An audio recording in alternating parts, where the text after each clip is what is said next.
The European Cricket Series is proudly brought to you by HCL Software, Fancode, and Grizzly Bear Sports. Good morning to you wherever you're watching from around the world. Welcome to another big day in European cricket. It is the weekend, but the cricket just keeps on coming here.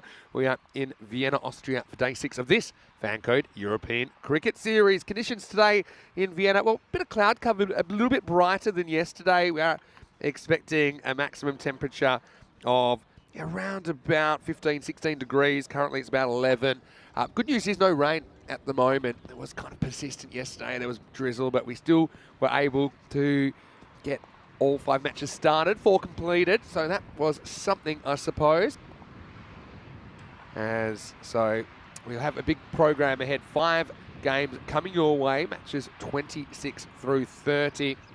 And Rico's off today, so I was just saying to everyone in the chat, good morning to you, ECN European Cricket Network. Stay interactive with me today. I'll tell you what, yesterday it was pretty crazy, even by ECN standards. There's something about the weather, potentially. And it was quite the finish. We had records broken.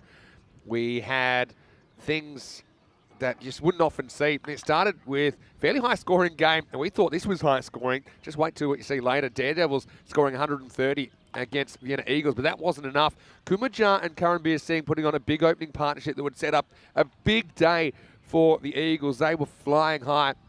Kumajar breakout innings, his previous high score was 23, ends up putting 84 off his own stick, off just 30 balls. Karanbir Singh just 33, but the best was yet to come for him. Good win for the Eagles. Then the Daredevils once again putting 116 on the board, so getting the 100 plus, but not able to defend it. Pat Riders were on a rampage. Zishan Arif 67 on out off 24.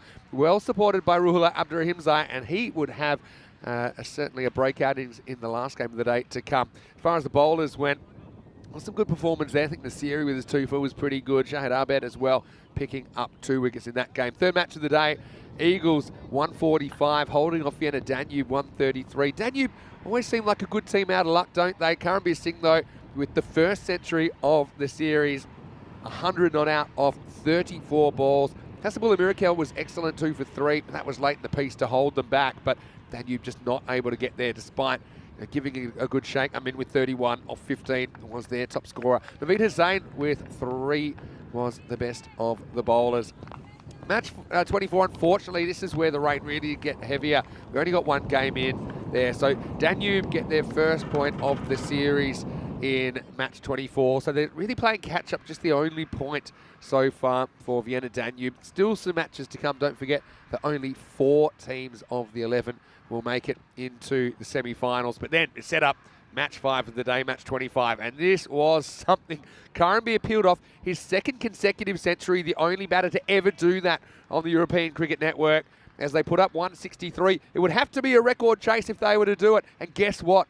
They did. Ruhullah Abdurrahimzai with 89 not out of 26 as they achieved the target of 164 with 4 balls to spare. It means the Riders are right up there. 3.5 wins out of 5. Don't forget they were part of that washout yesterday in match 24.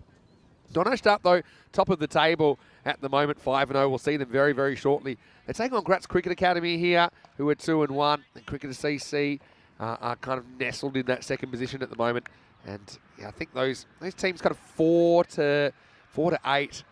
They're going to be playing for that 4th position or 3rd position. Still about half the games to go. This is what's up first up this morning, match 26. Graz Cricket Academy winning the toss and deciding to bowl against Donaustadt, who are 5-0. And I think Donaustadt wanted to bat anyway. They've got a long, strong batting lineup, batting all the way down, really. Graz Cricket Academy, though, they were the surprise packets, I think, on their first day of ECN action when we saw them earlier in the week. They're 2-1. They put off a couple of good chases of their own, so they're sticking to kind of their strength instead of, I suppose, playing into the opposition's tactics. Of Donaustadt would be comfortable batting either way, I think. Let's just talk about the conditions. Like I said, we're expecting perhaps some rain during the day. At the moment, it's held off. Fairly damp out there. But the good news is we're good to go. And it's going to be Habib Ahmedzai to get us going. Here's the start of day number 6. And it starts with a fairly tame dot ball. Openers out there. It's Iqbal Hussain on strike. Kadagul Utmanzai is the non-striker. But what do we think of yesterday? That was absolutely crazy, wasn't it? Hello to Kaiba Delda, who's watching from Hungary. Hello, Kaiba. Hopefully you're well. saying hopefully we have a good day today, less rain. And Rob saying, "It'll certainly be quiet with no Rico." Well, Rico, I had to bench him, got to be honest. He was a bit hoarse yesterday after some of the action that we had. Oh, this one could be gone, you know. I think that's straight off the glove. Umpire, he doesn't have to make a decision because the batter walks. So that's a really good start. Iqbal Hussain, again, just gets strangled here. Bit of extra bounce maybe from Habib Ahmedzai.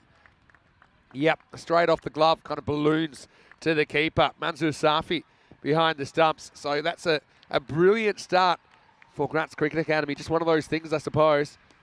And the first wicket falls for Donnerstadt without a run on the board. So Iqbal Hussain, again, not the start to his Saturday that he wanted. Looks like a semi-transparent Derek there. It's like a ghost duck for Iqbal Hussain. Anyway, we see a wicket before we see a run. Hello to Dave B. He's asking what's the state of the wheat. Well, I'd say probably pretty damp.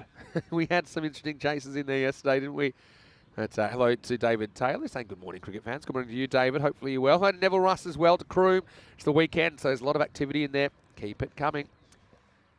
And Sush is saying he's excited to see GCA playing with probably their strongest team. I know that they had to play during the week, and because of the 200-kilometre distance, it's about 120 miles from Graz. It's perhaps they weren't able to get their best 11 out there during the week. Despite that, I mean, they played well. 2-1 record, nothing to be sneezed at. And really excited to have Graz involved in this tournament. It's been expanding.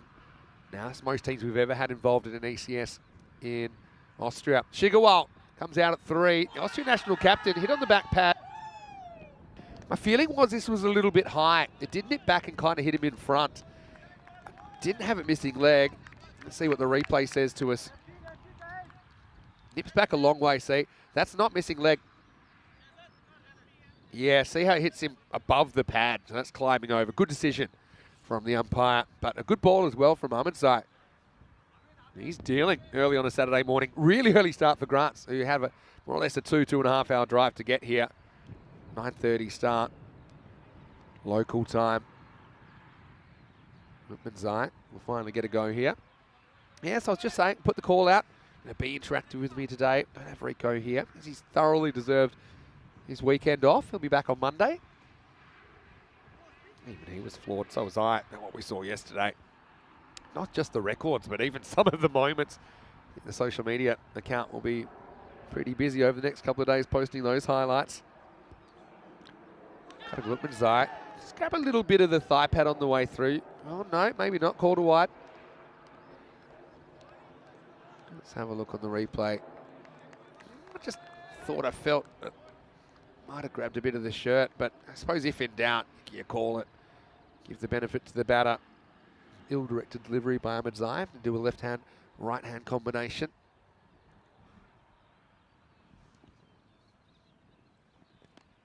Similar kind of ball. Just cramps him up. No run. Hey, so, yeah, Rob saying to Nick, yeah, he'll watch the match 25 replay tomorrow. Do it. Watch the whole thing. This is one, I mean, you could just watch the highlights. You need to watch the whole thing. Hello to Jeff Maguire as well, watching from Northern Ireland, as is Nick. Hello to Nick as well. Pretty good over this so far. Bit of a blind spot there for Ahmedzai, isn't it? He doesn't really want to go through with that shot because they got a man out there at deep forward square leg. So he feels, you know, off at the wind going left to right. Doesn't want to take this one on. Pretty good bowling this from Ahmedzai first up. Starts are so important. And a bit of a risk because I think, you know, Donnerstadt want to bat first, whereas Graz want to bowl. Graz saying, you know what, we're going to stick to what we want to do. And certainly they've started very strongly. They will all attack, though. They'll bat all the way down. We know that.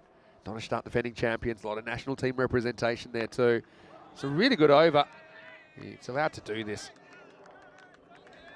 He hits the ball a second time. And normally you can't do this. There's an exception if you're protecting your wicket. So because that's around the wicket, you can see that he says, okay, just don't want to take any chances. You can't run, though, in that scenario, so you can't score. But he doesn't score. What a really good first over that is.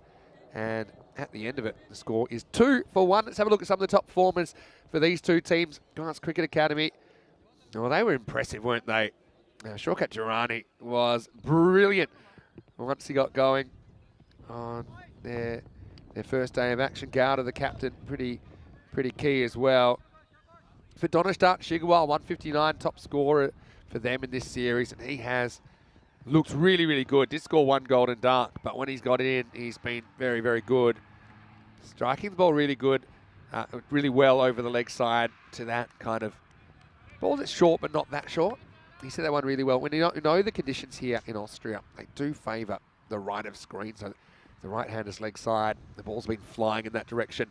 It's going to be my one Momand to bowl over number 2. Pretty well bowled up in the block hole. Shigawa just digs it out for 1. And Dave is just reminding us, yeah, Grutz Cricket Academy were the only team to beat Cricketers. And that was a very, very good cricket match, wasn't it? Cricketers probably don't feel so. That was back on Wednesday, match 14, as Cricketers were held to 97 by Grutz, and then Grutz were able to chase it down in 8.5 overs. Some crazy numbers, actually, from yesterday. We had over 100 maximos. That's despite match 4 effectively being washed out. We had 105 sixes in the day. This one's pulled to the left. It'll be a wide. Yeah, so just to give you an idea, yesterday 460 balls were delivered. There were 105 maximos. So that means 23% of all legal balls bowled yesterday, they went for 6. And their maximo rate, 13.7. So that's in an average innings, 10 over innings, you'd see 13.7 sixes. That's kind of off the charts. That's about double what's normal. Utmanzai finally goes for it, but he hits it up in the air. Fielder comes around and he takes the catch. And so Utmanzai just never gets going. Bit of a change of pace there from Momand, I think. And it forces the false shot. So he's early on this. Have a look on the replay. He's early on it. And down the bottom of the bat, it's Habib Ahmedzai, who has just finished his over. He skates to his left and takes the catch. So a really good start here for Grutz. They have 2 early wickets, both openers back in the shed, and it's 4 for 2. And well, looks like Derek has regained his full colour. And his presence isn't welcomed by Cutter, who has to go for a globe. What a start this is.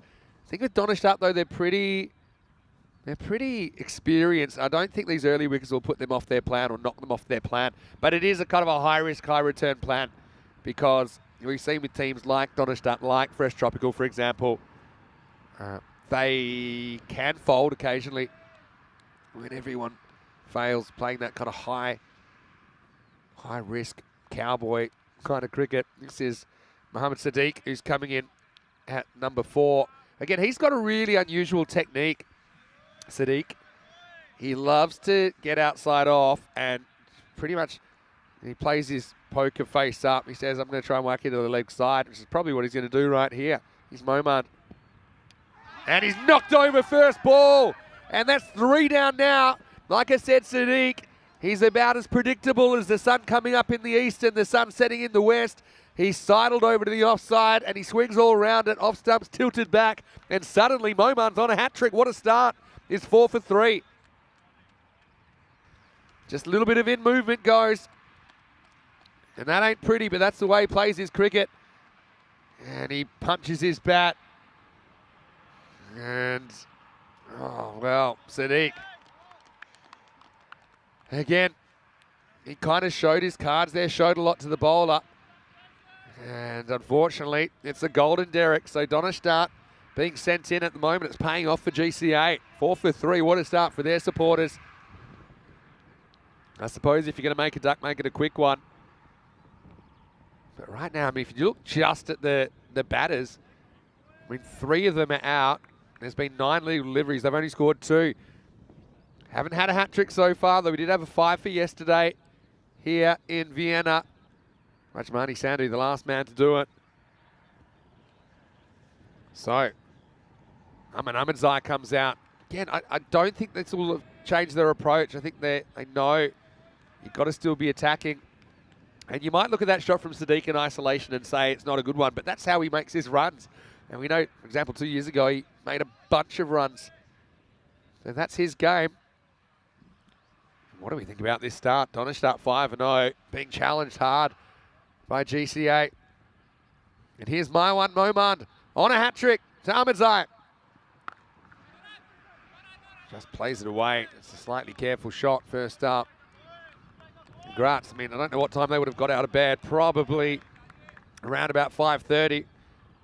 Well, they got out on the right side at the moment. Got to say, I love their kits as well. Bit of the old school New Zealand about it. Graz is proudly displayed on the chest. That means a lot to them, I know, to play in this European Cricket Series. David Taylor saying, great opening spell. Yeah, what a start. 2 runs off the bat and 2 wides. This one goes the other way. A spill wide. Very interesting appeal from the keeper. He does well not to try and spoil this. Shapes away, kind of pulls out of it at the last moment, doesn't he? Kind of checks his swing. Ahmedzai. Yeah, Rob said he's going to go back and watch match 25, so maybe don't look at the scorecard just yet, Rob. Even though we showed you, we showed you the highlights, but it's worth watching in full when you get a chance. This is high-ish. Oh, almost a chance for Rana if he picks up cleanly. It's an interesting one. Don't feel it's above the waist, but it might be corrected. Oh, probably not. Maybe. You can kind of see it's probably just below. I think it's just okay. That's a good shot of it coming in and leaving. So I think it'll be okay. Tight one. I think it's the right call that's made. Awkward one, though. Shigawal, though, he's a man you better get if you want to make this happen. He gets a wide. But you see with Momand, the kind of movement he's getting is subtle, right? So sometimes you see opening bowlers swing it from the hand, and yeah, it's good, but it's kind of predictable for the batter after they see it a couple of times. Thing with Momand is some of his are going late, and they're going unpredictably. Some are curving left, some are curving right. Nick saying, bit of a lively start this morning. Yeah, you're not wrong. Last ball of the over. Memorable over. And that one, see, it comes back a little bit, and that's fine. What an over that is. 2 for 5 for Momand, and Donnerstadt on the back foot. 7 for 3 after 2 overs. If you just joined us, let's have a look at the table. And Donnerstadt 5-0. And yeah, their net run rate of 5.3 plus 5.3 basically says an average game they're winning by 53 runs. So that's a pretty good start to the tournament. Again, they're into the second half of their matches. First team to do so. Graz Cricket Academy just played the 3 so far. Only the 1 loss. And like I said, a win over the Pack Riders was a very important one, I think. So they do bring back Habib Ahmedzai, keeping the pressure on. Oh, this one, I definitely heard a noise here. Could have been a number of things. I definitely heard a noise in my ears. But let's see what it might have been. Yeah. It might have been above the bat, maybe just flick the shoulder. Good bounce. Again, Ahmedzai. He does seem to have toned it down a little bit. Coming in so early. People just debating what their favourite games were yesterday. Most people going for game 5, but there were a couple of close seconds. It's been the only thing so far for GCA. Just spraying a few around the place. But they've been asking the right questions, haven't they? Well, if anyone thought we were going to have a sleepy start to the Saturday morning, got another thing coming. I suppose Austria ball doesn't really have the same ring as Belgian ball. And it's pretty exciting nonetheless. Ahmedzai to Ahmedzai. Again, tries to pull this. Good channels from the bowler, Habib. Shigawal's at the other end. Hasn't had too much of the strike. Remember, he came in after just 2 deliveries in the innings, 2 legal deliveries. So he's only faced kind of 4 balls out of the 2 overs he's been there.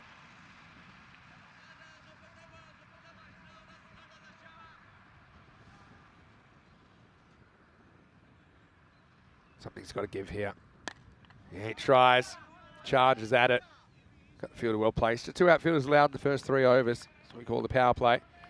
Rob had a comment saying he watched dull replay game 5. I said, well, didn't seem dull to me. He said, sorry, full replay game 5, yeah. Nothing too dull about it, was there, Rob? And what's everyone got planned for their weekend? Some people will be right into it now. So in New Zealand, be half over, I'm guessing. Saturday night fever.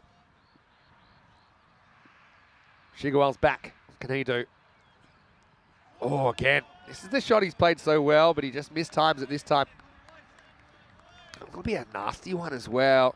Doesn't really commit to the pull shot. Maybe a bit early through it.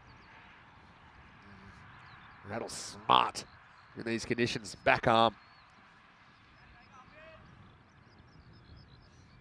Almost funny bone territory, but nobody's laughing.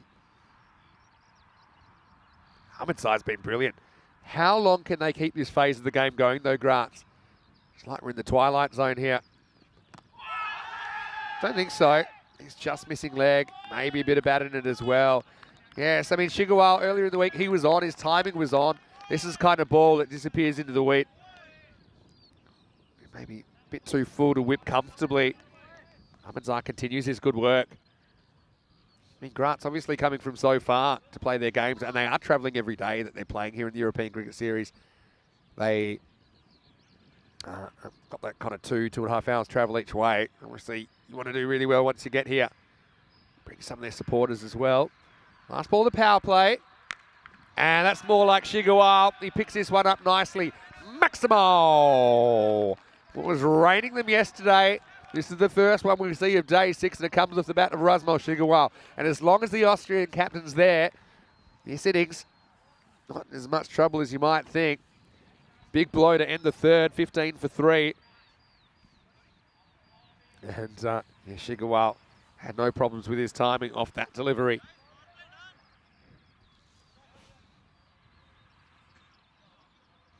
Rob just telling us what he's doing with his weekend. He said he's trying to watch the cricket. Well, that makes sense.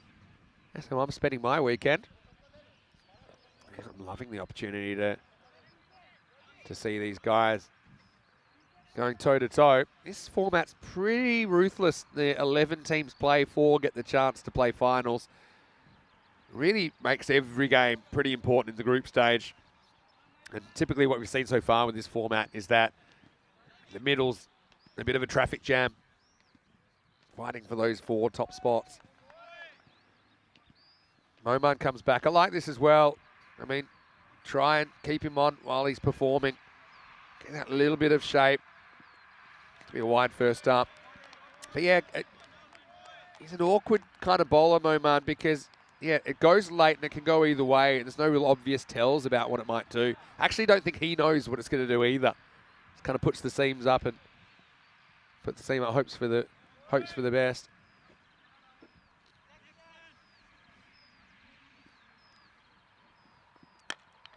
At the end of the bat, get lucky here. This kind of ball is probably caught if it was a couple of minutes ago. But now mid-off bat because we're out of the power play. 5 outfielders being employed now. Well, hello to, I'm just going to say, no name in the chat. Because there's no name. I think your name's a space bar. But saying, hi ECN, remember watching Hornchurch on your channel. Yeah, Hornchurch from Essex in the UK. They were the English representatives at the ECL recently, the Champions League of European Cricket. Up in the air. I don't think this is carrying. It isn't.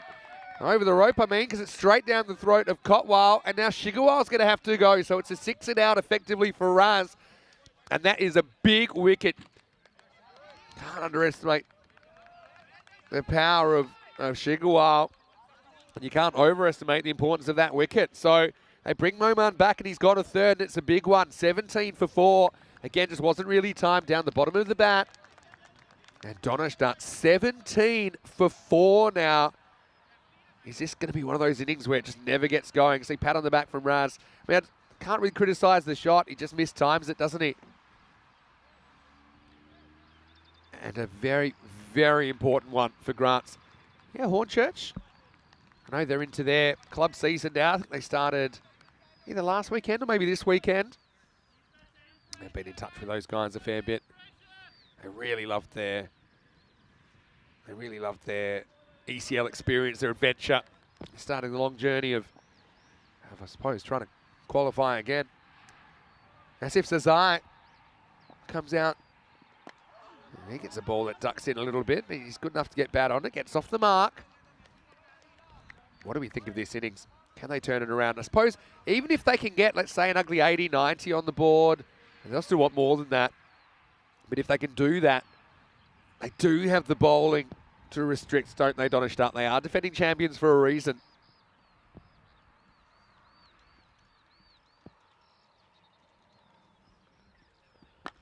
Full ball. You can see slightly careful approach from Ahmed Zai so far. He's 4 off 7.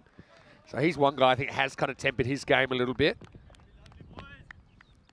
But yeah, Graz Cricket Academy. The key to a start like this is, yeah, I agree with not changing anything until you have to. So they've bowled the same bowlers to the end of 4. They'll have to make some changes now, and some other guys are going to have to go and try and keep up the pressure. But you know, as we say in Australia, you don't want to look a gift horse in the mouth. You got to try and keep the pressure on. That looks high to me.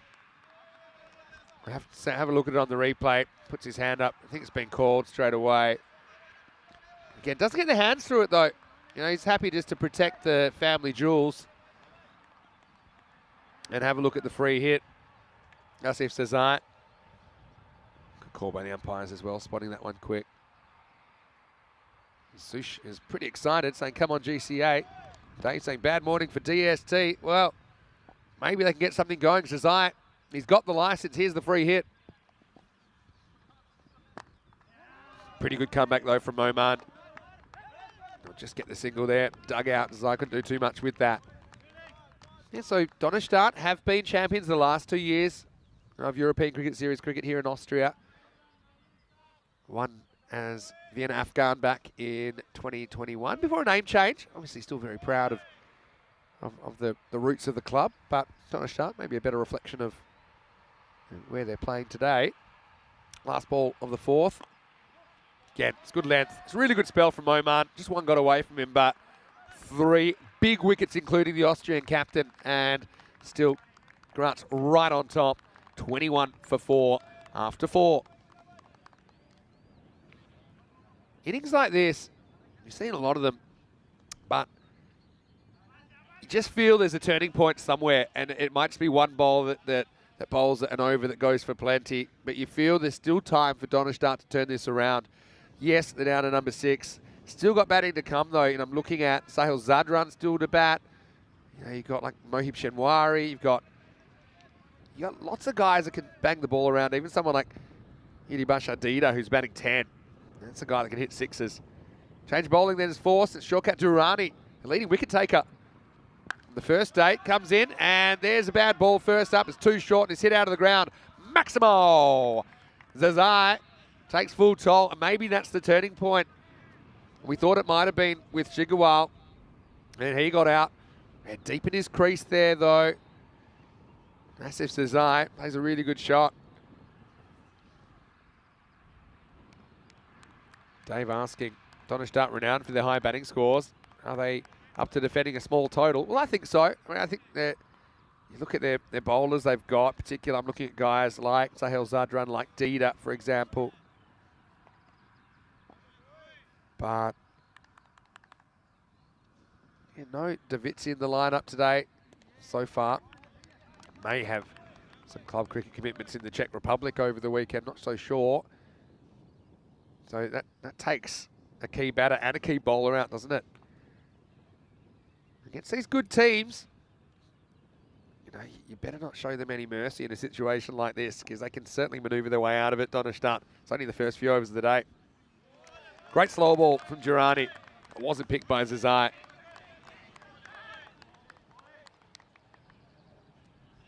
Yeah, I have a bit of a rule not to call games in the first 5 overs. We've seen teams, I mean, even as recently as the Milan series, we saw a team kind of 26 for 7, turn it around and win the game.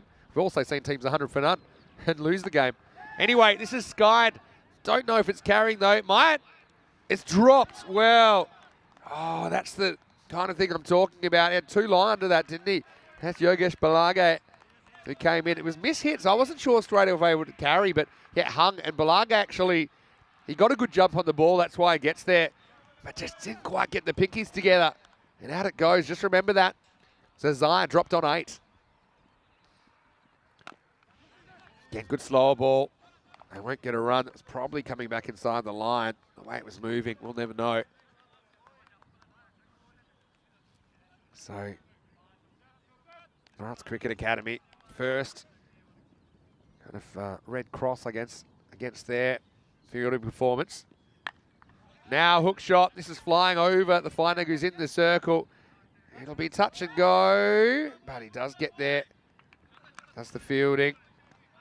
He'll get 2.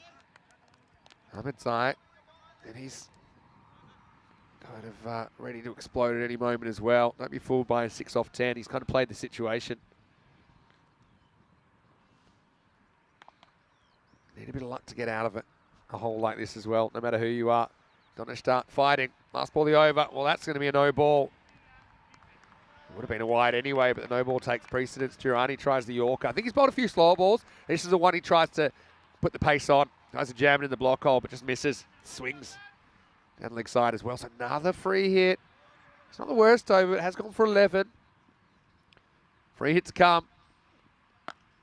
Yeah, slower ball, but he picks it and he hits it. So maybe that's the turning point as Durrani goes for 17 in the 5th. And it's 38 for 4 at the halfway point of the first innings of day 6. See how it kind of just rolls, not really rolls the fingers, it kind of comes out the front of his hand. It's a bit of a back spinning slower ball, that one. Halfway through the first innings of the day. Let's have a look at this. Maximo power chart. Well, this is how many sixes are hit per 10 overs for each team. The overall of 9.2, that is significantly higher than average. Average is probably in the 6s. So you've got pack riders there, 12.7. That's off the scale. That's for the whole series. I'll give you a tip. Yesterday, the Maximo rate was 13.7. So 13.7, basically 14 sixes in an average innings. And we haven't really seen that this morning, have we? From memory, we've seen 2 sixes. Yeah, one off the bat of Shigawal. Actually 3 now with that last one. And we're bowled. Well, a little bit of the Greco-Roman wrestling style here. I don't think there's ever going to be a run there. It was funny. Neither one of them were like too aggressive, but also neither one was willing to really get out the way. This is going to be 4. It's up-ish, but it's around the fielder. So Afzal's come on, changing the pace. Well, he has 1 tackle and 1 boundary against him now. It's not a good ball, is it? About knee-high full toss, turned around the corner, 4 runs. Donishart gathering steam here.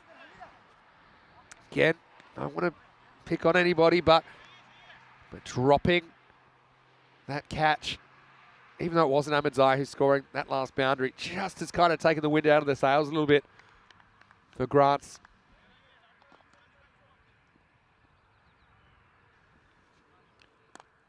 Better ball, gets it up there a bit, does have the protection kind of in front of the wicket on the leg side. Samit Safi doing the fielding. Wasn't he an exciting batter to watch when we saw them on Wednesday, GC8? I feel like Donishart going to end up somewhere in the 80s. Just got a feeling that's where they'll end up here. Maybe 90. A bit late on this. We'll get 1. I suppose if GCA can pick up these 2, maybe get a roll on. Could still rock and roll them for like 70 or something like that. Still batting to come, like I said. And these guys, they're not scared, especially when we get late in the piece.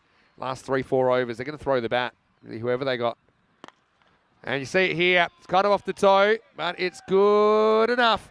Maximo! Afzal goes the journey, and Ahmed Zai's warming up. He was careful early, wasn't he? Uncharacteristically so. And even though this is down towards the bottom of the bat, modern bats, they really fly. 6 runs to finish the over. 50 comes up as well for Donishart, 51 for 4. Yeah, well, 6 over check-in time. They will target something like 2 a ball from here. 2 a ball gets them to 99. So maybe I'm being a bit conservative. Hello to Siddharth. Hello from us here at the venue. All the blue crew. 23 for Ahmed Zai and 11 for Zazai. The only players to reach double figures. 3 derricks in the first few overs of the day for Donishart. Cotwell coming into bowl. It's hit off the back foot, hit pretty well. 1 bounce 4, nice shot. And this really kind of opens up the field, doesn't it? If you can go over cover, there's normally a gap there because everyone's pretty conscious of protecting that leg side. So what do you do? I mean, yeah, you are bowling away from the leg side, but you don't really have the field to counter it. So Cotwell, probably the length there is the issue. I don't mind trying to hit that channel. Yeah, see, that's the same line, but it's a better length. Desai couldn't really do too much with it. I think we had a good game in our hands. I think we might have a different sort of a thriller this morning. Not the 320-something run variety.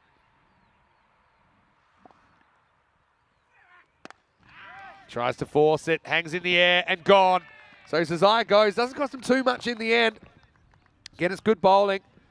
Just hanging with that channel. Okay, Desai got one away in that region, but this time he missed times. It sets himself deep in the crease. Kind of wants to go leg side, but he's late on it. And that's why it's a fairly simple catch for Bharath Gowda. And wasn't he a live wire in the field the other day with some incredible direct hits and also a very sure pair of hands. So it's all the fives. Halfway through the seventh, 55 for 5. Sahil Zadran comes to the crease. Again, he is a powerful hitter of the ball. He won't mind this. 3.5 overs to go.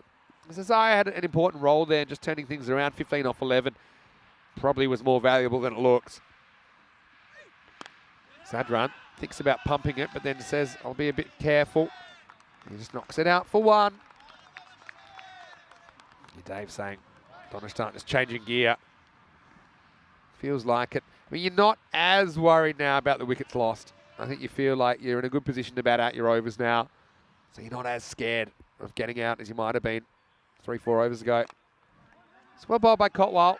I think he's good when he gets that length. I think about 2 here, but it's not really on. I'll just get a single. Hello to John. To Woody. John Woodward watching from Madrid. How are you, Woody? Let us know what's going on in that part of the world. Say buen dia to you and all of our viewers in Spain, of course. He goes after this and he gets it. What a shot from Zadran. Only the second ball he's faced. He's got such fast hands. I was worried for a moment that he might have picked out the fielder, but yeah, clears the front leg. That's a good straight hit. So Donishtan, as advertised, they're going to rebound, and they have to 63 for 5 off 7. They're on 90 pace now. Looking at our upcoming events, this is our schedule over the next few weeks. We've got 2 weeks here in Austria, which will culminate in the ECIs. So it'll be finals day, 19th of May on Friday. Then the weekend will be an international tri-series between Austria, Hungary, and the Czech Republic. Then I'm going to take a break in Bulgaria. Charlie will step in for me. It'll be 2 weeks there, also finishing an ECI. And then we'll be in Stockholm. Some Swedish cricket. Nice long days there. And that'll take us through midway through June. It's a bit high for Afzal. I like this appeal. He appeals and he gets the house bit out and he doesn't bother with the that. He's already into an apology. He says, actually, you know what? I'm going to withdraw the appeal. I'm going to use it when it might be have more of a chance. It's just 1 down to long on. Ahmed Zai at 25. And he started fairly slowly, didn't he, Ahmed Zai? But this is his situation. This is probably a time where he normally would come in, normally with a few more on the board, but he's very comfortable in these last few overs.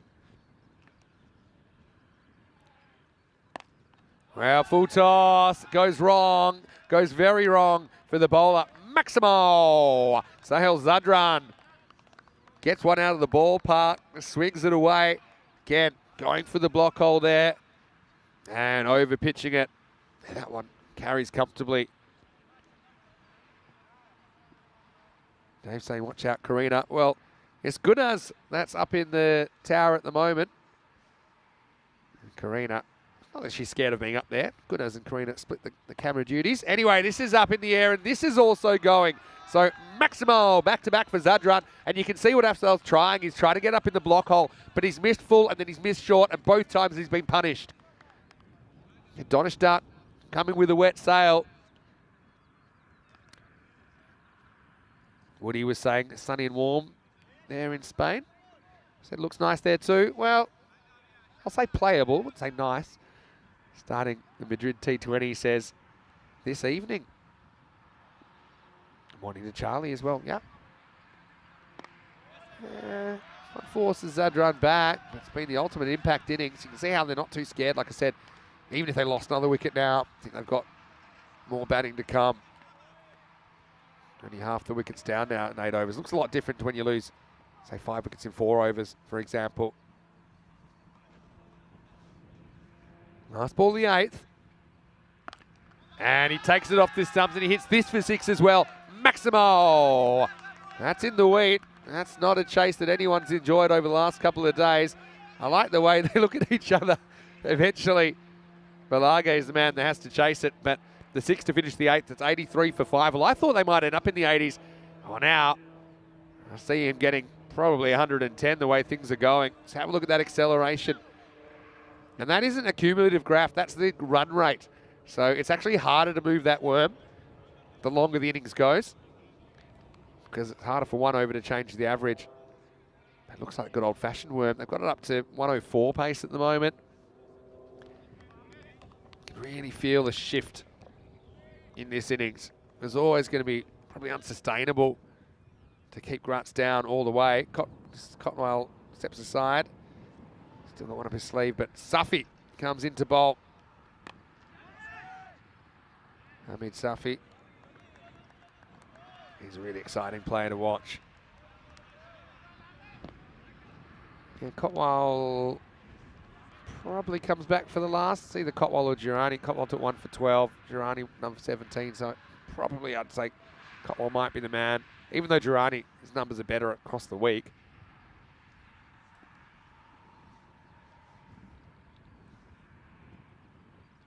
Round the wicket in the slot, and adios Pelota. Auf Wiedersehen. That is out of here. Amidzai has timed it perfectly, hasn't he? It's kind of rolling off cutter. He steps across and he sends it.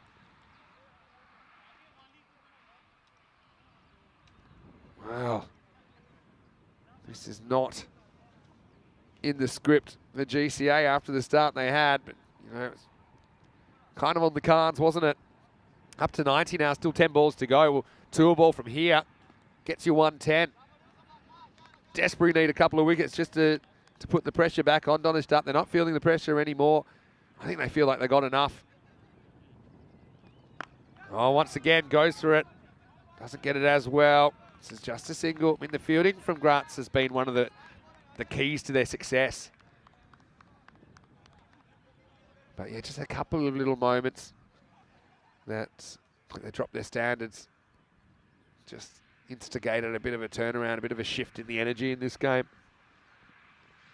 Oh, this one goes a long way wide of the off stump to be called. 92 now. What good teams do, they find ways to get out of a tight spot, and that's what Donnerstadt have done here. If you missed it earlier, they lost Iqbal Hussain without scoring. They lost Utmanzai without scoring. They lost Mohammed Sadiq without scoring.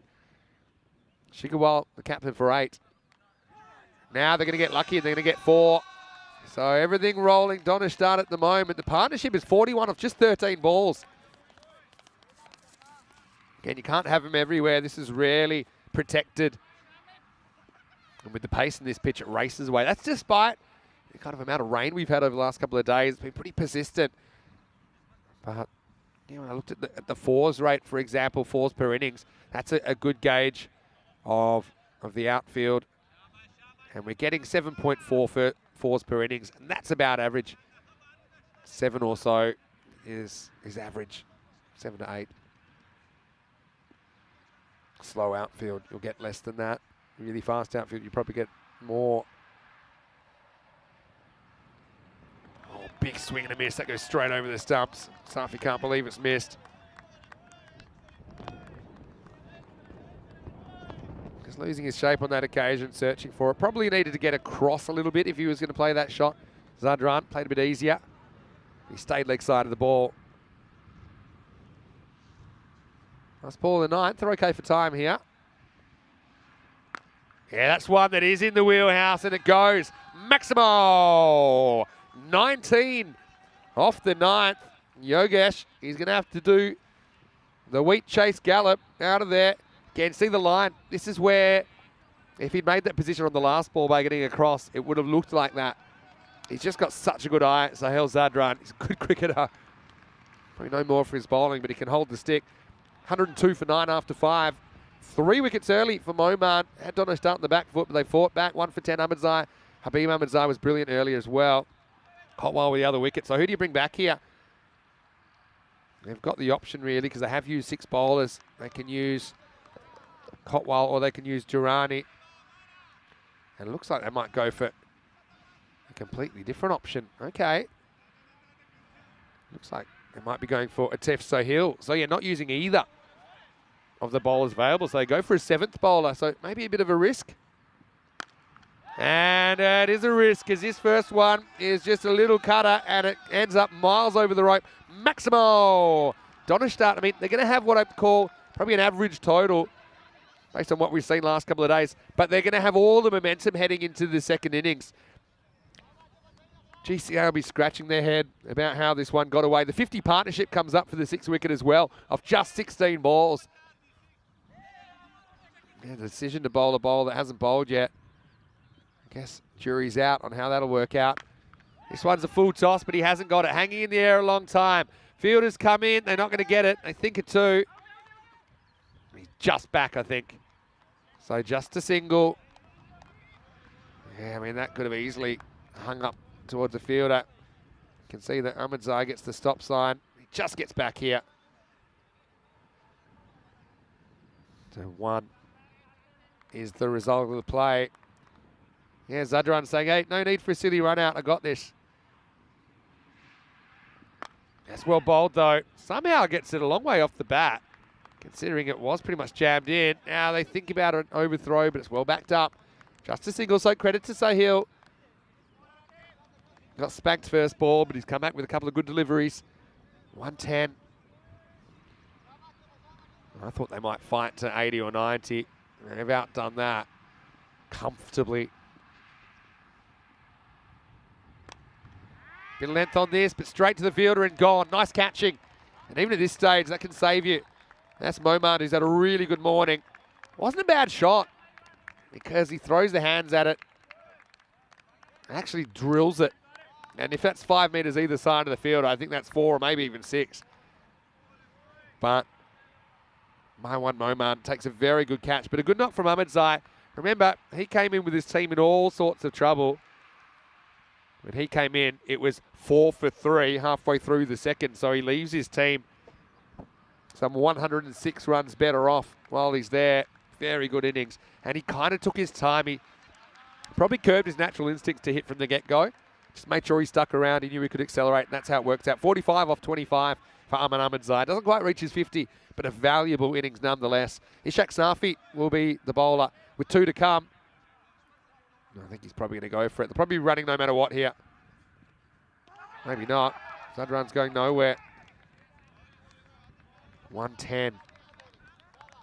What do you think about this? Who's ahead with 110 on the board? That's Cricket Academy. Can they pull it off? Well bowled again.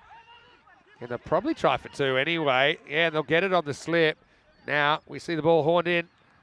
They will get 2. Safi gets his only runs of the innings. 112 will be the score. That's exactly where you want to be. Not much you can do with that at all. Does manufacture a 2 out of nowhere. This will be an interesting golden ball. Shortcut gets low, and he does something which I think I've only ever seen in the gymnastics at the Olympics. But anyway, 112 is the score for the loss of 6 wickets. And Zadran had a pretty important hand there as well, didn't he? Well, we saw it all on day 5, but it was Saturday morning. And really, there was nothing sleepy about the start from Graz Cricket Academy, who went 1, 2, 3 with 3 early wickets and 3 derricks to start the morning. Worst possible start for Donnerstadt. They caught well, they bowled well. That was Utmanzai, who just got cramped up a few times. Eventually, he got caught. And then Sadiq came out. He gave us a Sadiq special, but he came up with nothing but fresh air as he swung around that. He was out first ball, so at that stage it was 4 for 3. Shigawal, again, he looked a little bit off, didn't he? But this is the one blow that he got away. First maximum of the day was joined by Aman Ahmadzai, who'd have a key role to play. But then Shigawal dragged one. He was well caught as well. So that was 17 for 4, and they were staring down the barrel, weren't they? I think that this was a key partnership that got them back on track. 38 for the 5th wicket, Zazai and Aman Ahmadzai coming out. And yet, with new bowlers as well, it just kind of broke the momentum of GCA a little bit as well. Eventually, Zazai would go. So after he got a life, And Zadran came out there and he came in kind of a perfect time as well. 32 off 10, the ultimate impact innings there. And this is what makes Sonic Start so dangerous. You can see how they've won 2 trophies here. A team that should have come to the ECL, except the year that they qualified, it was cancelled due to the pandemic. That was a good catch late in the piece, but they were still able to instigate a bit of a turnaround on the way to 112 for 6. And so, looking at the scorecard, 3 ducks in the top 4, wasn't in the plans. Shigawa with just the 1 blow, but all the production in the middle order there. Ahmedzai top scoring, 45 off 25. He was brilliant, wasn't he? Had to take his time early, but he ended up whacking 5 sixes in that knock. Apart from that, Zazai had a big role in the turnaround. He scored 15, but Sahel Zadran put the finishing touches on the masterpiece. 32 off just 10 balls. Moman and Habib Ahmedzai were brilliant early. Moman 3 for 11, Ahmedzai 1 for 10. Other wickets to Kotwal and Sohail late in the piece. But you can see all the bowlers except for the openers going double digits and some quite significantly so. So I think this is a genuine coin toss because we saw Graz Cricket Academy. They have some good players. They won't take a backward step, but they're going to be chasing 113 against the defending champions who are undefeated so far in the series. Join us after the break. Vinny Sandu here, Mr. Maximo for ECN on a Saturday morning. More action to come. You're watching the Fan Code European Cricket Series.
The European Cricket Series is proudly brought to you by HCL Software, Fancode, and Grizzly Bear Sports.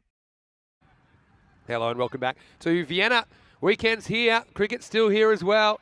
And it's going to be great to see this second half of match 26. It's the newcomers Grants Cricket Academy taking on the two-time ECS champions Donnerstadt here in the first match of 5 today. Now, in the first innings, it was Grants Cricket Academy. Their captain, Bharat Gowda, won the toss and he sent in Donnerstadt and he had them in some early trouble, early wickets falling despite that.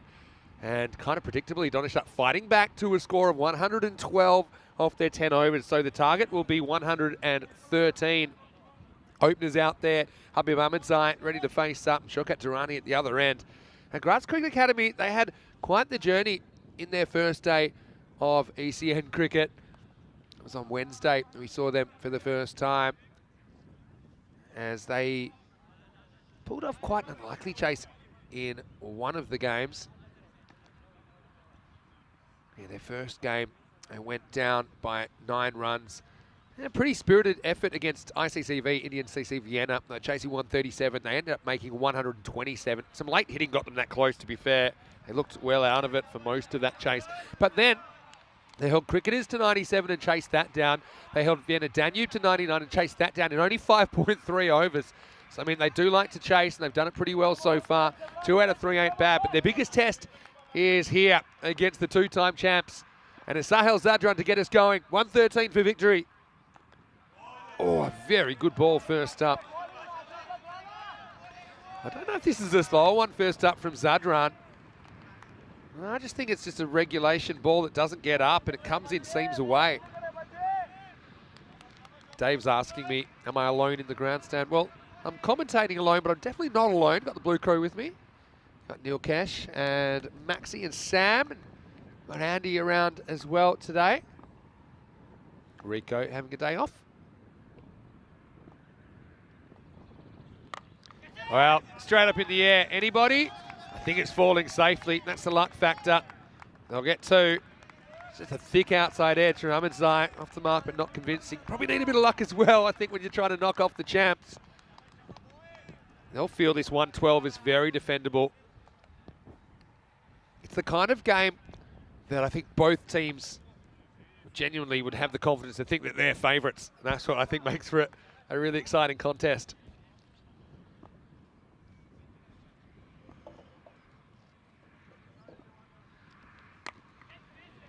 Spoils are wide here. It's going to be a dot. So, yeah, Durrani out there. He played a very good innings the other day as well. I mean, Grants certainly seem at home in this format of the game. Taking on the bowling. Be pretty good, I think, with their fielding as well. I think the captain has been a standout in that respect.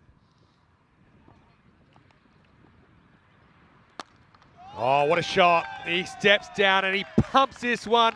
Well, that one's agricultural, not the shot, but the result. And that's going to head into the dirt. What a blow that is. And I suppose this is what was missing from Donnerstadt in the power play, because they kept losing wickets. They weren't really able to get anything going. Turns that into a half volley with some good footwork, and that was pure. 6 runs. Yeah, well, if you got off the mark in an unconvincing fashion, that one put the downers to bed pretty quickly. Sahil Zadran just seems a little bit short of top pace this morning. I suppose you can understand that.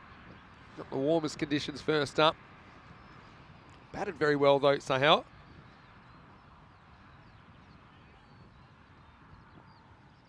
Zadran with the right of reply. Not a bad one. Pushes him back, gets one smart. Batting as well from Ahmedzai, not going at everything. This run rate, 11.3 and over required at the beginning of the innings. Pretty much where they're at still. Just don't want to let that climb. I think a power play is super important to make sure you're on top of things, not behind. Otherwise, this experienced Donnerstadt lineup will just try and choke you in the middle overs. Now's probably the best time to target boundaries. Only 2 outfielders available. That's exactly what Durrani does first ball, and he sends this one out of the ground. Maximo! 2 early blows for GCA. It's another one that's dirty. And great camera work there. Go on, keep zooming in. We'll probably see the Grizzly Bear logo. That is goodness up there. Well, I like my martinis dirty. That Grizzly's dirty after ending up in the ploughed field a couple of times in the first. End of the over, 15 without loss. One thing we haven't had so far in Austria, this year at least, is a golden ball. 62 matches since we had a golden ball. The only golden ball we've ever had in Austria involved Donnerstadt, then known as Vienna Afghan, on the 23rd of April 2021 against Salzburg. It was a dramatic finish where they were able to pull off a run out off the golden ball. Sahil Zadran, from memory, was the man that whipped off the bails and had them jumping for joy right now. It's all business. Idibasha Dida to bowl over number 2. Maybe a bit high. Just felt this was climbing over the stumps. Again, a bit of a risky shot to get across. Maybe sliding past leg, but I think for me the height was the thing here. I wasn't confident that was going to hit stumps. Ahmedzai gets away with the leg bite. Girani's only faced one ball. It disappeared. Oh, yeah, I think that's a wide. Itty doesn't like it, but I think that's a wide. I don't think it gets all the way back inside the line, you see. Threatens to come back, but it's pretty much straight over the line. He doesn't like it, but it's a good call from the umpire. You've got to back your instincts there. Just needs to bring it back kind of one ball width, doesn't he? Dave's enjoying the potato field getting ploughed. It's better from Dida. Durrani does kind of stay leg side of the ball, so we'll give you a look at the stumps.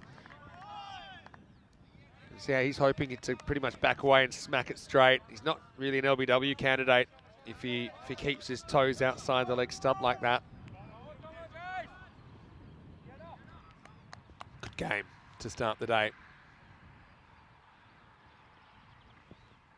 Goes short, maybe slightly slower ball as well from Dida.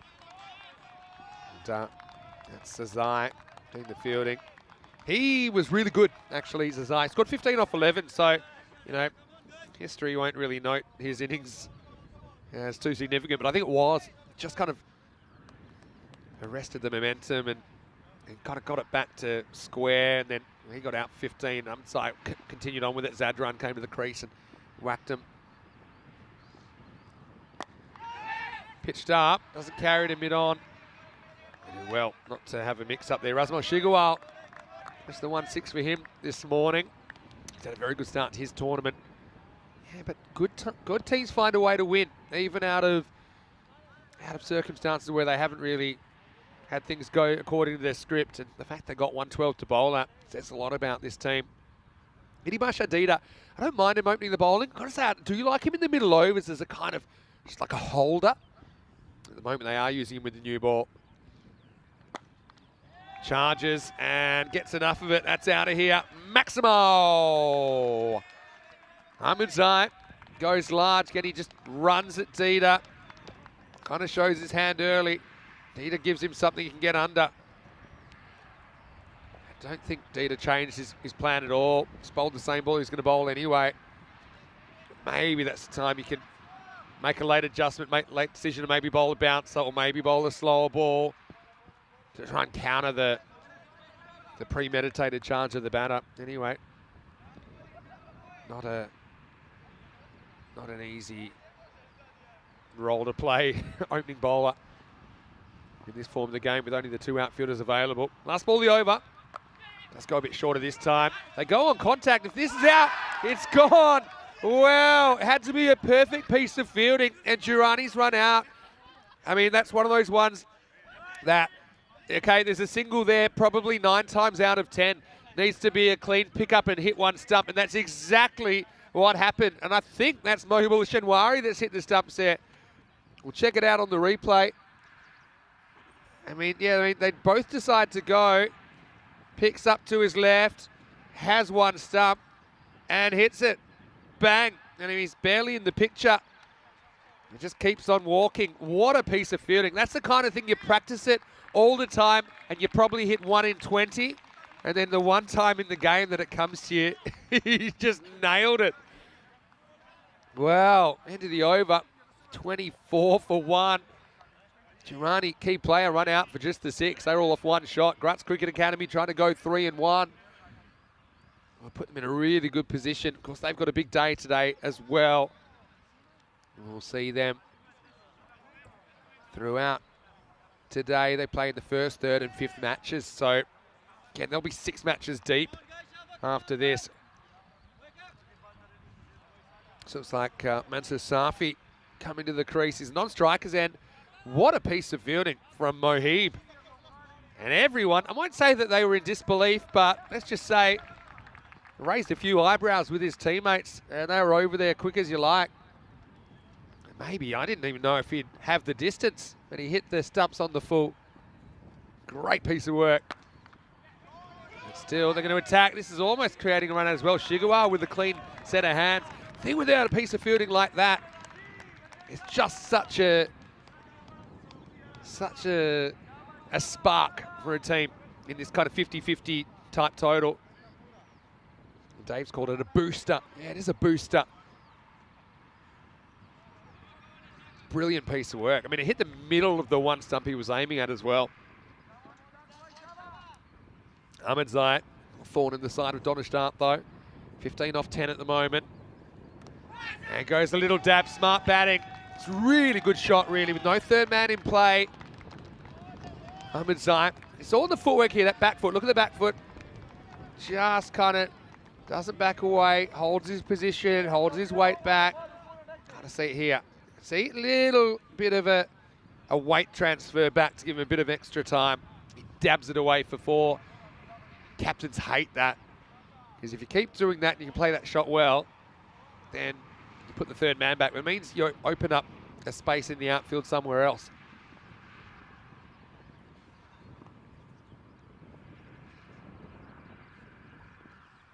Oh, well. This goes pretty much straight over leg stump. This is going to be edge of your seat stuff, folks. Buckle up. We've had some great finishes, haven't we? Seen some big hits. We've seen some low-scoring thrillers as well. VNCC won a fairly low-scoring game on day 1. And I'm just happy the rain's held off. Forecast wasn't looking particularly good for the weekend, but allowing us to see some top entertainment. Pitched up, goes after it, and he gets enough. It's probably rolling away. Just holds up in that area of the ground. So they'll just get a couple. Again, it's good power play batting, taking on the infield and winning. Ahmed Zayat up into the 20s. He becomes a key, doesn't he? But GCA, I mean, they do have a lot of batting to come. That's why I know they run out Girani, and that's obviously not ideal, but I like the way they're trying to be proactive, trying to keep the score moving. They don't want to get bogged down here at all.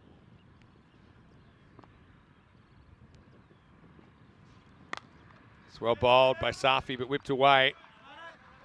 Full and straight. Settle for 1 here.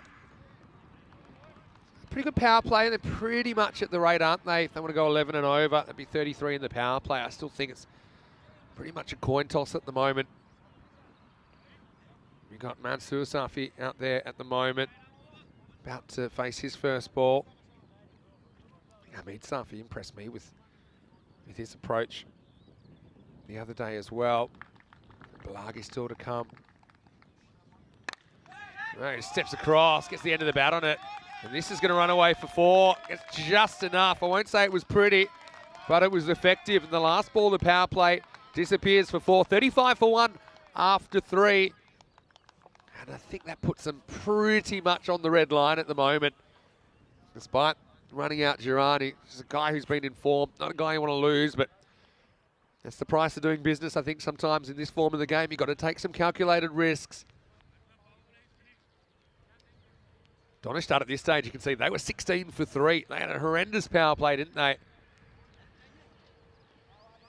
Yeah, that was just before Shigawal got out. So I think they were 17 for 4 soon after that. They were able to turn things around. If you offered them 112 At that stage, they certainly would have taken it. So we're going to see a change of bowling now. And this will be interesting. Osman Khan, the leg spinner, coming in. Now, he bowled really well, I think, the other day. He loves the breeze here, which is drifting the ball into the right-hander. So it'll kind of move in the air left to right, and then off the pitch, it'll spin to the left. It's a genuine leg spinner. But in these conditions with a slightly damp ball, can he locate it? We've seen some of the wrist spinners having all kinds of control problems, particularly with length. First ball's pretty good. I think a 2 here. You know, they might go for it. It's probably there, if I'm honest. And Safi had zero interest. Yeah, so the thing with getting those revs on the ball, and Osman really does give it a rip, is it'll drop a bit as well. You see that one looked like it was going to be a full toss. It's going to drop nicely into the block hole. I think he's a very clever bowler. Gives them that key variety in their attack as well. I mean, you've got Shigawal that might be able to bowl as well, potentially. That time it does stay as a full toss. Again, they don't really put it away. Nice sliding stop by Ahmedzai. He sniffs the turf as he makes the sliding stop. But you've also got your Safi to bowl. You got Mohib Shenwari, I think, to bowl some spinners as well. I think, you know, with that run out, maybe you get him into the action. Using spinner, as long as they can be accurate, I think it's going to be a really effective strategy.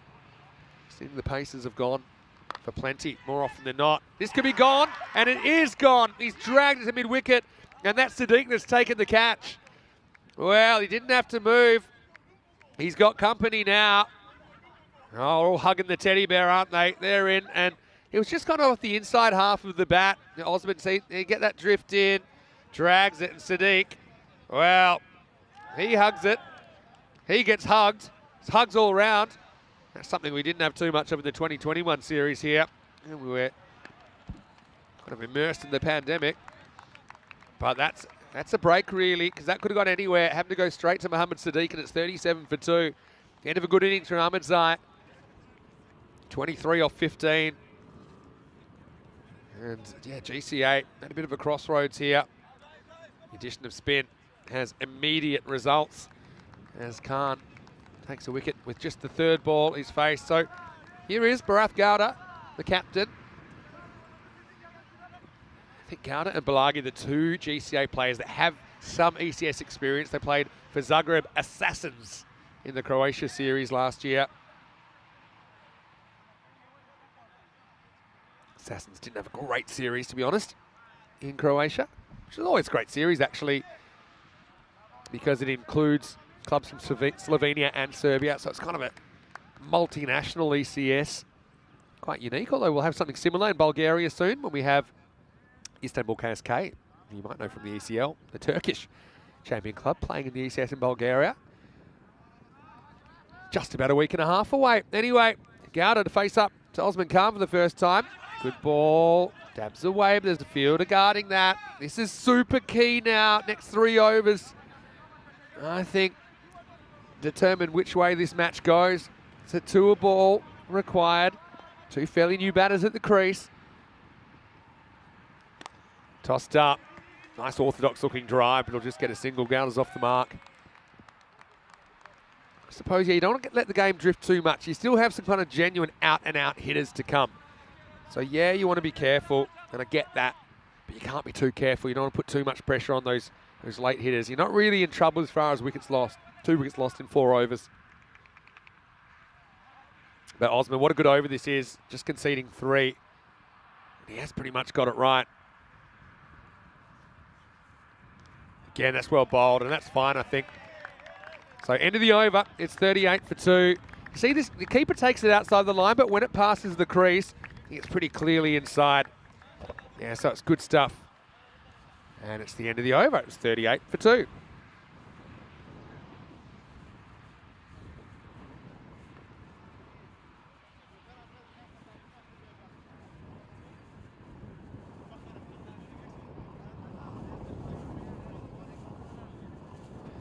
You see, they've just taken a dip there in the 4th over. And GCA, 38 for 2.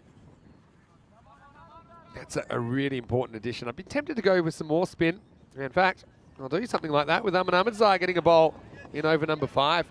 They just look at this lineup for Donishap. There's no Nor Ahmedzai in the lineup. He normally provides a bit with the ball in the middle. Got other options though, don't they? They've got pretty good depth in all departments. Oh, close. Ahmedzai has a nervous look around. I don't know about this one. Pretty much umpire's call. Is that whole ball inside or not? Oh, I think that's a wide. 1% of the ball on the line. I even squinted. This should be gone. It is gone. Shigawal takes the catch. And Suffy goes. Never really got motoring. Razmal shakes it like a Polaroid picture because that stung, but it'll sting more if it dropped out of his hands. 39 for 3. And it's Amin Ahmedzai with the wicket. And just, you feel things are pushing against GCA now. Takes it on again. Hits it all right. It goes pretty quickly to Shigawal. He chucks it back saying, well, that hurt, but I'm happy. Amin Ahmedzai with the wicket. And yeah, the slowing down of the attack, paying dividends, 39 for 3. The GCA needs to be brave here. They need to have those attacking instincts. And here's a man I was looking forward to seeing bat, Hamid Shafi, and he will go for it. So you need to just fight fire with fire. Sometimes it's hard to know where the line is between aggression and insanity in these situations. I don't think Safi will care. I think he's there to hit sixes. Still got Balagi to come. Haven't seen him yet. He's also a good striker.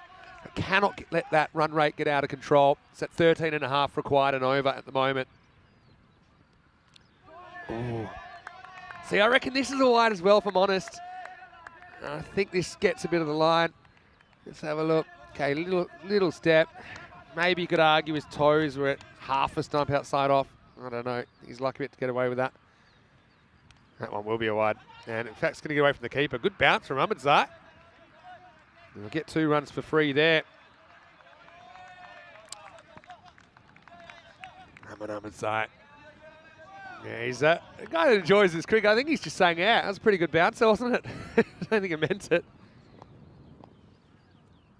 Gowda on strike. Again, watches it smart. You can see off spinners will do this, saying, look, I hope you might go out there and spoil it, because they got the deep cover point in place, the kind of sweeper on the offside. And batters, they can often reach those, so they'll just kind of clunk them away for one. That's a good result for the fielding team. This one bounces a lot as well. So yeah, spin, strangling the middle overs. This is what I love about T10 cricket and ECN cricket in particular, how many momentum swings you can have in one match. It's probably the thing that surprised me the most when I started commentating this form of the game. See, this would have been a wide. Instead, it'll get more than one. It'll probably reach the rope. It does. Cuatro carreras. Gowda nudges one away, uses the pace of Ahmedzai, who's pretty quick for a spinner. And Ahmedzai only conceded 4, but he doubles that in the last ball. 8 off the over then. The score is 46 for 3 at the halfway point. Let's have a look at the ECC groups, and yeah, about 19.5 weeks away. It'll come up quickly. There are 31 countries taking part in the 3rd edition of the European Cricket Championship. It's the Euros of cricket.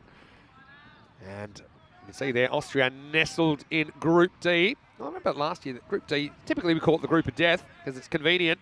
Not an easy one for them, really.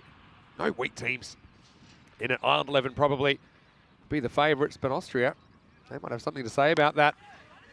Osman Khan comes back. They have not been able to get ahead of the spin. And even that boundary, 8 off the over, is not really enough to stay with the rate at the moment. You need someone to have a real heater here in the second half of the innings if Grants are going to get close to this. Short. Couldn't really time it up. They should get 2. They almost get 4. If they run harder there, they would have got 3. They didn't really run hard the first couple, so they'll just get 2. That was a funny one. Gowda was in a good position, but he just misjudged the pace of that ball, so he couldn't get a full swing on it. Foot fielding from Safi, but then he had to come back and grab it himself because there was no one there to help him out. We did see it all run 5 yesterday. Won't go into that. Well, this could be gone. Better throw, he would have been gone as well. So Safi's almost run out here. Kind of just made the decision to go. Just pulled the throw to the right. You see the keeper is saying, yeah, come on. Probably not the greatest position from the keeper as well as Azai. He needs to get kind of right behind the stumps, not to the side. All right, he launches this one, and here's the counter-attack coming. Safi, oh, he's going to rattle the cage. Maximo. And Gunnars, give us the thumbs up if you're all right, because that was in your general direction. Yep. Going, gone. Safi had a scare. And now, well, those mittens, thumbs up in the mittens, say he's all right. Well, they're really gloves, aren't they? Not really mittens. That's what Safi's there for. Osman can't be rattled by that. Just keep giving the same stuff. He does. Slight miss hit. Mohib, who's now the Jonty Rhodes of Austria, comes around to his right and takes it on the bounce. Good game this. Got to stay in touch. 13 and over required. Last ball for Osman Khan. He's bowled well. Challenges. Just sliced away for one. Out at double figures. He'll retain the strike. 4 overs to go in this contest. It's 58 for 3. 55 required off the last 4 overs. Around about 14 and over, just under. Ahmadzai got them off to a good start. 23 off 16 before he dragged one to Sadiq at mid-wicket. Durrani was run out off a sensational piece of fielding for Mohib, who hit one stump from point. And Mansoor Safi couldn't really get going. He was out for just 5. But you know, 2 guys there that I think they fancy, have what it takes to get them the runs required. Now I like this. They're going to Mohibullah Shinwari. Spin has been effective, so they're going to serve up some more of it. He's a pretty clever bowler as well.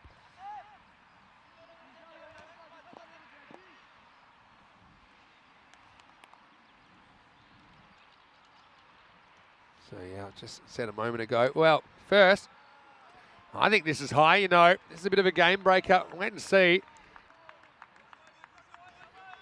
I mean, Mohib comes out. Oh, yeah, that's really high. Yeah, that's going to be a no ball +4. I was going to say, as good as it's in the tower at the moment. And Karina will be there a little bit later on. So they'll split the duties. Oh, free hit coming up. Nagauda does get his hands through that one. Can they get the big over to maybe put them ahead in the contest, Grutz? Great ball from Mohib. Even a free hit, not much you can do with that. Just forced to kind of jam down and it gets one. That's kind of a non-standard Maximo first ball. They get 6 off it. 49 off 23. Oh, not a good ball. Good keeping though. And he jumps all over it. He rolls kamikaze style and he makes the block, just the 1 extra. Mohib, well, his throwing's been more accurate than his bowling so far. I'll give you the tip. I like that. 4 points from the judges. This is down the leg side. Well, that's better. And, well, it's good for the batter as well. It's going to be 4 runs. 4 carreras. Not a great throwback, if I'm honest, but a good result for Graz. And once again, you can feel there's an intangible kind of momentum shift that's come. Osman can't kind of turn it back towards Donishtar, but now Safi, 12 off 5. He's been good.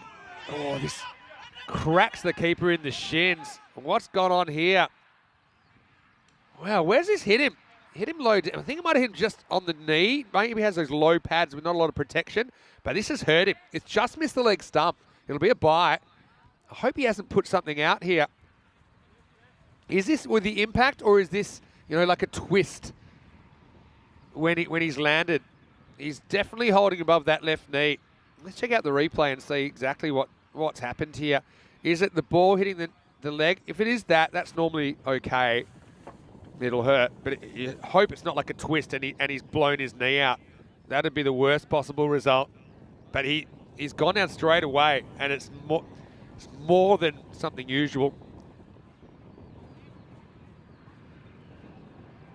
I'd be curious to see exactly what's happened here. So they'll get 1. Give me a chance to say a quick hello to Andrew Hogan. Hopefully you're well. And of course, good morning to Mrs. Hogan as well. Hopefully you're well.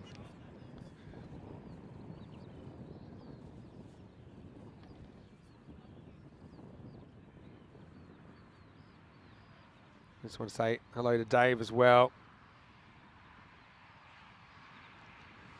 Yeah, so I'm a bit worried that this isn't actually the impact. It might have knocked something out. Or yeah, something internal. It was a really strange one. We'll show it when appropriate, but yeah. If it's just that he's been clonked on the knee, then he should be all right. You know, if it's that something's been twisted or something, then that's different. But yeah, I'm curious. I mean, there's a few giggles out in the middle, which tells me that maybe he's all right. He's overreacted. He's getting the pads back on. Yeah, I think what's happened is just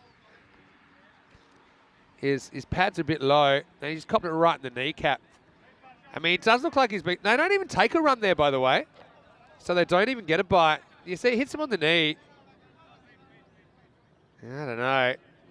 I mean, it obviously hurt. I'm not saying it didn't hurt. But the fact that well, is he going to continue or not? He's getting some extra knee protection. Okay, well, that'll help. But, I mean, you would have thought he was hit with a rock the way he went down.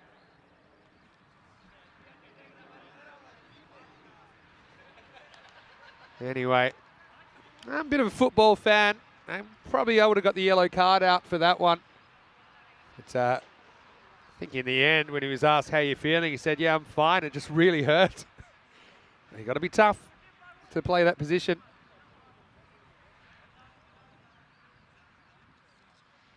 All right, well, we were talking about the ECC a moment ago. So while he's composing himself, let's give him a moment.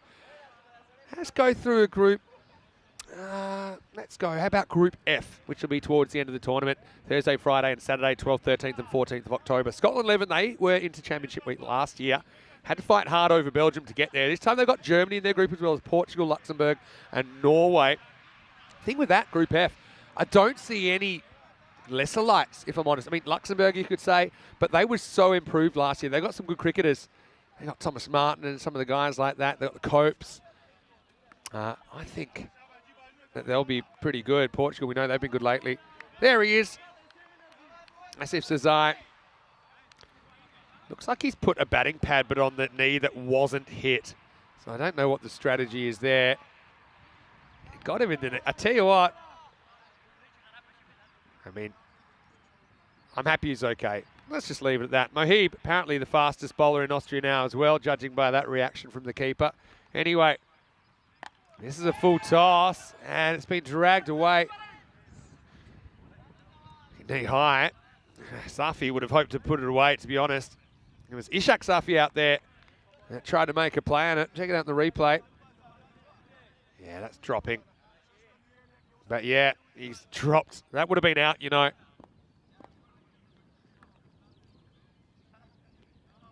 That's a wide, you know. +1. Don't think there's two here. I feel like they're about to take off anyway. Good keeping. 2 wides. This is a cliffhanger waiting to happen. Mohib's just kind of got a little bit straight a bit too often. I think he needs to concentrate on dragging it outside off stump a bit more. That's better, and it induces a shot, which is down the ground, but it has the legs. Maximo! Yeah, Safi said, yeah, give me a bit more room. That's what I want. Still, yeah, challenged him to hit down the ground, but he was up to it.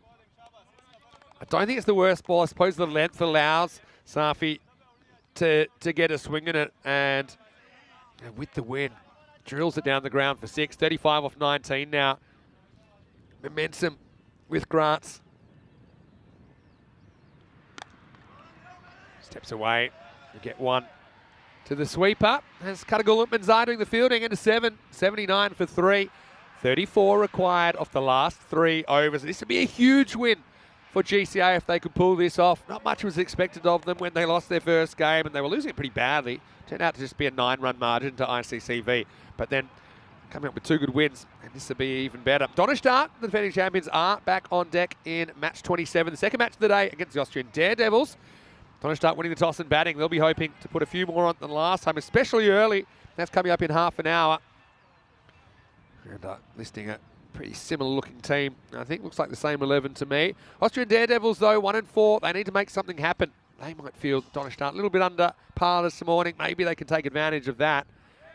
So you're looking forward to seeing the Daredevils on deck again. All right, well, this is not going to be easy. Dita's coming back for the 8th over. He's a good bowler, and I actually really like him in the middle overs. Maybe the ball slightly older, not as shiny. Here we go. 3 overs left. And he knocks him over first ball. It's full, it's straight, it hits the target. And look, even Safi has to congratulate Dita, who comes up with the goods. Yeah, just think that later in the innings, he can just concentrate on bowling that Yorker, and he bowls it so well.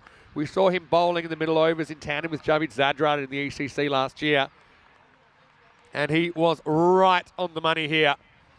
Safi doesn't want to have a look. He wants to attack. And he was just in no position to deal with that. Bounces between the legs. Perfect length. Absolutely perfect. And so maybe another momentum swing coming back to Donnerstadt. And what are we thinking in the chat here? What a great game to start the day. Because we saw some high-scoring thrillers, but, I mean, you can get thrillers at any run rate, if you like. This is more or less an average score that they put on the board. If I had to look at the run rate through the first few days, 12.1, a little bit under, but 12.1 was after yesterday. Yeah, yesterday was a crazy one. If I had to look at the run rate yesterday, it was 14.5 and over. So 145 was an average score yesterday. Nothing average about it, though. Momar, the new batter, bowled well. What can he do with the bat? Now, he attacks straight away. I'll take one to Shigawal, who thinks about throwing but thinks better of it. Yeah, Momar is the one that started the day with a bang, with 3 big wickets, including the Austrian national captain, Razmal Shigawal, for 8. Yeah, Dita in the middle, I like him. If Osman Khan could bowl with a new ball, that might be an interesting one, to just do a switch. To get Midibar bowling in the middle. It's wide, I think. Yeah, misses the leg. Misses the leg stump. Bit of tension about this. Gowder's been there. He's seen it all. He's kind of been the passive partner so far. But yeah, Dita, he loves this kind of situation. Defending champs getting pushed here. They won the 21 series. They won the 22 series as well. Trying to go for the three-peat. Missing leg. They do have a backstop who's just a bit of a coverall. Now, it's a throw that eventually gets back to the keeper. It'll be 2-leg bias. Osman Khan. Well, didn't bowl too many short balls when he was bowling. This throw's probably a little bit shorter than he intended. But he does get it going forwards, so that's important. Keeps it to 2. 30 off 15. 2 a ball is the rate they require. Oh, gets lucky. That was right up there, but luckily they got a fielder there for just that. Osman gets a bit more distance on the throw this time and almost puts one through Dita. Just a single. That could have easily been chopped on, you know. I thought originally it might go for 4, but then I forgot they got the long stop back there. Actually, it would be offensive. Back when I was playing, offensive to the keeper to have someone there, but just kind of protecting both sides of that backwards boundary. Yeah, well bowled. That's Dita's length, isn't it? 29 off 13. Just feel I need somebody to come out there and take control of the situation. Grant's not being allowed to breathe at the moment. This is a really good over from Idibasha Dita. Last ball of it coming up. Oh, that was a fully, and he misses it. He was just too late on it. And only 5 runs come off that over. 2 of them were leg byes. That's the kind of knee-high full toss. And he swings straight through. So it's 84 for 4 after 8 overs. In the first innings, at this stage, it was 83 for 5, Donnerstadt. But they finished with a bang, didn't they? They scored 19 off the 9th. They scored 10 off the 10th. So you can see they're pretty much bang on. The Worms have come together, but it's a little bit less than the red line, which is kind of the average run rate needed to to match the team batting first. Biggest over of the game coming up. It's Ishak Safi who's going to bowl it. Gowda hasn't got out of second gear here, but he needs to. 29 off 12. Well bowled. It's a pretty good shot as well. Gets a lot on it. They should get 2 here. They will. It's almost the Yorker's next best thing. It's maybe half a metre short of a Yorker. And he just has to drag it out for 1. Plus an extra. Good running. 27 off 11. Need a couple of boundaries this over. Where are they going to come from? Gowda goes straight. Tries to pick the gap. Doesn't hit it hard enough though. Now they're going to take on a 2. And they're going to get there. It's good running. Even though Moman cops the throw on the way back. He didn't quite get all of this. Otherwise I think it's going to the gap for 4. But Zadran was quick to prowl around. You don't need anyone backing up when you got the batter there. Hoofs it away. 2 to the total.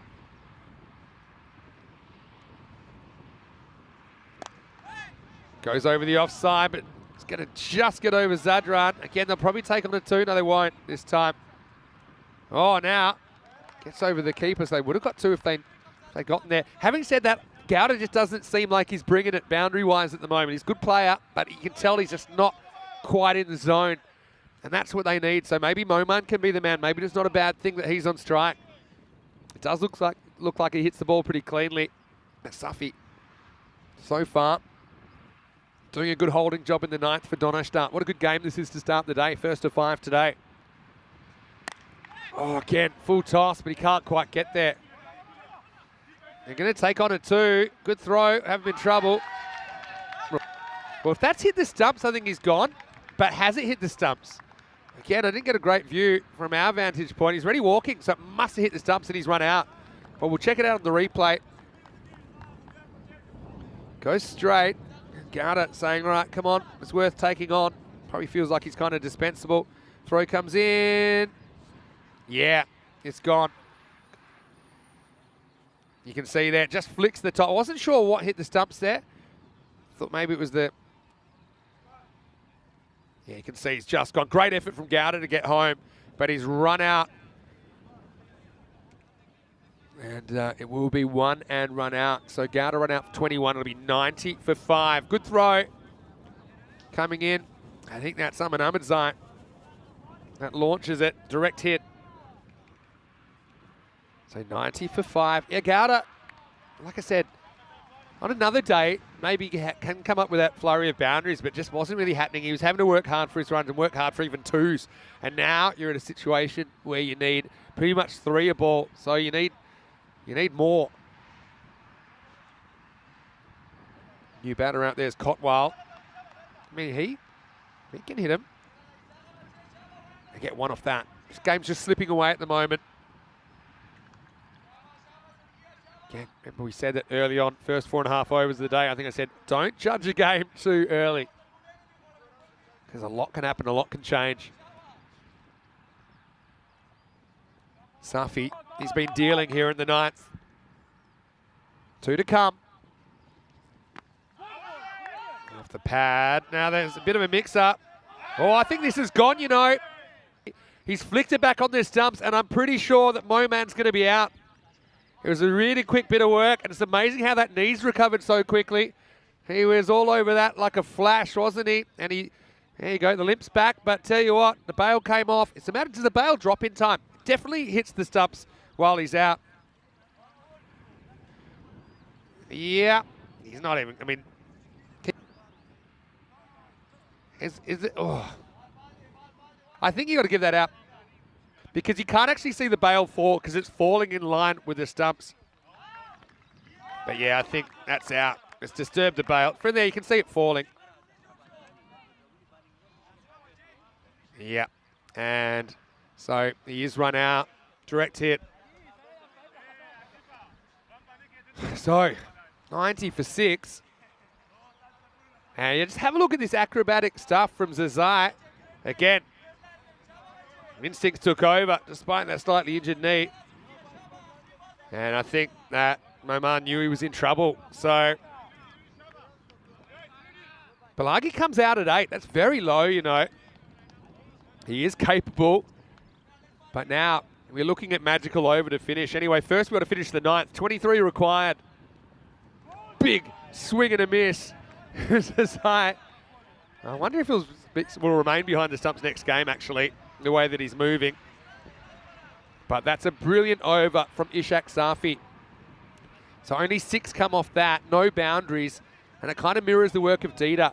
So the last 2 overs have only seen 11 runs, so they've only really gone at half the pace required in those last 2 overs, and it set up, surely, a victory for Donnerstadt.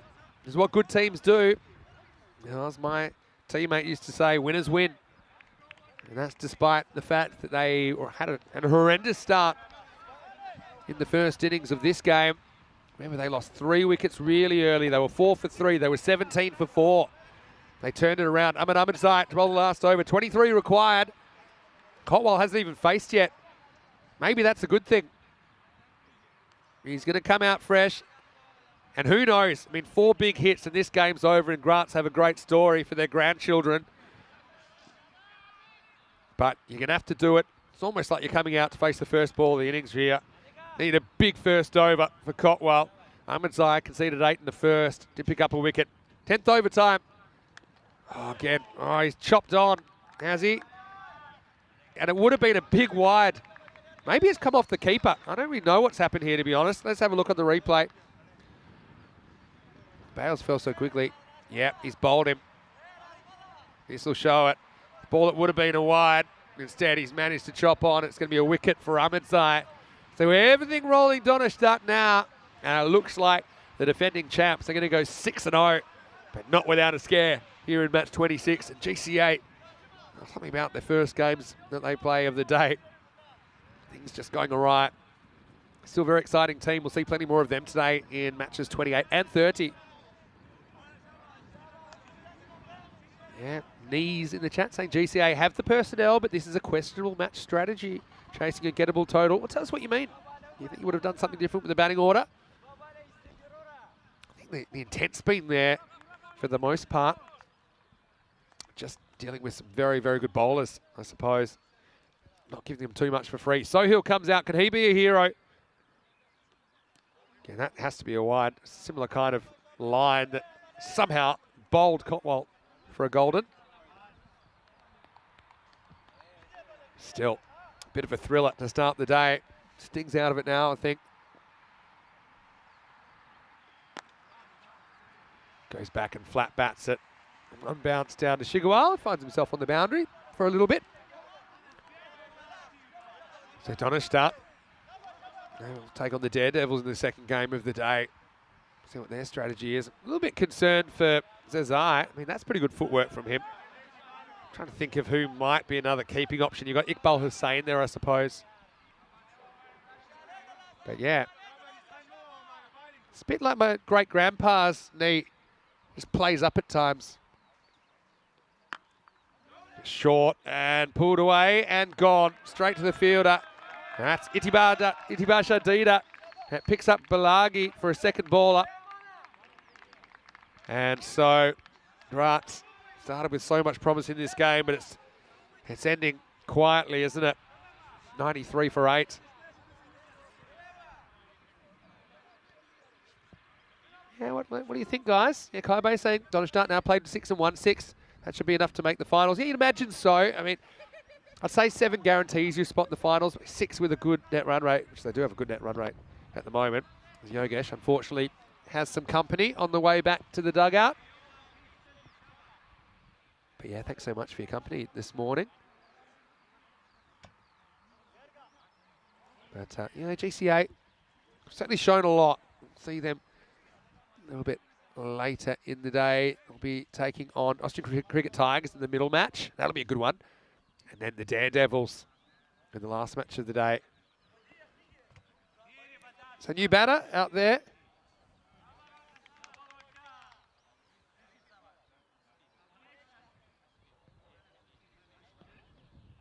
Just a little bit of a delay.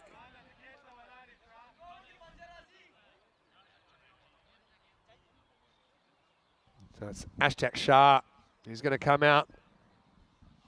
Might have changed his damp shirt. That's why just a bit of confusion there. Sounds wide, I think. Yep, and called. Aman saying, what are you doing to me? But I'm telling you, this hasn't passed wholly inside the line.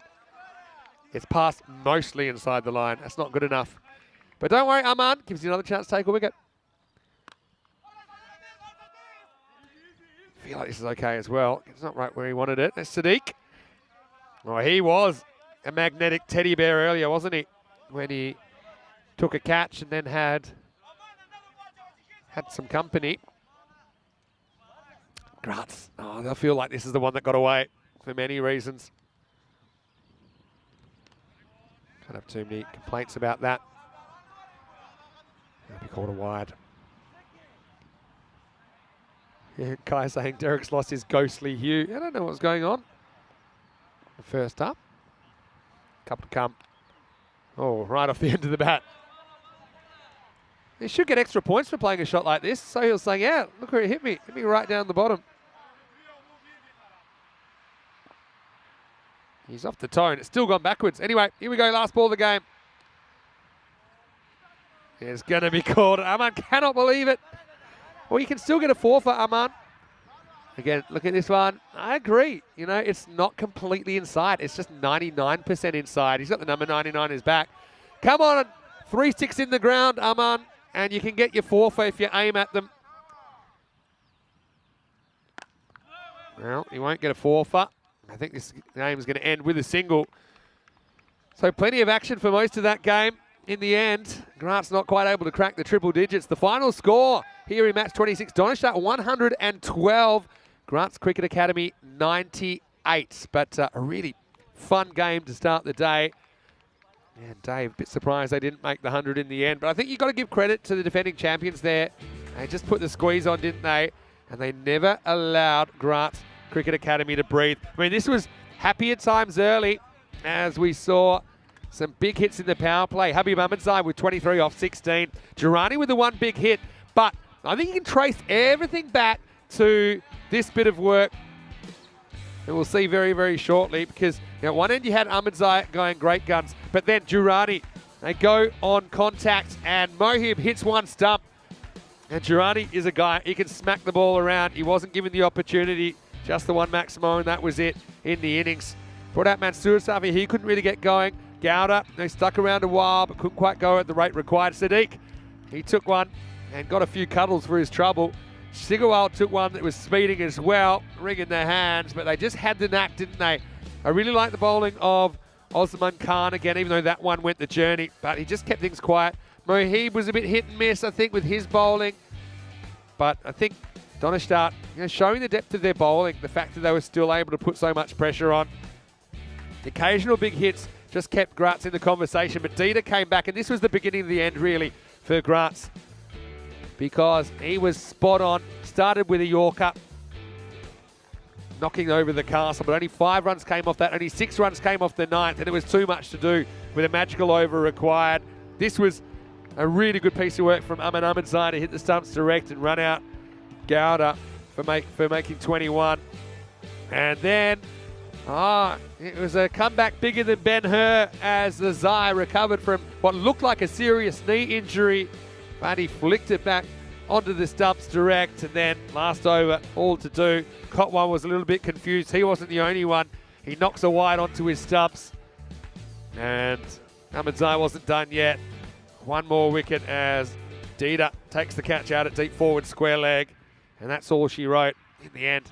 Donnerstadt keep their undefeated record alive. 23 for Habib Ahmedzai. Ends up being the top score. He departed for 23 at a key time. Durrani wasn't given the opportunity to shine. He was run out by a direct hit for just 6. 20s also for Gowda and Hamid Safi. But no one else could really impact the scoreboard. 18 extras in there, probably a few too many as well for Donnerstadt, but they get away with it. And they hold on as winners by 14 runs. As far as the bowlers went, plenty of good performance there. 3 for 16, Ahmedzai gets the figures, but I love the work of Dieter. 1 for 10 for me. He was the pick of the bowlers. 1 for 15, Osman Khan as well. Ishak Safi, he came up with the goods in a key over as well. And Donnerstadt, like I said, They go to 6-0, and they'll be back up again very shortly. The Daredevils, their next opponents. That's coming up in around about 10 minutes. Quick break. We'll be back here. Still 4 matches to come. Plenty more cricket action on your way from the Sabun Cricket Ground. Vinny Sandy, Mr. Maximo for ECN. See you after a short break for more Fan Code European Cricket Series.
European Cricket Series is proudly brought to you by HCL Software, Fan Code, and Grizzly Bear Sports. Hello cricket lovers, welcome back to the Sabun Cricket Ground here in Vienna, Austria. Great to have your company. Day 6 action. Already we've had a lot happen on the field. Donnerstadt recovering from an awful start to post 112 when it stood up against Grants Cricket Academy in match 26. Now it is time for the second match of the day. Match 27, Donnerstadt again. We'll get to see the defending champions taking on the Austrian Daredevils this time. Donnerstadt winning the toss and electing to bat a little bit earlier today. And that is the plan that they like to go with. And more often than not, it works. I mean, they even dug their way out of a hole where at one point they'd lost a bunch of early wickets. But it was Ahmed Zai and Zai, Nasim Zai, that got them out of the hole. And Zadran put the finishing touches on. Then they defended really well. Austrian Daredevils, though, we watch out for Tariq Ahmed Zai. He certainly packs a punch. You got Oria Kill, who's listed a bit higher today as well. Yeah, looking forward to seeing what happens between these two teams. Great to have your company, whether you're watching on Fan Code in India or whether you're watching on our YouTube channel, ECN European Cricket Network. Wherever you're watching from, there's been a lot of entertainment. And the good news as well is that, you know, a little bit murky today. You can kind of see it's a bit misty around, but the rain's held off for the most part. So we'll get to see, hopefully, 10 over contest. There is Tariq Ahmed Zai in the foreground. He certainly is a key for the Daredevils. Austrian Daredevils, their first ECS, and they haven't really had the best start of things, to be honest, so far in this series. They find themselves with the 1-4 record. The only win was first up when they were able to keep Snassi to 79, chasing it down in the 8th over. But since then, they couldn't chase 91 against Vienna Cricket Club. They had a real heart stopper against Cricketers CC in match 5, where Cricketers took 26 off the last over to beat them by a single run. Since then, they blew a 130 score and a 116 score yesterday. Anyway, they're back on deck pretty quickly, and it's a good start from Shahed Abed. And just getting a word from the umpire, and rightly so. You see he's followed through right in front of the umpire, so can't really be doing that. Iqbal Hussain, the opener, and interestingly, they've thrown Mahbubullah Shenwari out there with him at the non-striker's end. Don't think that's out. Don't think he really plays a shot, but it doesn't matter because it pitches outside leg stump. See here? Yeah, pitches outside leg. It's an example, if they'd gone to run, I don't think it would have counted as a run, because I don't think there was a genuine attempt to hit the ball. And all of our armchair umpires will probably agree with that. So I bet just cramping him for room a little bit. Yeah, so no Kadigal Utmanzai at the top of the order for Donnerstadt in this one. Pretty well bowled as well. Bites back and hits him high, going over the top. Hello to everyone in the chat as well. Kroom saying it was a great win for Donnerstadt last game, considering they were 17 for 4. That's true. The GCA started with a bang and ended with a damp squib, didn't they, in match number 26.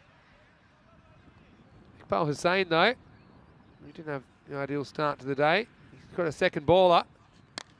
And this time he won't, because that is absolutely crunched over the offside. Maximal! First runs, and tell you what, you could probably hear this strike from downtown Vienna, because that was loud, and a loud start to the game for Iqbal Hussain. He'll be very thankful to get his first runs of the day. Just a bit of width. That one didn't really come back towards the batter. Great strike over the offside. A little bit shorter this time. Digs it in. There is good bounce in this pitch, we know that. That'll be the one for the over. It was about snout high.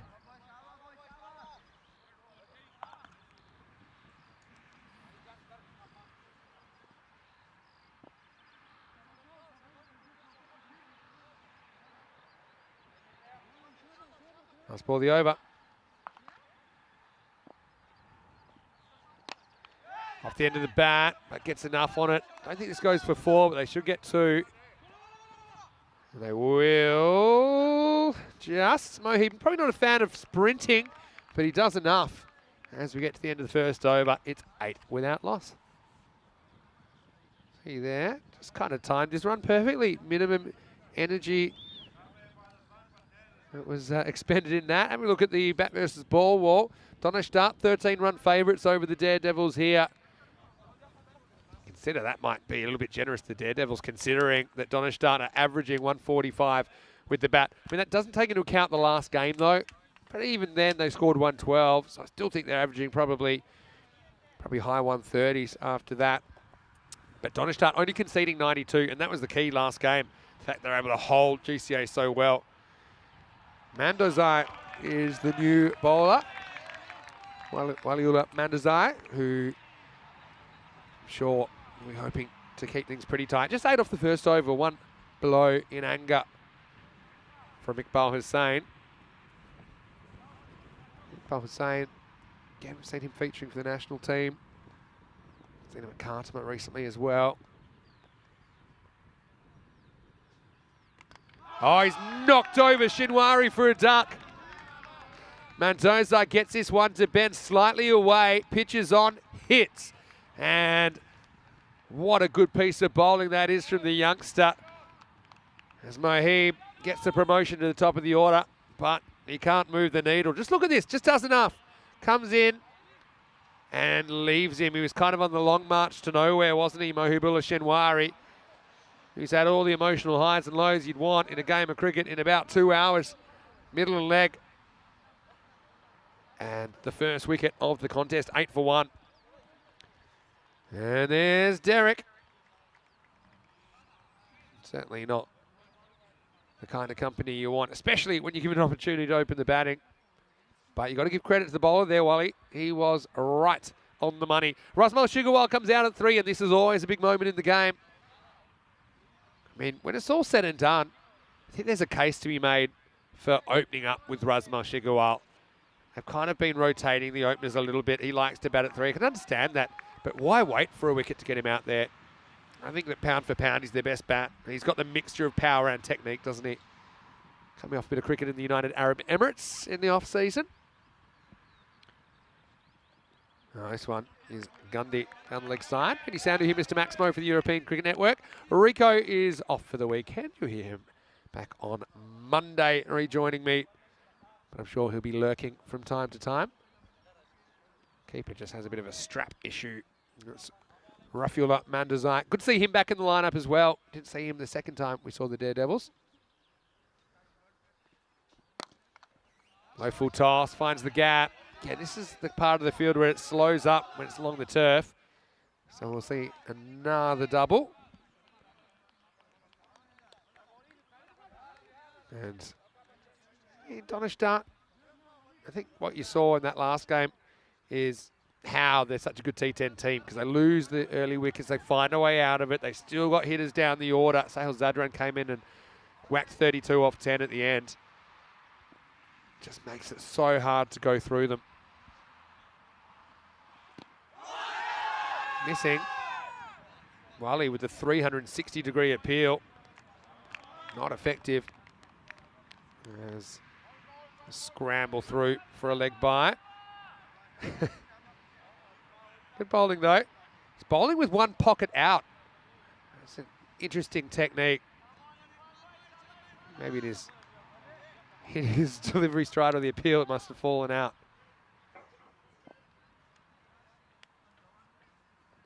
Oh, big swing from Hussain. Hasn't quite been on it this morning. Bit of a one-hit wonder so far. He's better than that. Again, kind of loses his shape there, doesn't he? Just look where his head is when he plays that. Kroom is off for his first game of the season. He'll catch up on the highlights later. Well, good luck, Kroom. We'll let you know if you owe us anything, okay? Kroom said he was gifting memberships for every century, hat-trick, or five-foot when he was watching. Guess you're not watching, though. Anyway, this is dragged through the leg side. Probably runs away for 4, I think it does. So Hussain and kind of clunks this off the inside half of the bat. And Wally goes to the boundary last ball. Again, could have gone offside there, but it's a full toss. Could pretty much do whatever he wanted with it. And so takes us to the end of the over. 2 overs down, 16 for 1. Looking at the table, you can see that both these teams are already into their second half of the campaign. Austrian Daredevils 1-4 through their first 5 matches. They're on a 4-match losing streak, and they want to snap that. Donnerstadt, though, had a scare, didn't they? They were 5-0 start of the day, but they were able to overcome Grants Cricket Academy, who now sits smack bang in the middle with a 2-2 record. Only the top 4 teams out of 11 will make it through to the semi-finals, which is in just 6 days' time. It'll come up quickly. As we go back to the action in the middle. And this is going to be Shorkat Zadran, who's going to bowl the 3rd over. It's interesting, they don't go back to our bed. We've only conceded 8. This is a really classical shot from Shigawal for 6. Maximo! Step and hit, a little bit of width. And what I like about this shot, pretty much plays the line of the ball, doesn't it? It's a bit of a warm-up ball, to be honest, from Zadran, and it disappears. And that spells trouble with a capital T for the Daredevils. Shigawal up and away, up to 8, which is the score he got dismissed on last time. Next one actually bends a lot for a wide. Like that movement, though. To get good players out, you've got to bowl some good deliveries. And more often than not, you've got to move it off the straight, I think, to get good players out. They don't get much better here in Austria than Razmal Shigawal. This one doesn't really shape at all. It takes on the mid off and wins, and probably runs away for 4 it does. So again, this one is an interesting one. I think Razmal plays for a little bit of out movement, and for that reason, kind of hits him high in the bat, maybe slightly inside, but does get enough of it to get it over the infield. And that's all about the power play, isn't it? Runs away for 4. Daredevils, I suppose, one of their issues. In fact, they've been conceding a few too many. That's one thing. The numbers aren't that bad. I mean, they are a team that have hit over 100 on their last 3 occasions. If you're going to see their batting kind of faltered. They only scored 70. That was chasing 91 for victory. But since then, they've made 103, 130, and 116. So, you know, they're competitive scores, but not really batting the teams out of the game. The fact that they haven't been able to defend any one of those last 3 scores I mentioned, including that 130 against the Eagles. We know the Eagles, they've been in destructive form with the bat.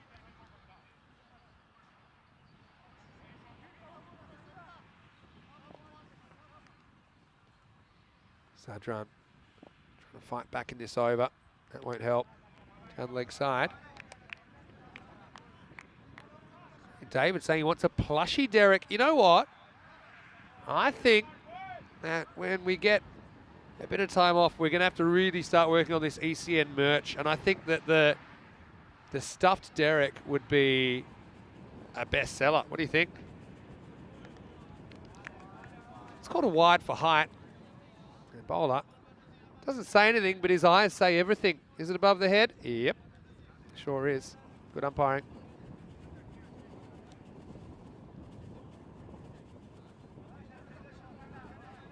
Tell you what, eyebrows don't get much higher than Zadran's there. As he saw the arms extend, look at that. And he does have a little mutter saying, what? But yeah, it was a huge wide. Anyway, next one, you know, that's taken off as well. That's interesting, hey? Where does this pass him? Because, oh, it's close. Maybe, yeah. I think it is called, you know.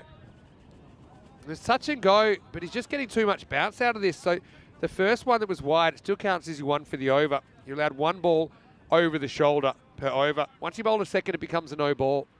And it's to discourage the overuse of the short ball.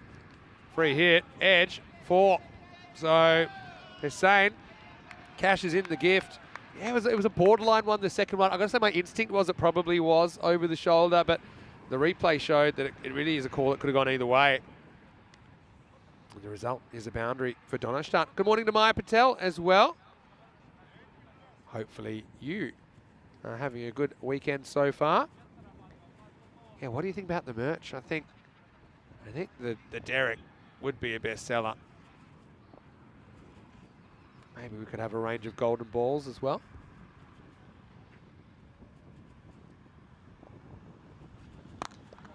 Hit back pretty hard, and that has been absolutely cracked. Checking out the replay. I mean, this is pretty close to all the way. I think that's gone for 4. We'll have a look one more time. Where does it bounce? There you go, just inside. So that'll be 4 runs, but that went like a rocket, didn't it? Iqbal Hussain moves to 20. Also think, maybe some T-shirts. I mean, I would definitely love to hit the clubs in an "it all happens in the 9th" T-shirt. I think that would get the right kind of message. That I was there to party. Last ball of power play coming back up.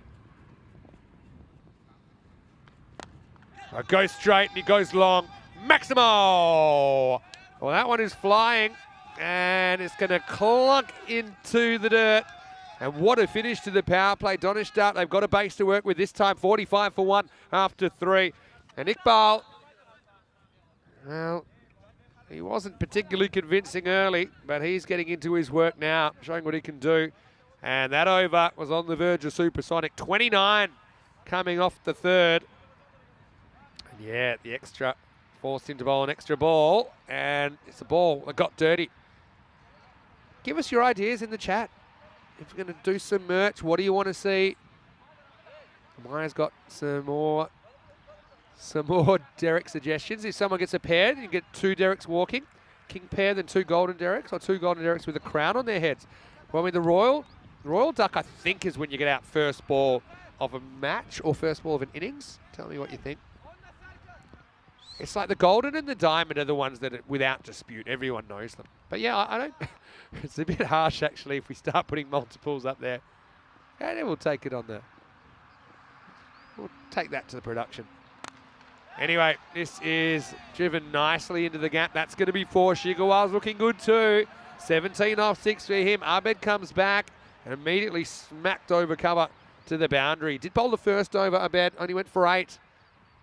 You see Shigawal. What I like about his batting in this series, he's not the kind of guy that premeditates a lot. He's got all the tools. He just plays the correct shot for the ball bowled. And even this one, he's not confident he can get under it, so he's just happy to take the one. He's got Iqbal Hussain at the other end. Dave thinks we need some ECN cricketainment T-shirts as well.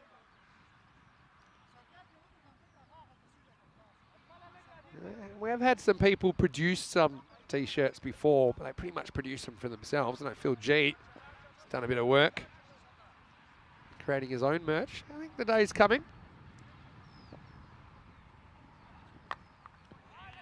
This one is going to get through the infield. Should stop in time. It does.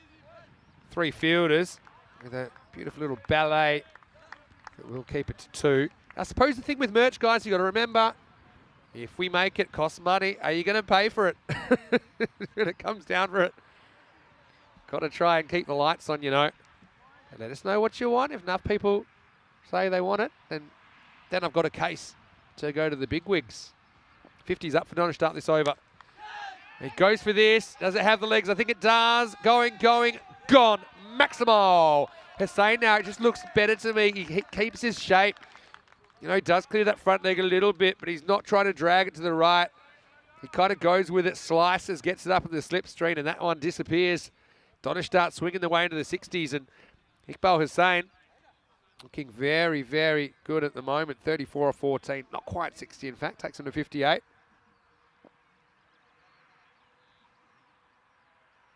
Abed finding this a bit more problematic in his second over. Serves up a full toss and gets away with it. That's probably the one. You've got to be a bit aware of your field there. They had the kind of baseball field there where they had the cover back. That's the ball you could have easily sliced over point for 4, and there's no outfielder there. He tries to muscle it over mid-wicket. Baseball style.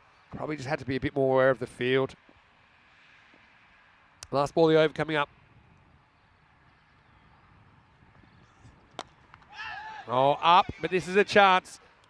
And it's caught eventually.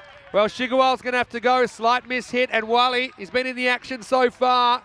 Oh, he tried so hard to drop this first up, but to his credit, the young man, he kept his eyes on it. It popped out for a second, and he was able to gobble it up. Good composure under pressure. Shigawa with the one false shot. But then, yeah, well, he's all smiles, and so he should be after that, because that's a big moment in the game as Shigawa not able to go on with it here in match 27. He's the second wicket of 4, 59 for 2, and Abed, after going through the ringer in that fourth over, does get the big wicket of the Austrian captain for 18 off just 8 balls.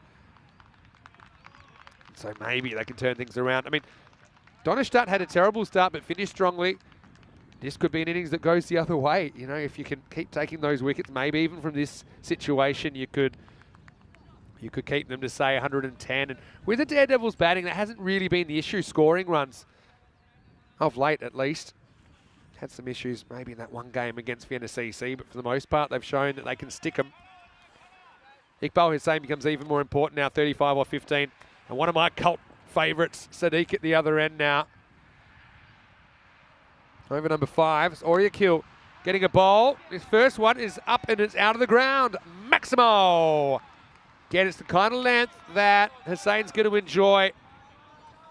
It's just enough length to get under. You see, he backs his ability. He's got fast hands. That one flies out of here. Up into the 40s, 41 off 16 now. He had that little bit of luck early, didn't he, that he needed. Didn't get it in the game before. Over the wicket now. Oriakil with the change of strategy. That's a good ball. Sadiq, for once, keen to run, but Hussain turns it down. Yeah, Oriakil had a really interesting first day of the series. He bowled really, really well, but just had one over from hell at the end of the day. As Waka Zalma whacked him for 26 off the last ball. Last 5 balls of the game, last 5 balls today to win the game for cricketers. Anyway, it is in the slot again, and Hussain, he's going, and he's gone again. Maximo to 47. Yeah, once again, it's the length. Yeah, the line's different, the angle's different, but the length pretty similar. And Hussain just backs himself to whack it into that kind of front umbrella area of the field. 47 now, staring down a half century. He's a danger man for the Daredevils. The Daredevils want to see the back of him. Blocks out the next one. He has been a little bit selective, which I like. Seems to be making better choices now that he's in. They're not really feeling the pressure as much, so he doesn't mind eating a dot like that, for example. Dave saying, watch out, Gunners. Yeah. Hussain's been on fire. Up in the air, sliced, and it's a big moment in the game. It's Zadran that's under it, and he catches it. Well, there you go. Oriakil gets the last laugh, doesn't he, on Hussain, who batted smartly for 47, but he's going to have to go. He hit 5 big sixes. He was going for a 6th, but he just sliced the ball high into the Austrian sky. This one's a little bit shorter, right? It's not quite the step hit easily down the ground, and that's why I think it ends up going up in the air. Zadran does well. Good innings, though, from Iqbal Hussain. He'll take that every day of the week. Goes for 47 off 20. And the score is 71 for 3. Aman Ahmedzai comes to the crease. Well, not under as much pressure as last time. He came in at 4 for 3 last time. This time, Aman come in at 71 for 3. In fact, it's not Aman Ahmedzai. It's Karagul Ahmedzai who comes in to bat. He was opening last time. He's coming off a duck as well. There we go. As confirmed. So I have it on good authority. Now I'll poke my head around the corner. So who was it? I think it was Dave that said, watch out, Gunners. Well, Karina is back up there. And Karina, give us a thumbs up. Just, I can always tell by the nails if it's Karina. That's definitely Karina, okay? Unless Gunners has had a manicure and I'm not aware of it. Although he does have very dainty hands as well. Both batters yet to face. Last ball of the 5th coming up. Utmanzai gets a wide and it gets away from the keeper. It'll just stop in time. They'll get 3 wides. Here's the issue with Karagul Utmanzai. Early on, they kind of found a bit of a blind spot where they cramped him for room. he struggled a little bit to get it away, and it was that kind of line, to be honest. That time he gets inside it, and we'll get 3 bonus runs for his team.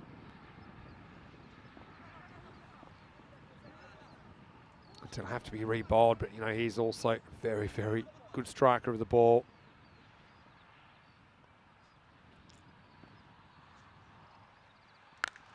Yeah, that made such a good sound. That's out of here. Maximo! Well, this one's probably a homer at Yankee Stadium. I know they've got a pretty short fence in right field. That was just asking for trouble, and Oryakil finds it. And its name is Kadagal Lutmanzai. He's off the mark with 6. And at the end of the 5th over, it's 80 for 3. Let's have a look at the Maximo power chart. Well, this is basically how many sixes get hit per 10 overs. And you can look at some of the top performers. Donnerstadt, they're right up there. This doesn't take into account the first game of the day, to be fair. This was based on matches up to 25, which is the first 5 days of action. But you can see that the Daredevils, 8.2, just lacking a little bit in that department. They've got to find the power.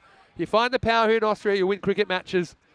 A lot of them kind of huddled around that 10 mark. I mean, the average 9.2, but Snassi kind of dragging down the group, aren't they? With only 3.36s per 10 overs. Got to find some power from somewhere. New bowler coming up now. It's Narendra Polasam, who's going to bowl over number 6.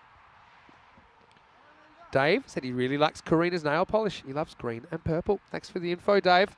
Anyway, Sadiq finally gets to face a ball, and he almost hits a boundary. Key being almost. It was a very good piece of fielding down there from Shaheen Mahmood. We have seen behind the stumps the other day, but now with Ruffy back, yeah, that's fine. He doesn't come from the rope or outside the rope. Really love that effort. Saves a couple of runs for his team. Sadiq. And let me give you the 4-1-1 on Sadiq. He's going to get outside the off stump. He's going to try and whack the ball into the wheat fields. And he's the kind of guy that tells you what he's going to do, Babe Ruth style. And sometimes he does it. Exhibit A. He hits it. It's going into the gap. And it's into the wheat field. Well, you don't have to be Nostradamus to work out what's going to happen here. I mean, this is a ball that is probably a good 5 stumps outside off, but Sadiq gets the length to work with. And, well, he'll tell you he placed that one perfectly. Love to watch him, though, because he's something a bit different, isn't he? Yep. This time he finds the fielder. Here's the thing, though. Sometimes he'll surprise you, Sadiq, when you really keep dragging the ball wider and wider. He will slice you over point. And it's rarely an area that's protected. So for me, they got a deep cover. He's a waste. I'd maybe put him at deep backward point. You can only have 5 fielders on the leg side. I probably wouldn't even have a long off to him, to be honest. I think that's a waste. Lutmanzai's on strike now, though. Left-hander. Gets a good one from Polasam. Yeah, so here's my field. Corey would love this chat. To Sadiq, I've got 4 back on the leg side, deep fine leg, deep square leg, and then deep mid wicket long on, which is pretty wide, just blocking that right-hand side. And I've probably got 1 guy back, probably deep point or deep backward point. And then fill in the gaps with infielders, probably mid on and mid off up, really, to be honest. Kadagal just continues to have trouble with that kind of a line. He's a bit of a ball magnet at the moment, isn't he? Charges and kind of messes his timing up. Well, Dave's saying, bravo, Vinny, the great predictor. Well, it's not that much of a stretch to know what Sadiq's going to serve you. Anyway, Kadagal Lutmanzai picks out the outfielder this time. Fielding done by Tariq Ahmedzai as we get to the end of the 6th over. Pretty good one from Polasam in the end. Does go for a boundary, but only goes for 8 in the 6th. It's 88 for 3. Let's have a look at where we are at the moment. We're in the middle of ECS Austria, and we will have the ECIs coming up at the end of this 2-week adventure before the show continues in Bulgaria. 8 teams there, including special guests, Istanbul KSK of Turkey. Great to see them taking part. I think they'll really enjoy the dimensions of that Vasilevsky ground in Sofia as well in Bulgaria. ECIs to finish that, and then we head to Sweden. Always great to be back in Sweden. We'll be in Stockholm It's the only Swedish series on the calendar this year. Hopefully at some point we get to go back to Landskrona because I'm keen to go back there. Very good karaoke bar in Helsingborg where we stay. We're quite famous there with them as well, I think. I'd love us to be back. Expensive country, Sweden, as you sometimes will find out the next day when you check out the old bank statement. Waliula Mandazai comes back for over number 7. Just done a reasonable job last over of pegging it back a bit, but they're still on 148 pace. Oh, tell you what, he's copped that in the, well, I don't really know how to say it. I'm just going to say the midsection, but he's been an absolute ball magnet today and do something about the pain, but don't worry about the swelling job for Kargul Ludmanzai. Just cannot time up the balls that are angled in his body. This time he's got a bit of room to move. He'll get one. All right, this will be an interesting one. Mandazai to Mohammad Sadiq. Sadiq had a great series. I think he scored 285 runs in 2021.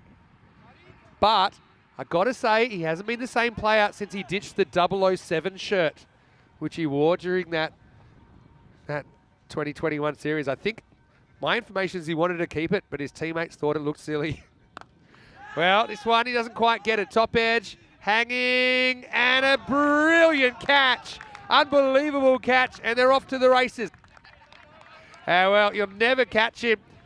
Sadiq, he gets down, he slog sweeps it, but Oriakil comes up with a acrobatic effort. Look at that, he's in, full dive, protects the ball. Wonderful catch, and a big moment because Sadiq, he's a guy that can score real quick when he gets in the zone, but he didn't get that out in the middle and he's got to go. 90 for 4. Just hung in the air long enough to give Oriakil a play on the ball. But yeah, you can see probably more often than not, he does get that over the ropes, but that's an excellent bit of fielding. And you've got to love the celebration as well from Oriakil. He's kind of the enigma, Austrian version. New batter comes out. Asif Sazai had a big hand in turning things around last time. For Donnerstadt came in an awkward situation.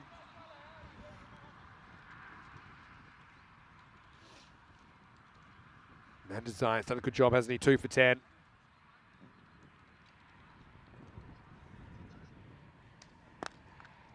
Mandazai does manage to get some bat on this. There's another one that was heading for his body, but just gets one. See, I don't know. Mandazai is a guy, I've seen him make a lot of runs, but he has been troubled by the ball angled in that's cramped in for room today. Nice ball, the over coming up.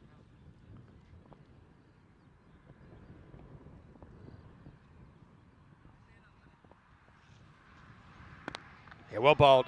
Really good spell from the youngster, Waliula Mandazai.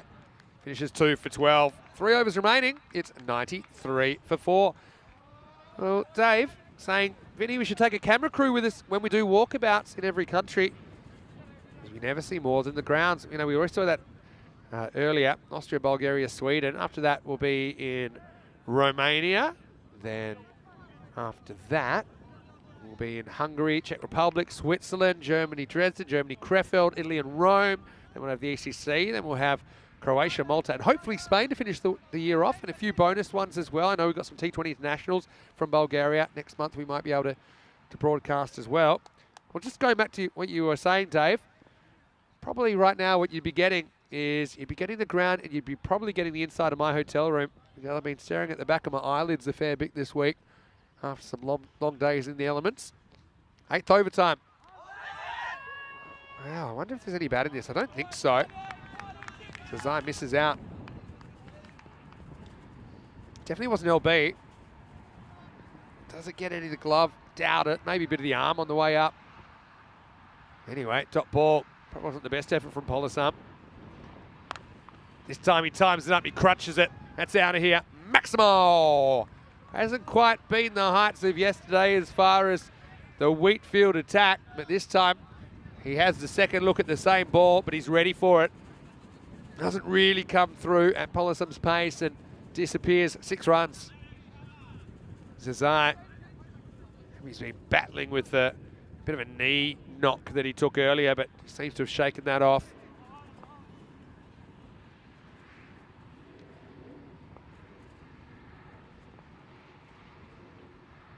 Yeah, better line, better line. And this is an innovative approach from the keeper, who goes to appeal for this dumping despite not taking the bails off. You'll be very lucky if you can get one of these.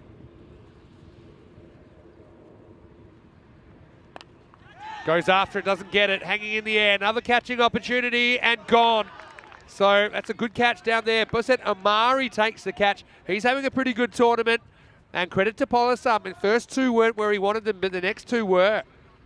And Zazai, the next man to go. They just keep themselves in touch at the moment, the Daredevils. That makes it 99 for 5. It's the end of Asif Zazai for 8. And Zazai, just the one big hit here. Creating chances and taking them, that's the key. They've taken some good catches. But here's trouble. And I actually thought we might have seen this guy 1 spot higher.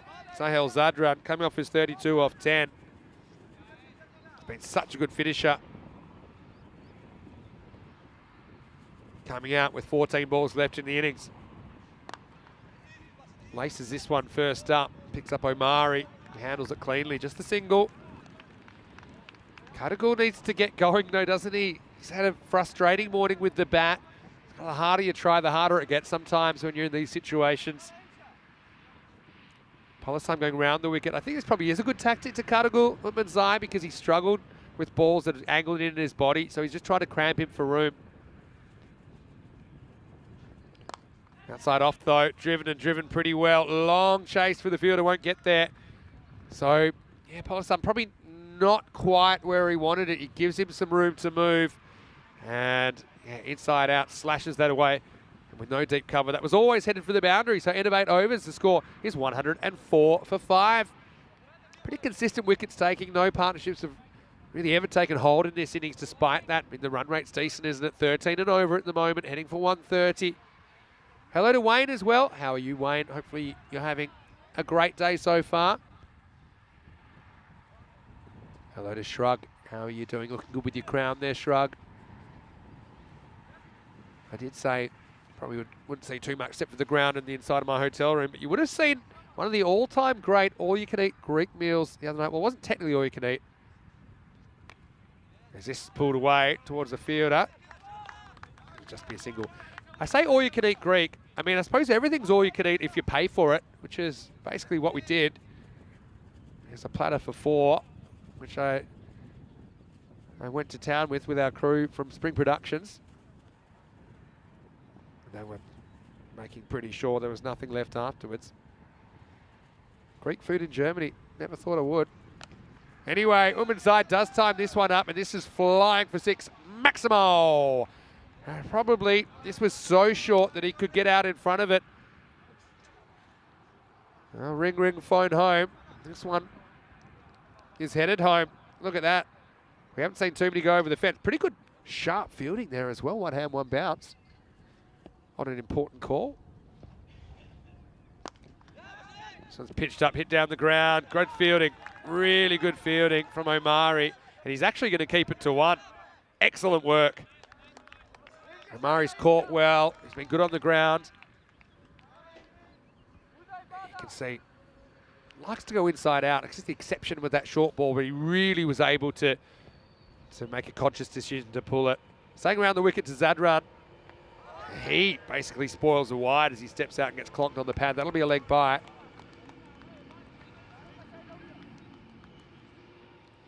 So what are they heading for here? Feel like we're heading for 130s. Maybe with a good finish, Daredevil could keep it down to 120s, but I don't see it happening, to be honest.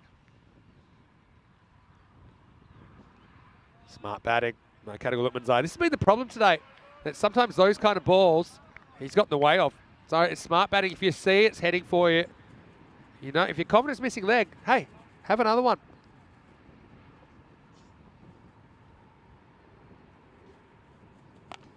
This one, he does pick up and he gets the fast hands through it. It's going, and that's out of here.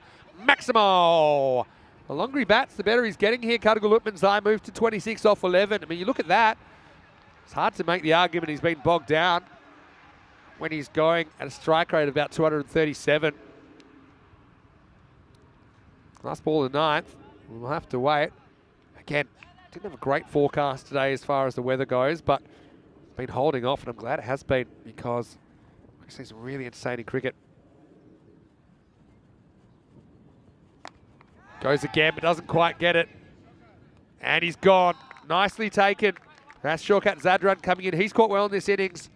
And Oriakil will get a second wicket, but he was fairly expensive here in match 27. He'll finish with 2 for 36 off his allotted 2 overs. And the score is 120 for 6. So yeah, Oriakil, yeah, credit to him. He does come up with a couple of wickets, but probably just slight non-execution of the lengths, I think. There's probably a few that went for 6 that were just probably not quite block hole. His pace, Don Sharp Bayers were pretty confident driving him up and down to the ground. Wali Ulamandazai, I think for me, he's been the best of the bowlers, so 2 for 12 so far. Oriakil with 2 wickets, as we mentioned, as well. Apart from that, Shane Abed with 1. Polasam with 1. He only went for 19 in his spell, so pretty good effort from Narendra. As we get ready for the last over. And my dreams have come true. Looks like we'll have an S Zadran on S Zadran contest. Shortcut to Sahil.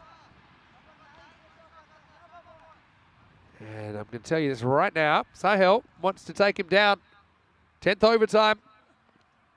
Starts with a big wide down the leg side. Well taken. Rafiul Amandazai back in the lineup again. He provides an extra dimension to the batting for the Austrian Daredevils as well. Saw him on day 1. It was pretty important.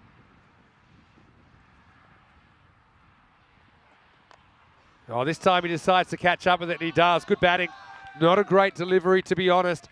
Maximo. Well, if you're going to hit a wide, make sure you hit it to the boundary or over. And Sahil Zadran does the latter. It's outside the pad, but he just throws the bat at it and gets it all the way over Shaheen Mahmood, who was back on the boundary, but it didn't matter. So 127 with 5 to go.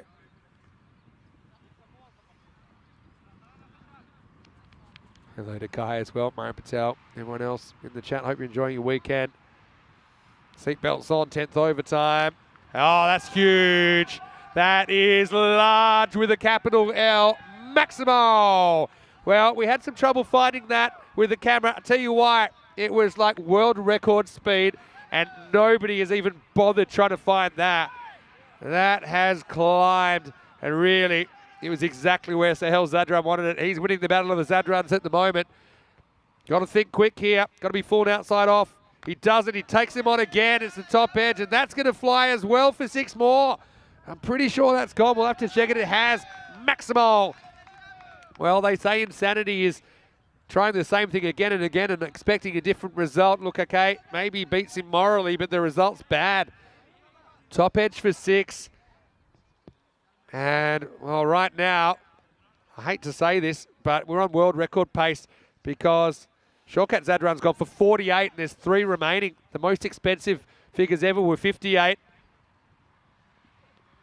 Oh, no! That brings up his 50 and not in the good way. Maximo tries it again. Halftrackers.com and they're disappearing. You got to try something different here.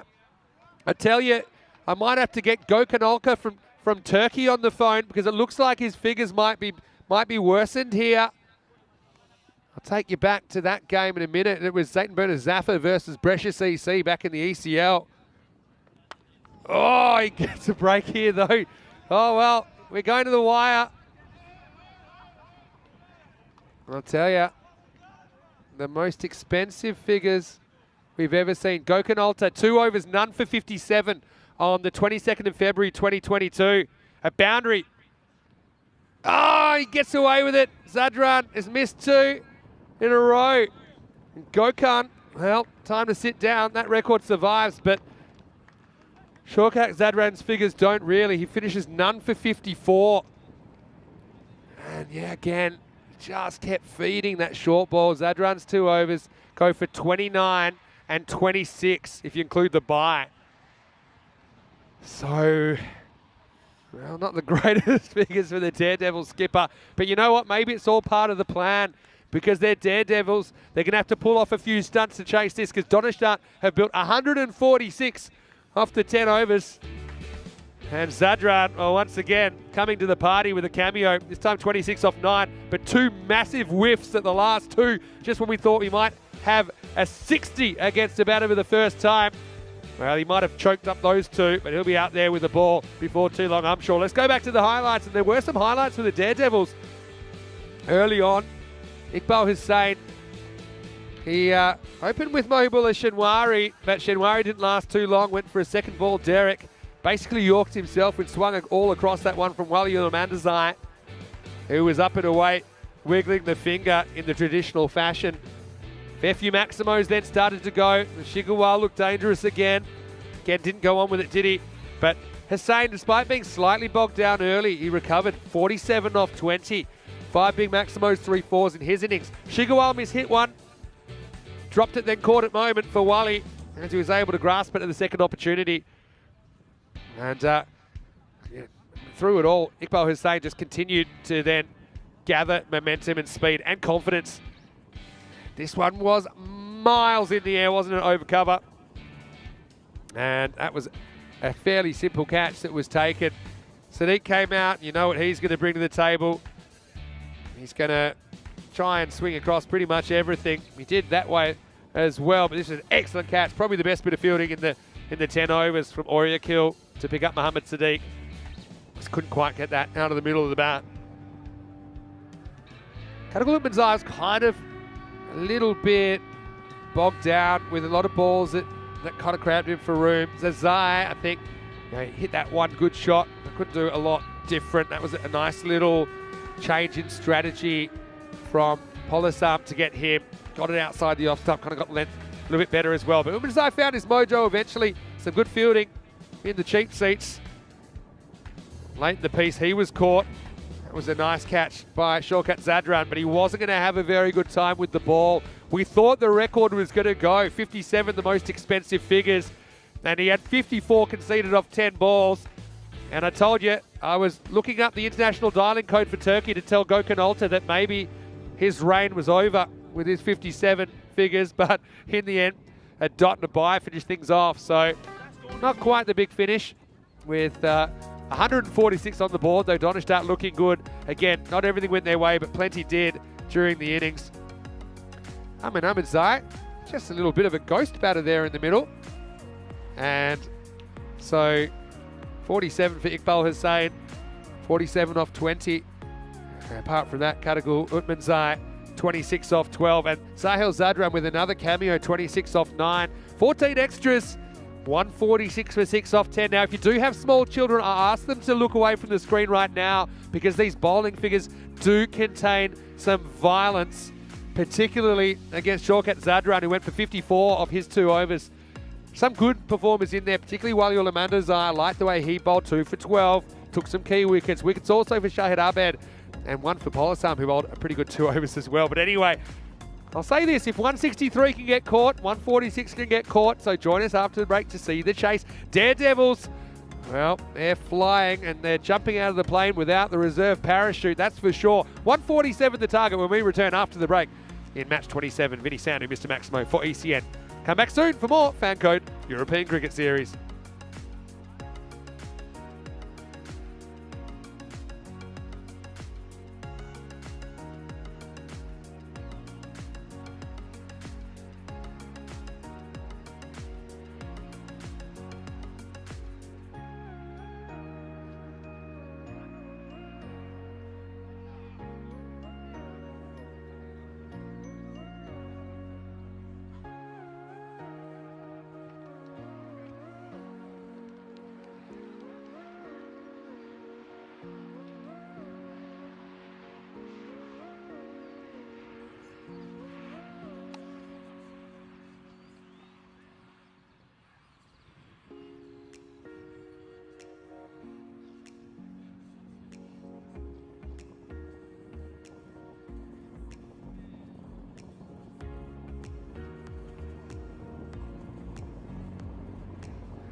The European Cricket Series is proudly brought to you by HCL Software, Fan Code, and Grizzly Bear Sports.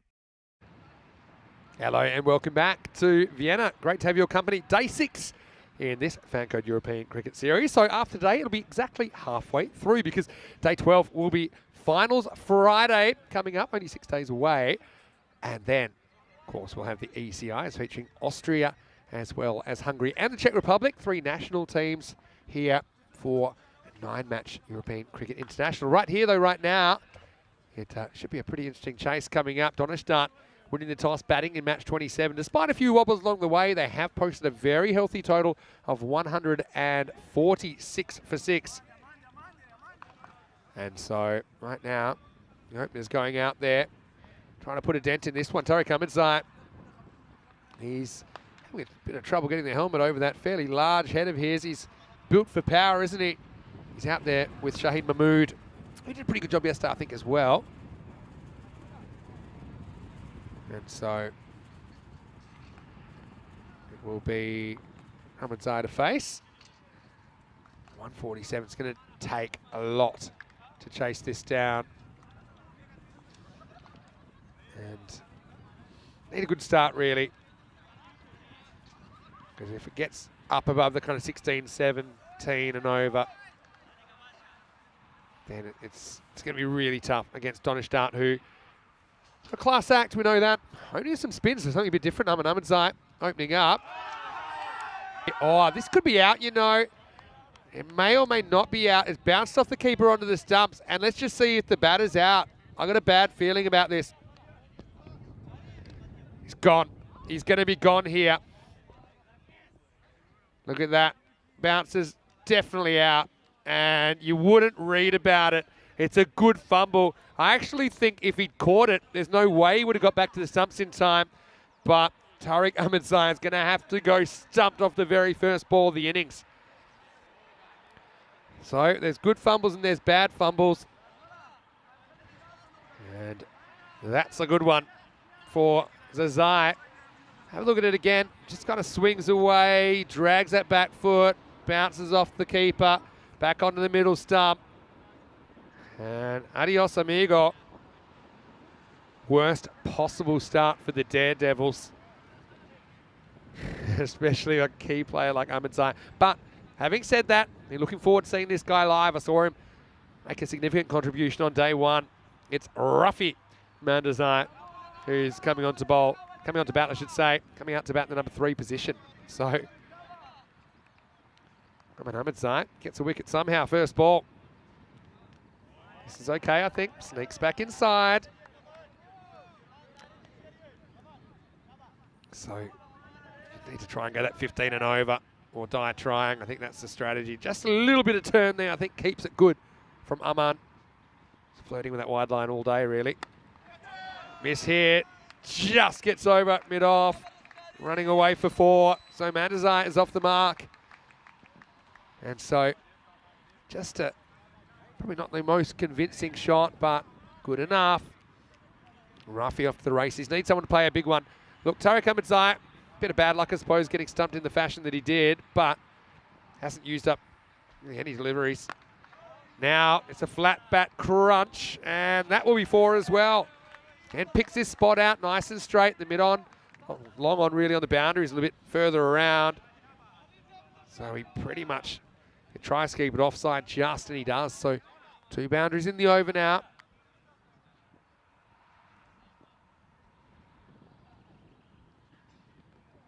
Well bowled by Aman. Really does have that strategy to drag the ball wide of the off stump, but not quite a wide. That's the key.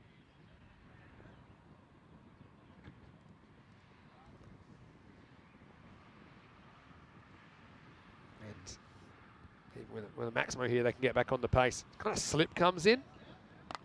This one, again, probably would have been a wide. That's what they're hoping, I think, sometimes, that they'll spoil a wide, which they kind of do there. So, end of the over. It'll be 9 without loss after 1. Hello to Dave. Hello to John Gray as well, and Rob Thompson. Everyone's ready.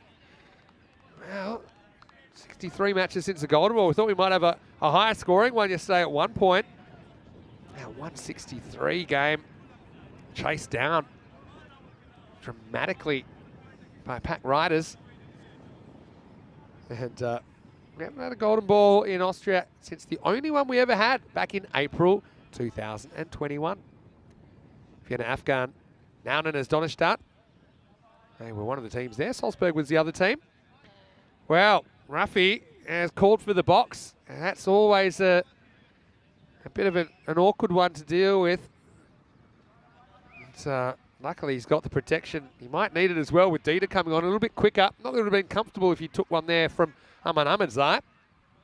Dieter's bowled well today. Again, I kind of like him bowling in the middle rather than with the new ball. Not that he does a bad job, but I just think he's so good at hitting the block hole, which is kind of what you need in that situation. But still, tough bowler to take on. Yeah, he does go for that Yorker first up. Kind of cramps Mandazai. Rafi will be hoping he can turn it on. Scored 34 of 27 against cricketers in match 5. Got them up to the score of 103. It looked like it was enough, and then turns out it wasn't due to a dramatic last over. He was batting in the 4 position on that occasion. Steps across and tries to kind of whip this to the leg side, misses out. So here's the thing. Donnerstadt have a good bowling group. They've got good variety in their bowlers as well. They've got some spin options. They've got some pace options. Missing a couple options as well, but no Noor Ahmadzai in the lineup today, for example. But still, very good cricket team. No Davitsi as well, absent. Steps across, and it's hard to get Dieter away to drag him from outside the off stump. So this is more of an early innings length that Dieter bowls here. Not kind of up and in the block hole, kind of challenging the batter, hoping they can get a miss hit, hoping maybe they get a little outside edge, move the ball around a bit.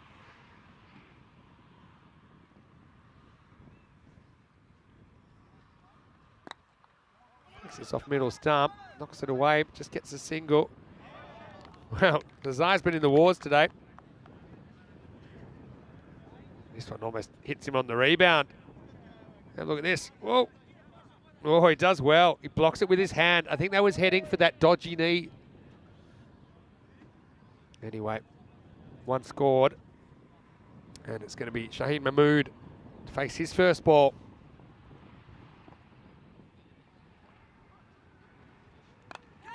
Oh, thick outside edge. Probably spinning away, going, and getting to the rope. So Mahmood off to the races. And they've fallen behind already in this chase. It's going to be hard to peg back, but Mahmood hasn't really had a say yet. Not a bad shot, really. He kind of goes a little bit inside out. I don't think it's quite where he wanted to hit it, but gets enough bat on it to get 4. Dave's feeling a golden ball. Early call. Last ball the over. Wow. Gives him something at his throat. And all that Mahmood can do is instinctively deflected away. No run. A pretty good over for Dieter. Only 5 come off it. It's 14 for 1 after 2. John Gray saying Donnerstadt definitely the team to beat here. And I'm assuming you mean for the whole tournament, not just in this match. They are back-to-back champions. And right now, they are cruising 6-0. With a win here, 7-0, I think guarantees them a place in the top 4 regardless of what happens. But they'll be keen to keep on winning. There's going to be a lot of competition, I think. Indian CC Vienna, interestingly, have been lurking. They've only played the 2 games, haven't been beaten yet.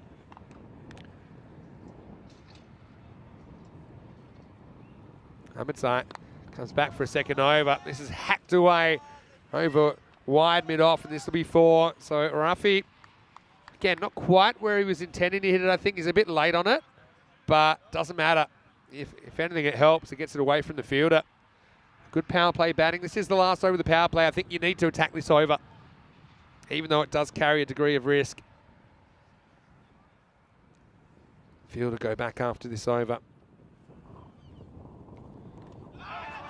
Well, he's got an edge on this, and he's gone.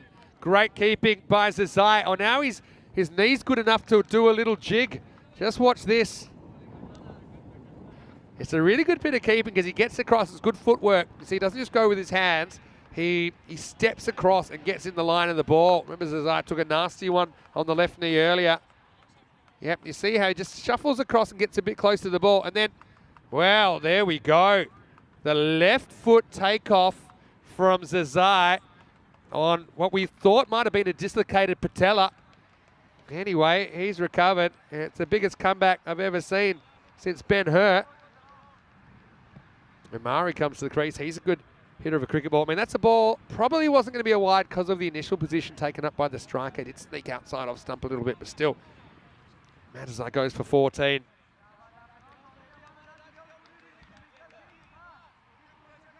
Daredevils seem like a good team out of luck at the moment, don't they? Had their moments, but it's going to be really, really tough from here. Omari's a mercurial type player, though. He's impressed me with his ability to hit. Ahmedzai lures him into this one. Thick outside, half of the bat shot. Come back for 2. Omari's off the mark. But Ahmedzai's shown pretty good control here. He's a genuine flirt, and what I mean is he's flirting with the tram line all the time. He loses some battles sometimes with the umpire. It costs him a wide, but he's hard to get away.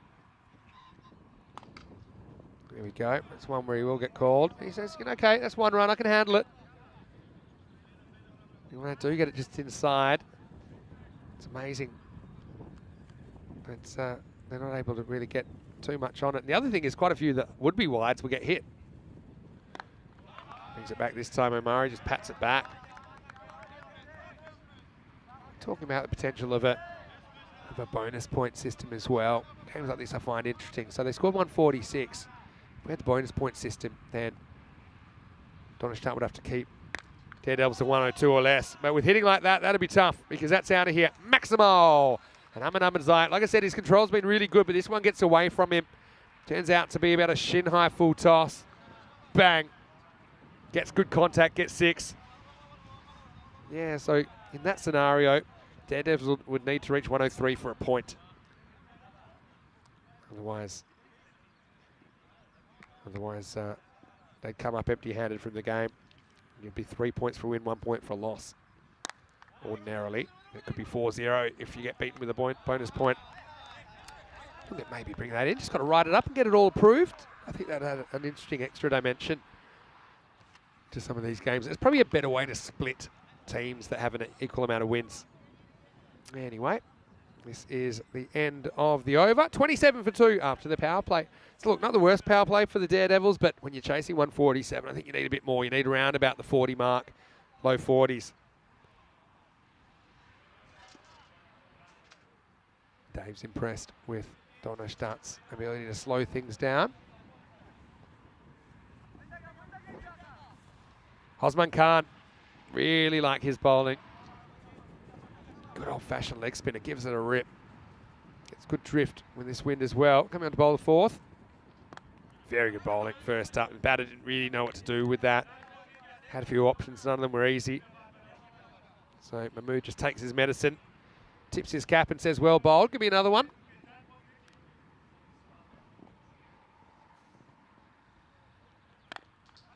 Another ball from Osman. That is a leg spinner. Just had a bit more width and Mahmood not able to time it up.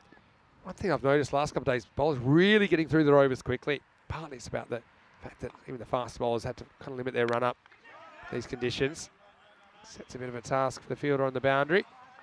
That's Ahmedzai. Very good fielder. Make sure it's only one.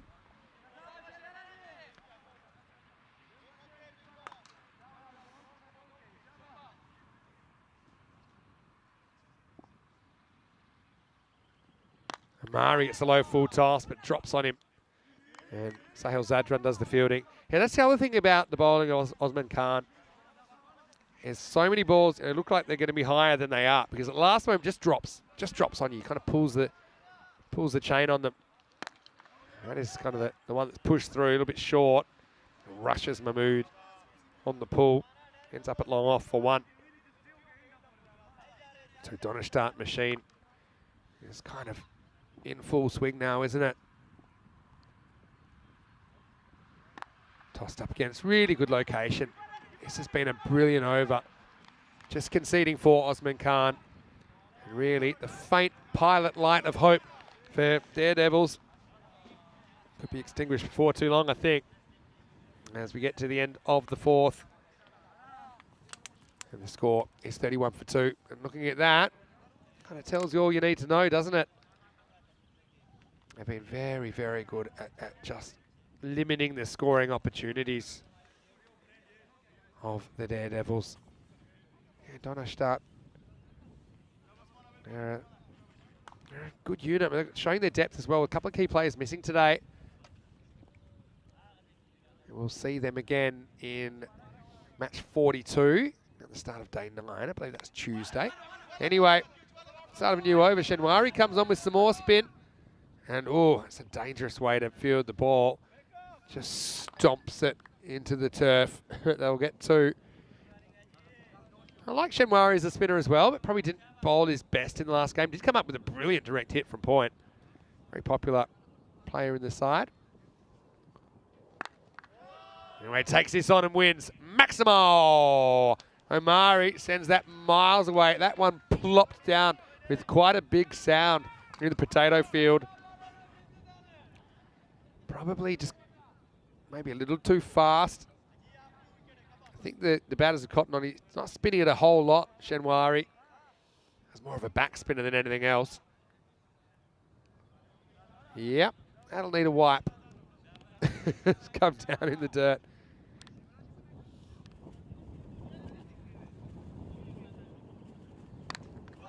Up and in the air. And it'll just be a single.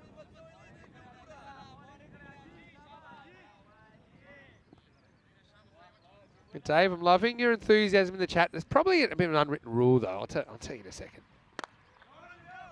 Normally, try and limit it to one message every, say, 1 minute every, one message every 2 minutes max. That's just to make sure that we can give everyone a chance to put in their 2 cents. Loving the enthusiasm, though, and I'm loving this hitting from Omari. Well, it'd be quite the comeback, and just have a look at that. Maximo time. And I tell you what, I don't know what club in the golf bag you'd use to play the next shot, because this has gone plop. And you might need to get the shovel out to get that one back. That was deep from Omari. He's 25 off 10. Yeah, so Dave, yep, no problems. I'm loving the comments. It's not a problem at all. I'm loving the enthusiasm. But maybe around one message every 2 minutes, I think is probably about right if you're really feeling it. As this one's in the air as well, and Omari goes deep again. Maximo! Well, there's only one way out of this because they passed the point of no return. But having said that, in Austria ball, I think anything's possible. And so, takes us to the end of the 5th over. Score 53 for 2. That one brings up the 50 for the Daredevils. Having a look at the ECC coming up in September, late September.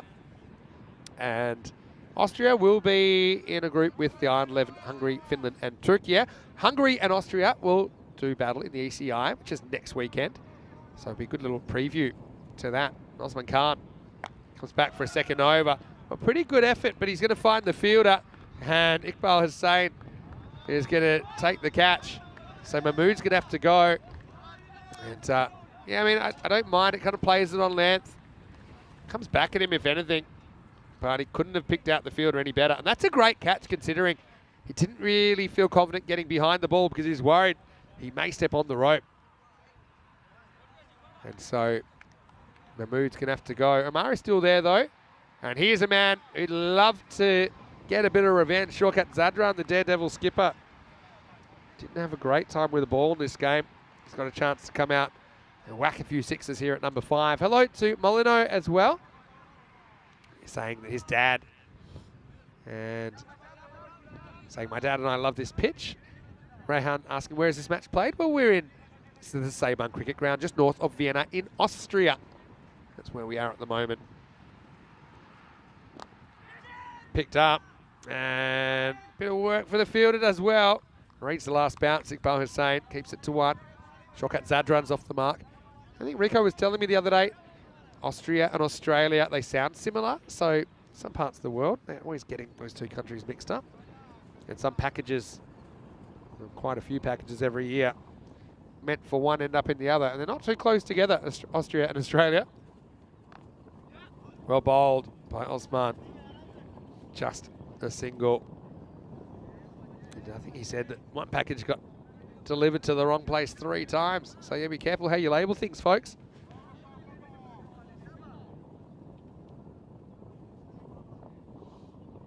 Hello to Mohamed Jewel as well. Hopefully you're enjoying the day so far. Well, he gets to the pitch of this. It does really well. Maximo. Well, there's a revenge blow. It doesn't really, I don't say get to the pitch of it. Got to a spot where it was a more comfortable length to drive. Takes a bit of a chance there, but you kind of have to at this stage. So he gets 6. Osman can't. First time he's been hit to the boundary or over.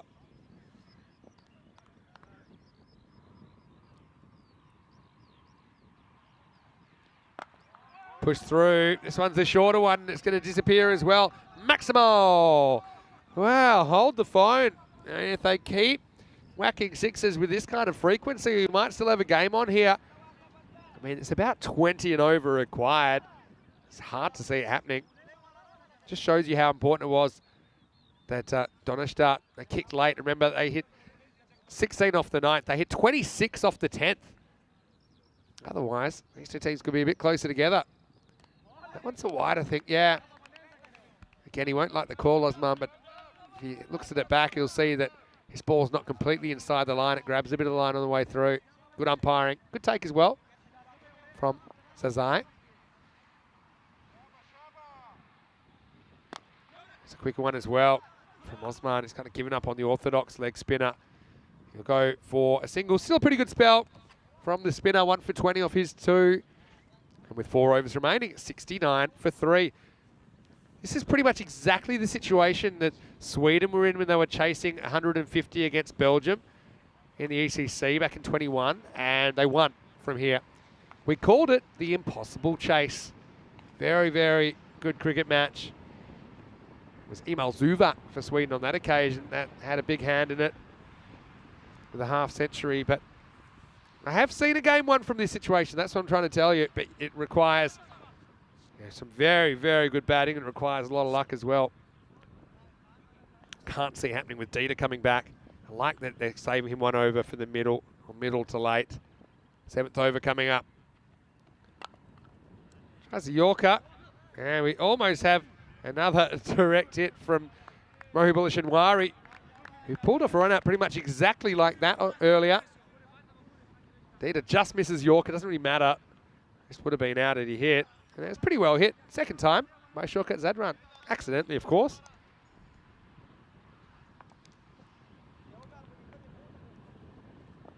Kai Bate making me smile. This is hit down to the line. It will be a single. Bit brighter now. Probably the brightest it's been in a couple of days. I even see a hint of blue sky. I'd kind of forgotten what that looked like, but that's a really good sign. We're a bit worried about the weekend, producing very little or no cricket. Skied, and Mohibullah Shinwari drops the catch. Well, upon further review, it went from caught to dropped. It seemed like he had most of it, to be honest, but I could just tell that he went back and he misjudged it. Last moment, he has to take a couple quick steps in. Look there, 1, 2, 3. Actually, straight through the hands. So, well, it was the best of fielding, it was the worst of fielding, and that's ECN, I suppose, for Mohibullah Shinwari. Yeah, I like this from Dieter, who sees Zadran on the charge, and he bangs it in short, saying, all right, you want to shorten the pitch? I'm going to shorten my bowling. Clever work.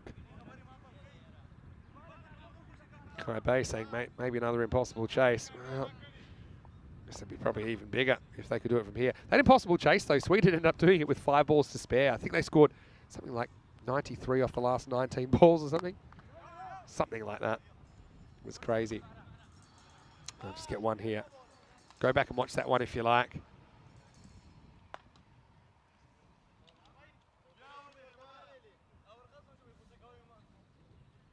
Might try and find the highlights for you, maybe put it in the chat for you to watch, maybe in the innings break.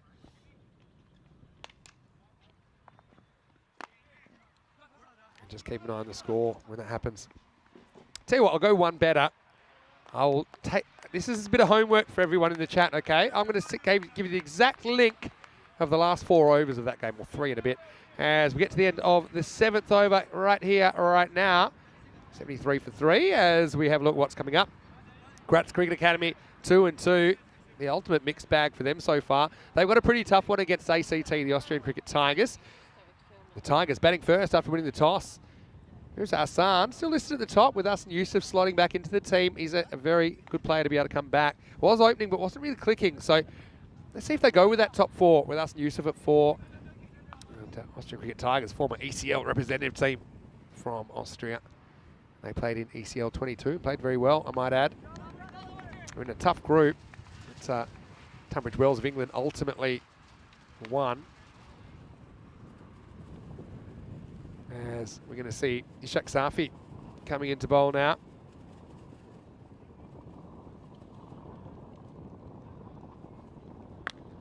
That's a really good shot. It's kind of in the slot, and that's gone for 6. Maximo! Yeah, excellent batting. I suppose, yeah, this stage just had enough length on it for the batter to get a good look and judge the length. And it's pretty consistent bounce here.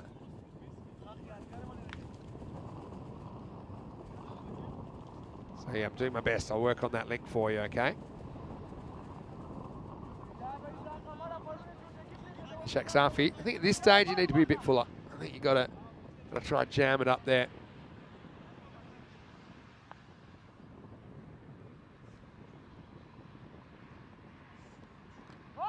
Pitched up a bit.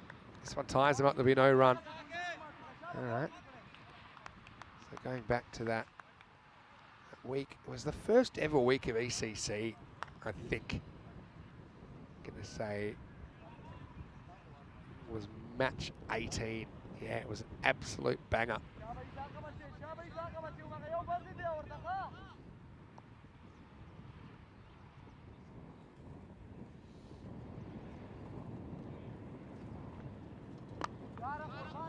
This one dug out, and this one is kind of dead.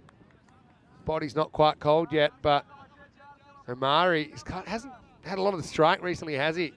He's found it hard to keep anything going.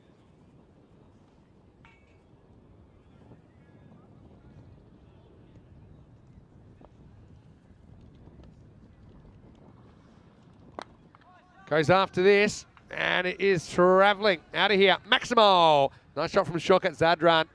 It's all about just trying to get as close as you can now, I think. And they will get a 6 that makes the score a little bit more respectable.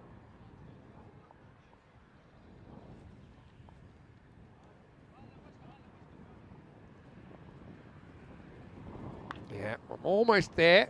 I'll get that link for you shortly. It is such a great finish. One that you just couldn't believe. Oh, this one sneaks past the leg stump, not sure how.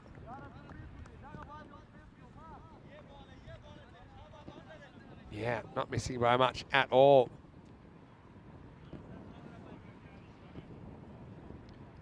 So this is your homework if you're still listening at this stage, even though this game's kind of petering out a little bit.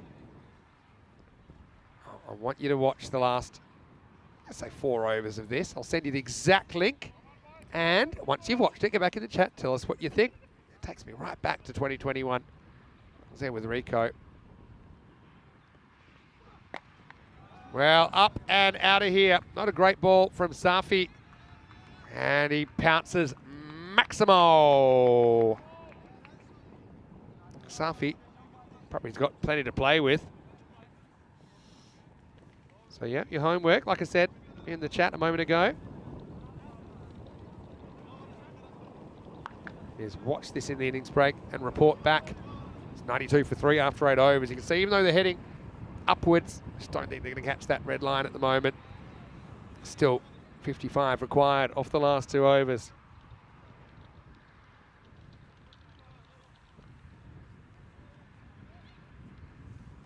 So there you go. I've put it on the chat. Keep that handy. Maybe copy the link so you can watch it. It's just 2 overs to go on this one. Then you probably have around about half an hour. It won't take that long to watch. But you can go back and watch that chase. Seeing we had such a great chase here last night as well. Pitched up. Well, got to hit him. And he almost does. Yeah, Shigawal probably had more time, but he didn't really need more time. He loaded up and just missed. And I mean just. Great fielding. Picks up, has a look, steps, bounces himself, throws.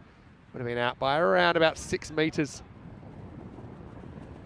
And although this partnership has stuck around for a while, it's just they've had too hard a task, haven't they? This one's called a wide. Yeah, you won't believe that chase. Oh, it's touch and go, that one on further review. That's the hell Zadran was so tight early in this innings, wasn't he? This one skewed up in the air. Shigawal takes the catch without a fuss. And look, what I'll even say, if you like, you're excused now for the rest of this game. If you want to click on that link straight away, have a look at that classic match. It is worth watching. Sahil Zadran's been good today. I haven't seen him yet in this game because they opened with Ahmedzai, so he's only going to get one over here, but just shows you how deep their bowling is and all the options they've got. And this is even without, for example, no Ahmedzai today, no Davitsi today, for Donnerstadt either.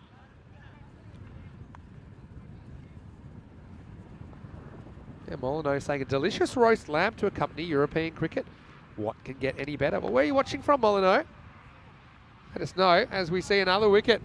And, wow, Jaffrey is going to go for a golden. Yeah, what happened here? Well, he's just played all around it, really. Zadran's only going to hit the one over. He wants to make the most of it.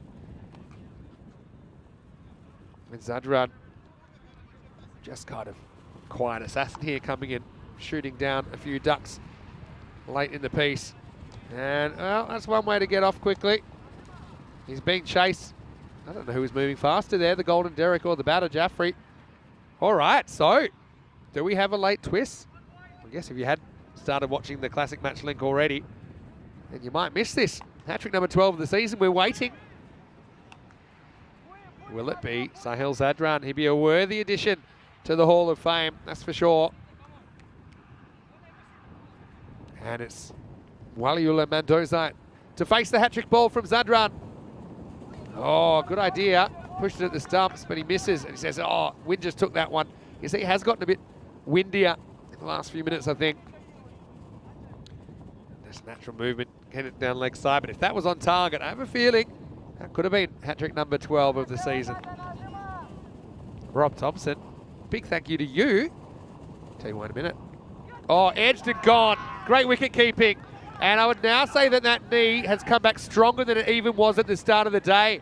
As Zazai takes it, and I love this, Jeffrey Dujon style. Takes it and rolls, and then argues with Zadran for some reason. But I think it's one of those arguments that they're both enjoying. And Zazai takes an absolute specky behind the stumps. Big edge, pivots, protects the ball, and then throws it. I think maybe the issue was he throws it up in the air, has no idea when it's coming down, and then everyone has to take cover.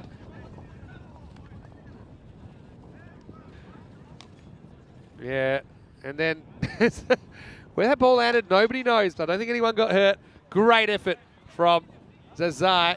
Oh, look, I'll be honest with you. If it stood still, he probably doesn't have to move, but he wrong foots himself. He pushes off the left and then takes a really good catch. Very, very good catch. Shahid Abed will come out. As a keeper, I always love those ones. I mean, they look great, but they're not actually that hard. But full points. Zadran 3 for 3. This is proper burglary in the 9th over here from Sahel.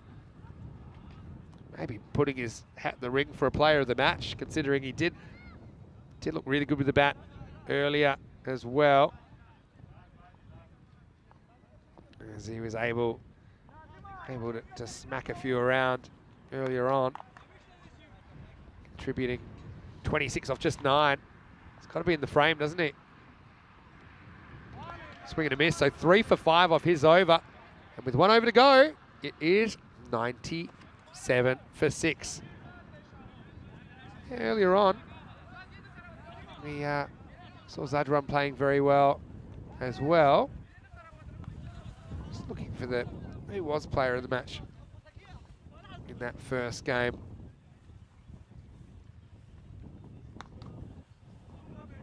As we get ready for the 10th over here. Ahmedzai was player of the match in the first game.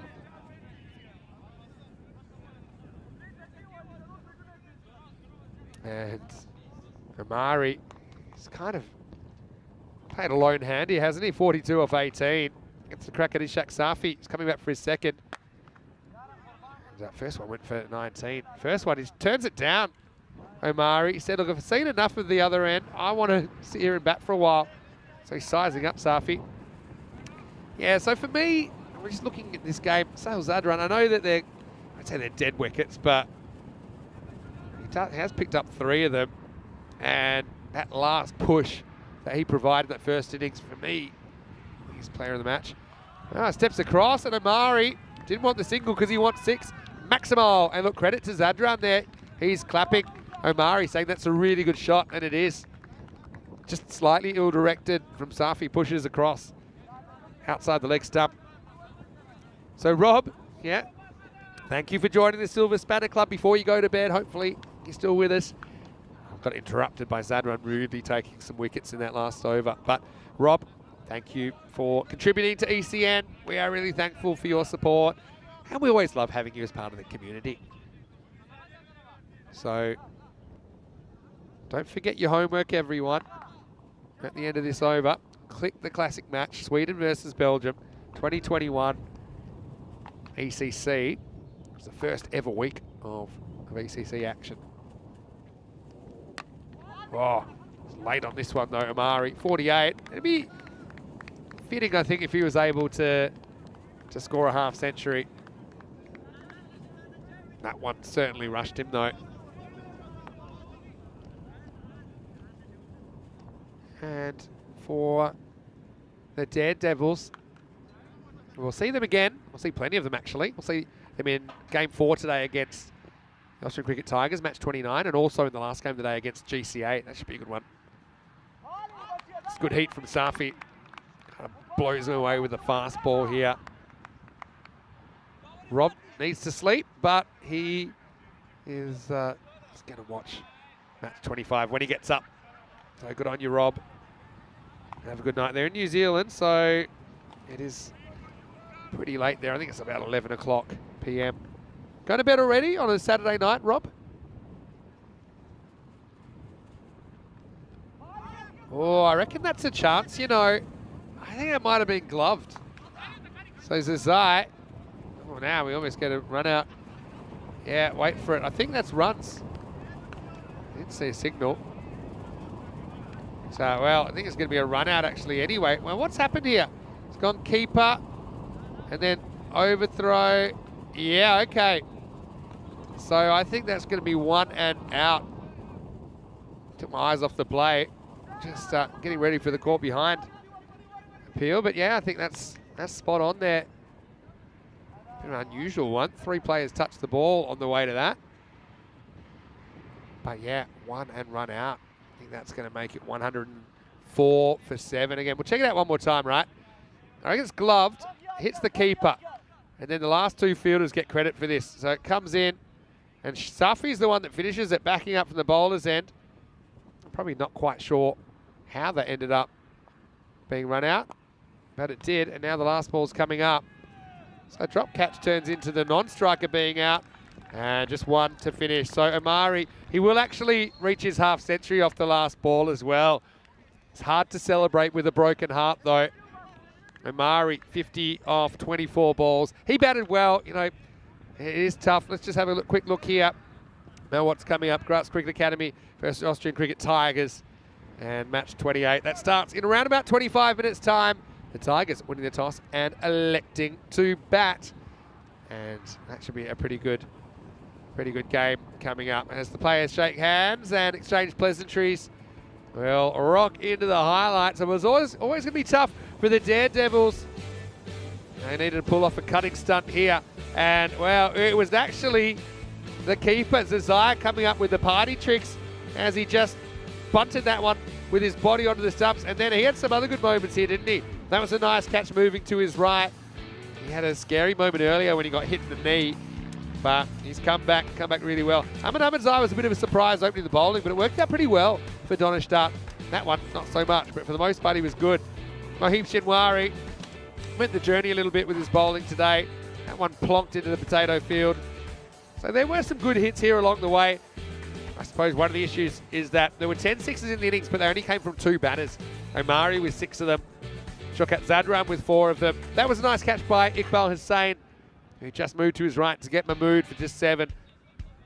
Once again, I was impressed with the leg spin of Osman Khan. Oh, he did go for a couple of maximos towards the end, but the game had pretty much been killed off by then. Zadran, well, he was last to the party, and he picked up the leftovers, didn't he? Took 3 for 5 in a performance I thought might give him the player of the match, because he did provide some really good late hitting as well. How about that for the catch from Zazai? Loved it. But the problem is, no one knew where the ball was coming down. And then look at that. Stop, drop and roll job. I loved it. And, this was the issue. Everyone's saying, hey, watch where you're throwing that thing. Nice shot late in the piece. Omari fought all the way. And we thought he was going to get to his 50 off a drop catch down the leg side. He was strangled. But it turns out it was Abed who'd get run out going for the second. This was the 50th run. Well, Omari made it. Problem is his partner didn't. But he did reach his 50 off the last ball. So that's a consolation, I suppose. Because Omari ends up top scoring with 50 off 24. 6 maximos in there. Didn't hit a single 4 in his innings, interestingly enough.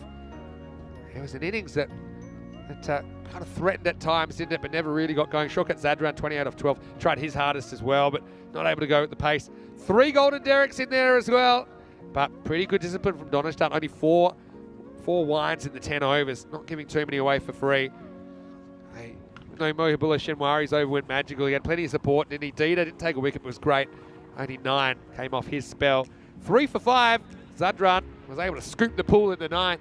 Apart from that, 2 wickets for Ahmedzai. First up, Ahmedzai, that is. 1 wicket for Osman Khan with his leg spin. Pretty reliable once again. Safi, a bit hit and miss, but won't bother them too much. Donishtat, magnificent 7 out of 7 for them. We've seen them now for the last time today. We'll see them a little bit later in the tournament, though. Daredevils go down by 41 runs in the second match of the day, but the weather's holding, and we've got more cricket on the way. Please join us in 20 minutes. Don't forget, you can do your homework. I've given you the chat in there. Do your homework. Come back. Let us know what you think of the impossible chase. But I'll be here in 20 minutes to see you to the start of match 28. Vinny Sandu, Mr. Maximo. Hope you're enjoying your weekend so far. Back shortly with more Fan Code European Cricket Series.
European Cricket Series is proudly brought to you by HCL Software, Fan Code, and Grizzly Bear Sports. Hello and welcome back to Vienna in Austria, where we're halfway through the action, almost halfway through the action in this sixth day of the European Cricket Series. Vinny Sander here, Mr. Maximo, with you, and we are going to bring you match number 28 now. It's Graz Cricket Academy taking on the Austrian Cricket Tigers, and I can tell you the news from the toss was that the Tigers won the toss, selected to bat, so expect some fireworks. Hassan Yusuf comes back into the lineup for ACT. He was missing the other day. He won't come back into open though. He's listed at 4. I like that they've gone for Mirza Hassan at the top of the order with Asif. Asif was great, Imran Asif. That is back-to-back 70s last time we saw him. Graz Cricket Academy, though, we saw them earlier today, went down in a tight one. They've got some very good players as well. Durrani got run out. He'll be keen to make some runs, I'm sure. I will say Hamid Safi, he's listed at 10, but I think he'll probably come in a bit higher. Man, I'm looking forward to seeing, as always, Mirza Hassan, who's going to retain his spot at the top of the order. He's a player that I think you've got to get him out there. He doesn't seem too bothered by pace. Always seems to have a lot of time when he's batting, and he's a genuine unit up there, wearing number 201 for the Austrian Cricket Tigers. Tigers, well, they're a team. We know that they were the All-Austria champions in 2021, so they did take part in the European Cricket League in 2022. Didn't quite go to plan for them there, but they had some very good performances along the way, and it ended up finishing third in the group, so you might say that's a bit below par. But the two teams ahead of them were Tunbridge Wells, who made the final that year in 2022, and Dreux, who ended up winning the whole thing this year. So it was a pretty strong group now you look back on it. And I'll be keen to make a bit of a statement. Graz Cricket Academy, not as experienced, but they certainly have a lot of talent in their lineup. We saw that. They won 2 out of 3 matches when we first saw them on Wednesday. And I'll be keen to provide an upset here. I think it would be an upset if Graz were going to get up, but I think they're very capable of pulling it off. 13 degrees currently, heading for a maximum temperature of 15, so not there yet. Probably the brightest it's been at the moment. If you look at how the last couple of days have been. Pretty windy though. That wind's coming pretty strongly from probably backward point to mid-wicket, so it's a bit of a cross breeze here. Imran Asif to face up. It's going to be Habib Ahmedzai to get us going. Match 28. Starts with a bit of a careful shot from Imran. I want to say hello to everyone. Might have joined us once again. And let us know if anyone watched that link that I put in the chat just towards the end of the last game for the impossible chase. I noticed this morning we had a game where it's kind of similar situation to where Sweden were against Belgium, but they had managed to pull off quite a remarkable second innings, last 3 overs to get them to victory.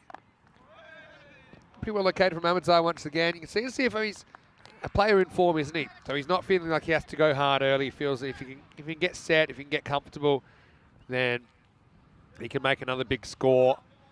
Mirza Hassan, yeah, probably has had a funny time.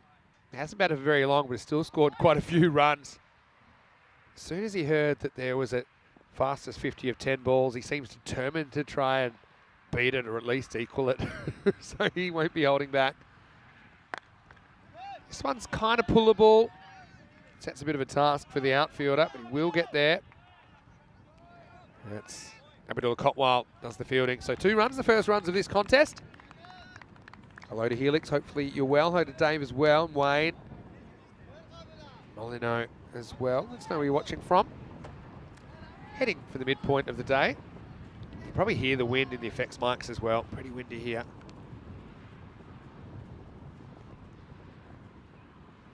But no rain. I suppose that's the most important thing. Well, gets back and pulls this and pulls it well. That's Wheatwood bound. Maximo.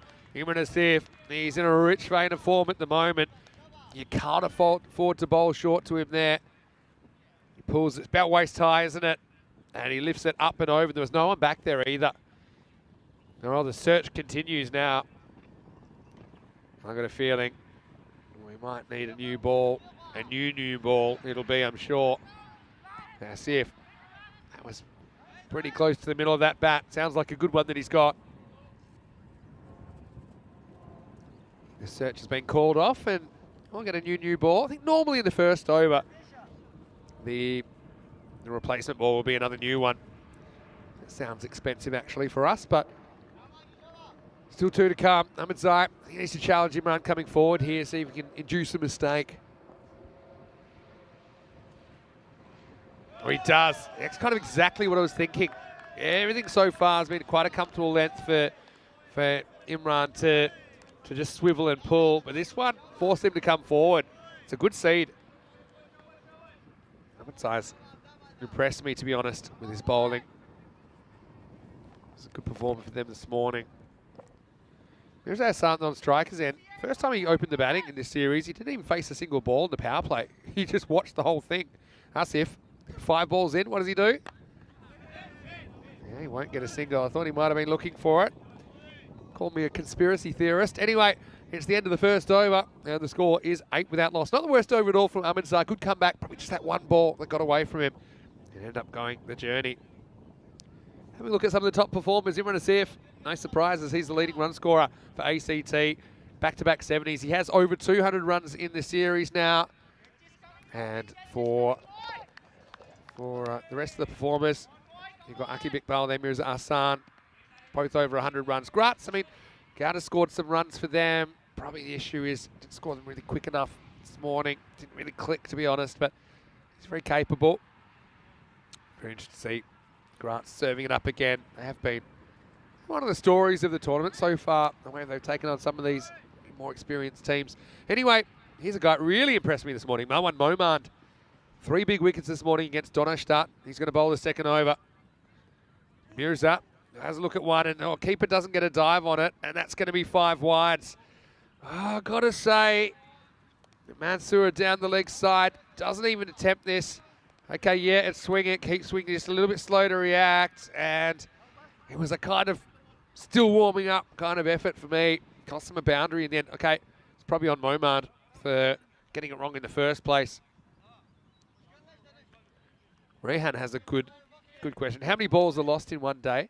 Well, I don't know about lost here. I would call them temporarily misplaced, because we do normally find quite a few of them. I think we budget for 4 balls a match or something like that. Might have to check with our project manager who's just sitting next to me. Anyway, this is up and handsomely hit from Mirza. Maximal! Straight as the day is long. He's on track for that fastest 50. Just has to do that 8 more times. Really wasn't a bad ball, to be honest, from Momand. Mirza didn't care. Is that right, Sam? About 4 balls per game? What do we budget for? A bit more than that?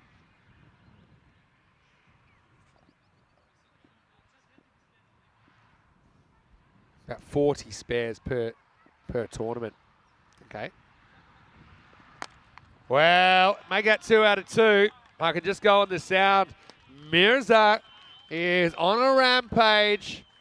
I did check the forecast, and Hurricane Mirza was approaching the Saban cricket ground and ready to launch.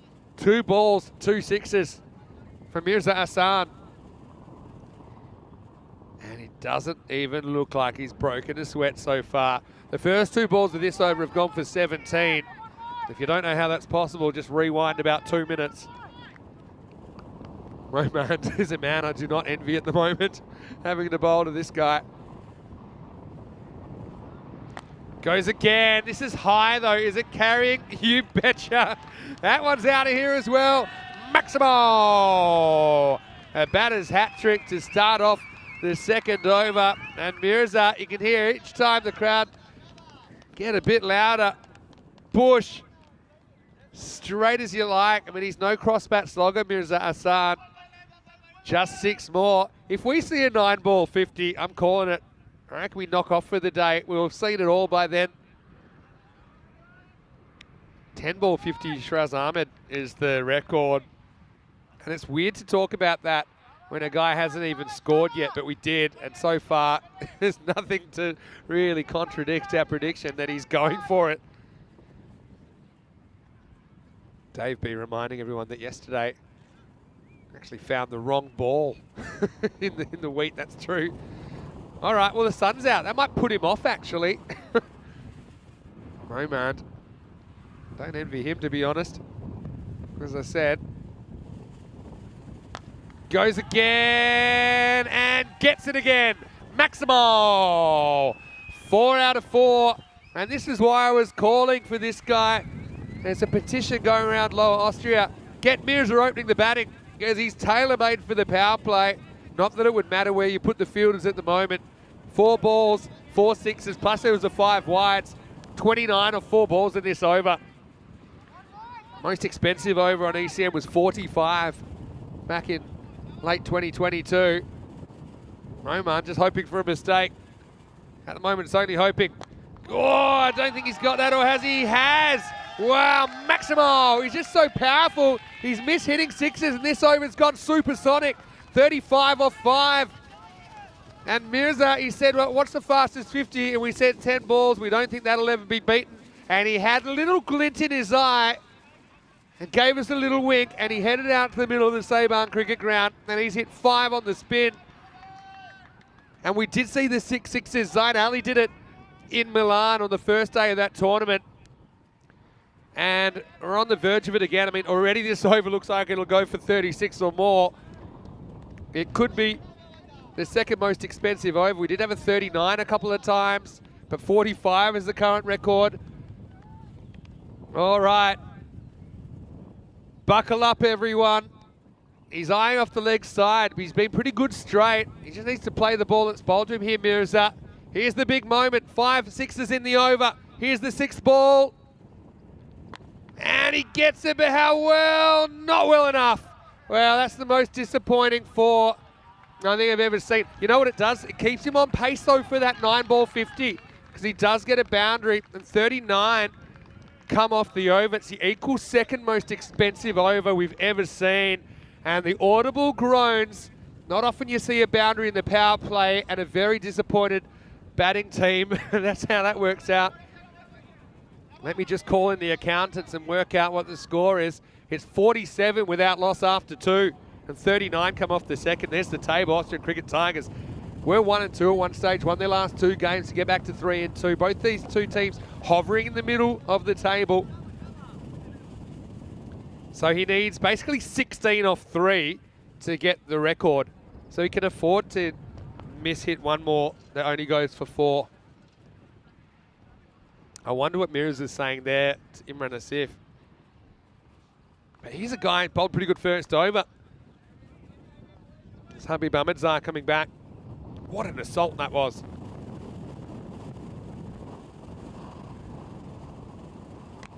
That one is flayed away. What a shot. That's a ball that probably would have been a wide. Oh, there's Andy, member of our blue crew, picking it up and rolling out a left arm over. But this is absolutely cracked, and that's gone for 4. What a power play. 50's up in only 13 legal deliveries. 51 off 13. Oh, boy. What are we in for here? They're on 235 pace at the moment. That'd be a record as well, just. And Imran Asif plays it out. I mean, what's your strategy here? I mean, Mirza doesn't really care who's bowling. That's the thing. 34 off 6. Yeah, so it just shows you how amazing that innings was from Shiraz for Pakai Care back in late 2020. That's a record that stood for 2.5 years. Fastest 50. You've got to be pretty much perfect to beat it. Imran gets something he can turn on, and this is going to be 4 as well. 1 bounce. Ahmedzar gets a little bit short. This is where he got into trouble in the first over, really, to Imran Asif. Giving him something he can swivel on. It was better when he draws him forward and looks short. He got smashed away. First ball, the over. It was probably the width that allowed Imran to do that. Hello to knees as well. He's saying, questioning maybe some of the changes. I mean, you can think of it 2 ways. Graz have a few more players available today because it's the weekend. Maybe they weren't able to play on Wednesday, but I mean, regardless, whoever's on the park is going to have a tough time, I think, with this opening partnership. Yeah, that's a better ball. So Imran, he's being selective. That's what I mean. He looks in control of his game at the moment. He feels he'll get 3-4 balls and over that are hittable for him.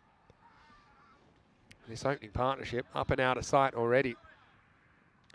Dave has just come back from his homework, watching Sweden's recovery in the impossible chase. Yeah, that was quite amazing, wasn't it? Guy saying, what a power play. They are putting the power in the power play at the moment. ACT. Charges. I feel like this doesn't work that well for Mirza. He'll just have to face one ball from a bowler he hasn't seen yet. I suppose he would have had to do that anyway, no matter who he faced next, because I doubt that they'll bring back Momand after he went for 39. I feel like Momand will get a second over, though, at some point, in which case that record we were talking about earlier might be under attack. All right, here's Mirza. Needs to hit a boundary here. Ah, gets a good one.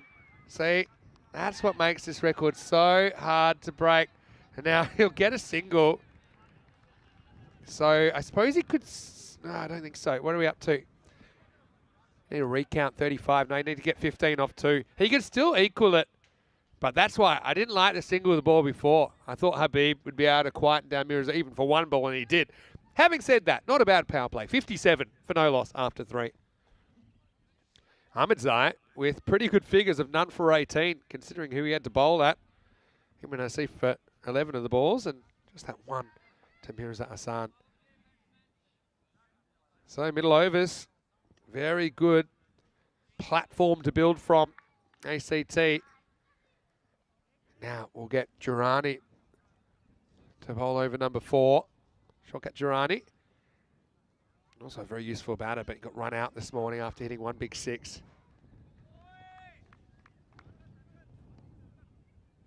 Anyway, strap yourselves in. Big swing and a miss from Mirza. Well, I suppose with the record gone, he can just concentrate on batting now, and well, he has scored 35 off 8, so he's still going at well over 4 a ball. He'll be disappointed. Well done to Durrani by keeping Mirza quiet. Early points win for him. Oh, slower ball. Gets it wrong, hanging in the air, should be caught. He's dropped him. Well, you wouldn't read about it really. That was a very clever change of pace from Durrani. And I think that's a Tefso Hill. He probably had too long to think about it. See here, backs back. Just doesn't get it in the middle of the hands. Ouch. Mirza had the best first 6 balls I think we've ever seen. Now, let's see if it gets squared up. Well bowled by Durrani. All right, I'm going to put it out there. We have seen games turn around even after crazy one-sided starts. I mean, today was a really good example. Don't forget, Graz had Donnerstadt on the ropes. 17 for 4, 4 for 3 before that. Donnerstadt batted the way out of it. Could this be the reverse? Well bowled again. I like Durrani with those subtle changes of pace. Yeah, so, well, you're saying, well, how can you get back in it from here, Vinny? You're crazy. Well, look, you get these 2. You keep taking wickets from here. If you can keep it to, say 7 and over, maybe, let's say 8 and over. Maybe keep it to kind of 110, 120, and then bat well. Well, he loses his shape completely here. Surely he's not going to get dropped again.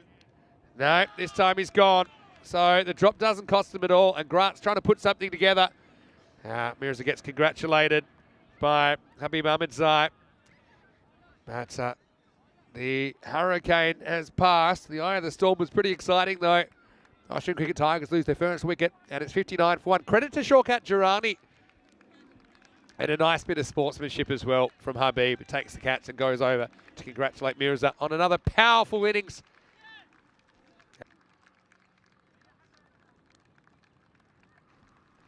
And yeah, Mirza gets a good ovation from his teammates. What a great performance. And the thing about Mirza, he's barely broken a sweat there. Got him off to a really good start. So 36 off 10. Hakim Iqbal comes to the crease. And this is the thing, the hitters just keep on coming, don't they? They've got Hassan Yusuf back in the lineup. He'll probably come in at 4. Worked around the corner. Oh, I think that was another chance, you know. Hakim Iqbal living dangerously, and then he almost gets run out. The keeper was in a funny position. But let's have a look at this one, the replay. Anyway, it'll be the end of the over. Yeah, you see, mishandled originally by Punja. They get back for 2, and the end of the 4th over comes around. It is 61 for 1. Well, it probably doesn't tell the whole story. If you look at the scale of that, it's 30. So they were up flying at about, what was it? Well, after 2 overs, it was crazy, like 23.5, and dropped back to 19. Now we're back at 15. So look, it's been a good pace, no doubt. But you feel like Grants are finally kind of edging their way back into the contest. Having said that, Asif, he's still there. He's a danger man. So he'll be feeling really good about the fact that Mirza got out pretty much straight after he dropped him. Here we go on over number 4. Over number 5, I should say. Well, not a great ball. First up, hanging, and great effort. I think it's going to go for 6. But I'm just wondering about the height of this one, to be honest. Oh. Let's have a look. We'll wind it back a little bit. I feel that's high. You know, like one of those ones that he hits it slightly above the waist. Yeah, I think it's going to be called. So it's going to be a no ball. And then great effort on the boundary line to try and keep it in the field of play. But it is a no ball plus 6 and a free hit coming up. Slower ball. I like the idea. Here's the thing with good ideas. They don't always work out because that's muscle down to the ground. Maximo has 13 come off the first ball for Sohail. Again, got the length wrong the first time. I like the idea of a slower ball, but again, probably where the length it was pickable. Asif just kind of held his shot back, then uncorked himself. And he moves up to 30 off just 15 balls. Pace back on now. Nice little cut shot. Overcommitment from Akib Iqbal, and he'll scamper back. I like the idea. I like what Iqbal's doing there. You know, he's looking to score. I suppose he gets overruled. So even this is just behind point. I think Asif probably has a better view of where it's gone. So he kind of overrules Akib. Full toss. This time they take it on. Oh, it would have been out. And Asif takes out the stumps with his own equipment. But here's a guy that you don't want to take on too often. Gowda has been a bit of a dead-eye dick in this tournament. But have a look at this. We hear the footsteps coming.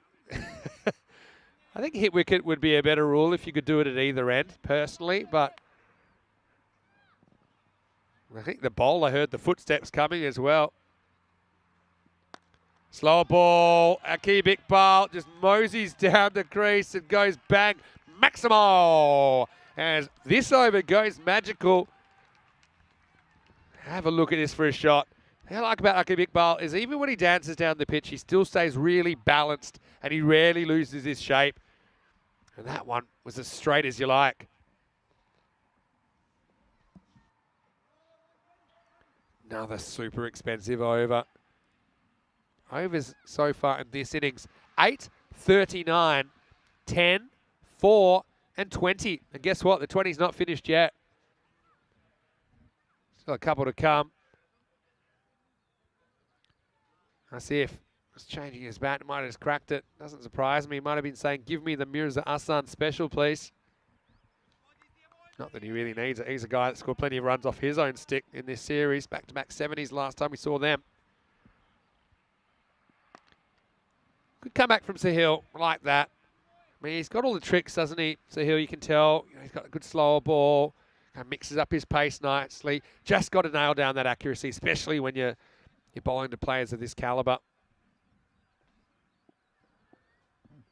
Yeah, time to see what that new bat does for Asif. Well, he hits it pretty well. It's out of here. Maximo. Well, bring your plough. It's an old-fashioned hoedown, and there's plenty of cricket balls to pick up from that area. As this over ends up conceding 27. And we hit the halfway point of the innings. Score is 88 for 1 off 5. Well, don't forget, you can get in touch with us. You can get me at Mr. Maximo. You can get Rico at RicoFull on Instagram or rico.full.1. Don't forget to follow European Cricket for all the best bits. And there's plenty of highlights, I'm sure, that'll be turning up there on our social media. Rico Full is off today. but he'll be back on Monday. Really hope he's enjoying his weekend. I'm sure he's finding lots of ways to relax around Austria. Hopefully he's having a bit of fun as well. Deserves it. Did say with the weather he might be spending a bit of time in bed. That would be my suggestion. Very comfy as well here at the Greet Hotel where we are. This is a ball that would have been a wide. Will be a single as Afzal comes on again. He's something different, isn't he? Yeah, I don't think it's a bad bowling change, to be honest. Let's see how it works out. Let's see if faces up. Yeah, good cut shot again. I like the way he plays this shot, to be honest. Finds the fielder that time. I think it's a pretty good option because there's rarely an outfielder guarding that quarter of the ground. There happens to be one this time. There's a third man. There's a kind of backward point that he picked out that time. And if you can get around him, chance for a boundary. Like this. Although a deep point will probably get there. A long single. But bowled by Afzal so far. He's got the line right.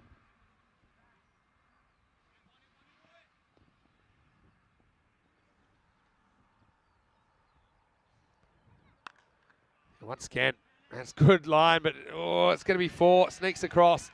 And really wasn't the greatest bit of fielding from Yogesh. You'd have to say he went with the boot. Had to get down and make a better play on that. Check it out on the replay. He just kind of doesn't really get across. In fact, I think we'd have to run out of time, but probably the replay won't want to see again. He just went with the boot. Oh, almost out on 2 counts. Afzal didn't have too long to react. Hits his left hand and almost runs out Imran Asif as well. Look, comes back. Asif was just stranded and he realizes the ball goes past up. He gives Aqib Iqbal and dirty look as if it's Aqib's fault. I like that. Meanwhile, we'll see a little cut. I love that. I know we won't probably see that again, but he gives Aqib Iqbal like a really dirty look like, hey, you almost ran me out. Say, hey, I didn't do it on purpose. 95 for 1 after 6. Much better over there for ACT. Not for ACT, pardon me, for Grants Cricket Academy, only conceding 7. Really good over for Afzal.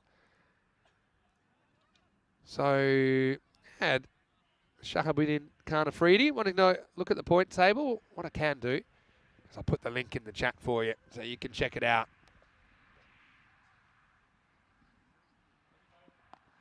This one's whipped away, and I think that's gone all the way. Maximo off the hit from Iqbal.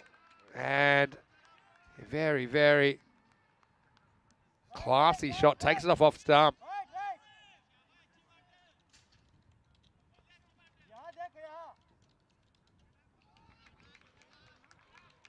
Yep, clearly a 6 there.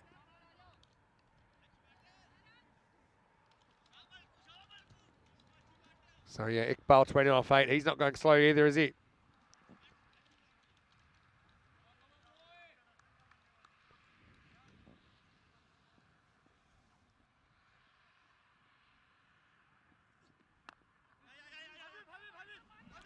Pick up and throw. I'll get 1. I'll tell you what, I'll even try and get the points table up there again for you. We normally do show it early in the innings. Shahab. Still, yeah, about halfway through basically. Be 55 matches in the group stage. Well, they're carrying on. I didn't see it myself. Oh, that's a huge wide.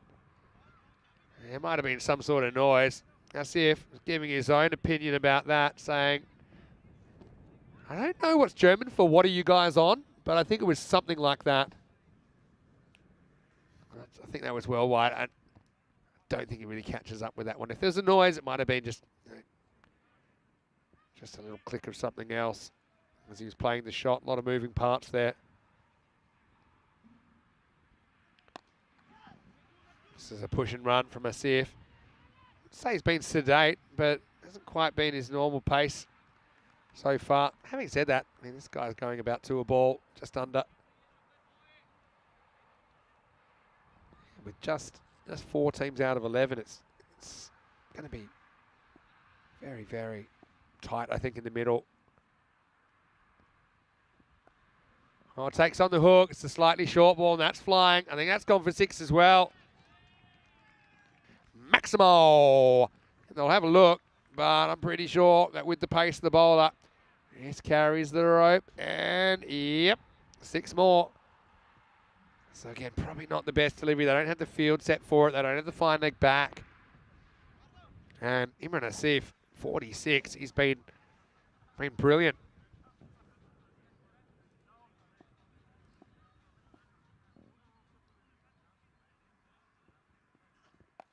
Oh, this will bring up his 50. And he's been so good, hasn't he, Imran Asif? And, yeah, he's not too fussed about it. That's just such a good innings. His third half century of the tournament. 52 off 23.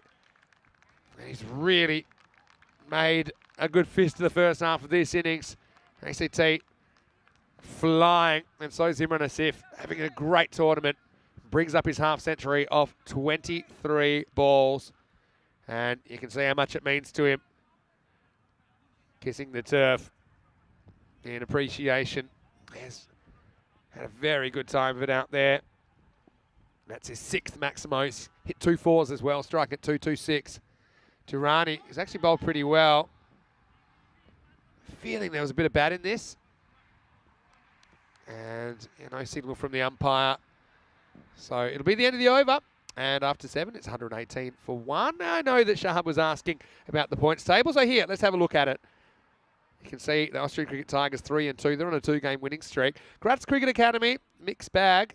But they are 2-2. They're challenging for the 4. I'll tell you that much. You've got really good teams like Vienna CC and the Eagles below them who are 2-3. They could easily make a run. What we saw in Milan is that some of the teams down the bottom, the capable ones make a run at some stage, and it was really quite congested. Like I said, all teams in Milan won at least 3 games. All teams lost at least 3 games. Plenty of teams on the 5-5.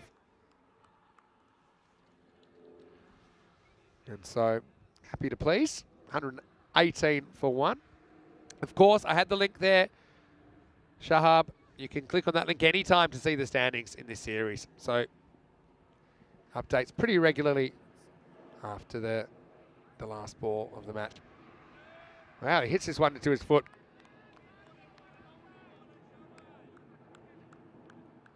It's a funny one, isn't it? I think if he's straight from bat to foot. Oh, back to bat foot. I wasn't expecting that. But Asif still has 3 overs to party. Just haven't been able to get the breakthroughs here, Grants.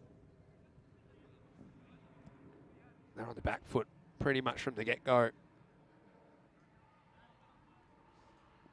Pandya into the attack in over number 8. That's a good ball. This seams back. I love the nervous look from Pandya, but it's not a wide. He was a bit worried it's going to get called because in the movement back, look, it was heading for a wide and then seams back inside the line. So it kind of beats us if for bounce there on the cut. Good bowling. Can they slow things down? I mean, still on 161 pace here, ACT.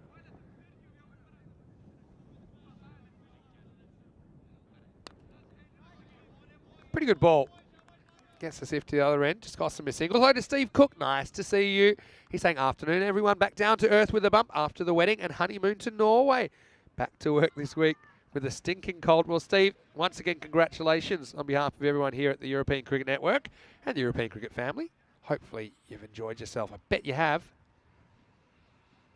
And hopefully the cold isn't too bad, but not a bad price to pay, I'm sure, for what I hope is some of the happiest memories you'll ever have in your life. We'll create some more good memories for you here, Steve. Okay, big bulk. Great shot, but great fielding. Oh, you know what? If that had hit, that might have been gone. Very good stop. Just have a look at this. Bang. In the one hand, gets up, throws from a knee. And I reckon if that hits one stump, oh, I would have been close, put it that way. Outstanding fielding. Gowda is the kind of man that can make something out of nothing in that area. 120 on the board, though. Still plenty of balls left in this innings. Let's see if Loses his shape a little bit. Then he might have been run out here as well. Doesn't really go back because he feels like the throw is going over the stumps, I think, so he doesn't plop the bat back in. The scary thing about this innings from Imran is I don't even think he's batted that well. But you look at the numbers and he's 54 off 28. I mean, he hasn't batted that well for him. I think he'd be the first to admit he hasn't really had too much fluency in this innings. But he's still finding a way to muscle it. Again, this one not quite out of the middle, but he'll get a boundary. That's what good players do. Can keep performing, just finding a way to put the runs on the board. So Pandya bowls a good over, but he does get hit to the boundary off the last ball. 6 runs come off that one. It's 124 for 1 after 8. That run rate graph, real altitude sickness risk after 2 overs when they were 47. From there, they have been able to peg it back to an extent. I suppose last night we saw the biggest ever chase on ECN up in the 160s. Right now, ACT on target for 155. You don't see many chases that big, even over 150, even in batter-friendly conditions. Which the funny thing is, I didn't even think it was that batter-friendly yesterday with the rain we had, kind of just drizzling all day, ball getting heavy. But we saw the batters just have a day out, didn't we? It's quite amazing. Here's Afzal, who's coming back in over number 9. Weren't quite ready. Afzal's an interesting character. He's a guy that he's played cricket around the traps a little bit. Has a bit of a history in Munich as well, where the origins of German Cricket TV, which formed the European Cricket Network. The seeds were sown there. Anyway, this is in the air, hanging for a long time and dropped. And that's Momand, who's having a bit of an innings to forget, to be honest. They'll hustle back for 2. Hey, look, it wasn't an easy catch. He had to make a lot of ground to his left. You can see here, just always floating, but I suppose the wind was bringing it back to him slightly, and he couldn't quite hold on.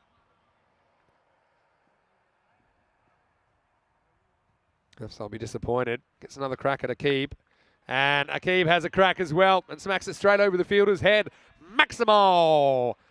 The Tigers prowling into the 130s. And that's a class shot from the captain. I think he has more talent in his little finger than a lot of cricketers have in their whole body. You know, he's that kind of player. He's special. He's got a good head on his shoulders as well. Seen him doing some really special things at international level as well over the last couple of years. His batting's come along so much as well. A genuine top order batter now. Goes again. This one doesn't get as much, but he still gets 6. Maximal. Iqbal 37 off 13, motoring along. And, well, don't forget Afzal had him drop 2 balls ago, or another way, 12 runs ago. There's 14 if you include the 2 that came off the drop. Steve saying he had a cracking wedding day and honeymoon. He played cricket cruising up and down the North Sea. What were the conditions like, Chris? Oh, Steve, pardon me. Hit down to long on, and that's into the gap as well. They just pushed the guy around a bit further. And there was a gap there. Keep targets it and gets 4 more. Cuatro, quedas más. Just like that, he's into the 40s. He's going at more or less 3 a ball here. Yeah, let us know, Steve. What are the conditions like when you're playing cricket up and down North Sea? Do you mean on the boat? On land? Maybe tell us what you got up to. You don't have to tell every little bit, but, you know, tell us what you're willing to share. 8 balls remaining. Well, goes after a ball that probably would have been a wide. Instead, he's going to be caught. Very good catch out there from Yogesh Balage. And yeah, I guess the batter gets a bit greedy. This is a ball that drags a keep well wide of the tram line, and he gets plenty of it, but into the wind, you got to nail it. And he hits it pretty well, but not quite well enough. Balage with a good piece of fielding that time. I'm glad he went the hand method there that time, Yogesh, because it sticks. And the productive partnership comes to an end. 142 for 2. And that partnership was worth 83. And they scored that in 5 overs. Akib, again, gets a lot of attention from his teammates, so he should. Hassan Yusuf comes out.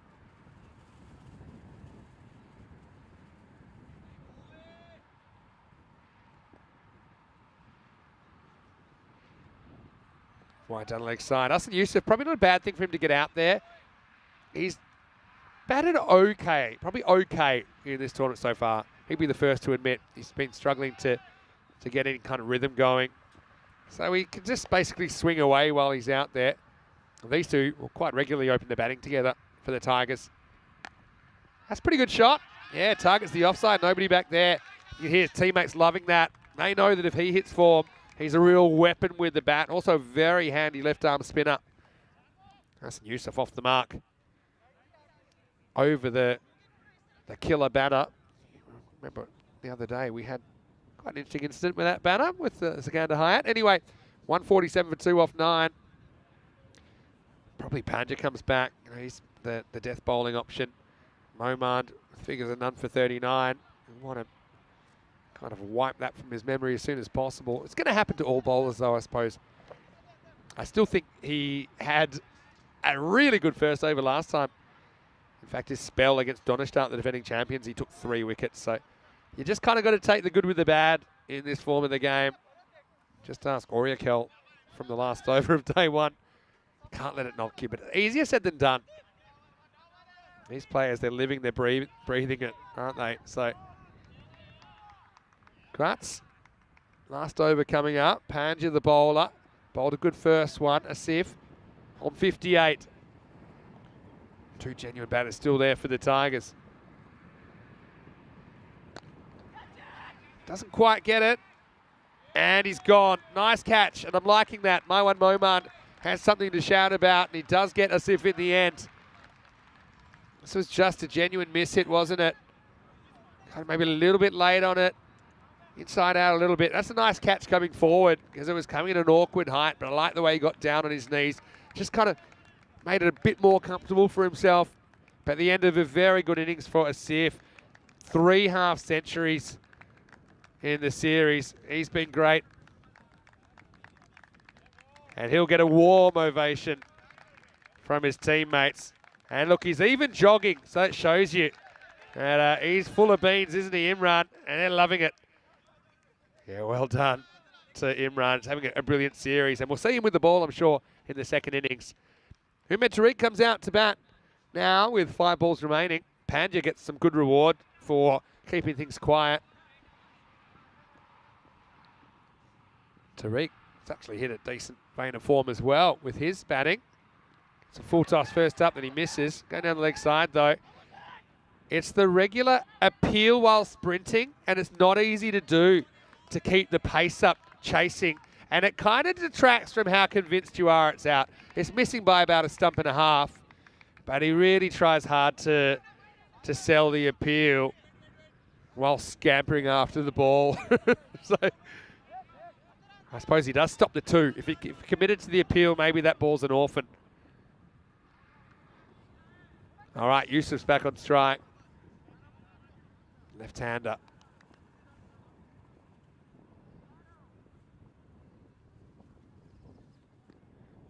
Ties him up a little bit. Don't get one away here. He said easy in such a loud voice that it almost panics the fielder there. But it worked. It'll be a dot ball. Yusuf will be annoyed at himself there. Nothing like someone screaming, keep calm at the top of their lungs to kind of throw you. It's wide. Ah, yes, okay. I thought he was shaking his head. But it has to be a wide. I mean, it bounces in line with the line, and that's why the line's there. I like Bhargav, though. He's got good emotional range, doesn't he? He's bowled really well, to be fair to him. Well bowled. Just had to bring it back a bit. And look at it. He wants it back. He's maybe thinks he's going to run out to Tariq at the other end or something. I mean, this guy's wired. I love it. Look at him. Give me the ball. Give me the ball. But it's a brilliant piece of bowling. He needs to bowl that one again if he's got it. No, doesn't. But Yusuf again, just a fraction late on it.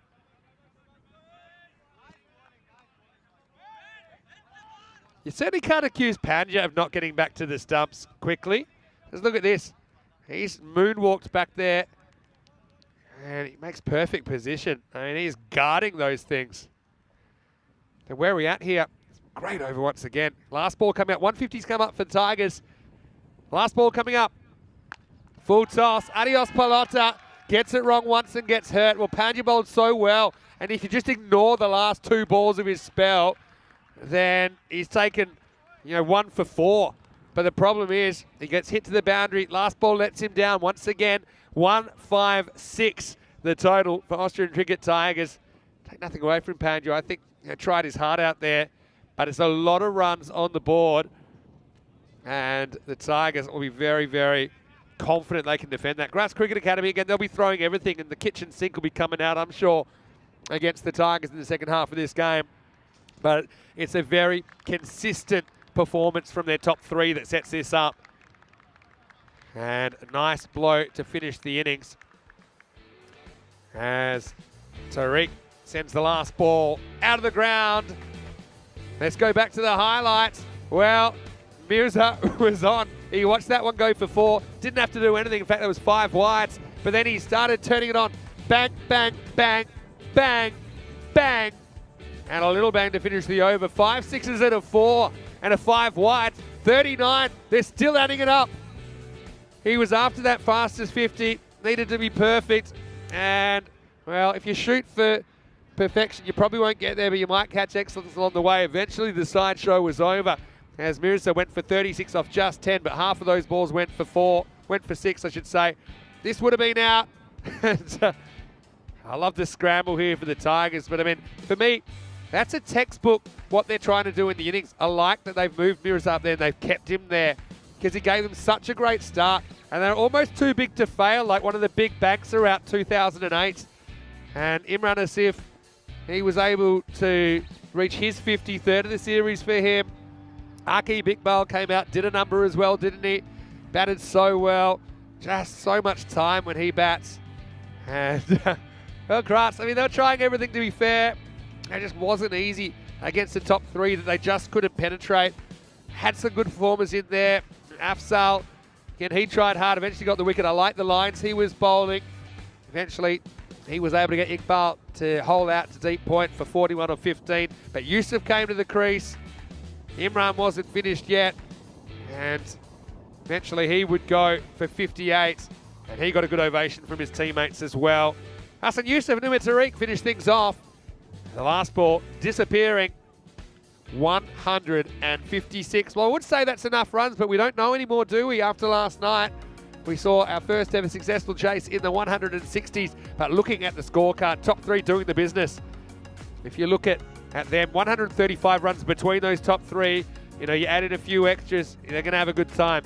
Asif top scoring, third 50 of the series for him. 58 off 30, 36 off 10. Assad, he was booked for speeding in the power play. And he was the instigator of a 39-run over in over number 2. Iqbal with a handy knock, 41 of 15. It's hard to be overshadowed when you do that, but I suppose he kind of was in the context of this innings. Wickets for Durrani as well as Afzal and Bugger Pandya. I think Pandya, for me, it's either him or Habib Ahmedzai, best of the bowlers. They just were the only bowlers to be able to contain to an extent. But even Pandya, he'll be frustrated that last ball of each of his overs disappeared to the boundary or over. And so 156, a very healthy score to bowl the Australian Cricket Tigers after dropping 2 of their first 3 matches. They're on a bit of a winning streak. They want it to continue. Or will we see a spatter in the works? Gratz chasing 157. Could we have history repeat? Vinny Sandy here, Mr. Maximo. Hope you're enjoying the day so far. More big hits the other side of this break. You're watching ECN. This is the Fan Code European Cricket Series.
European Cricket Series is proudly brought to you by HCL Software, Fan Code, and Grizzly Bear Sports.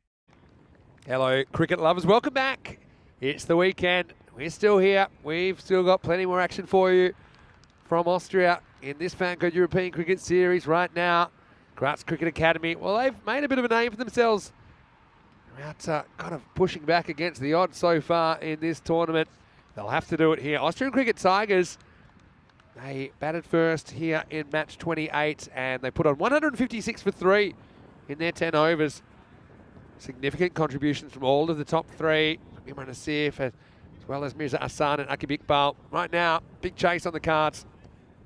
There's Habib Ahmedzai. Look, they certainly got the kind of batters to do this, but you're going to have to do it against a very, very good attack. And I think Graz, this morning they had another tough game, didn't they, against Donnerstadt. The difference there, I suppose, they were chasing a bit less. They were chasing 113. They couldn't quite do it. Having said that, they had a few things go against them. One of the things was the run out of Durrani. It's a brilliant direct hit. Saw him depart for just 6. And this is something we saw a lot in the ECL last year. Asan Yusuf opening the bowling with his left arm spin. He had a very good ECL. People had trouble getting him away. He's back in the lineup today. We didn't see him last time the Tigers were on the park. Ahmedzai and Durrani, the openers for GCA.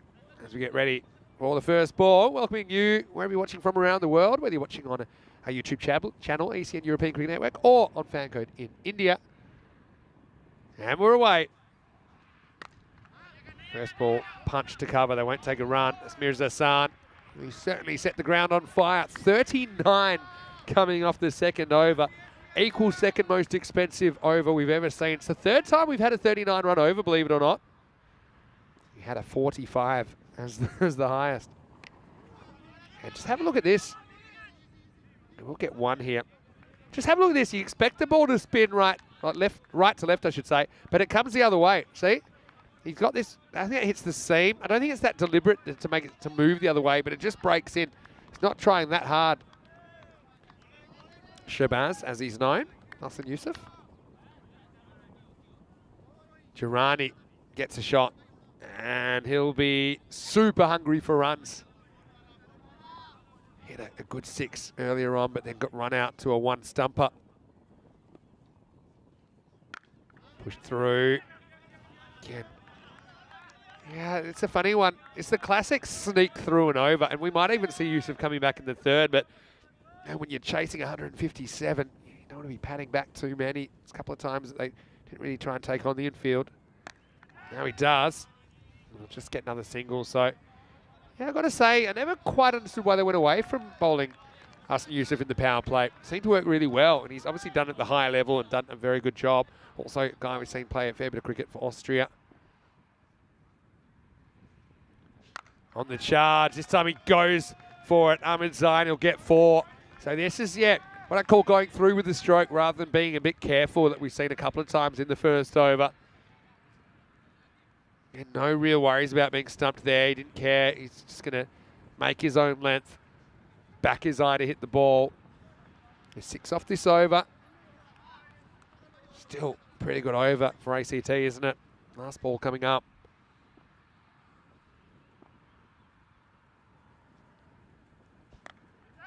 Tries to make something out of this, but he picks out the field. He probably can't believe it. As we get to the end of the first, and the score is 6 without loss. Well bowled by Yusuf to keep things quiet. Golden ball counter. We're still heading northwards, aren't we? Bit of an interesting stat. We have a golden ball on average around about 1 every 80 games. Okay, so the kind of pace we're going at the moment, it's probably be about once every 2.5 weeks. So once you get above the 80, you're talking about, it's a bit longer than average between golden balls. And it's always something we keep an eye on. Thing is, it goes up so quickly. It just shows you how many matches we're playing on the European Cricket Network. It's unprecedented. It's a bit crazy, but we love it. Hello to Nick Devonshire, who's popped in, and just going back to Steve. He said he was playing cricket on his honeymoon. He was playing on the multi-sport court on the P&O cruise ship Britannia. Teams of 6, runs scored depending on which zone of the court the ball was fielded. Rules were along the lines of indoor or walking cricket. Okay. Sea conditions calm. He says loads of fun playing alongside playing abilities from never played to club cricketers. Well, that sounds like a lot of fun, Steve. Akib Iqbal comes and immediately blasts one past Durrani. Never played cricket on a cruise ship. That sounds like a lot of fun, actually. I know that when Australians and English teams used to travel by ship many, many years ago, they would sometimes stop to play in places like Sri Lanka, for example. They'd often get beaten because they'd still have their sea legs. So I got told. Don't know how much cricket was played on the ship. They probably try and train and stuff, I imagine. All right, goes after this, and he pumps it down the ground. Watch out! Wow, wow, wow, wow. All right, that scared me. Please give us a thumbs up. As don't know who's up there. I'll know when I see the thumb. But that one almost took out the camera. Claire Kailash style from 2021. Well, you want a close-up? Here's your close-up. Ooh, dear me. And that's Gunners up there. And yeah, I'd be shaking too if I were you, Gunners. Keep your wits about you. Cameraman Inchik's coming first. He tracked that all the way. Iqbal goes a little bit shorter. Wow. This is the only venue we've actually ever had the camera hit. I think it's above the shoulder, you know. Probably the one for the over. Yeah, camera one was hit, which is the camera you're watching right now. And it started to hallucinate. It's not often a machine will do that. This one edged away, probably spinning away to the boundary rope it is. So Durrani getting going. And this is what we didn't see earlier because he was run out. There's a few sideways words about who should have chased that. I don't think it mattered. Iqbal, pace being used against him. What about that shot straight down the ground, though? It's about as straight as you get when you're almost hitting the cameraman. Akib. Again, class player. Durrani, though, had his measure so far. And now it pulls him away, and he times it up nicely. Maximal! Well, just what the doctor ordered for GC8. As they storm back into the contest, they need somebody to go large. And Durrani, I told you, he's hungry. And it was help yourself stuff. Iqbal challenges him, and he says, yeah, I'm up to the challenge. Still a ball to go in this over. And you want to be going around about that kind of 32 per 2 overs, something like that. Okay, they're not quite there, but this has got them within touching distance. Last ball of the second. Wide. Can't see what Iqbal's thinking there, but he just misses his spot. Tried to sneak one in and leave the over quietly, but there's nothing quiet about the bat of Durrani at the moment. What do you think about this series? I mean, I know we talk about Belgian ball, but yet Austria ball doesn't sound as cool, but watching it's pretty cool. Pretty well bowled. Oh, well, is this going to go for 4? No way. Almost. I just get rolling away from us and Yusuf. They get 2. I thought he'd be lucky to get 1. The over goes for 19. GC8. Yeah, not going down without a fight. 25 without loss after 2. We did see the highest chase ever on ECN last night. Looking at the table, Donnerstadt, perfect 7 out of 7 so far. They've been challenged at times, though, including this morning by GCA, who had him on the ropes but couldn't quite deliver the knockout blow. Grants Cricket Academy, very realistic chance to make the 4 if they play well, if they can gel. And once you get in the 4, well, it's kind of even Stevens. Each of the 4 teams are just two matches away from the trophy. 1 versus 4, 2 versus 3 is the format. Hassan Yusuf, well, it's mis-stumping. Just drifts on it. Kind of does the keeper as well, Chowdhury. Just watch this one. Yeah, you see, he just doesn't react well enough to the in-drift. So that's a chance. Ahmedzai survives. Mis-stumped on 5. Now this one gets through mirrors, and that's going to be 4. So wound open, salt inserted. Again, it's a very difficult stumping, more difficult than it looks, because ones that go between the batter's body and the bat and kind of around the stumps, there's a lot of distractions there. That's why he wasn't able to react to the in movement the same way the batter wasn't really able to react to it. But Amatai makes him pay. And next ball, just a little bit wide. Yusuf, I'll say a little bit on the replay. It's quite a lot. I think he's going for the stumping there again. Now he hoiks it, but it's high in the air, but carrying with the wind, it's probably going. It is Maximo. And 6 all the way over deep mid-wicket.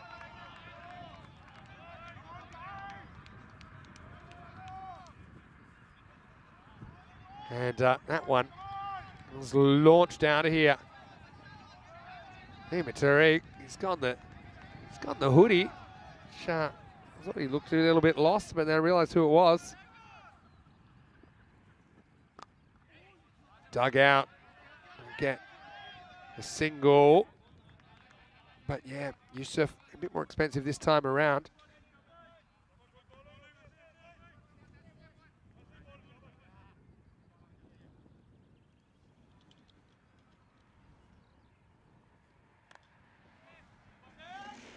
This time they won't get a run. So, funny power play. It's kind of been fits and starts.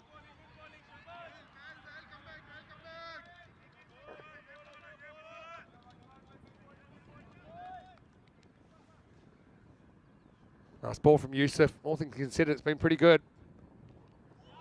And he kind of dangles it out there. Girani's a bit early through the shot into the power play. And it's 37 without loss after 3. Yeah, well, Yusuf none for 18 in a game when you've got 156 on the board. It's not too bad. And so, let's see who they go with next. I don't think I'll go back to Iqbal. If I had to guess, we might see Imran Asif. Potentially, you've got Adil Tariq maybe to bowl. Wonder if Mirza will get a bowl today. Huh, I was right the first time. Imran Asif is going to bowl. Mirza is basically now, I think he's calling himself a bowler that bats a bit. After he rocked up some, let's just say, dubious off spin earlier in the week. Picked up his first wicket in 3 years.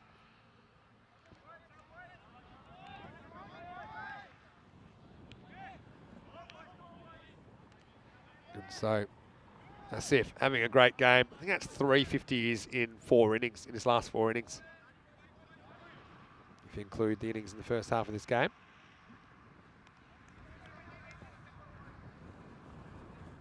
Over number 4. Ahmed Zai tries to horn it first ball. This is a long, long chase in and taken. Well, that's a brilliant catch by Umar Tariq. Well, lucky he had the hoodie for a soft landing. This one, I suppose what he had in favour is it was blowing towards him. You can see that. He knew he had to still go. Then he had to like pull up a little bit because it was blowing towards him. He takes the catch. And Umar Tariq takes a very, very good one there. And unfortunately for Ahmedzai, his luck runs out.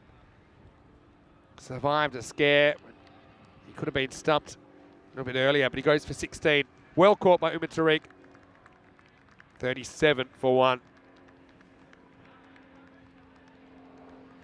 And a nice effort from Ahmedzai.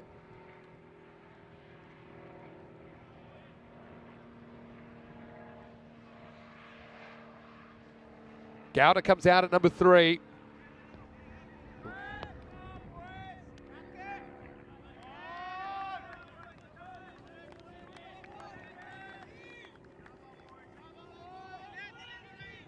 Gowda said he stuck around a little bit earlier, but he wasn't quite able to hit his straps. As if just everything he touches turns to gold, doesn't he?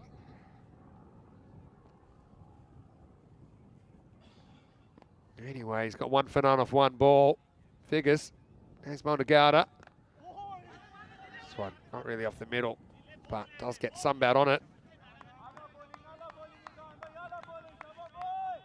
Just a single. Girani's back, though. I mean, Girani, just the way he started, he looks like a guy that could really get them back in the game. You've got other guys that I call kind of cowboy match winners.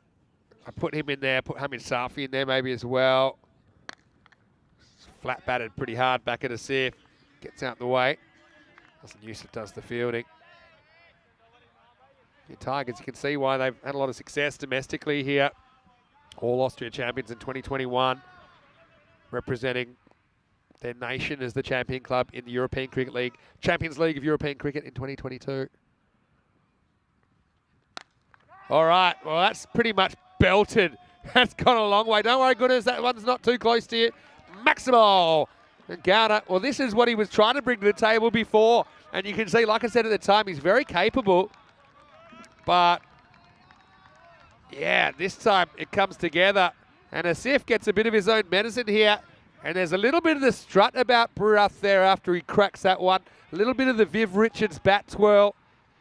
He knew that had gone. But can he keep producing it? That's the only way back as the rate approaches the point of no return of 18 and over. We come back, Asif meets him for bounce outside the off stump.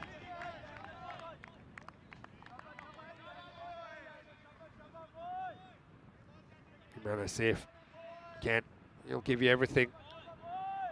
Got a lot of cricket internationally as well for Austria. Last ball, the over coming up. Just wants to bring the deep square leg back and brings the third man up. That's often a sign that you're going to bowl a short ball, something on the hook. We know that Gowda pumped him off the front foot out of the ground, so maybe wants to try him out with a short ball, or is it a bluff? It's pretty much a normal ball. Gowda's happy to take the one and gets us to the end of the fourth over. Grants Cricket Academy are 46 for 1. Hello to all of our viewers who might be watching from Grants or the surrounding area, of course. They brought quite a bit of a supporters group here as well. I know there'd be a few watching from Grants. I hope you're enjoying your weekend supporting your team. The pace was set, wasn't it, in the first innings? You can see actually slowed down, if you like, to 156. But they were pretty much there or thereabouts from the fourth over onwards. And it's just a hard kind of pace to go with. It's so rare that you see a 150 plus chase. Never mind a 160 plus. It's quite crazy.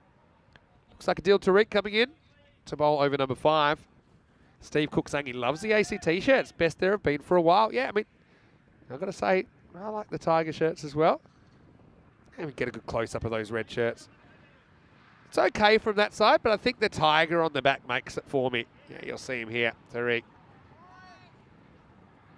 Number 19, almost getting eaten.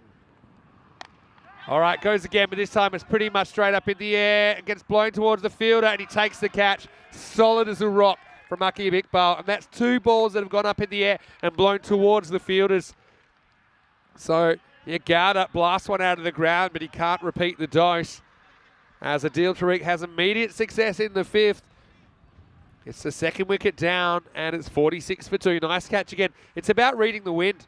So, yeah, yes, you have to hustle, but also, you know, you need to know how much it's going to blow towards you. And Aqib Iqbal, he did it very, very well. Can never really get set under the ball, but had good technique. Cushions the impact and sends Gowda packing for 8. New batter, Hamid Safi, is out there. So, I mean, you've got 2 genuine hitters.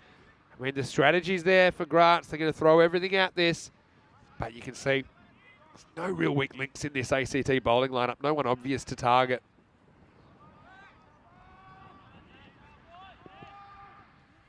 Shahab asking, which team is my favourite? Well, I don't really have a favourite team. I just like to remain neutral. It's a good place to be. It's not because I'm scared to pick a side. I think I just really appreciate trying to get the best out of all the teams in the European Cricket Series. And of course the international teams when we see them as well. There's a 1 for Safi. He's off the mark immediately. But I've got to admit, I've been really surprised at the run rates we've seen. I'm not surprised initially, but it's more to do with the conditions so far.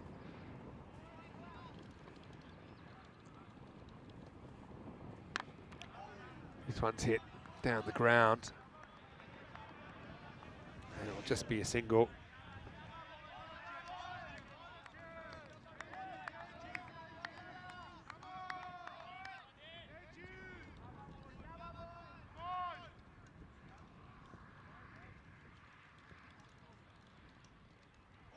Wow, big swing from Safi. That's what he's going to bring to the table.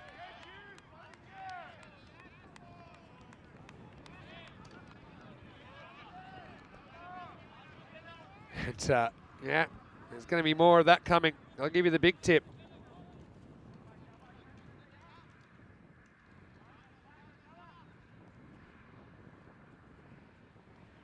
Oh, yeah.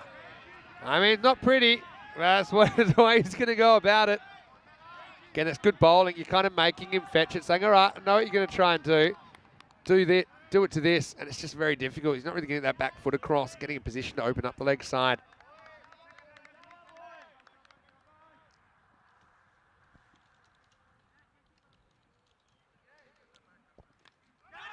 Wow, that would have been an amazing catch.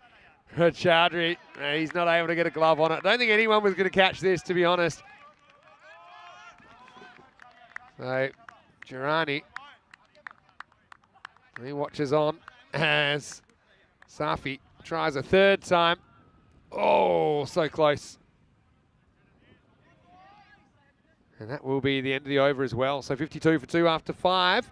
Oh, we're talking a little bit about the internationals, weren't we? Know that Austria and Hungary and the Czech Republic will be here for the ECI, which is something you'll see every couple of weeks now at the end of our 2-week adventures.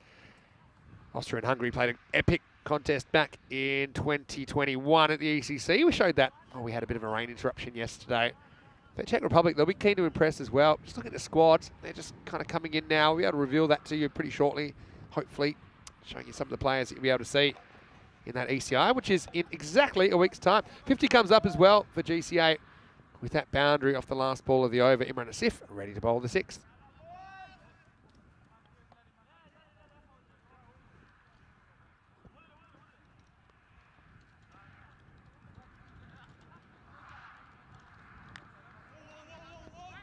And now, again, an attempt to try and smack the ball to the leg side. It hasn't really been happening, has it?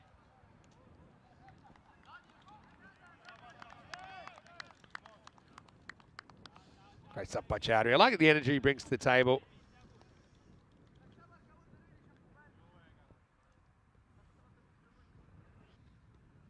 Wow, I'm very surprised that's missed the stumps. Very, very surprised. Oh, not too much in it.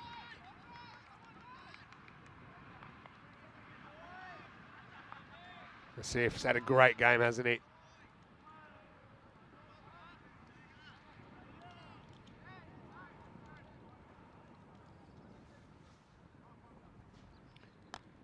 This one would have hit the stumps, I think. And straight to the fielders. They're not going to take it on. So just doing enough at the moment.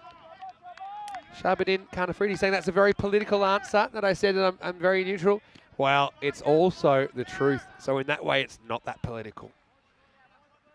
I do really like meeting people from all teams.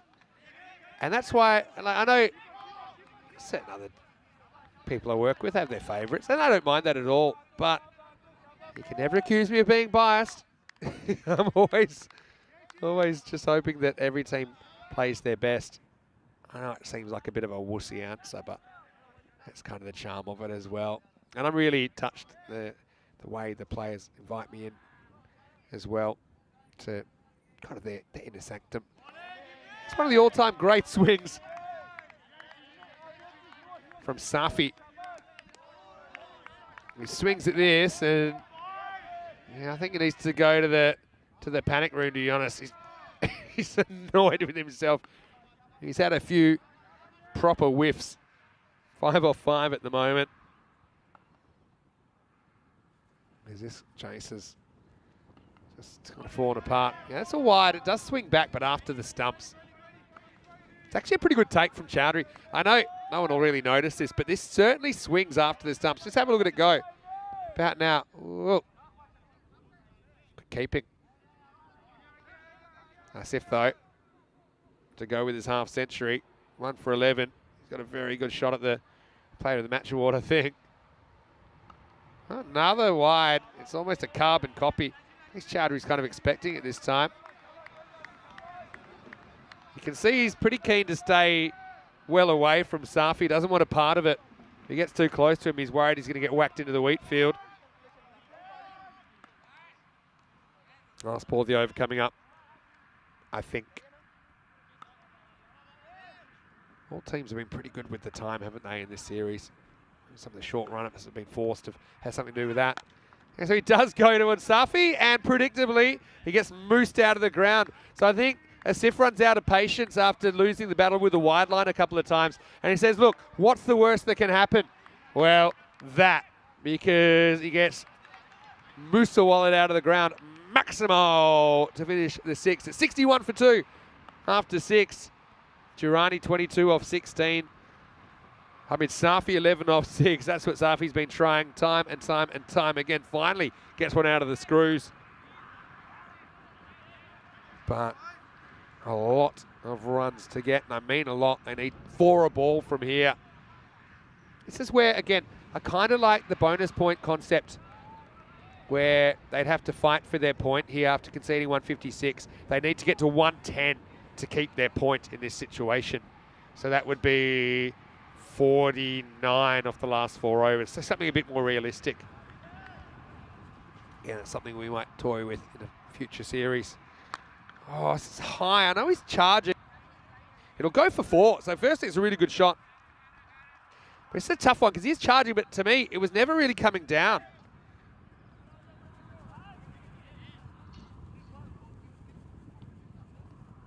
Yeah, I mean, I actually think it's a personally, I think it's high because it just seemed to be slung as an on-pace delivery, and yeah, it's going to be called. I think it's a good call. Like, I know he's charging, but it was chest high when he hits it, so I didn't see it dipping that much. I think it's a good call, and look, if you're not sure, then you've got to give it a no ball. That's what the playing edition says. I don't think anyone could be sure that that's below the waist. I think that's good officiating there. Free hit though. Durrani trying to cash it in. And he might get 2 in the air here. Bermuda triangle. They need to keep it in. Great fielding by the keeper. He still had 2 gloves on.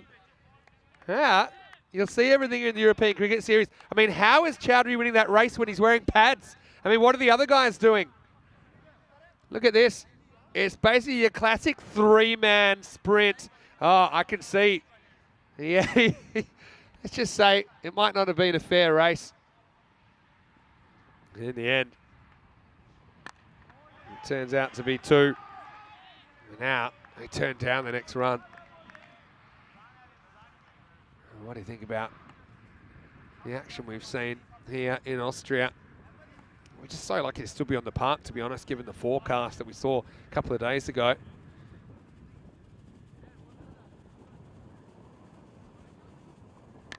Well, there's another similar ball. Who wants it? Bowler wants it. Tariq takes it.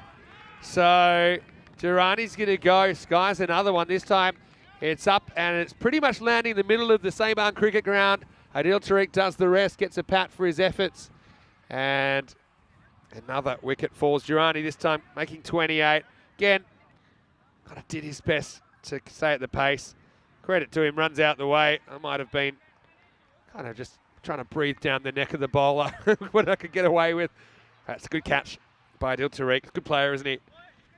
So that's the 3rd wicket to fall. Top 3 back in the shed now, 68 for 3. This is Yogesh Balage, who's coming out at number 5.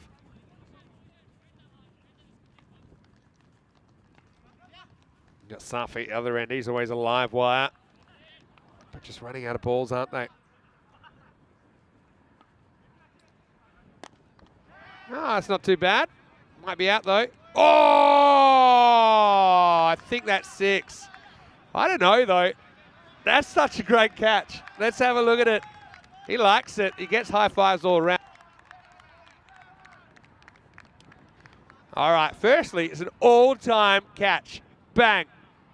Yeah, all right, so far. Keep going. Oh, I reckon that's 6, if I'm very honest. Have a look at this. I mean, he almost rolls his ankle. That's the shot for me. It shows he's sitting on the rope. And I think that's been called 6. best bit of fielding off a 6 I've ever seen, though. Anyway, Balague is off the mark, and now he's going to get 4. Well, I mean, Hassan Yusuf was a great effort. I mean, it was the derriere that ends up on the rope, and I suppose it's a bit of an incentive, I suppose, for all the players out there to stay in shape. Hassan Yusuf looks in pretty good nick, to be fair to him. It's a great effort, though.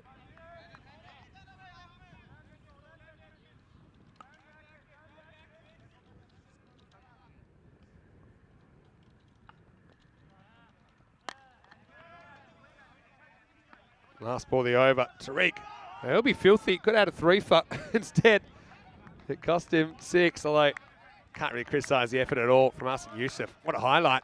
9. It's 79 for 3 after 7 overs. This is what's coming up, and we will see the Tigers again. They've had a busy day, haven't they? We'll see them taking on the Austrian Daredevils. Austrian Daredevils did start with a win, but they're on a 5-match losing streak, and they want to snap it. Of course, Tigers, you're watching them right now, but the Daredevils, they've got some good hitters in there as well. Tariq Ahmedzai at the top. I think Rafi Mandazai as well behind the stumps. Shokat Zadran, again, he'll be keen to fight back after a bit of a tough game earlier today. Waliula Mandozai, I really liked his bowling. I think that he was a shining light for the Daredevils earlier today. He'll be parachuting in around about 35 minutes. Still 2 more matches to go after this one in day 6. Umar Tariq comes on to close out the innings. Probably going to bowl 8 and 10. First one gets away from him. Umar Tariq, well, he did something that no one's ever done before on ECN, and that was to take 2 hat-tricks in 1 innings. He did it playing for Austria against Malta earlier in the year. We also saw something that never been done before yesterday, as Karambir Singh struck back-to-back centuries. 2 centuries in consecutive matches for his team. This one's okay, except for the fact that it goes for 4 byes because he's not able to deal with it, Chowdhury. Whoa, okay. Wow, this needs another look. It was already 4, and somehow Michael has tripped over the rope. And, well, watch out. Again, they say never give up the chase. I mean, Michael's really not giving up the chase here to the point that the rope has sniped him. Well, watch out. And let's look at that rope still. Wow. I tell you what.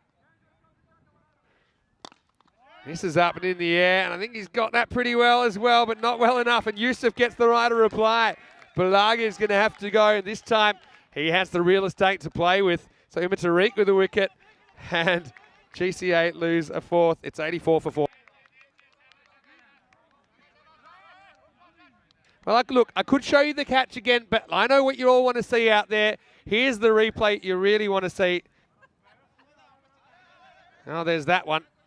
I mean, yeah, I do want to see that. You know what I really want to see is how that happened. You might have to wait for the end of the innings to see it.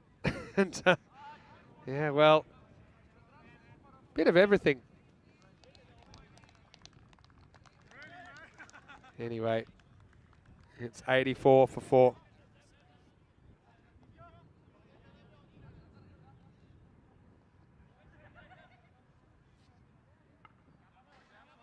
And, well, this game's had a bit of everything. I tell you what, Sam Williams, our project manager, he has all kinds of jobs.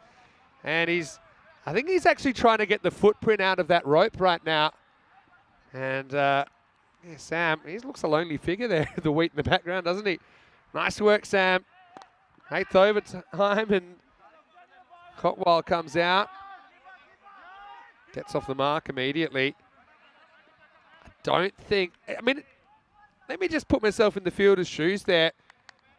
Michael Subban, I mean, he must have known the rope was there. It's a reference point for trying to stop the ball. So it can't have been a surprise. It's not like he was distracted and tripped by an obstacle. But certainly think we'll play that a few more times. Well, that's about as high as you can hit a cricket ball. Someone get the timer on this one. Here it comes. And there it goes. I think it's gone for 4. I don't know if anyone has seen this either. I really wanted to do a live hang time, but the problem is nobody saw it. I think that includes whoever's up in the tower. I don't really blame them. Safi sends this one to the heavens, but it gets returned by St. Peter. It was dropped and ended up being 4, dropped across the line. You'll see everything here on ECN. Whoa, wow, that one is going places. Maximo. Stuff is so great to watch. I mean, it's already windy enough. He's creating more wind with these swings. That was right in the wheelhouse. He sends that one out of here at pace.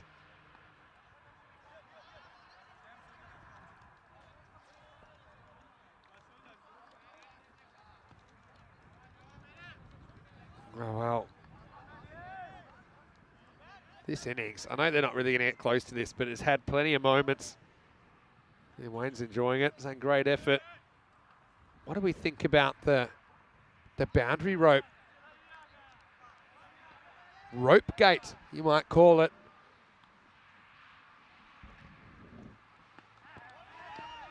Oh, I reckon that's a white. I mean, he wants it, doesn't he? Suggestion made. He does step a step.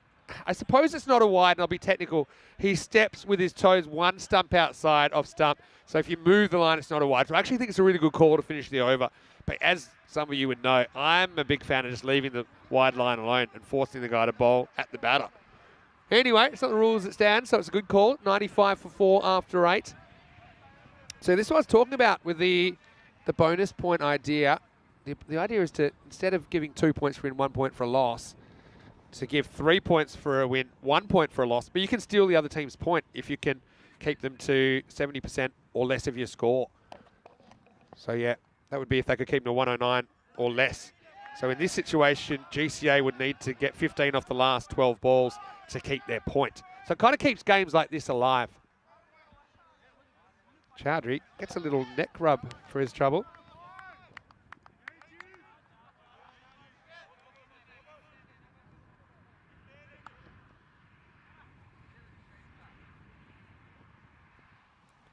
Tokia gets the ball here in the 9th. Oh, he's hit that pretty well. That's gone all the way. Maximo Cotwell showing what he can do as he slams this one over long on. Yeah, you could tell that was 6 just by his mannerisms there, Cotwell. Looked a bit bored to actually follow where it finished. He knew that was out of the screws.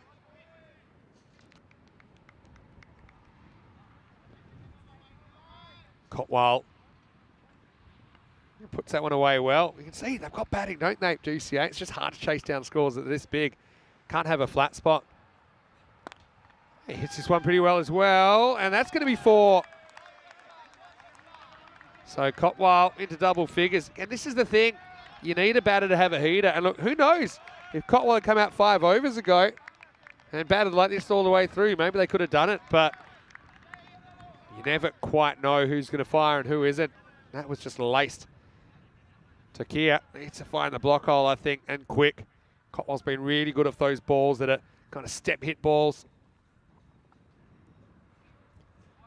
Now, down leg side. Well, I mean, that one almost got past the keeper. You know what you want to see? This is the one that did get past the keeper. And look, it's one of the most unusual boundary rope trips I've ever seen because the ball's clearly 4 and then, oh, I see what's happened. He stepped on the rope with 1 foot and then he's tripped with the other foot. So he's kind of tripped himself there. In the air, hanging. This will be caught. That's a great catch. Wow, this man can do it all, can't he? Imran Asif runs back with the flight. He's running into the wind as well, but I think the wind was scared as it blew back towards him. And he's the 5th wicket to fall. Cotwell, who does come out, smacks as a 6 and a 4. But then he gave Imran a chance at this. I can't tell you how difficult this is. Running with the flight, takes it, makes it look easy. And the score now 106 for 5.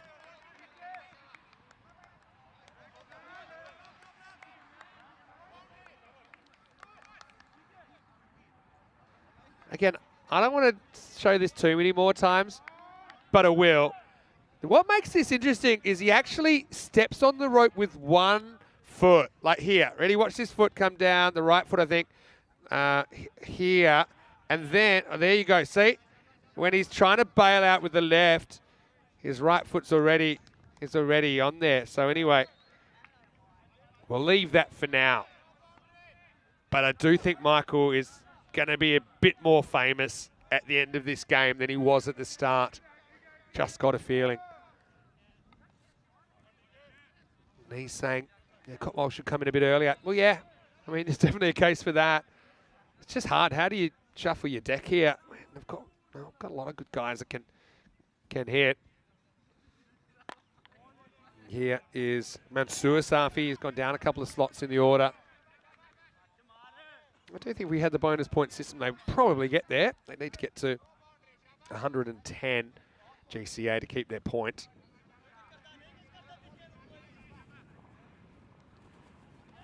But yeah, hello to everyone who's watching from Graz and the surrounding area.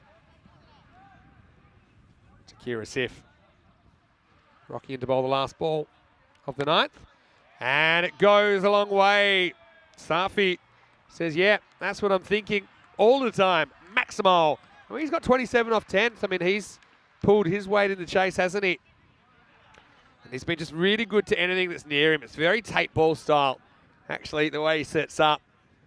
And it's 113 for 5 after 9. 2 for 24, Adil Tariq. Wickets for Imran Asif as well as Umar Tariq and Takira Asif.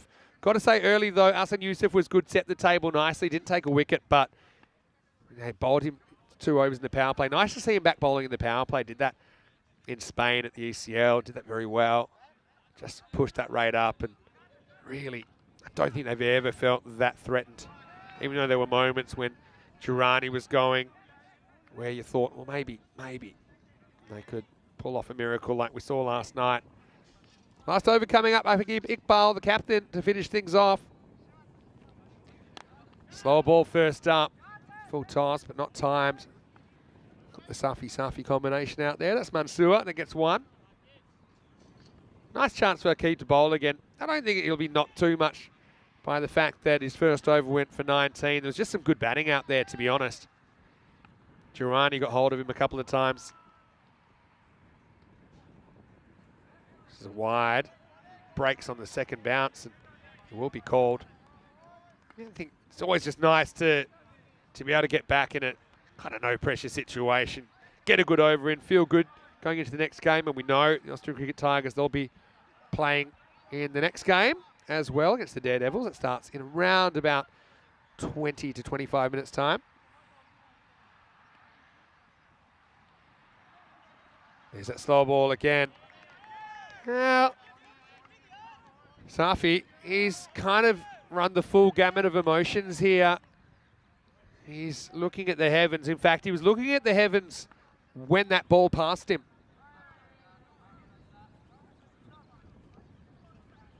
Oh yeah, it's probably a wide. Well, we know that Hamid Safi pretty much plays one shot every time. And he's trying to play it to this ball, but the ball was miles over his head. Anyway. Okay, Big Ball will be forced to pitch up at least a little bit now.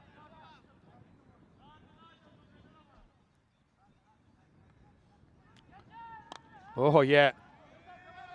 This is sliced up in the air.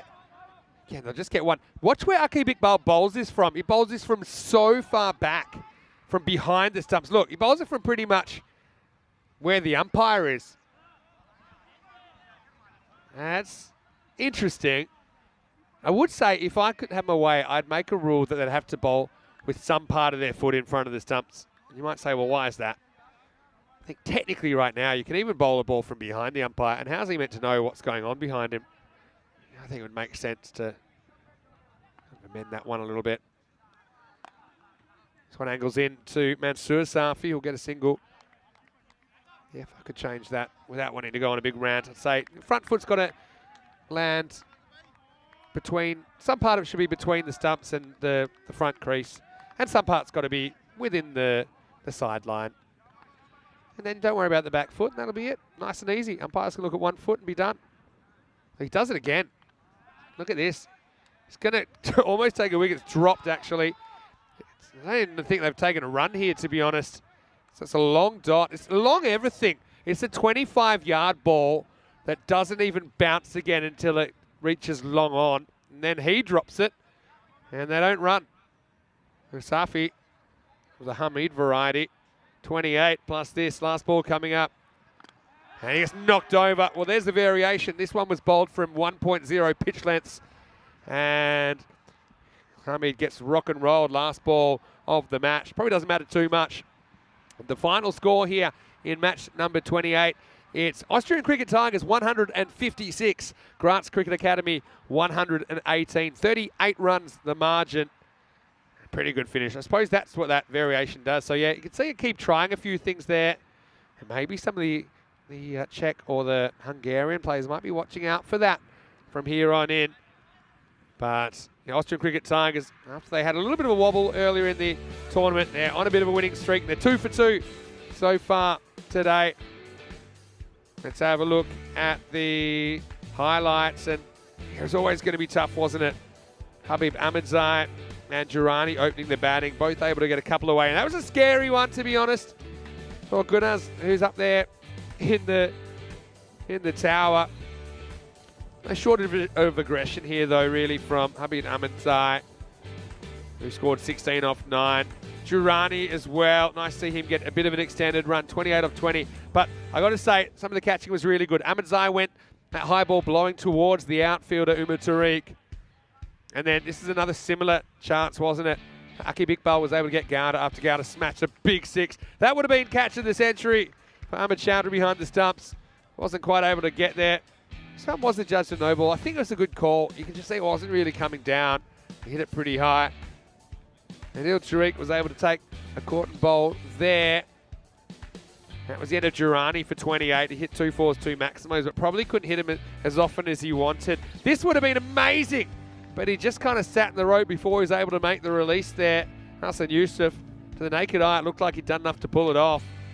Late in the piece, Imran Asif, he's a triple threat, isn't he? He just loped into the wind and let the ball blow back towards him. Perfectly judged catch. Akib Iqbal, last over. He got a bit experimental, but there's nothing funny about the last ball. As far as Hamid Safi is concerned, he got castled. And Grants Cricket Academy finished 38 runs short in this one. Looking at the scorecard, Durrani and Hamid Safi, equal top scorers, 28 each. And apart from that, look, a few people getting mini starts. Habib Ahmedzai with 16, 11s for Balaga and Kotwal. But really, by the time Balaga and Kotwal came out there, it was pretty much beyond reasonable what was required.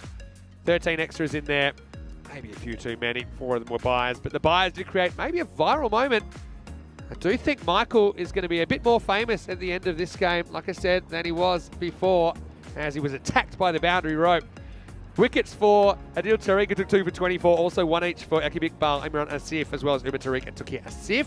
Hassan Yusuf, though, I really liked him opening the bowling again, none for 18, and he just provided something a little bit different in the power play. We will take a break. We'll be back in around about 15 minutes, take you into the next match.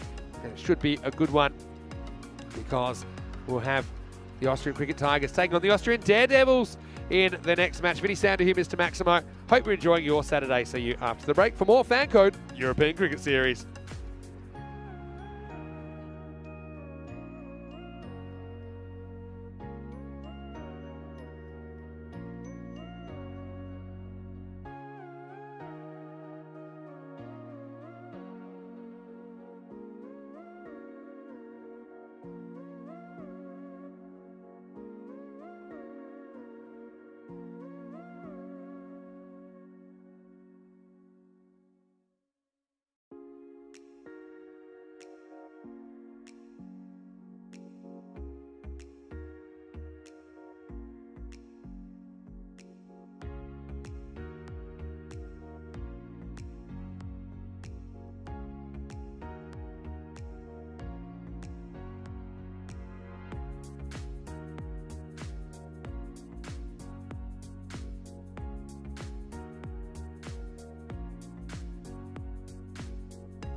The European Cricket Series is proudly brought to you by HCL Software, Fan Code, and Grizzly Bear Sports. Hello and welcome back to Vienna. Great to have your company here. Day 6 action from Austria. Haven't we had a lot of exciting cricket so far? Austria ball alive and well. And I'm certainly looking forward to seeing what the last 2 matches of the day will bring. Let's have a look at the lineups for match 29. Austrian Cricket Tigers, they snapped their kind of losing record. They're on a record of 3 wins in a row now. So they've been cruising, haven't they? It's actually 4-2 now, because it does include that last performance. Austrian Daredevils are their opponents, and they've had a bit of a rough one. They've gone the other way, won their first game of the series, lost their last 5. And so we'll see if we can have a bit of an upset here. Austrian Cricket Tigers will be batting first. So the Daredevils winning toss, electing to bowl. We know that's risky. We just saw the Tigers put up a big score, and they have some big openers. Imran Asif and Mirza Hassan likely to open. You got Akib Iqbal at 3. All 3 of them are doing the business, weren't they, in that previous game? I want to welcome all of our viewers watching on Fan Code in India, and all of our viewers watching on our YouTube channel, ECN European Cricket Network. Great to have your company. And settle in. I'm going to have a very special guest very shortly as well, who was a part of history last night. In fact, we had a crazy day yesterday in day 5. And it was so crazy that Rico had to take the weekend off because we saw back-to-back hundreds. We saw the biggest ever chase that has been pulled off successfully. What a heist that was by Pack Riders. And one of their key players is about to join me in the commentary box as well. So stay tuned for that. And see the openers heading out there. And no surprises, Imran Asif and Mirza Hassan will be opening up. So yeah, I'm really looking forward to having this guy in as well. Someone I've actually always admired from afar. But we'll get the chance to have a bit of a chat with him. You can see there, Daredevils. Just I wonder if this is an issue with the squad. That's what I'm thinking about. Obviously, we can name your team, and you got to make sure that you use the people that are on the list. Anyway, almost ready to go. I think I just need to sort this out first. Well, it gives me the great pleasure then to welcome key member of that record chase. He scored a very good 50 yesterday as well, Zishan Arif. Of course, Austrian national player as well. Zishan, welcome to the commentary box. Hello, thank you very much. It's good to have you with us. As we start to get ready for this game, let's talk about you guys, Pack Riders. I mean, you guys are having an interesting time. I mean, you split your matches on day 1. But how did it feel last night? Firstly, last things first, to chase 164, the highest target ever achieved. That was an amazing victory, wasn't it? Yeah, it was unbelievable. Like we were very confident, so we just went out and we had a meeting. They told just go out. We need 15 per over, so go out and smash the ball. Well, I mean that's the way you guys play, though. So I think you're very, very good at what you do. You like to attack. You like to take the game to the opposition. And I thought if anyone was going to do it, it was probably you guys. Anyway, we're going to get going here. Shahid Abed, who will open up the first ball down the leg side for a wide. Now, I will say as well that there's one moment I want to look at shortly, because you have played for Austria as well, and we saw you playing in the ECC last year. Yeah. Firstly, what was that experience like to go to the Cardimer Oval with the national team? Yeah, it's unbelievable. It's lovely ground there, and I like it there because the weather is always good there, not like here in Austria now. Yeah, that's true. Although we have been a little bit lucky last couple of days to be able to stay on the park. I will say also that if anyone would like to ask some questions for the Pack Riders and Austrian player Zishan Arif, then please let us know. And you certainly look to be batting really well. You were opening the first time we saw you yesterday. I think you did a good job opening. You didn't see opening the second game. Where do you like to bat, firstly? I like to bat I want to open I'm playing since in PCC since 2012. Yeah, Pakistan Cricket Club, of Yeah, course, where we've Pakistan seen you playing Cricket before. Yeah. Also seen you playing for Vienna Cricket Club. Well, Mirza goes after the very first ball. He He edges it down into his body, and I think the ball might need to be checked after that because he's certainly hit him in the rib cage. Anyway, how do you enjoy T10 cricket in general? I mean, is it something you enjoy playing? Yeah, I enjoy playing. Like I think T10 is my game because I love to attack, so I love it. Yeah. Well, it looks like you love it as well. You've certainly got all the shot. Okay, that video, can you play it after one, but with no sound? Tell me if you can. This one's a bit too white wide. ball. Yeah. So, yeah, I mean, it's interesting because a lot of batters will say, look, I like being attacking, but I don't like having to attack straight away. Is that something that bothers you, or you quite enjoy it? I like it. Like straight away is no problem for me. I can do it. I got like different mindset in T20s, 50 overs, and T10. Try and get to it quickly. And yeah. Yeah, well, we enjoy watching you. This is another ball. It's kind of short of a length. And interesting strategy here to Mirza. They're not giving him anything to drive and get forward. Obviously, you know, both these guys pretty well from national team play. What do you think about, for example, the Tigers, a team that you've played a lot of cricket with? Yeah, there are lots of friends with me. Like I sit every day with them, so I know them really well. Akib, Umar, Adil. They are like really good team. Very balanced team. That's an amazing piece of wicket keeping, I've got to say, by Rafael Mendoza. This is always leaving him with the wind. And wow, have a look at that. That was excellent work, wasn't it? Yeah, nice keeping. But yeah, Tigers know they've got that depth, don't they? Having said that, you guys got a pretty good team as well. As this one pitches outside leg stump, that won't be out. Outside. Yeah, we got like a really nice team as well. So it's our team is balanced as well.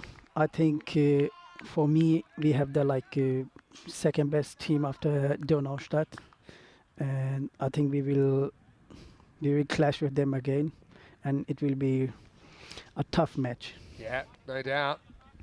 As I bet's bowling a pretty good first over, so we're not quite seeing the fireworks come off at the moment for ACT. It's an attempt here from Mirza, but it'll just get a single. Okay, so look, I've got to be honest with you. I'm happy to have you on, but I do often have an ulterior motive. And after this ball, I'm going to take you back to a moment. I think it was in the 2022 European Cricket Championship. Is that right? I think so, yeah. And it was against the Ireland 11. It was in what's Group A. And you know what I'm about to show. And we're going to bring you the highlights. I mean, in the spirit of Michael Subban tripping over the boundary rope there, this was a moment that I thought was a bit of an interesting one. First, here's the last ball of the over from Imran. He's facing up. He won't get it just yet because that'll be a wide. It'll have to be re-bowled. White ball. But, yeah, I mean, pretty good holding job from the Daredevils so far. I mean, they don't seem like a bad team. I just think that they've been able to put themselves in winning positions, haven't been able to land the killer punch, to be honest. Quite good over till yeah. Can he hold on? I think he will. Okay, let's catch it straight away. So it'll just be a single, and it's the end of the over. The score is 7 without loss. Okay, here we go. This is from the ECC 22. You got bowled, and then you pinged yourself in the leg, but then you injured yourself. And I know this is, yeah, obviously against the Ireland 11. Okay, I'm not going to criticise the shot under lights. You know, it's a pretty good ball. And Ireland did have a good spin attack, but then bang, you've nailed yourself. And then, of course, you had to go up the stairs as well. So then you're kind of having to use your bat as a crutch. Did you get a little bit of a ribbing from your family and friends about that? Yeah, everyone saw it. The thing is why I did this, because I like to smack from ball first. Yeah. First ball. And... There's Mandazai. what a shot. This has gone miles. That's gone all the way. Maximo. Asif is just having runs for fun at the moment. Tyrone Peters forced to do the fielding. You know that's trouble for a fielding side. This is a guy, Wily Mendoza. I think he bowled really well earlier today. It wasn't easy against the opposition, Donnerstadt. But yeah, Tyrone. Now he gets back in the tent, nice and warm. Come back to that in a second. Yeah, so I know you like to hit from ball one, but you meant to hit the ball, not yourself. Yeah, that's the problem there was like I like to smack it from ball one, but I wanted to do little bit different there. I wanted to play like technical, so that's why I went like straight away out. So I thought then it was like not good for me, and so that's why I was angry on me myself, and that's why I hit it out. I wanted to hit actually the pads. Like the knee roll? Yeah, Didn't no, you- the pads. Okay, this is up in the air, and Mirza just kind of escorts this one out of here. Maximo, I think the umpire doesn't even bother turning around to see where this lands. He just went on the sound and gave it to camera one, including the signal. Let's have a look at this again. Mirza just goes whack, and this is really good umpiring. He's umpiring just on instinct. He just, he has a little glance, and before it even lands, not even close, he's like 6, let's get on with it. Mirza's a powerful striker of the ball, isn't he? Yeah, when he middles the ball, you should be like sure it's out of the ground. Yeah, well, Like Mendoza's the got power he has. he's got his hands full to the burly right-hander. And Late on this, should be gone. it's Caught. gone. Yeah, well, there you go. Mendoza gets the last laugh. He gets hit into the potato field, but then straight away, the chance is created, the chance is taken. And the opening partnership is broken before too much damage. Nicely taken as well by Tarek Ahmedzai. The score is 20 for 1. And, well, Mirza, it was good while it lasted, but now he's gone. Yeah. Now we got Aki Big Ball. Yeah, so you said you were trying to hit yourself in the pad. Well, where did you hit yourself? I wanted to hit actually like on the pad, Yeah. in the middle of the pad, but I don't know. I was so angry on me. Like hit the. Did you hit low down on your pad? Yeah, I hit the bottom of the Yeah. pad on my foot, and so on the like where the bone is, and then it was over. It was over. And I find it a bit cruel at Cardamore Oval. You got the stairs to go up because, for example, when injured players have to come off, it seems a bit cruel. Anyway, in the air and dropped. Well, he gets 2 hands to that. Aki Bikbal. And now he's going to get a run. Probably just the one, I think. Maybe he'll get 2, actually. Goes all the way. And, yeah, it'll be 2. But he definitely gets 2 hands to this. It's not easy for Shahid Abed low down. But it will be 2. And Mendoza could have had 2 big fish there. Aki Bikbal, he's a good player. His batting seems to have come along a long way in the last couple of years. Yeah, he got like better in the coming years. He was actually batting before, like really good. He was a really good all-rounder. Then when he came more in the national teams, he got more like focus on his bowling, and now he with his hard work, he's doing in the batting good as well now. Yeah, he's right up the order. Australian Cricket Tigers 4 and 2. They can go into outright second with a win here. Having said that, Cricketers CC do have a couple of games in hand. Daredevils is starting to get to now or never territory, isn't it, for them? They've already lost 5 games, and they'll be hoping that they can put something together. Maybe get to mid-table. Yep, no problem. Snassi, the only team without a win so far. Apart from, I suppose, without a point. Vienna Danube have no wins, but they do have 8 points from washout. This one I think comes off the bat, so it won't be a run. Okay, you're going to do a favour for me? Yep. Obviously, I'm amazed with your language skills. I mean, so how many languages do you speak, for example? I speak German, Urdu, Punjabi, a bit of Turkish. Really? Yeah. And then I do English. So, I mean, there's 5. Yeah, 5 of I them. speak 1.05 languages. How many? I speak English, and I'm working on my Spanish, but I wouldn't say I'm anywhere near fluent yet, not even close. But one thing I love to do, obviously we're in Austria, they speak German.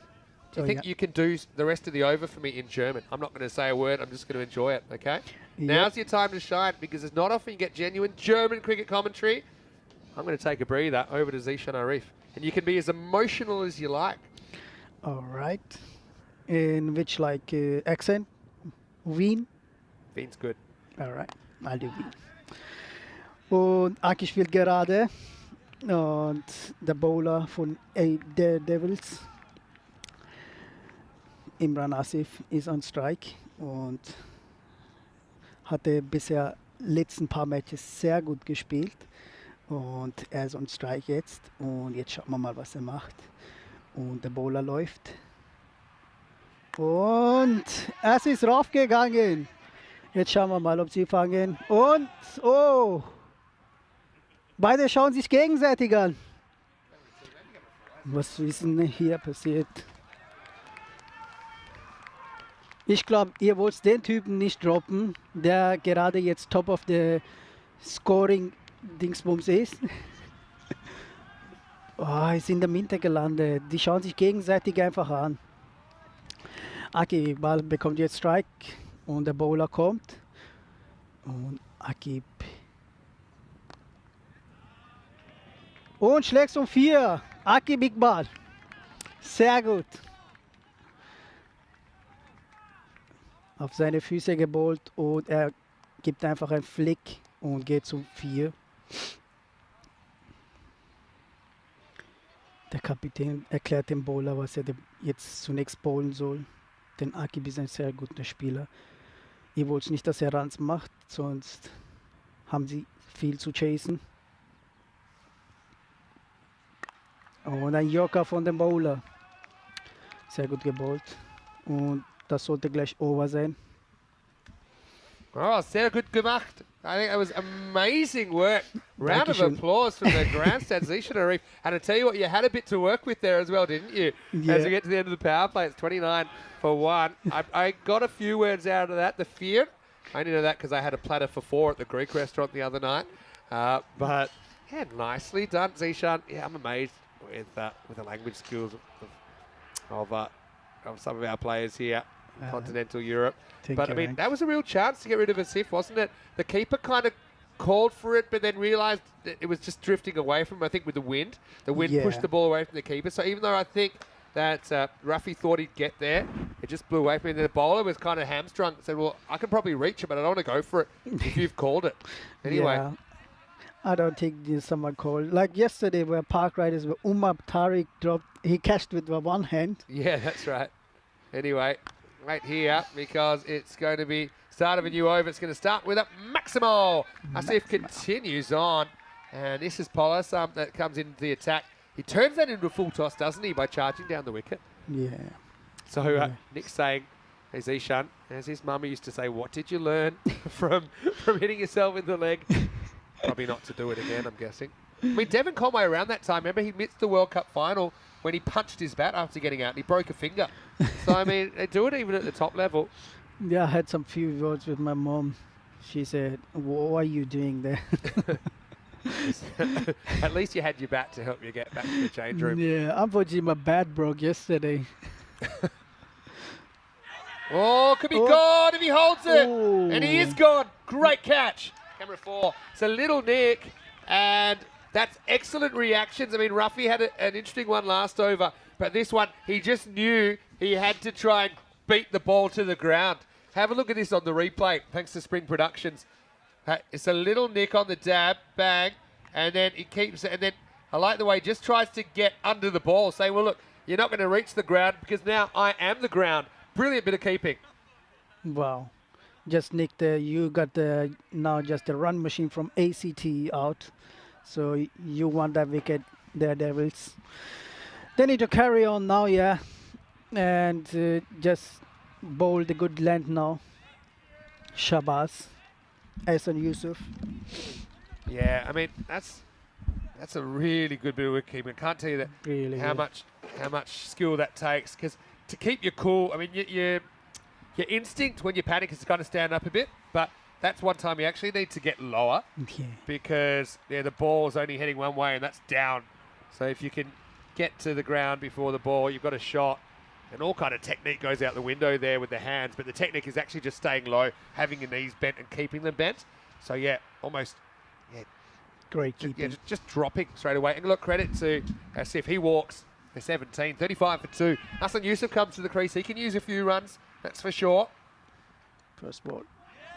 Yeah, happy to take one. You've done a little bit of keeping, haven't you, Zishan? Me? Yeah. Yeah, actually, yes. I do sometimes in England. I play there. Only if they need it. Well, the question has come in from Sam Williams, our project manager. He's popped into the chat. He's been lurking. And it's a weather-related question. Wait for this ball from Polis up first to Aki Bikbal, who had a life early in his innings. See, I think this is a dead ball for me because I don't think he really tries to get out the way. That's an interesting one. Camera 1. The question is he trying to avoid the ball or not? Nice and slow. See there, for me, he's not really moving out the way. He just left it. Yeah, and so the umpire there, even if he goes for 2, shouldn't be out because You're meant to blow it dead after the first run. So yeah, it'll be a dot it is ball. dead. Be a dot ball essentially. Dot ball. Yeah. So question from Sam: Is the weather better here than in Derby? Is that where you've been in England? Is it? Yeah. I'm from Derby. Yeah, I do live there in Derby. Maybe you could tell us a little bit about your cricketing experience, where you grew up playing your cricket and where you've played. Maybe after this ball, Polisami gets another crack at Iqbal. Still has the strike. Well, he doesn't care at all because now he's back at the business end and he's ready to do some business. 6. Maximo. That's Gundy ball, really. It was short, was down the leg side. Smack for 6. Good shot. Yeah. Chakka from Maki Big Ball. Chakka lagya. Any Punjabi I know from Rico. and my dad does speak fluently, but I must admit I've learnt more from Rico than I ever learnt from my father because my mum's from the UK and they never really spoke it in the house. Last ball of the over coming up. Yeah, my mum's from Scotland. All right. Yabba dabba do here. They're looking for 2. They might get it if they go straight away. That's excellent running from Iqbal. He's got all hustle. End of the 4th over, 44 for 2. Yeah, so tell us, how did you get into cricket in the first place? And give us the Zishan Arif story, where cricket's taken you. So when I came first, like in Austria, I just started before like with football. And I wanted to play football. When I moved from... So how old were you when you came to Austria, for example? I think I was 7. Okay. Yeah, then when I moved to another district, I was like, in 2012, I started actually with hardball then. And before every Saturday and Sunday, we went to masjid, so to the mosque. And we all, like me, my brother, older brother, Aslan, Noman, younger brother, Akib, Umar, and with Umar, Adil, and we were playing together table. So that's so interesting. So actually at the mosque is when you got into cricket with all the other youngsters? Yes. With Tariq Ahmedzai, by the way, coming on to bowl. What a great sense of community that must have been. That must have been a lot of fun. Yeah, we just, after the mosque, we So you played tape ball, like how big was the space you'd play in? Was it we big were or not playing really? Wienerberg, it was like, all right, we were playing in a football ground. Sure. So we were playing there. Once we went, wanted to change the place. We went like Handelskai. There is a cricket ground where the Donost people playing there. Yeah. And we went there. Then we saw from PCC manager, named Khwaja, and he saw us, everyone. And then we started a PCC junior team. Everyone played there. Yeah, Pakistan Cricket Club, right? Yeah, Pakistan Cricket Club. So everyone played there, and then from there on, everyone went then some changed it. Oh, what a sorry to 6. interrupt, but that is another kind of leggy from Ahmedzai. Tries it out again. Iqbal's ready for this one. That's in the woods. Now, you had your own problems in the wheat yesterday. Tell us what it was like with these kind of chases, just before we go back to what you're saying. It wasn't very comfortable yesterday, was it? No, it wasn't. I saw before Obaid from Danube. Yeah. And he was shaking his leg when he went in. You had a different technique where you were trying to almost milk your trousers like a cow. Yeah. To try and get the water out of the knees. I was doing to bring them all up and then milk them. But I was running like a horse there, not to get very wet. So, but yeah, you had the gallop going. That's trouble as well. That's too short, but it might work out for him. It's dropped. Oh, will you believe this? That's Zaharullah Jabarkel has put down Iqbal, who's had 2 lives now on 0 and 21. Again, not the best ball, a bit short, but it's mishit. And really, they don't come much easier. It's the old crocodile style, and the fingers get bitten. That one could really hurt in more ways than one.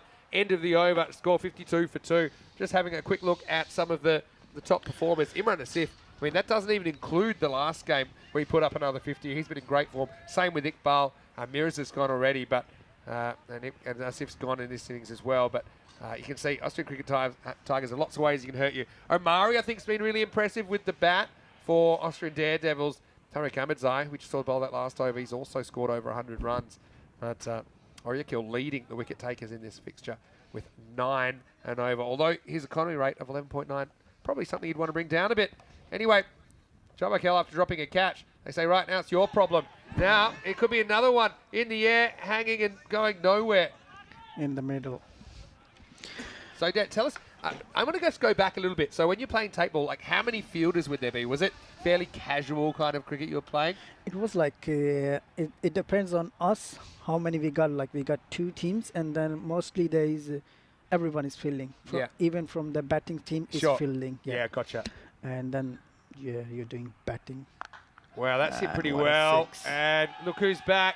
That one's going to disturb the officials with Tyrone. He's a bit of a ball magnet at the moment, isn't he? As Hassan Yusuf goes back and goes Shabazz. Bang. Up and over. 6 runs. Good batting. Now Andy O'Connor. That is to his preferred side as well. To his left. Just being the bodyguard. Camera 1. Shall we drop some stuff? Akib. He's a little bit off-putting if I was batting. If I noticed a non-striker drop both gloves and then have to pick them up late in the piece. There you go.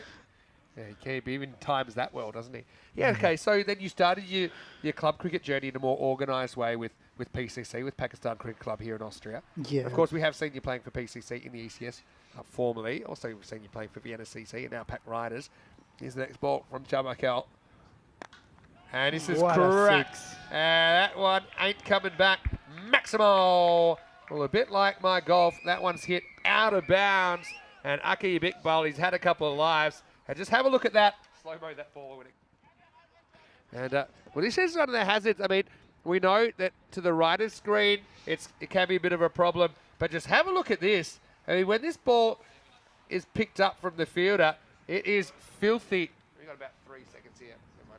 Anyway, they've dusted it off. We're ready to go again. And this one can be helped on the way as well.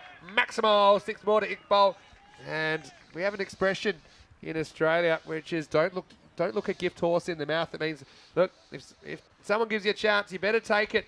Because right now, Akib is going to the well time after time. You won't drop this guy.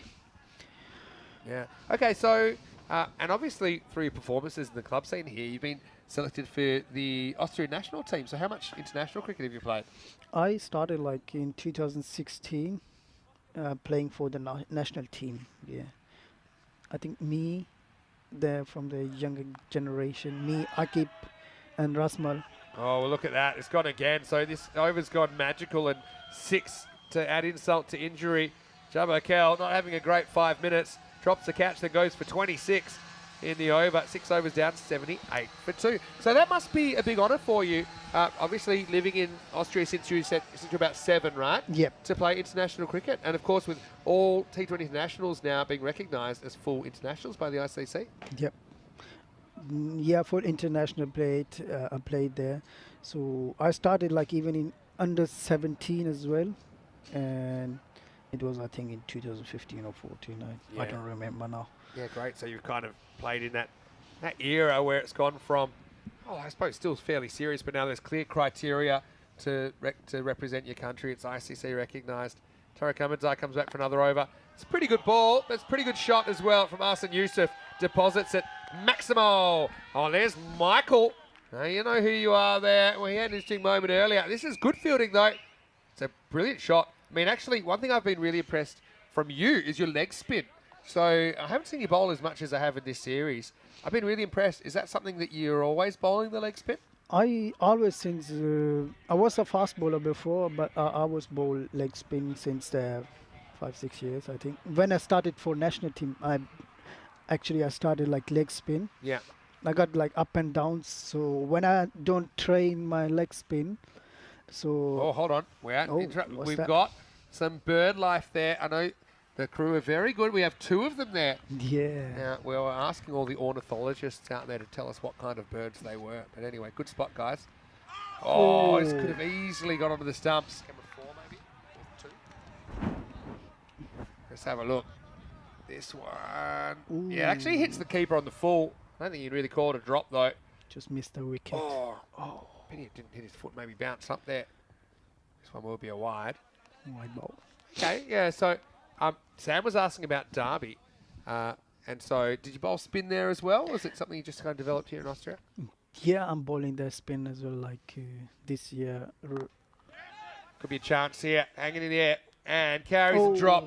Well, he just kind of hits it at too much pace, doesn't he, Omari, who's actually caught really well in this series. But that's the thing, the wind's pushing it towards him. So as he runs in, the ball's kind of gaining speed, if anything, and he just didn't seem to be in the right position early enough this time. Yeah, you need to work in with the bowler and then be faster and then catch the ball. I know that you pride yourself on your fielding. Good keeping this time down the leg side from Rafi. He's had a good 10 overs for the most part. I actually dropped 3 catches. There were some tough ones in there, though. Zishan, I loved you one down here at third man. That would have been an all-time hanger if that had stuck. That's the thing. There's so many opportunities that happen, I suppose, in this game. It must be crazy to play this format, to play a week or two of it, because you'll have your best moments and your worst moments all packaged together, won't you? Yeah. That's a good stop down there by Wally. And it'll just be a single. Actually, in the derby, I play like red ball cricket. Yeah. And it's a lighter ball as well.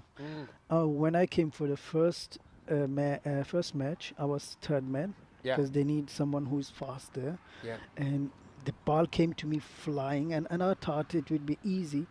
Then it came on my... Oh, there you go. It's going to be gone now. Ahmed Zai gets one straight through us and Yusuf. The 50 partnership came up, but it won't last too much longer as he swings all around this one. The third wicket falls, 88 for 3. Probably gets a bit carried away, but the keeper went back for the spinner, which is a pretty weird one. So he thinks, all right, okay, I'll charge then because I can't be stumped. But he pretty much yorks himself there, and he's going to go, again, not a bad innings at all. 16 off 9, 2 Maximos in there. 88 for 3. So in Derby, you're playing some red ball cricket, so slightly different ball, you said. So here the ball's maybe a bit heavier, you said? Yeah, it's a bit heavier, yeah. I think so, yeah.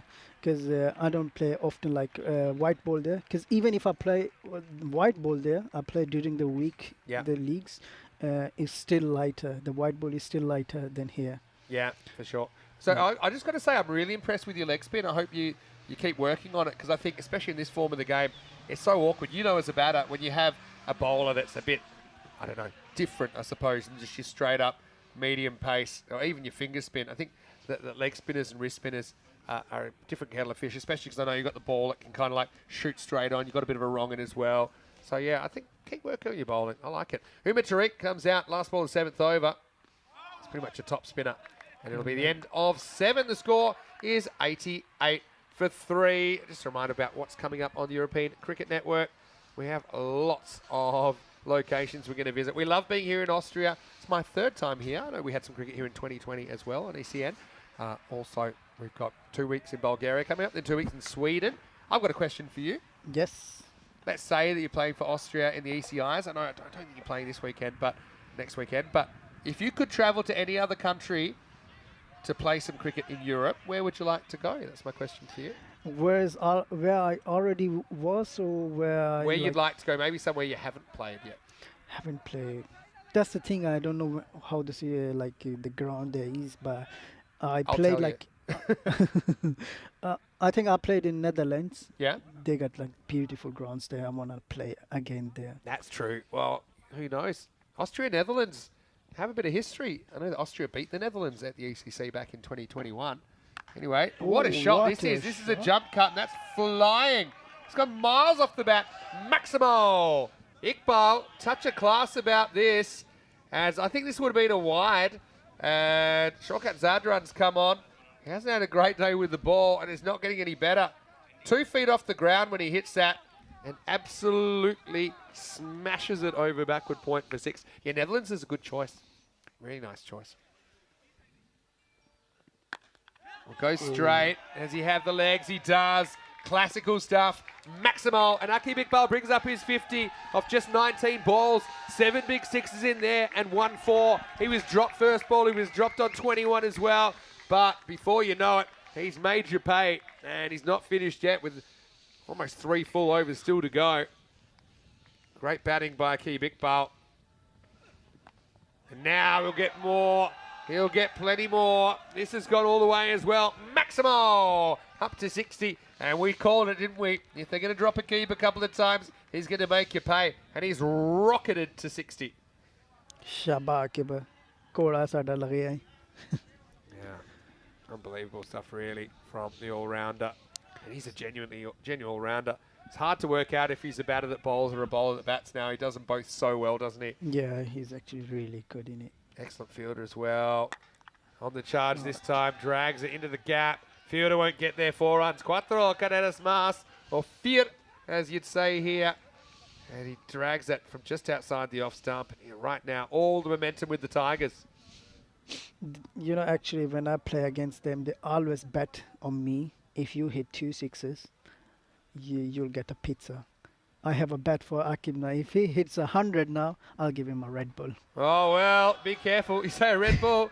Well, you might want to head down to the corner store because there's 6 more. Maximal. Akib moves to 70.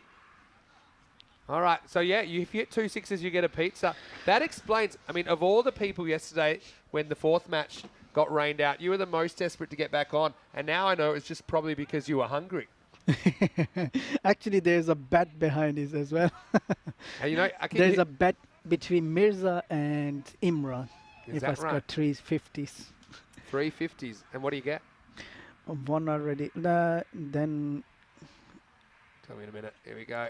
Oh, down leg Red side. ball. It's a wide. So actually, Imran said, I will score 350s, and Mirza said he knows I will do 350s. All He right. said he won't, so they bet on a pizza. Ah, right. So what are you up to? 1? I got already one, You yeah. got 1 already, right? Yeah. Hey, guess what? This is Akib Iqbal's highest score ever on ECN now. Ooh. He survives that scare into the 8th over. The score is 117 for 3. His previous highest score was 57, and that was actually during this series against Vienna Cricket Club. But yeah, he's a guy that we have seen playing not only here, but also we've seen him playing for Austria in the ECIs in Malta a little bit earlier this year. So actually, the Austrian T10 team we'll see shortly in a week's time. We've seen them play already in ECI cricket this year. Have a look at that. I mean, pretty powerful straight. I think they've strayed onto his legs a few too many times. And obviously he's been pretty good in that fine leg region as well. So, could he get 100? 2 overs, 30 runs, I think, yeah. You think it's possible? He If needs to get the he's- strike back first though, doesn't he? Maybe he will get 90. Well then, Umar Tariq has to get out the way, doesn't he, if he's going to do it. Polisab is something a bit different though. That's your slow medium. Oh, well, he's not going to get the 6. strike back that quickly because that one's in the wheat. Maximal! And Umar Tariq's a funny one as well. I mean, can you believe that Umar took 2 hat-tricks in 1 innings in a match earlier? But right now he's letting his bat do the talking. A little bit too short and gets sent over the square leg boundary for 6. 2 hat-tricks in Malta series, He yeah. took 1 hat-trick, not just in the series, in the same match. Yeah, the actually, I same was there innings. as well. Yeah, that was absolutely crazy, wasn't it? Yeah, too crazy. He bowled really good in this series. Yeah. Anyway, Polisab needs to pitch it up a bit. I mean, Iqbal kind of grounded on 70 at the moment, but let's see if he can get back on strike. Tariq probably doesn't care. Gets another one that might have gone. Instead, he'll get 1. So the Akib show will be back in business. No. Akib is on strike. Akib, you need 30 runs now. 30 off 10. 30 I mean, of we 10. saw it yesterday. I mean, it's been a year of firsts. Obviously, the first ever 2 hat-tricks in 1 innings for the same bowler, although we did have 2 hat-tricks in 1 innings last year, but different bowlers in the ECC for Germany. First ever time we've seen a batter get 2 consecutive hundreds. Karambir Singh yesterday was an absolute beast. And then you took the win away from him as well. Which is a bit rude. Got to run yeah. hard here. He wants to, I think, but I don't think he'll get it, despite the slight fumble.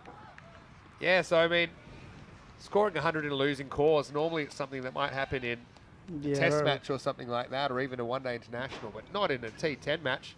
To score 100 and lose. Rahula just took it away like he That is played so well. really good. Well, there we go. Tariq wants more, and he's going to get more. Maximal as this score climbs out of control. 131 now. There's still 8 balls left. Shaba Umar Tariq.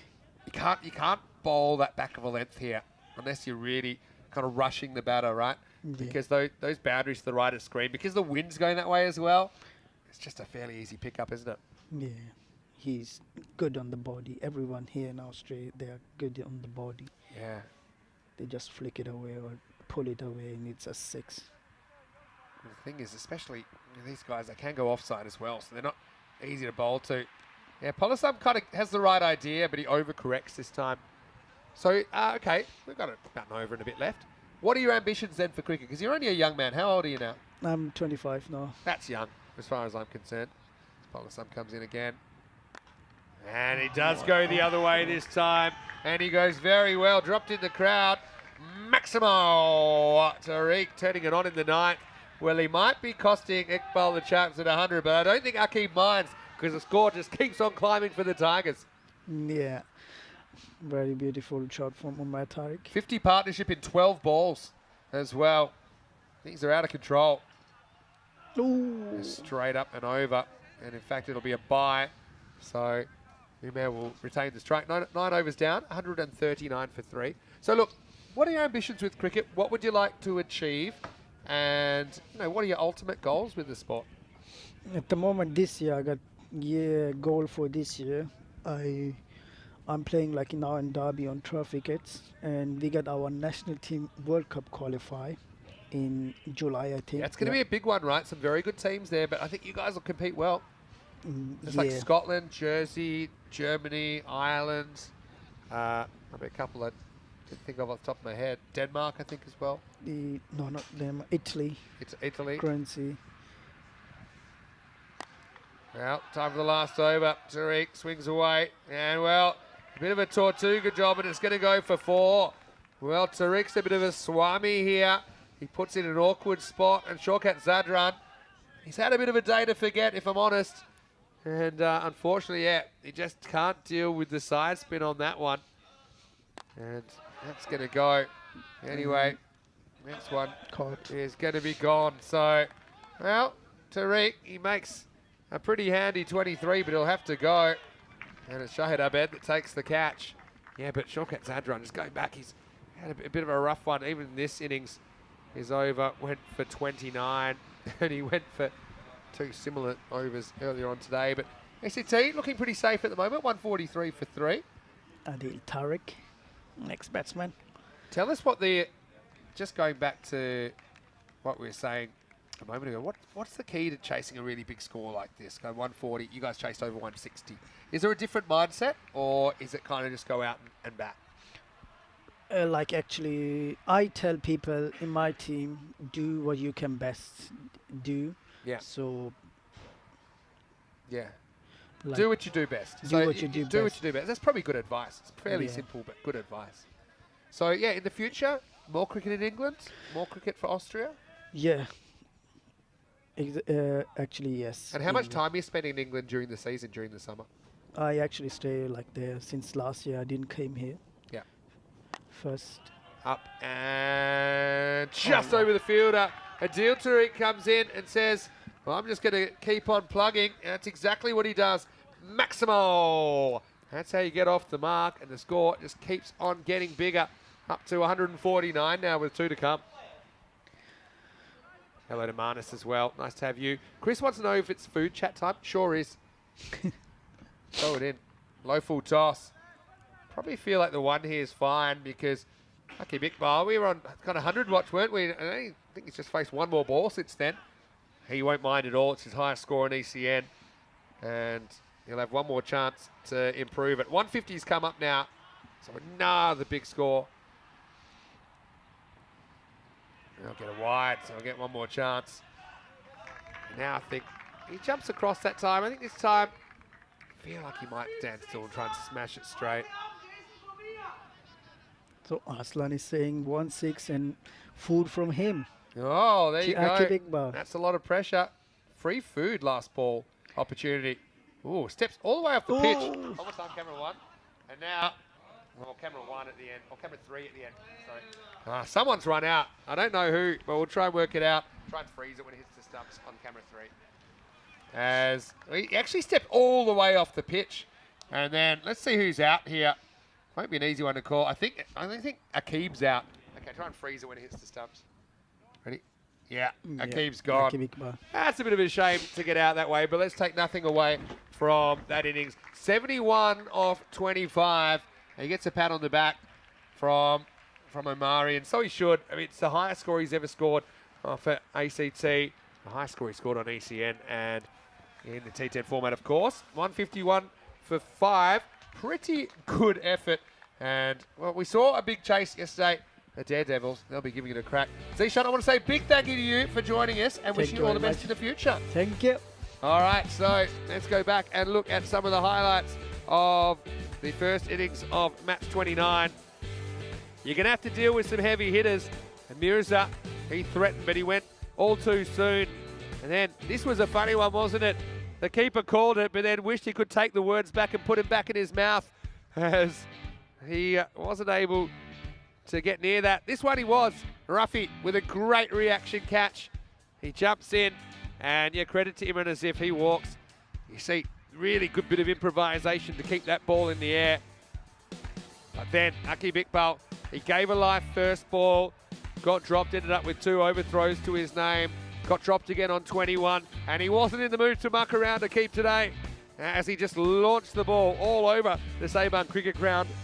Hassan Yusuf signs that he's coming back into form. Andy coming up with a nice bit of fielding with his left hand as well. But have a look at this. He was ploughing the field like it was going out of business here. And that came up with a dirty side. And really, Daredevil's a long way behind in this one. Tigers, don't forget, only won one of their first 3 games. That was a nice bit of fielding from Mark Suman. Shabazz swung all around that one. Hassan Yusuf had to go, knocked over. But probably too many balls that were this kind of length that you can kind of get back and just mow into the wheat. It's been a persistent problem, hasn't it? Like the vortex over there. I mean, even when you get it right like that, he goes 6 the other way. So just a very, very difficult pitch to contain batters on. And it doesn't help when you get bounces like that. It went around the fielder. The next ball was caught by Shahid Abed. I mean, Hakeem had batted so well for 70 odd, but he kind of took a back seat late in the piece, didn't he? After the very last ball, he was run out for 71. But still, a fantastic effort from the captain. And he set up a large score, 151 for 5.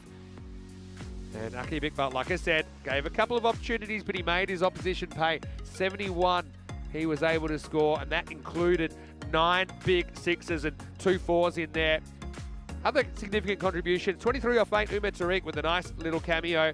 17 for Imran Asif early, before he was expertly caught behind on the juggle from Rafiullah Mendoza. Apart from that, Hassan Yusuf 16, as he did whack a couple of balls out of the ground. 2 for 27, Waliullah Mendoza takes the figures, but I think Shahid Abed bowled really well.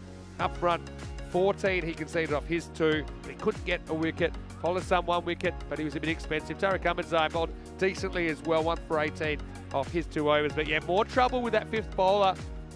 Javakel was tried, he went magical. Zadran tried himself again, he went even worse.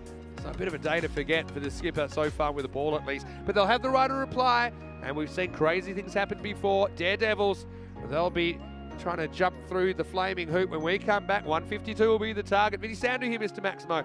I'll be back very, very shortly with the reply in match 29. You're watching ECN. This is the Fan Code European Cricket Series.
The European Cricket Series is proudly brought to you by HCL Software, Fan Code, and Grizzly Bear Sports. Hello and welcome back to Austria. We are getting ready for the second half of this. It's day 6 in this Fan Code European Cricket Series. Mr. Maximo with you, Vinny Sandu for ECN, taking you through the weekend. And it's great to have your company wherever you're watching from around the world. Chris Smith in there. Now, you threatened with some food chat, Chris. If you're still there, I'd love to hear what you were talking about. Hello to Marnus as well, and to everybody else that is tuning in.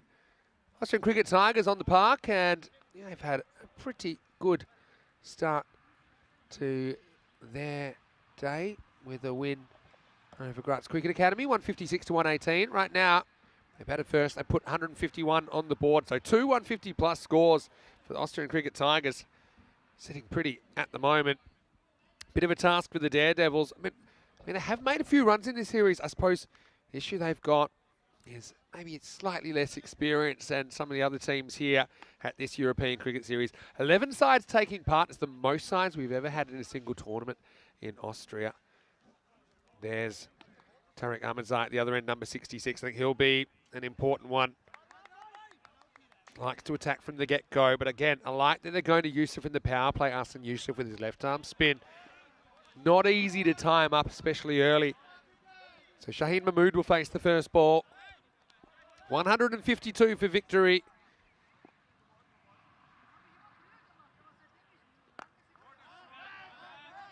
Well, action straight away, and it's gone. Wow, how do you like that? Umar Tariq takes the catch and he launches it back into the sky from whence it came as Yusuf breaks out first ball with the wicket. Shaheen Mahmood goes for a golden derrick. Let's have a look at it again. I mean, just takes it on. Doesn't quite get it in the middle. Hangs up in the air. And Umar Tariq, well, he covers a lot of ground out there, doesn't he? He judges it perfectly. Again, it kind of blows towards him. And so the first wicket goes off the very first ball. And unfortunately, Derrick's golden mode is activated. And the score is 0 for 1. Will bring the captain, Shaukat Zadran, to the crease. Well, Zadran's equalled runs today, one way or another. He'll be hoping for a few off the stick here. I suppose if you're going to make a duck, especially in a huge chase like this, you don't be wasting balls. If it doesn't work, get out there quickly and give someone else a go. Hassan Yusuf cleverly kind of slows this one down. Off a new batter's a bit itchy to get going, doesn't want to get beaten for pace, so he's so early there. Shaukat Zadran. Well, Chris, thanks for the reply. Once again, bites back towards the batter.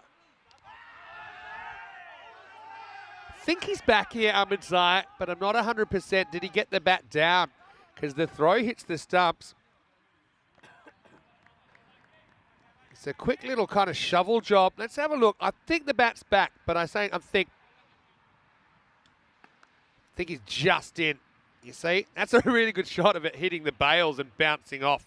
And I think the bat's just down. Excellent camera work there. Give that cameraman a raise. Just gets back. And that would have been a diamond derrick. We haven't seen the old diamond derrick for a little while.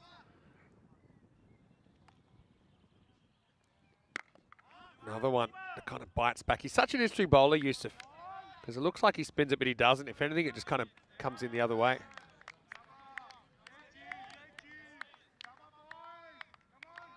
I mean, the thing with derricks, they're not like Pokemon. You don't want to catch them all if you're the batting team. All right, goes for this. How far? Almost taken. It's going to go for 4. I don't mind the decision-making, though, from Umar Tariq to go for this. I think the value of the wicket is worth more than the 4 runs early on. You see, this is always dropping on him. Almost gets there. Kind of yorks himself, doesn't he? And the result's a boundary. And Tariq Ahmadzai survives a scare first up. And then cashes in with a boundary. Again, pretty quiet, though, in this first over. Run a ball so far. Last ball of it is coming up. Ooh. I've got a feeling it's too early here. Just going to call this Then he whips the bails off, and then there's a little lift. Oh, hold on a second. Hold on a second. Hold on a second. Oh, he misses. That's what happens. He misses. Oh, actually, he's out. He didn't miss. Can you believe? I thought he missed, and he didn't miss. He almost missed, and then the foot comes up and down, and he's gone. Well, there you go. I mean, he almost missed from point blank range, Ahmed Chaudhry. And he's a little bit embarrassed, but he asked the question, and it results in a wicket. So Ahmedzai 4 and out, and Hassan Yusuf with 2 wickets in the first over. Oh, that was neat wicket keeping. Could have used some of those in Milan last week, where normally all 3 stumps would be knocked down to the ground. And really, the wheels are off the train before we've even pulled out of the station here. 5 for 2 after the first. 65 matches without a golden ball, and well, judging by that first over, I think we might be up to clickety-click 66 before you know it. So, Chris Smith, again, I was asking him what his food chat was. He said he's done a homemade chicken stew, 7 litres of it, and he's on his 3rd big bowlful. Wow, Chris, life in the fast lane. Now have a look at this. I don't advise this as a method. This is baseball catcher style. He doesn't really go with the hands. Look, he goes the double knee block, and really, you better have the platinum box in if you're going to attempt that method too often. Well, this is up in the air. It's flying. Well, that's actually going to go a long way off the bat. That's out of here. Maximo has some captain-to-captain action. Akib Iqbal's brought himself on here in the second over, and Shorkat Zadran straight pulls him out of the ground. Great shot. So, they're going to have a stab at this. No point not going for it, really. Iqbal tries out the short ball and loses. Oh, clever bowling, though. He charges wildly, and Akib Iqbal takes some of the pace off. So early through that. Marnus liked the catch. And then he liked the direct hit. And what did you think about the stumping? Marnus saying that is nuts.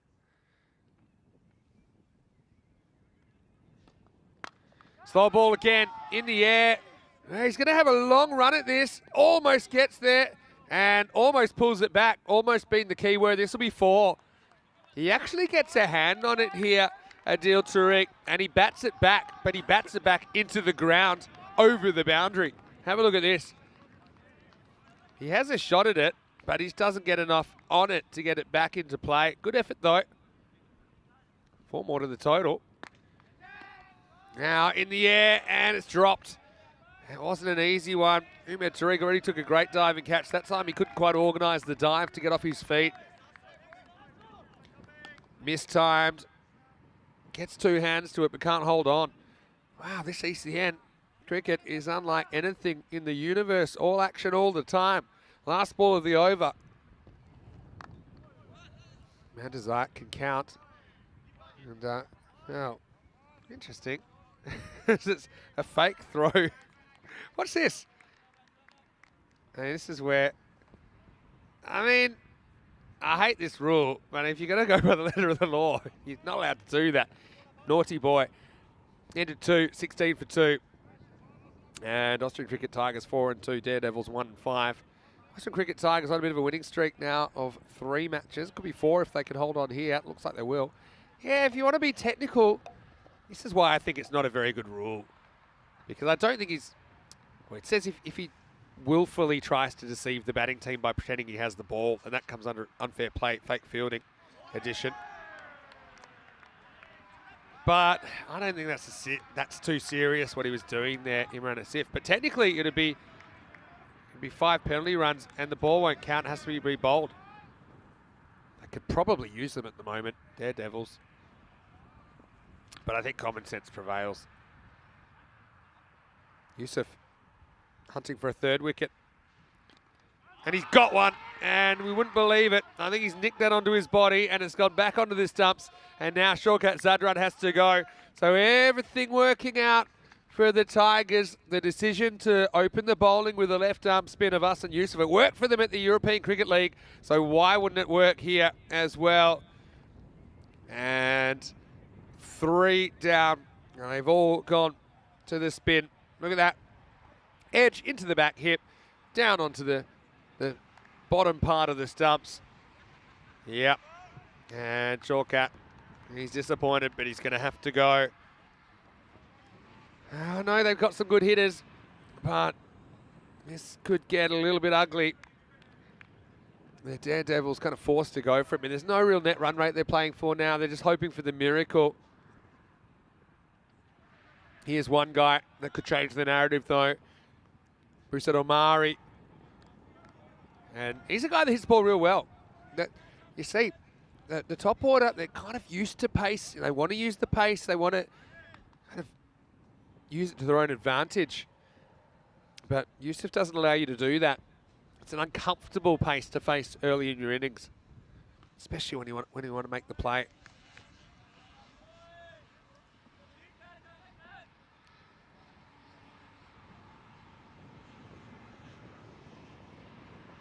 Omari, how much patience has he got for Hassan Yusuf?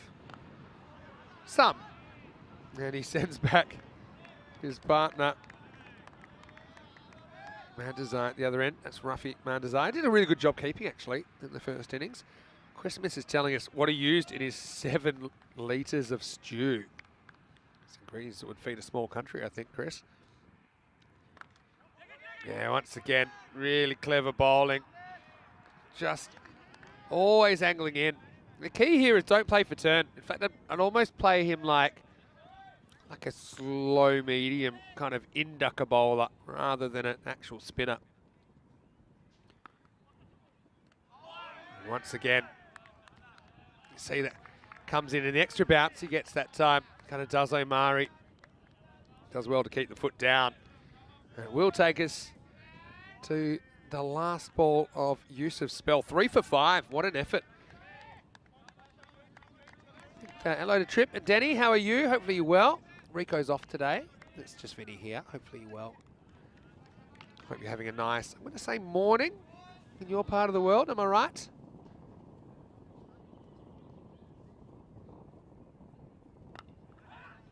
Yeah, it should just be 1. No dramas out there. So Omari's off the mark, but a disastrous power play where they lose the top 3. It's 17 for 3 after 3 overs. Hello to Logan as well.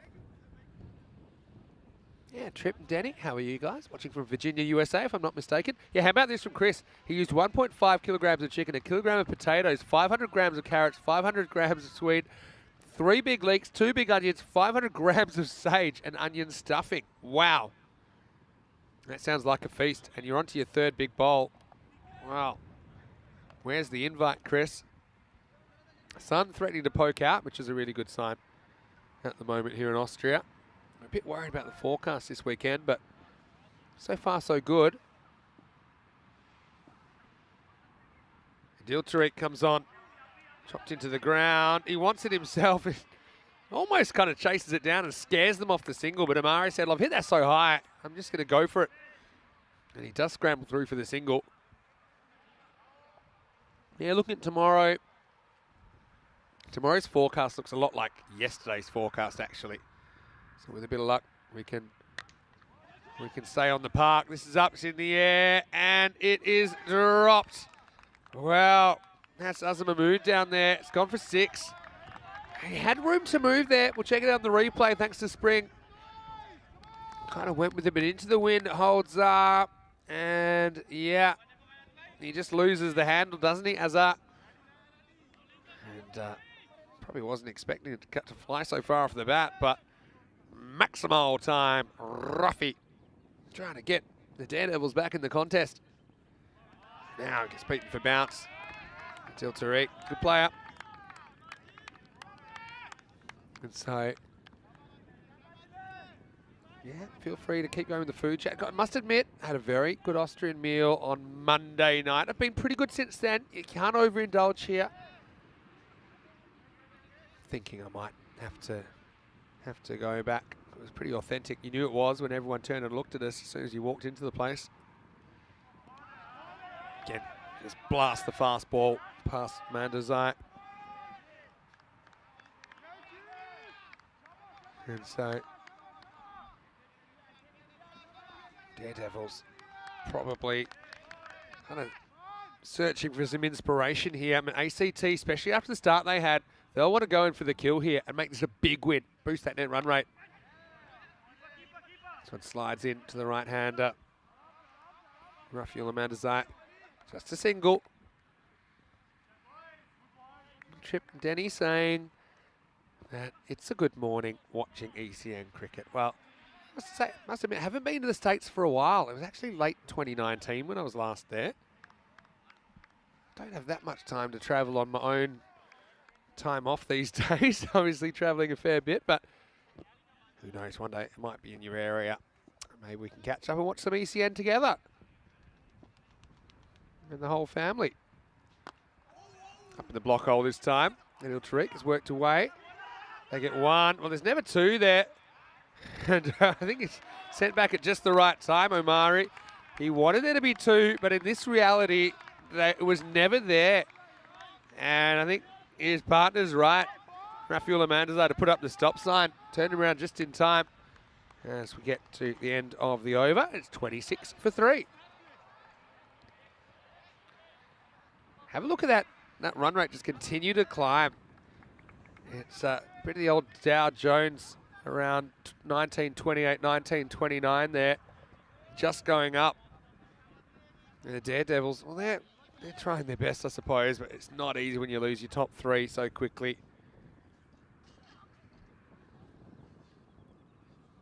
This is Takira Sif bowling the next over. Slight miss here. Probably two, I imagine. Although Yusuf Hassan's got a powerful arm. They get it fairly comfortably. Yeah, well, Chris has said he'll have half today, he'll have half tomorrow of his chicken stew. Said it always tastes better reheated the next day. Well, yeah. Leftovers are always a viable option. It's very interesting what we're doing, or what they do at our hotel at the moment, actually.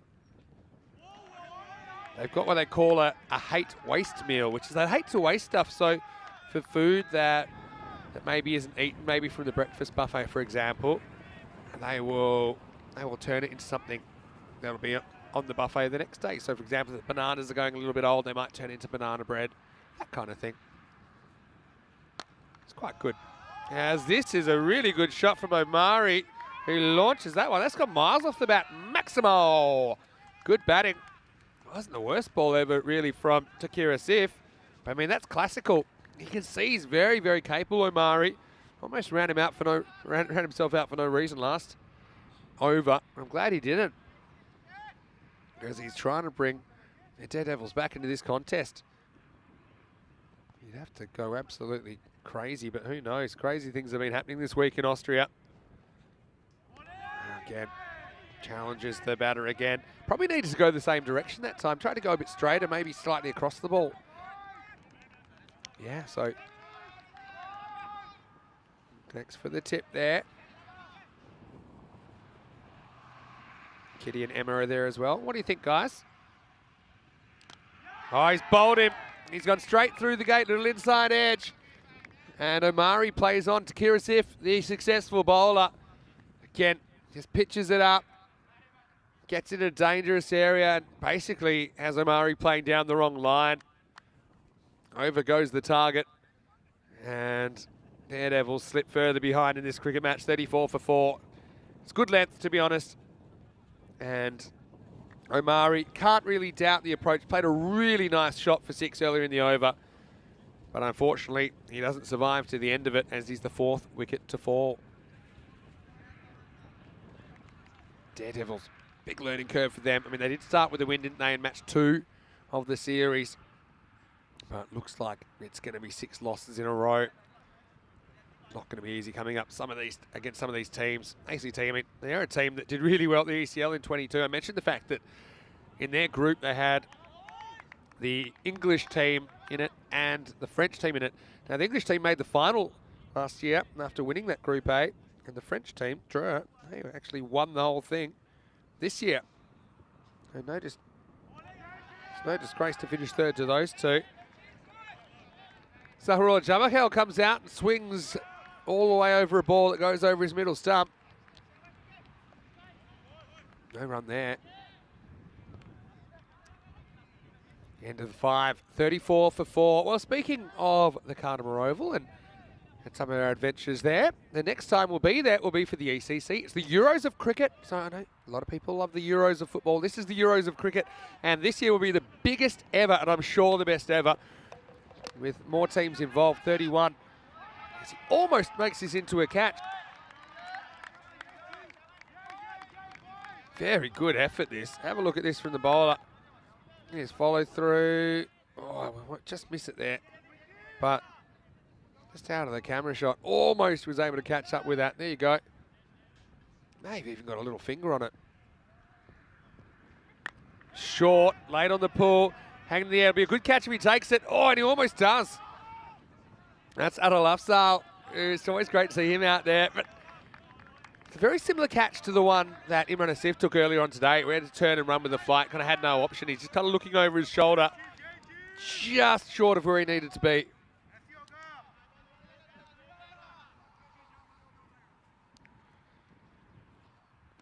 Pitched up.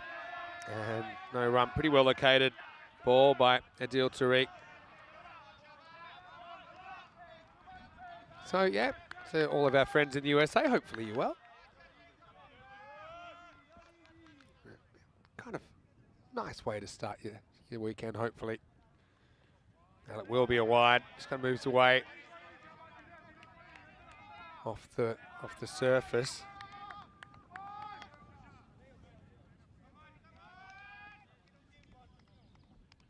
Still one full match to come, don't forget.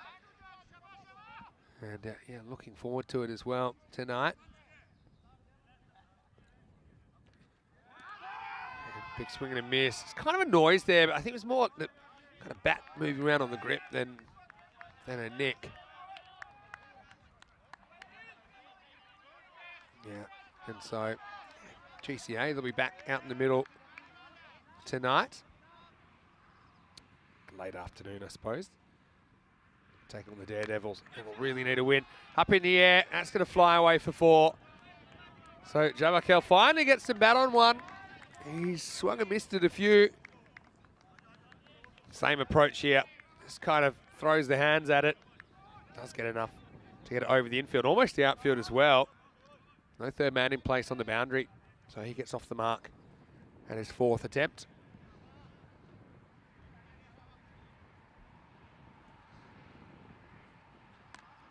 Oh, lucky he hits this. He hits onto his body.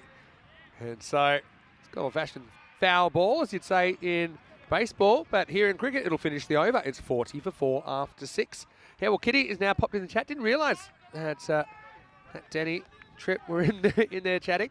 So I'm going to give you a challenge. If I come to Virginia, tell me what's the name of the town that you live in? Be a bit more specific for me. So if I come to Virginia, maybe I get a couple of weeks off, and I come to Virginia, what's a good place for us to go and catch up, maybe for a meal or a drink? Let me look it up. Maybe I can talk them into getting ECN, streaming ECN on the TV. We can enjoy it together. That's my question to you. I'll even pay. I just have to remember in USA you have to tip, right? All right, wraps about around this. I don't think it's going to go for 6. It's dropped. Well, I think 9 times out of 10 he catches this and he tries to gun him down. But anyway, remember, Tariq's gone cold with the hands here. It's just a good old-fashioned symbols job. Does everything right. Bang. Clunks off the palms. He's 1 for 3 now in the catching. This one does get past the fine leg. Well, just watch out. Michael Subban makes his way towards the rope, but he doesn't want any part of it. It'll be 4. I'm pretty sure that was off the gloves, to be honest. Consolation runs, it feels like, at this stage for the Daredevils. That's going to be a wide. Nice take behind the stumps. Yeah, Mana's saying after that great catch from Umar Tariq in the deep in the first ball of the innings, the fielding standards have been a bit subpar. But it should have little effect on this match's result. Yeah, I think they've done the hard yards. And ACT do have their campaign back on track now after a bad first day. Edge and almost taken. Wow, this would have been all time. Oh, he knows it as well. He was slightly wrong-footed. Let's try and diagnose this. You see, his weight was slightly to his left on his left foot, and he had to change direction quickly. Oh, that would have been good, because it almost came down his other glove, even though he wasn't watching anymore. Next one could be out. No, says the umpire. Yeah, this is the next ball, which I think is nothing but maybe the bat hitting the ground. That would have been an absolute hanger behind the stumps for Chaudhary. And he's had an interesting time back there. Kind of got a stumping when he missed 99% of the stumps earlier in this innings as well. Steps across and gets a wide. Nassif can have another crack. Yes, I'm waiting. Trip, Danny, Kitty, get together. I missed going to USA, actually. Had a lot of good time there. Always keeping track of what's happening with cricket in the United States as well. Some exciting things happening over there. Guess the challenge there is such a big, I suppose, vast country geographically and politically in a way. This one will pull up. We'll just get a single though, long single. Brings up the 50 for the Austrian Daredevils in the 7th over. And still one ball for Takira Ziff to bowl.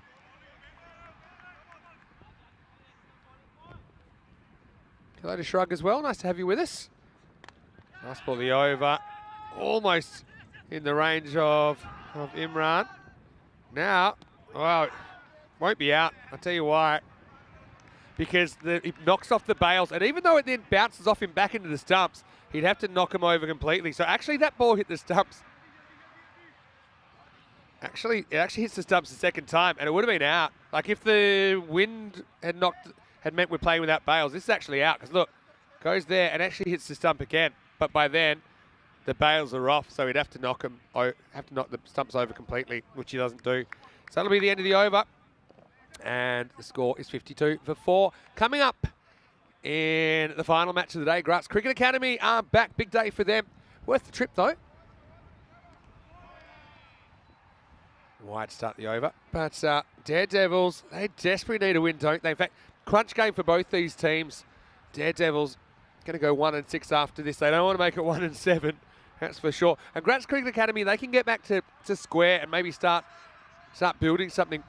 Maybe get towards the finals. That's coming up in around about 35 minutes time. Saturday Night Fever live from Austria. Oh, it has gotten a little bit dark here. Sun made a brief appearance earlier, but pretty overcast again. Umar Tariq now in to close the game out for the Tigers. Step across, swing and a miss from Rafi Mandozai.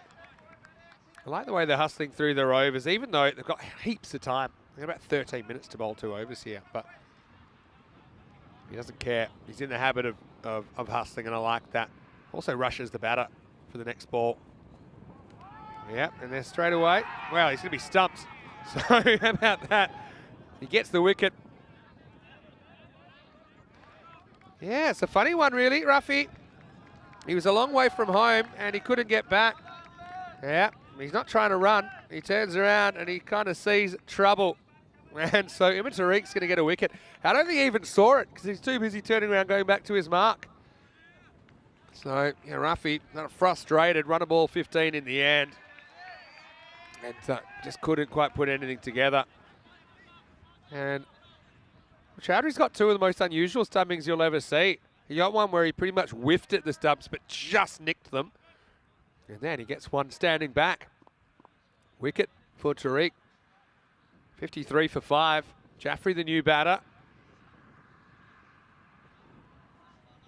Misses this one. It's an interesting one. Let's see where it is, where it passes the crease. I think maybe gets fooled by where the keeper takes it, but don't think that's a wide. But they can definitely use the run. Jaffrey, though, still in a golden, so he won't be that comfortable. And he might get one here because it's in the air. 2 fielders converge. It's dropped. Wow. You wouldn't read about it really, as that ball went high in the air. That's Adnan Sunny, who finally got his moment in the sun. He called it, he made it his, but he just couldn't hold on. I mean, Michael was kind of lurking just in case, wasn't he? And so, well, you can't take that away from Jaffrey. He gets a run. And with Tariq, probably got one wicket he wasn't expecting, but he didn't get the one he was expecting in this over. Just had a regulation swing and a miss, but Rafiullah Mandozai was stranded metres out of his crease.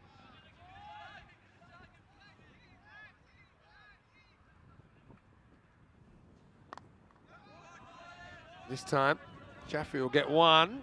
He's going to turn blind for 2. And, well, one of the wider throws this week. Now they're going to take one. There's no one back at the keeper stumps. And, oh, it's a bit of a schmozzle, really, in the end. I mean, I don't know if you can call fielders for wides, but I think I'd be calling one on Adil Afzal there, who misses the target by a long way. And, wow, I love the hustle there from Subhan. I don't think it's in the 11, but he's on the field as a sub fielder. End of the over. And the score is 58 for 5. Yeah, Kitty saying she could find some places for the crew to go. All kinds of cuisine and places to go. Yeah, be a bit more specific. Maybe the town or the area you're from. Maybe I can look it up. Find some suggestions.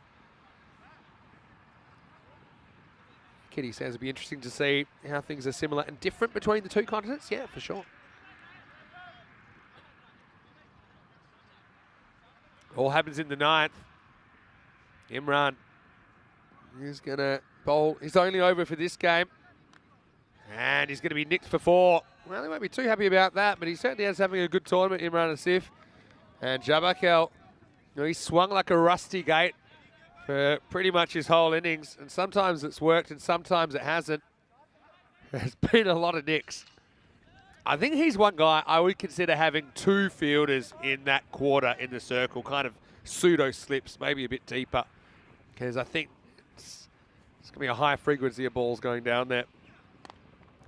Someone gets a bit more on it, and he'll just get a single out to Akib Iqbal. 10 balls to go in this innings. Yeah, so we've got about a half an hour break until we'll be back for the last game of the day. Yeah, Daredevils, they'll be back. See if they can get something from the day. GC8, likewise.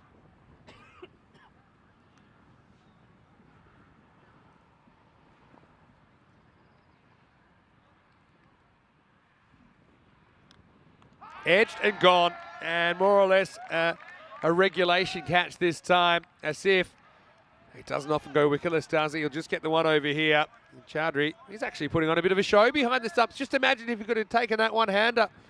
Reacts well to this. Takes it nicely, fingers up. And so another wicket goes down, 63 for 6. Yeah, so that battle tonight in the 5th game of the day, 2 teams that have played 2 games and lost 2 games today. So one of them will come up empty-handed on day 6. One of them will get 2 valuable points. So yeah, stay tuned for that one. But it's been a rough one for the Daredevils, and yeah, probably you've seen the golfing experience between these 2 teams. Loving the Austrian flag, kind of the regional flag actually on the Tigers jersey. Oh well, how do you like some of that? Now see if probably wants to throw blindly. This would have been out. Well, anyone backing up? Well, yes and no. And the throw comes in again. It's never too late for some chaos. It all happens in the 9th. And my favourite bit of this is Imran Asif telling everyone to settle down at the end. But he wasn't telling himself to settle down. First he tried to knock Waliula's head off, and then he throws blindly. To be fair, it would have been out. And then at the end, Asif gets the ball back. It's like, hey guys, settle down, settle down. I'm like, well, actually, if you remember 5 seconds ago, you threw it. And next one is going to be a play and a miss. Well, credit to Waliula Mandozai. He does get off the mark. He's got 2 runs to his name. thanks to that man there. Missing the stumps. Oh, trip. Danny, nice. We call some of the cricket clubs in the area. Special type of broadcast. I'm more interested in the food right now. It's probably out, I reckon. I don't see that missing, unless he's hit it. Maybe he has hit it. You can see Imran's actually making the inside edge signal. Whew, if he didn't hit it, though. And I think that's good afternoon, good evening, and good night. Anyway, end of the over. 65 for 6 off 9. And so, looks like it'll be a fairly hefty margin. I just remember the portion sizes were right up my alley when I spent some time in North America. Probably Toronto and Canada is where I spent the most time. Hit and run from Jabakal. Oh, good effort. Here's the issue. Is he in or not? I mean, he slides his bat and stops, but is it past the line? This will be an interesting replay, you know. I mean, his bat's pretty much stopped, so I think it'll be an easy freeze frame. Let's check it out on the replay.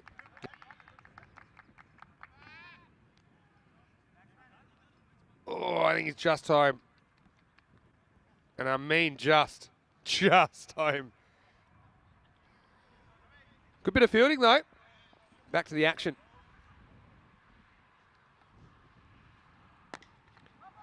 Full toss.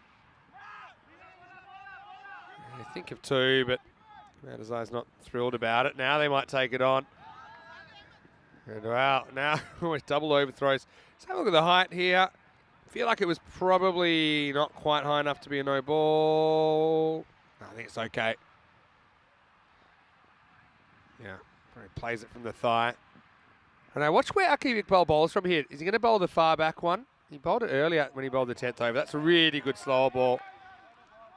So yeah, I mean, he was really messing with the crease before. He bowled a ball from, I'm going to guess, about 2 yards, 2 metres further back than he's allowed to. So just keep an eye on it here. Something I think he's working on. It's more or less normal. Well, that is a beamer.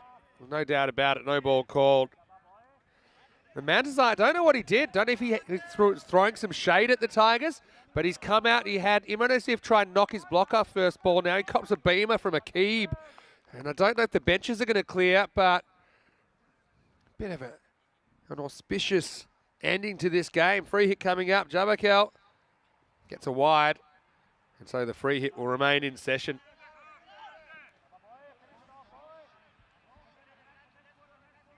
Free hit will remain for Jabakal. Just umpire reminding him. He says, yeah, I'm not a goldfish. I know. Oh, goes upstairs. But I don't think he's bowled about to this over, so it's a viable option. Yeah, I think when it goes past him, yeah, it's actually perfectly judged. Don't forget, Jabakal does bat with his hands the wrong way round on the bat. Something we picked up the other day. I'm kind of used to it by now. It makes him interesting to watch.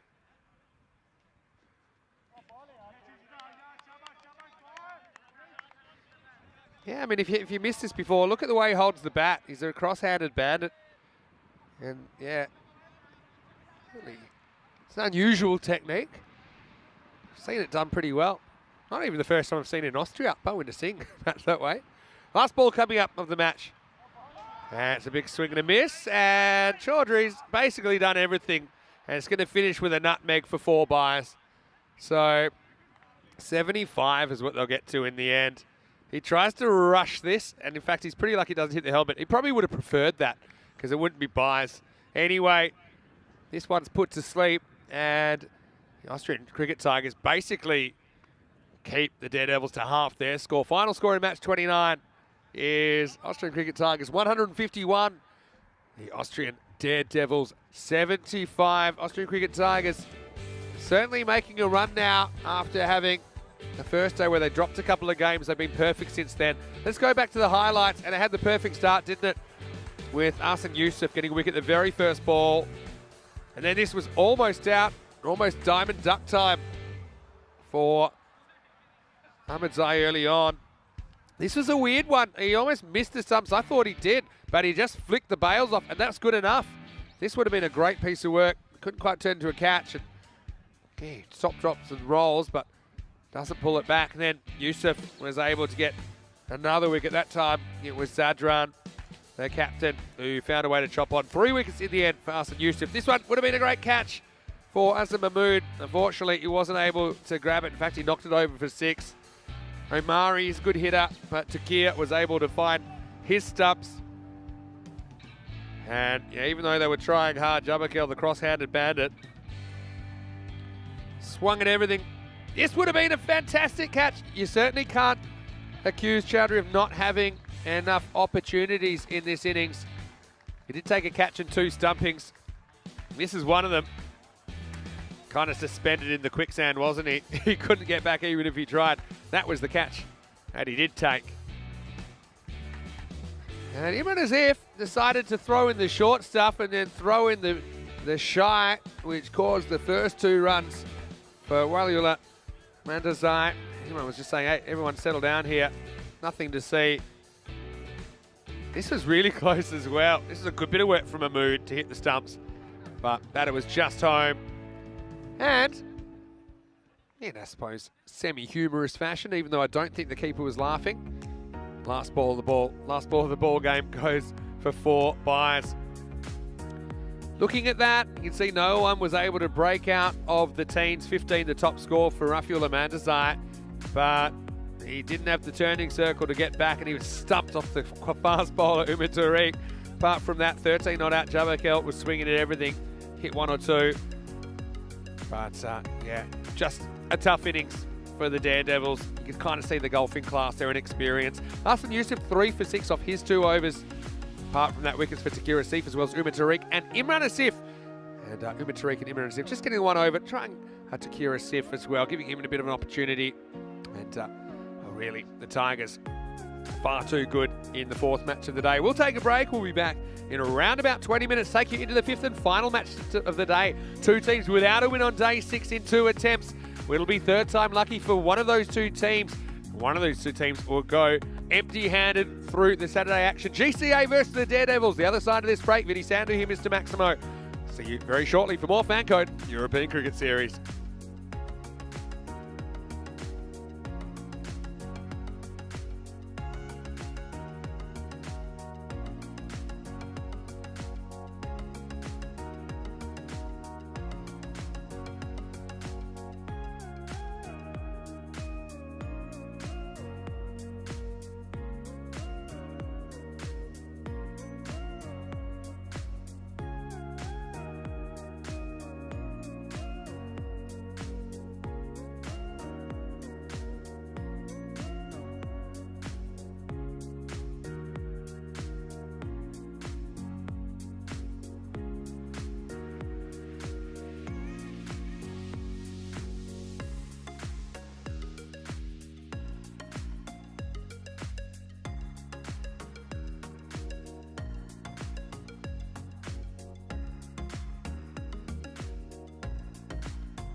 The European Cricket Series is proudly brought to you by HCL Software, Fan Code, and Grizzly Bear Sports. Hello, cricket lovers. Welcome back. One more game to go on day 6 here at the Fan Code European Cricket Series, Austria. And it's wonderful to have your company wherever you're watching from around the world. And we've got plenty more action still to come because two teams that are desperate for a win are going to face off in match 30. Time for some Saturday night fever. And here are the two teams. Graz Cricket Academy taking on the Daredevils. News from the toss that Graz Cricket Academy won the toss. They've elected to bowl, so they will be chasing. I think that's what they've done pretty well at times in their series. Now, Graz Cricket Academy are 2-3, and they desperately want to get back to 50-50 with a win here. Daredevils, unfortunately, they got no reserve parachute at the moment. They've been struggling back to earth with a thud.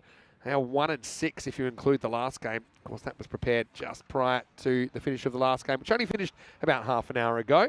So the Daredevils get another chance to bat. So we saw them just batting in the second half of match number 29. They'll be opening up here. They certainly have a lot of attacking intent. I mean, I do like the way they go about their cricket. Both these teams in their first ever European Cricket Series. So it's a learning experience for them, I'm sure. But we've seen a lot of raw talent. So yeah, looking forward to seeing how these two teams face off against each other, considering they both really do need a win. Welcoming all of our viewers, of course, on Fan Code in India and all of our wonderful viewers on our YouTube channel, ECN European Cricket Network. Reminder to follow us on social media as well at European Cricket. And if you haven't already, make sure you smash that subscribe button. As I know, we're edging towards 350,000 subscribers. And I know we're not too far away at the moment. Not too far away from the start as well.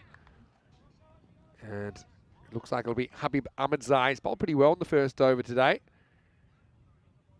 So, shake, rattle, and let's get rolling. Oh, first one seems back a long way. The keeper likes it. I don't know who he's asking exactly about this, but there's no edge there. Have a look. Misses it by, I won't say a mile, but choose your imperial measurement of choice. It's just the seam movement there. That brings it back so far.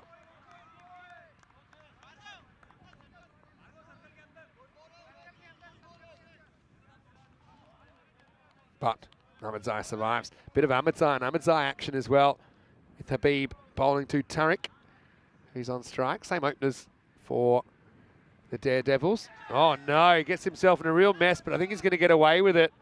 Running away. He'll just get one. I think he would have come back for two, except for the shock of what had just happened to him.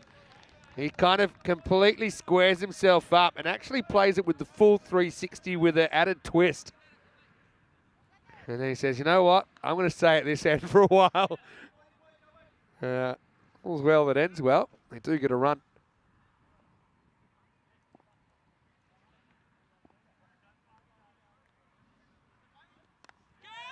This one edged away, and that's going to be 4. So Mahmood off to the races. And he'd love to get amongst the runs as well. Seems to bat the distance or go really early, doesn't he? Shaheen Mahmood. So from doing a little bit of keeping earlier in the week when Rafi was unavailable.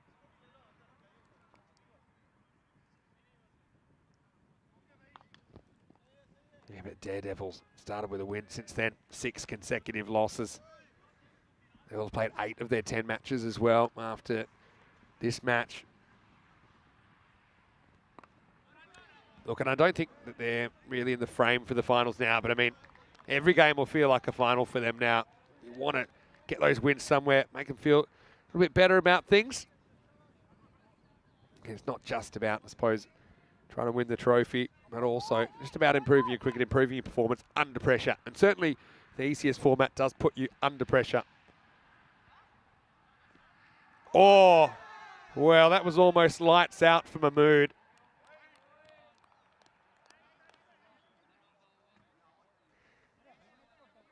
Well, if you want an advertisement of why you wear a helmet, that's it right there. That got big on him real quick. I don't know how old he is, but he had time for his life to flash before his eyes. Well, it's called a wide. I don't know about that. Can you be killed off a wide? Yeah. Sure he's out on that one. This one does hit him, but a bit lower down. I suppose it's the kind of call you got to make split second. And was actually focused on the replay instead of watching the umpire signal, and he does call it a wide. Scary wide. Last ball, the over coming up.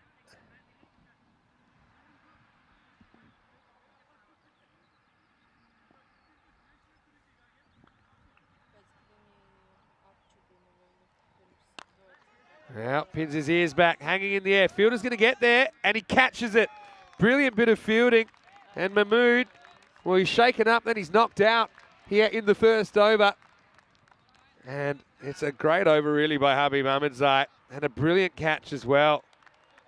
One thing about this Graz Cricket Academy, they have caught really well, and that man has led the way. It's the captain, Barath Gowda, that takes the catch. So, unfortunately, we talked about the fact that Mahmood often goes the distance or goes early. For him, it's the latter here in match 30. And the first wicket for Graz as well. Daredevil 6 for 1 after 1 over. So, let us know what you think in the chat. ECN European Cricket Network. Durrani, it's been important for Graz Cricket Academy. Needs to go on with it, though. They've got Hamid Safi up over 100 runs and Gowda over 100 runs. So they have had several performers, but no one's really kind of stood out head and shoulders above the rest, I suppose. Daredevils, I mean, they've got their own issues with the bat, don't they? First ball, a bit of a walking wonder from Tariq Ahmedzai, who is a powerful striker. We've seen that. I think also at this stage, considering we're still in the first week of the tournament, the fact that these teams are playing their 6th and 8th games respectively, I think you'll see a bit of fatigue creeping in. In fact, also, they're playing their 3rd match today. Oh, edges this onto his leg, and now he's kind of stuck. Just gets back, I think, regardless. Shaukat Durrani bowling the second over. So they've gone away from bowling Moman. Got taken to the cleaners earlier on, but earlier on than that, he took 3 wickets earlier today. Just scrambles back.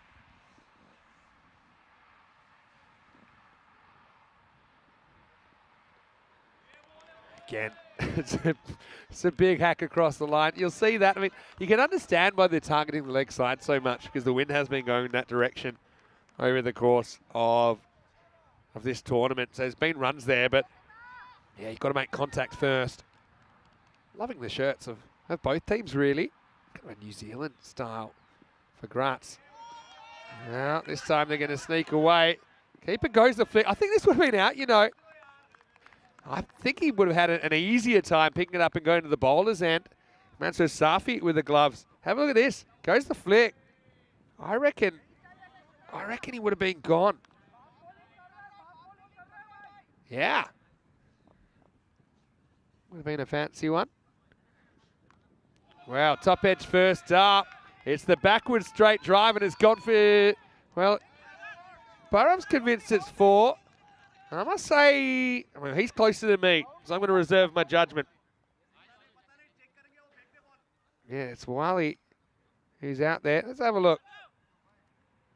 Oh, yeah, I'm going to say that's 4. It's a good call. And I never doubted the honesty of Bhargav Pandya, who, like I said, is a lot closer than us. Anyway, backward straight drive from Wally Lamandazai gets him off the mark, and he's batting 3. Tries it again. This time he gets more of the bat on it, and this is a great shot. And I think that's gone all the way. It has. Maximo. Wow. Credit to the youngster.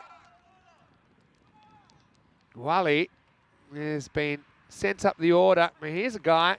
He's just 21 years of age. He's playing his first series. And before this, his highest score was 8. And he's already gone past that as we get to the end of the second over. The score 17 for 1. Have a look at the table. Donnerstadt leading the way 7-0. Graz Cricket Academy, don't think that has actually been updated yet, because they'll be 2 and 3 after the last game. So we'll keep an eye. Maybe we'll get that back up a little bit later in the innings when that last game has been put up there. But they'll be fighting 2 and 3. So You can't really afford to lose more than 4 games, I think. Well, take that. He's been trying it. Now he's got it. And the battle of the Ahmedzais continues. And this time it's Tarek who sends one into the wheat. Well, I tell you what, we haven't had as many fielders getting lost over there today. It was peppered yesterday. But that ball comfortably makes it. Good retrieval, though. I think the difference there for Tarek Ahmedzai is it wasn't quite as wide outside off stump, so he's able to get a swing on it and drag it to the leg side.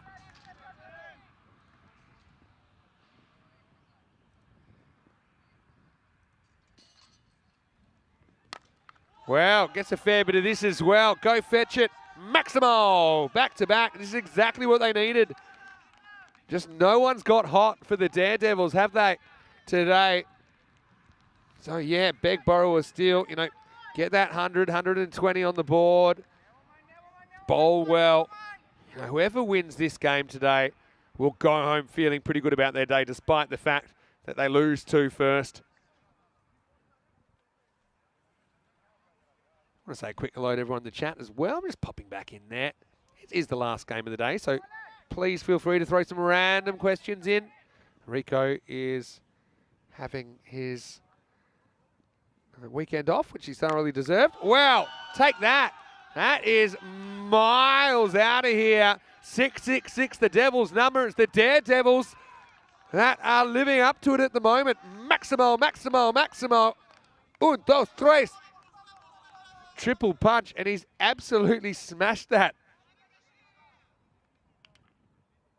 I mean, I feel like you could get Tarek Ahmedzai batting in a blindfold and he'd probably hit just as many, but who cares when you can hit him that far? Yeah, well, I mean, I've heard of bowling machines. He's like a batting machine, isn't he? He's just turned on that and gone woofed up.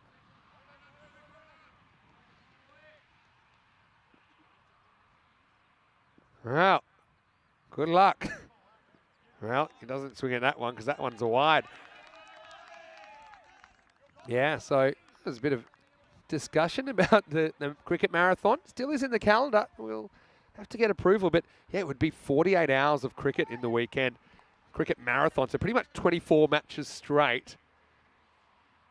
And Trip and Denny saying exhaustion levels will be high. Wow, that's a miss by Marsh. While he takes it on and he gets home, going to the danger end, they'll get it by. And Manchester Safi doing the keeping this time around. Yep, gets one glove on it, picks it up. Yeah, I think he's safely home.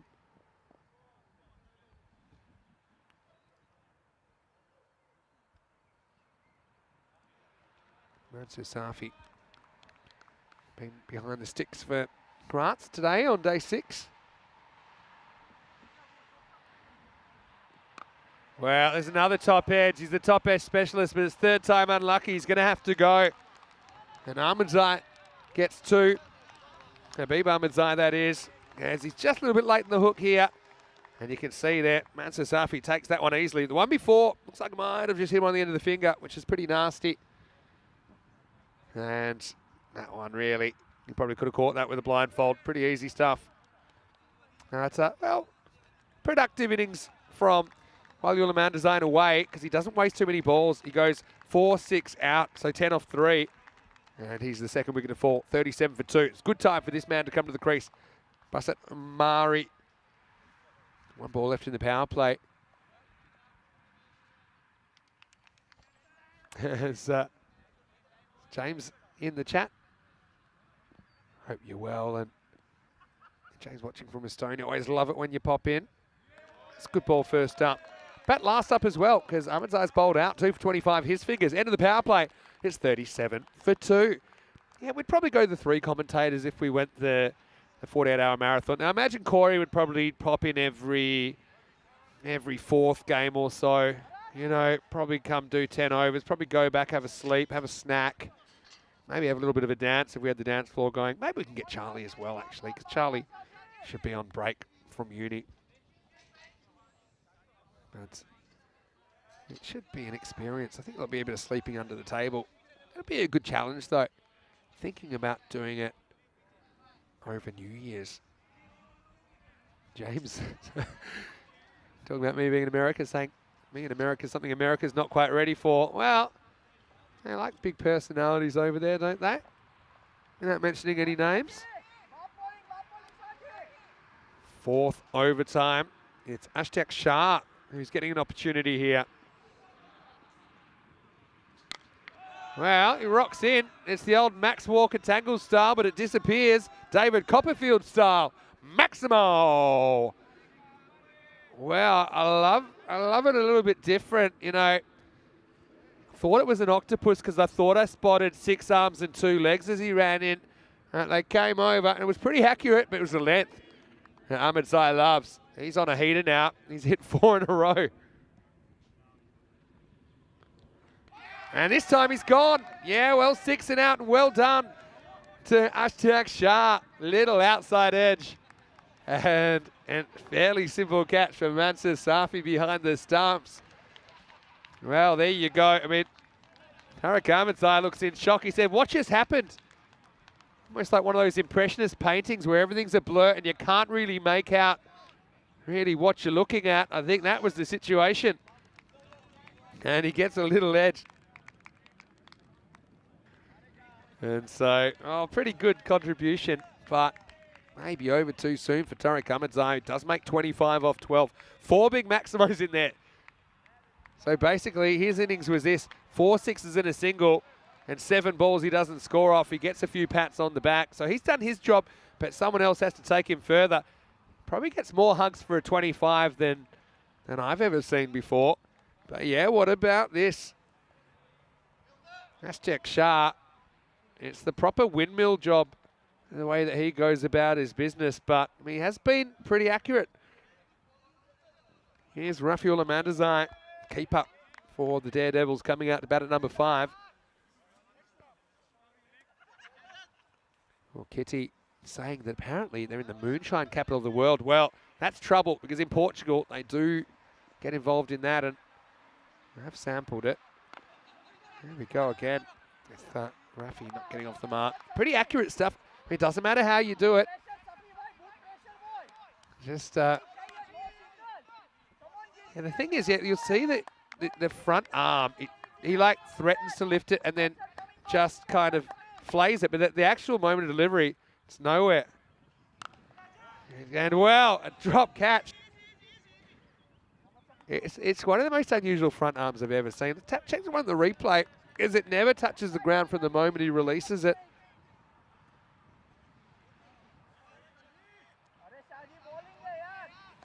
Yeah. Yeah, that for me is high. It's coming in, it's hitting there. That's a great shot of it. So yeah, no ball. But the good news is we get to see more of Sharp.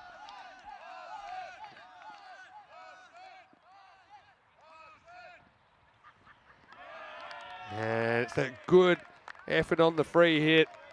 Yeah, it's definitely unique. Look, I love bowlers that have something a bit different about them.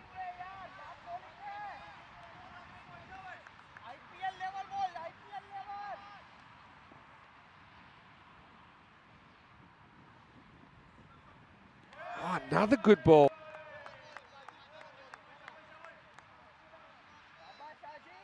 You see, it's pretty off-putting. That left arm kind of comes out to the side. Yeah, it's kind of a front-on kind of attack, isn't it? This one hurries on. This is a good over. We get pumped for a 6 first ball, but it's a great comeback. Well done to Ashtek Shah for taking his opportunity. As we get to the 4th over, the score's 46 for 3. Hello to Wayne as well. How are you today, Wayne? Hopefully you're well. Maya Patel loves it. Such a cool action. Yeah, I agree.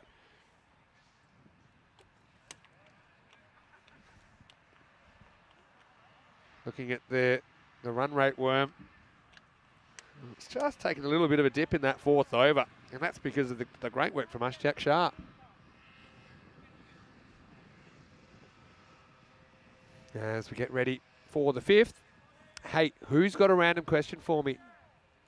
Yeah. I'm looking forward to receiving a couple.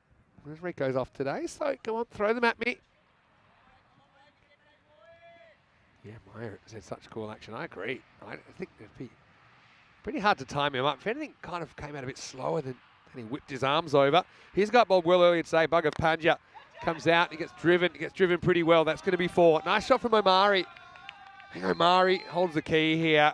He has, pound for pound, been as good as anyone for the Daredevils. They're trying to make something out of this. Hasn't been an easy day for either of these two teams.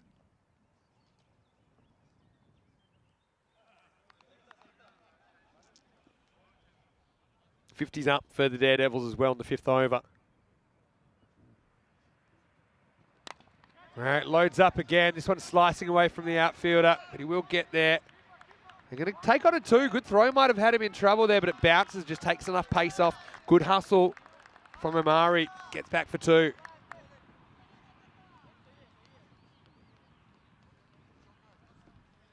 So, yeah, I like that. If you're not hitting boundaries, push hard between the wickets.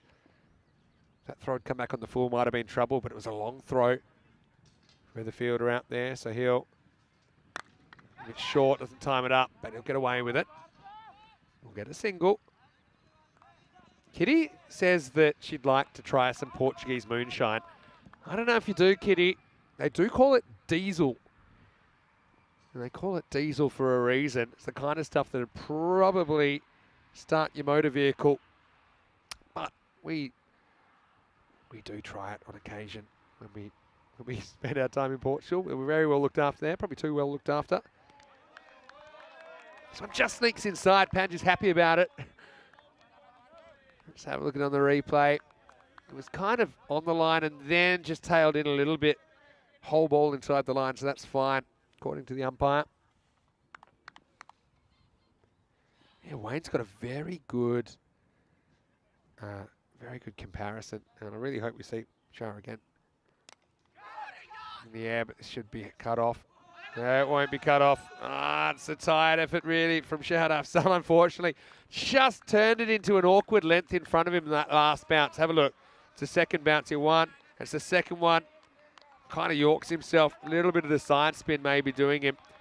It's a mini Tortuga. And 4 runs to the total. Rafi Mandazine will be happy about it. Yeah, so Wayne says he's kind of bowling off the wrong foot. Looks a bit like a fielder Freitas type action. Yeah, that's a very good comparison. I didn't think of, but now I think of it, yeah, I agree with you.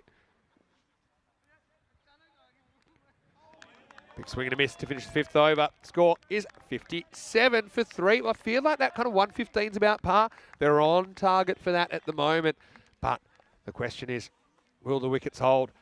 If you want to know where we're going to be, we will be all around Europe. In fact, the ECS season should run into December this year, but the next locations will be Bulgaria and Sweden. Each of the European Cricket Series that you'll see from here on in should contain a European Cricket International, 2 days of T10 international cricket. This will be no exception here in Austria, as we'll get Hungary and the Czech Republic next weekend. So just a week away from that. That's going to be really, really exciting to see those players come together. We should have the squads for you tomorrow, so stay tuned. All right. So I don't know if he's off the wrong foot. It's more like the weight, the final stride. Yeah. I mean, lets it go late, so it's kind of he's almost landed that front foot well before he bowls. So he doesn't really land on the wrong foot, but he almost does. That's why it looks awkward.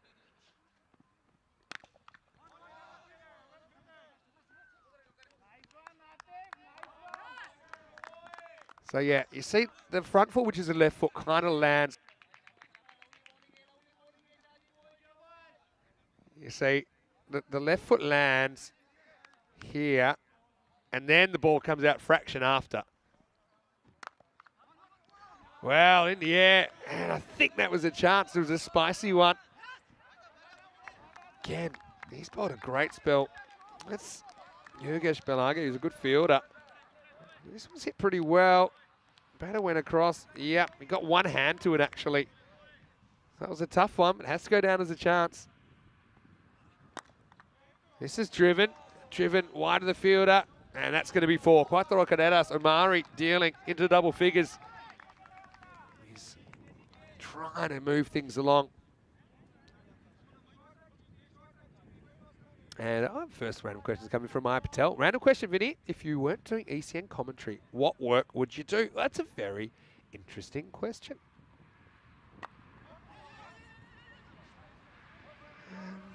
Well, probably, well, my background is actually in the gaming industry. I started as a casino dealer. So I got quite used to talking through games. So I suppose I could always go back to that.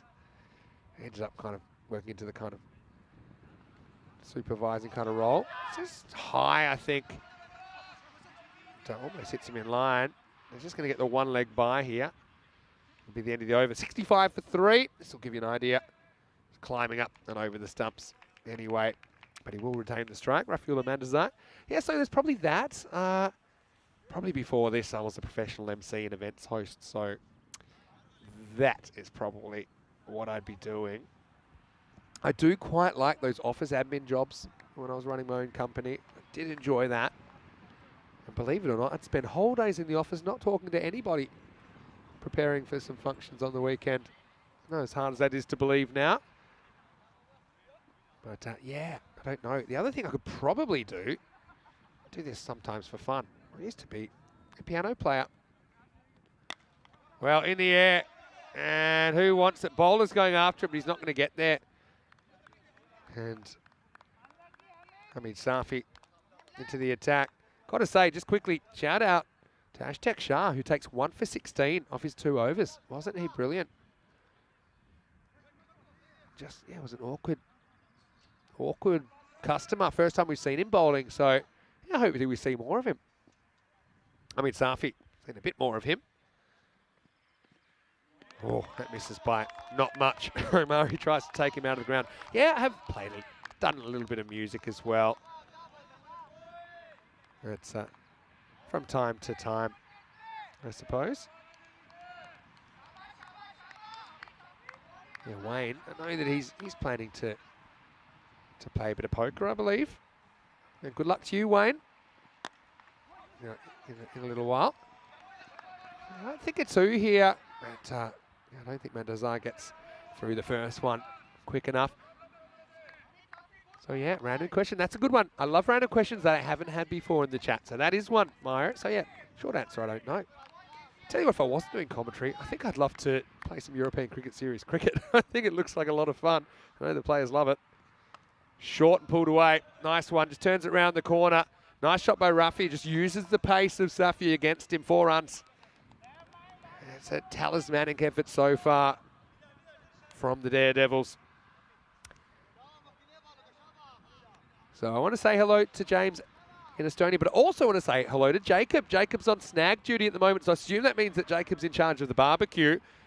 Well, make sure you do a good job. That's an important skill and responsibility, Jacob. Always happy to have you watching with your dad on the network. Steps across and smacks it, but he's picked out the wrong guy. And now, oh, this is super close, you know. He kind of double clutches and decides he doesn't have to go for the direct hit. He goes to the bowler. But I think he might have just got him. I think he might just be gone, you know. Oh, maybe not, you know. I think he probably just gets the bat down in time. You see there, the bat's down, and he got a weird position. He wasn't the correct side of the stump, so I think got to give this not out.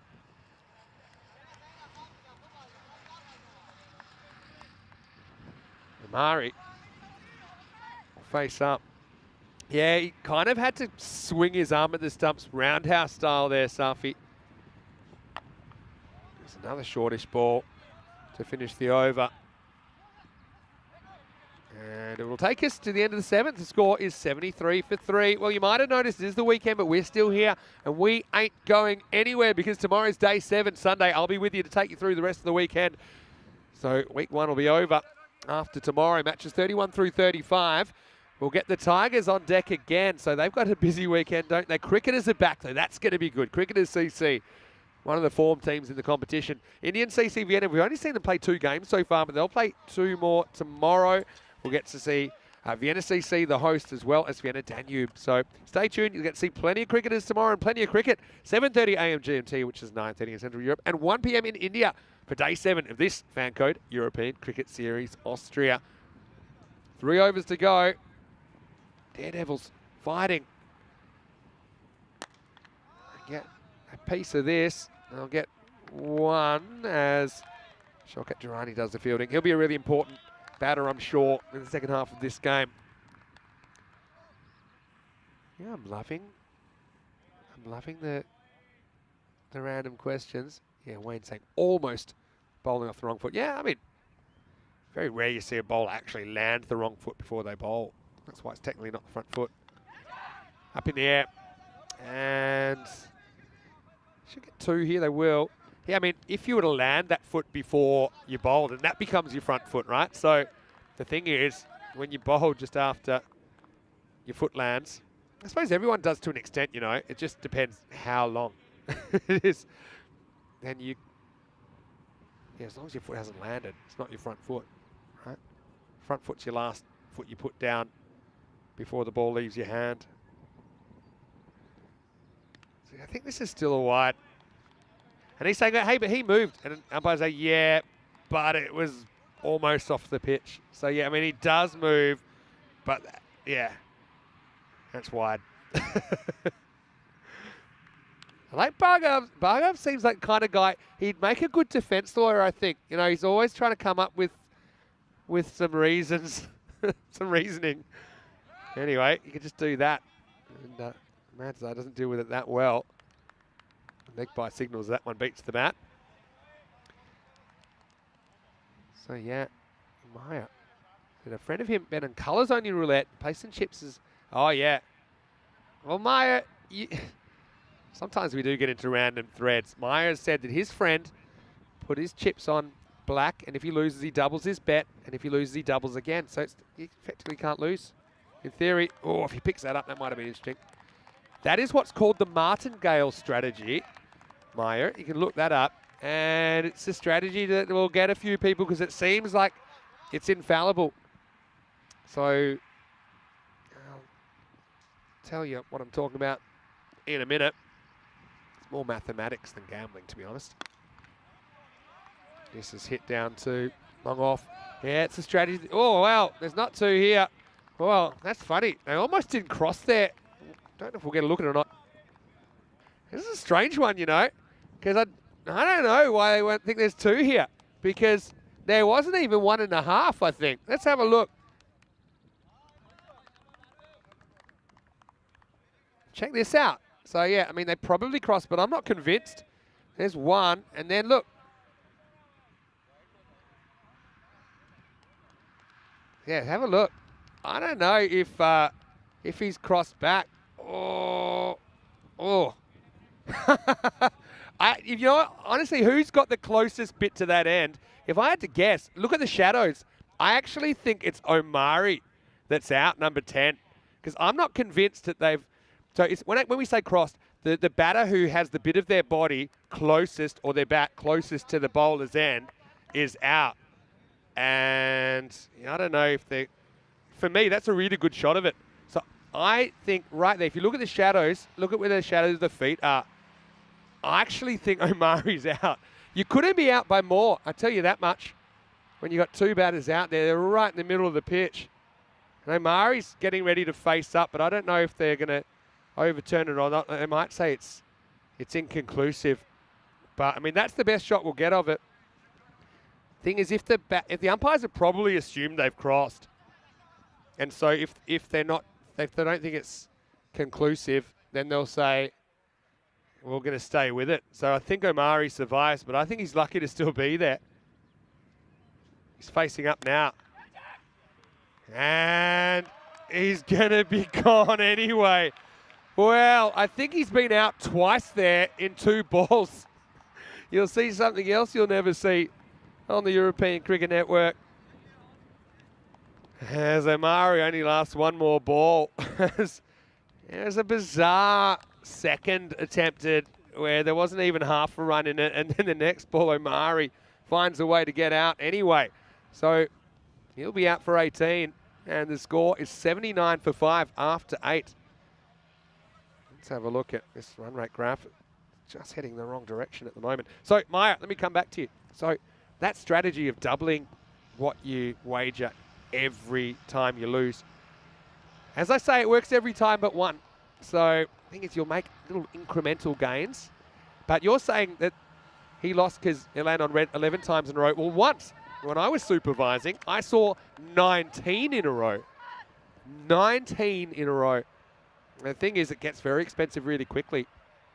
So, for example, if you start with a unit of 10, then pretty quickly it can be in the thousands, tens of thousands, and just keeps going up exponentially. So it's actually one of the worst strategies you can use, because the one time you lose it, you lose everything, shirt in your back and everything. And I don't know if this is completely inside. It's an interesting one. I had this having a bit of the line. Probably umpire's call.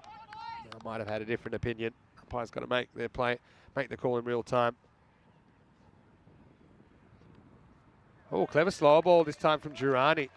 He's been held back for his second over. Yeah, so I'll give you an opposite strategy, Meyer. And there's no real, there's no infallible strategy. They've all got their pros and cons. A bit like life, right? There's no guarantees. There's always risks and rewards. You could go the other way. You could double your bet when you win. And again, it's no better or worse, but it has some benefits, such as, okay, yeah, you'll lose most of the time, but when you lose, you just lose a little bit. But if you get on a big roll, you know, imagine if you won 11 in a row, and suddenly you've turned a little bit into a lot.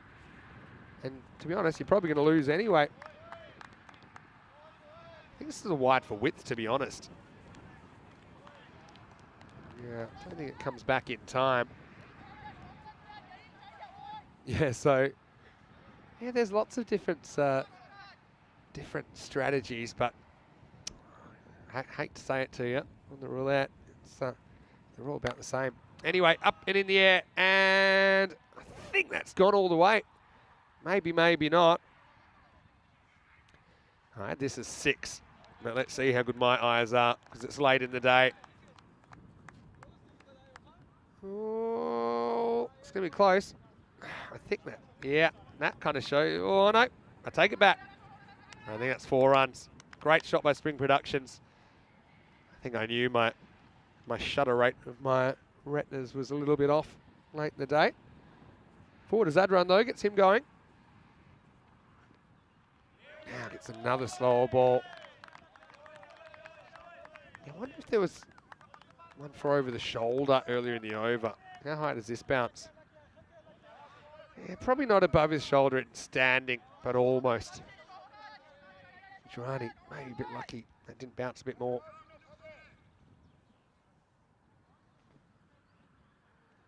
All right. Well, it's not the greatest man-cut attempt I've ever seen. Yeah, a little cheeky one. Look at that. He's just giving it a little wink as well. He's gone here, and I think he's going through with it, and he's like, you know what? But then he's missed, and now the umpire's backed it up. So, yeah, Girani, you cheeky one. That's got to be a no ball, right? Because wasn't the one earlier in the over for over the shoulder one was almost a wide for width? I mean, that one's miles over his head. Obviously, it wasn't called as one for the over earlier, so it's just been called a wide. Yeah, I don't know. And so Maya, yes, liking that strategy. I'm not saying it's a good strategy, because you probably shouldn't play. Oh, this is gone. And it's gone miles out of the ground. Maximo! Well, no doubt about that one, which carries comfortably. It's the end of the 9th. It all happens in the 9th. Kind of all does in a way. Just seeing Ebad Rahman now batting. He's backing up from pretty much behind the wickets. But anyway, it didn't matter because he didn't need to run. It's 91 for 5 after 9. Look at the bowling figures. 2 wickets for Ahmed Zaid. Identical figures for Ashtek Shah and Bhagat Pandya. Both bowled really well, 1 for 16. Safi bowled 1 over. Probably come back for the last, I imagine. Yeah, so if you say, well, what if you double after a win? You know, won't you lose eventually? Well, yeah, but I mean, probably lose eventually anyway. This way you could at least maybe walk away with with a big win. Most people chicken out after 1 or 2 or 3 wins in that strategy. But anyway, keep your money in your pocket. That's my advice. Yeah, Wayne says something very poker player. He says he knows where his plus EV is, and it's not the blackjack table. What he's talking about is expected value. So each one of these games we're talking about has an expected value, which is basically the odds and how much it's tilted towards the house, or normally against the house. Yeah, lots of people bet on sections. Yeah, that's right, Maya, in roulette. But again, even dealers, they'll say, oh, I'm really good at hitting sections. But again, there's a bit of confirmation bias in that. So I'll tell you what that means in a minute. But yeah, it's just probably know more about that industry than I do about cricket, to be honest. But lots of people will pick a section of the wheel and hope it lands there. And some dealers will feel like, okay, they know what's going on here. They know that they're putting in a certain section. But again, you know that 11 blacks in the row, it's not like the dealer was a specialist black spinner, was he? It's just luck. So if you get 11 in the same half of the wheel in the row, the dealer will take credit, but really it's just random distribution, I think. Big swing and a miss from Rahman, who's still trying to get off the mark. Yeah, I'll give you some free advice. If you ever do go to Vegas, learn how to play craps. And it's not, okay, it is a complicated game, but just learn a simple bet and just play that. They're good value, and your money will last longer. All right, he's gone this time, I think.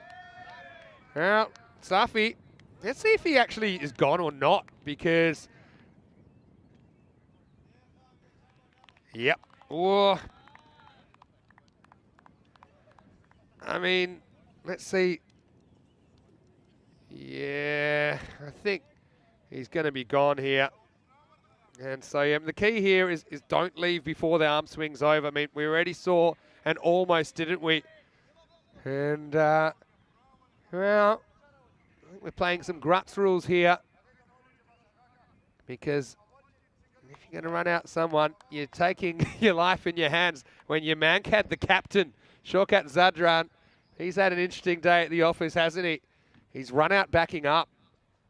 So here with 3 to come. And now the next ball's a dot ball. I mean, yeah, maybe the bowler was feeling that the non-striker might be trying to get the jump to run on the miss. Yes, I mean, that's the thing. It is, I know it leaves a bitter taste in the mouth sometimes, but I mean, it's lazy non-striking. You need to make sure that arm goes over. I mean, it's no different really getting picked off in baseball. You know, you're trying to sneak some ground. You just need to make sure you're not caught with your hand in the cookie jar. Yeah, so if you learn craps, for example, pick a number on craps, say maybe number 5. It's very simple, and your money lasts longer, because if a 5 is rolled with a 2 dice, you win. You only lose on a 7. And if it's anything else, doesn't matter. It stays on the table, and you can play, you can have $100 last a long time. Whereas I think some of the other games, it can go pretty quick. So that's my tip if you're going to Vegas. Well, another tip if you're going to Vegas, and I have been there quite a few times for work, learn how to play the 25-cent poker machines, the ones with the cards where they deal you 5 and you hold on to them. And you'll probably win or lose only a few bucks, but you will get free drinks if you're playing. You're only having to play quarters. Now, well, actually he does well to jump out, and now he's going to make it. Well, how about this? I mean, he's the most generous batter I've ever seen. He actually hurdles the ball. He genuinely tries to make sure it misses him. He could have just run. He saw it coming. He actually jumps. Says, yeah, go on, get me. And 2 wrongs make a right sometimes, and somehow the bowler has missed, and that'll go down as a bye. Well, the viral siren's just gone off again. Because that was bizarre. And it's kind of happening at a funny time of the game, but wow. Day 6, bringing it. I don't even know how to describe that in my notes. Anyway, in the air. It's the last ball. Should be caught. Couldn't drop it, could he? No, he's too good for that. And Safi will get a wicket. Genuine wicket this time, not the run out. And the Daredevils end up making 92 for 7. And so, well, all you guys, if you want more advice on that, probably shouldn't talk about it too much on the network, but you can message me at Mr. Maximo, and I can tell you the pros and cons of what you're doing. Anyway, wasn't that weird? 92 for 7. Got that Game 5 feeling about it. Still, Grants Cricket Academy there without a win as well. It's not like they're high on confidence either. So you've got a good old-fashioned mudslinger here in the last game of the day. Two teams desperate to get a win on the board after losing their first two of the day. I mean, that was interesting, wasn't it? Shaheen Mahmood almost knocked into the next life, but it was called a wide somehow. And this was a nice catch. This is a guy that's fielded really well, Bharat Gowda. Previously seen him with the Zagreb Assassins in Croatia. But Tariq Ahmedzai, well, it was the classic blind man's bluff. He's shutting his eyes and swinging at everything, and he hit 4 big sixes in his 25. Bang, bang, bang, bang, getting this innings moving. But he needed some help, didn't he? That was the issue. Bit of a top edge special from Waliullah, who got away with it a couple of times, 4 and 6, but the third ball was unlucky. Loved the work of Ashtiaq Shah. Did get pumped first ball, but he's got that unusual action, and he was able to get the big wicket of Tariq Ahmedzai, who would be the top scorer in the innings. There was a bit of production in the middle when we saw batters 3, 4, 5 and 6 get to double figures. This was a slight fake Tortuga that got around Shahad Afzal. And then there was this. It was a run out where, I mean, still not positive they crossed, but I mean, there's an inconclusive on the video. Omari would only survive one more ball anyway as he was caught. And then everything broke loose in the last couple of overs. That was just 4. There was no doubt about that one as it was whacked into the wheat.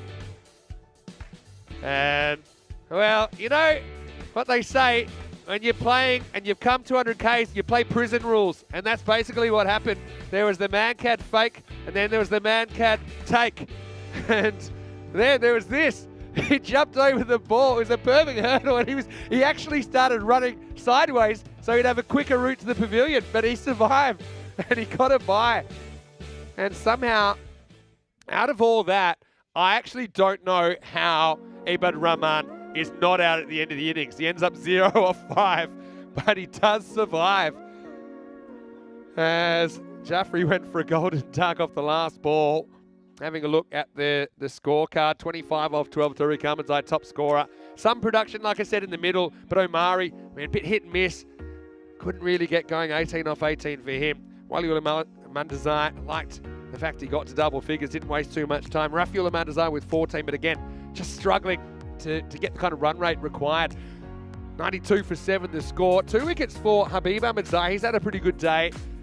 And then Ashtiaq Shah and Pandya, identical figures, 1 for 16. And then we had the maiden, although it was a fake maiden because there was a bye, which I don't know how it was a bye, but it was in the last over. And that was a good effort from Safi to finish off. He finished with figures of 1 for 8. So things really ground to a halt as they only crawled from 91 to 92 in the last over. We'll take a quick break. We'll be back pretty shortly with the reply. And we'll see if Grutz can put the chase together. It won't be an easy one. Bit of a tricky number. 93 will be the target. Vinny Sandu here, Mr. Maximo. For ECN, see you for the final instalment of Day 6. After this, you're watching the Fan Code European Cricket Series.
The European Cricket Series is proudly brought to you by HCL Software, Fan Code, and Grizzly Bear Sports. Hello and welcome back. It's Saturday Night Fever from the Seymour Cricket Ground in Austria. The European Cricket Series is the longest and therefore the best European Cricket Series on the planet. It's almost 1,000 games this year, part of 1,500 game season on ECN. I just wish I could do them all, but now it's the time for the fifth and final game of the day. Graz Cricket Academy 93 to go home with some points, and it's a long way home for them, about 200 Ks, and 125 miles for those of you across the pond. Shahid Abed is going to bowl first, and he bowled pretty well earlier. Ahmedzai, the opener, Habib Ahmedzai, opening up with Durrani. Let's rock. Oh, height. It's only height here because it's definitely not missing the line of the stumps. Oh, and if you don't play a shot, you kind of lose your benefit a bit. I think it is high, you know. I think it's a good... I would have been tempted to get the trigger out for sure, but I think it's a very good call. Very good call, and I'm not sure about the decision-making from Ahmedzai, and I don't think he'll be leaving this one. Doesn't. Turns on it, gets one. Wow. It's almost like he played that game where you draw a shot out of a hat and you have to play it first ball, and everyone always dreads the leave when you get that. Anyway, nice words during the... nice works. Nice comments during the break, I was going to say. Kitty saying she loves the community here. And we're always happy to have you admire it. If you want more advice, just message me at Mr. Maximo. Must admit, when I was playing cricket, my teammates were always fascinated and picking my brain because they would think they had some super duper strategy. They'd only kind of knew the surface of, and I was able to pick it apart pretty quickly most of the time. Hooked away to the leg side. Pretty deep there, so they'll get one fairly comfortably. Kitty saying, I have no voice left if I did all those games. I don't know. Been building up my vocal strength, I think. Believe it or not, I lose my voice a lot less doing this job than my previous job, where I was hosting functions often at some pretty rowdy sporting clubs. Charges this, knocks it down. This is a funny one because I think if it was at the crease, it'd be above the shoulder, but even though it doesn't matter, it kind of does when you charge it. You see, for me, if you want to be technical, it's one for the overt. He kind of plays it slightly below the shoulder, so probably won't be. Probably doesn't matter anyway. Well, that one gets away. Yeah, so yeah, previously when I was doing a lot of fundraising for charities and sports clubs and that kind of thing, and sometimes the microphones wouldn't be so good, I would lose my voice if I did a lot of those in a row, and it wasn't particularly pleasant. But now, with this fantastic equipment we've got, thanks to Spring Productions, I'm coming through loud and clear. It doesn't take that much out of me. Oh, he horns this across the line and he'll get 4 runs. Ahmedzai. It's probably a better strategy than not trying to hit the ball, if I'm honest. He pretty much plays it on length. And that is the scoring side, isn't it? So I just got a feeling this could still be a close one as we get to the end of the first over. It's 7 without loss after 1. Having a look at the golden ball counter, 66 clickety-click if you're into bingo. 66 matches since the golden ball. Last time we had a golden ball was the 30th of April. It was a Sunday morning, and I know because I was just walking into Charles Croucher, the Sheriff's wedding lunch. In the air, catchable and caught. That's a nice bit of work by Amari. He's got a good pair of hands. And 90% of the time, he catches them every time. He gets down on his knees, gets closer to the drop zone, and that's a big wicket because Durrani's a good player, but he's going to go for just a single, and that can break this game wide open. They needed an early wicket. They got one, and it's Waliul Amandazai is having a pretty good series with the ball. That gets the big wicket of Shortcut Durrani, and it's 7 for 1. We could have another thriller, you know, last game of the day.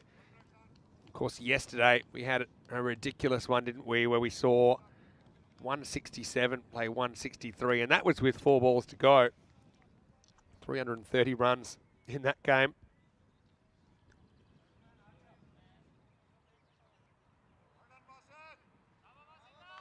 Anyway, yeah, hit me up. This is the captain, Barath Gowda. Hit one of the best sixes of the day earlier. Okay, there we go. Any more questions on that? Because I don't want to spend too much time in the broadcast. Get me at Mr. Maximo. People are very fascinated with those kinds of things. I don't want people wasting their money. You work too hard for it, so you can get me at Mr. Maximo. And of course, follow out European cricket. Rico's there. He's got his day off though today. He's got the weekend off. Hopefully he's just getting on top of a few things. I know it can be difficult.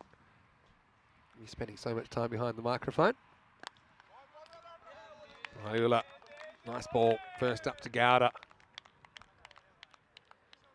Yeah, says, you know what? I'm going so well, I'm going to ditch the arm warmer. And yeah, I like the attitude of Waliula, to be honest.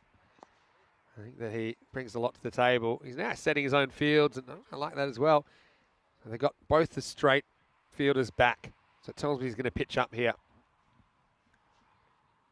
He does, but he misses this line. It's a random appeal, but not out. Yeah, so please, you can direct those inquiries to me at Mr. Maximo. Yeah, as far as my voice, I'm pretty lucky, you know. Now, one thing I did when I started doing this job a bit more seriously, a bit more frequently, I suppose, than just a couple of times a week. He nicks this into the ground. So I do think he hits it, to be honest, but I think this will show it, yeah. I mean, it actually bounces behind the stumps. So that kind of, well, not behind the stumps, behind the crease. That tells you all you need to know. Even though I think he does hit it, it's not going to be out. And Kitty has just said, a bit of news in the chat. Edged and gone. There's another wicket, and Gowda's gone for a duck.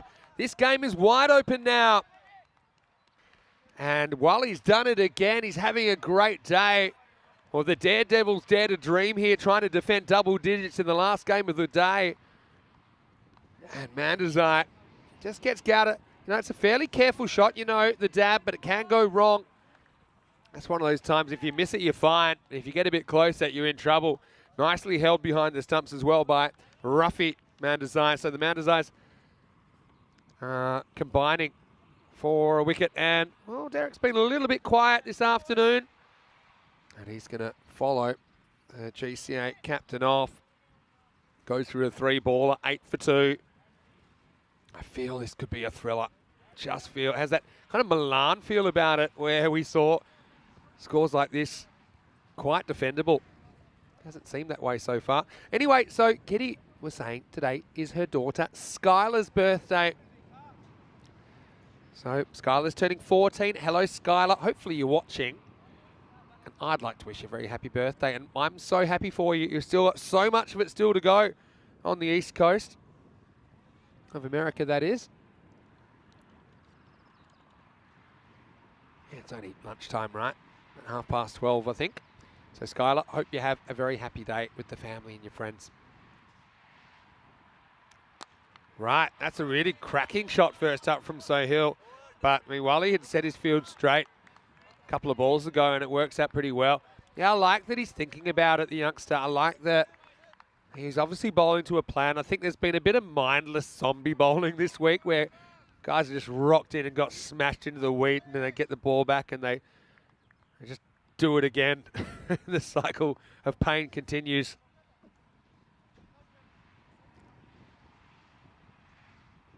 But yeah, Ahmed Zayat.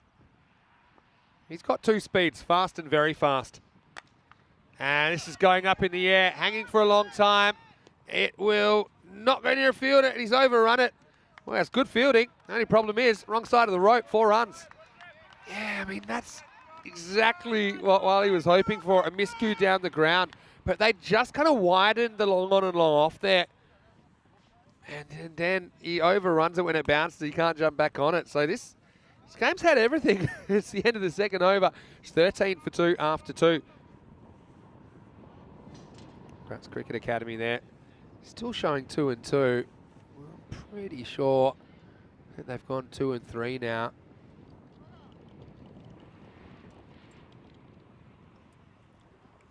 I think. Anyway. Kill is going to bowl now. I think from memory, he was 12th man last game, so just give him a rest. I mean, a bit of a workload, particularly for some of these bowlers. 13 for 2. Need to come up with a good third over here. Good start. Although the umpire, I have no idea how he's called that. He's going to call it a wide, and I'll tell you why. He's looked straight. He's run straight in front. The umpire's got no idea. And he said, you know what? If I don't know, I'm going to ping you. Kill's really only got himself to blame for that. His father wasn't a glass maker because he's not see-through. That one is a big wide anyway. No guessing about that. Kitty said, we've embarrassed Skylar. Don't be embarrassed, Skylar. We all have birthdays. I had one myself not too long ago. In fact, I was triple your age about 3 weeks ago. But yeah, nice to see everyone chipping in with some happy birthdays. And hello to Sijit Yadav as well. Well, there's a Sky ball. It's a long chase. He's not going to get there. Can he stop the boundary? Well, no. And also, ouch. I mean, he does get there, doesn't he? And well, getting there was no problem. It's the stopping that was the problem for the fielder. Have a look at this. Spinning away from him. Abdullah Safi down there. And you don't often see the forwards moonwalk, but he pulls it out there. And he cracks his left big toe for good measure. Must be a wide. Certainly no doubt about this one. So, speaking of chipping in, Wayne's chipped in with $2 Australian. Well, you know, if you are going to waste your money on things, we'd much rather you chip into ECN. And we'll try and use those $2 appropriately, Wayne. Okay, that's good karma. What goes around comes around, as they say. On the pull. Yeah. Is the Omari zone down there. Pretty solid.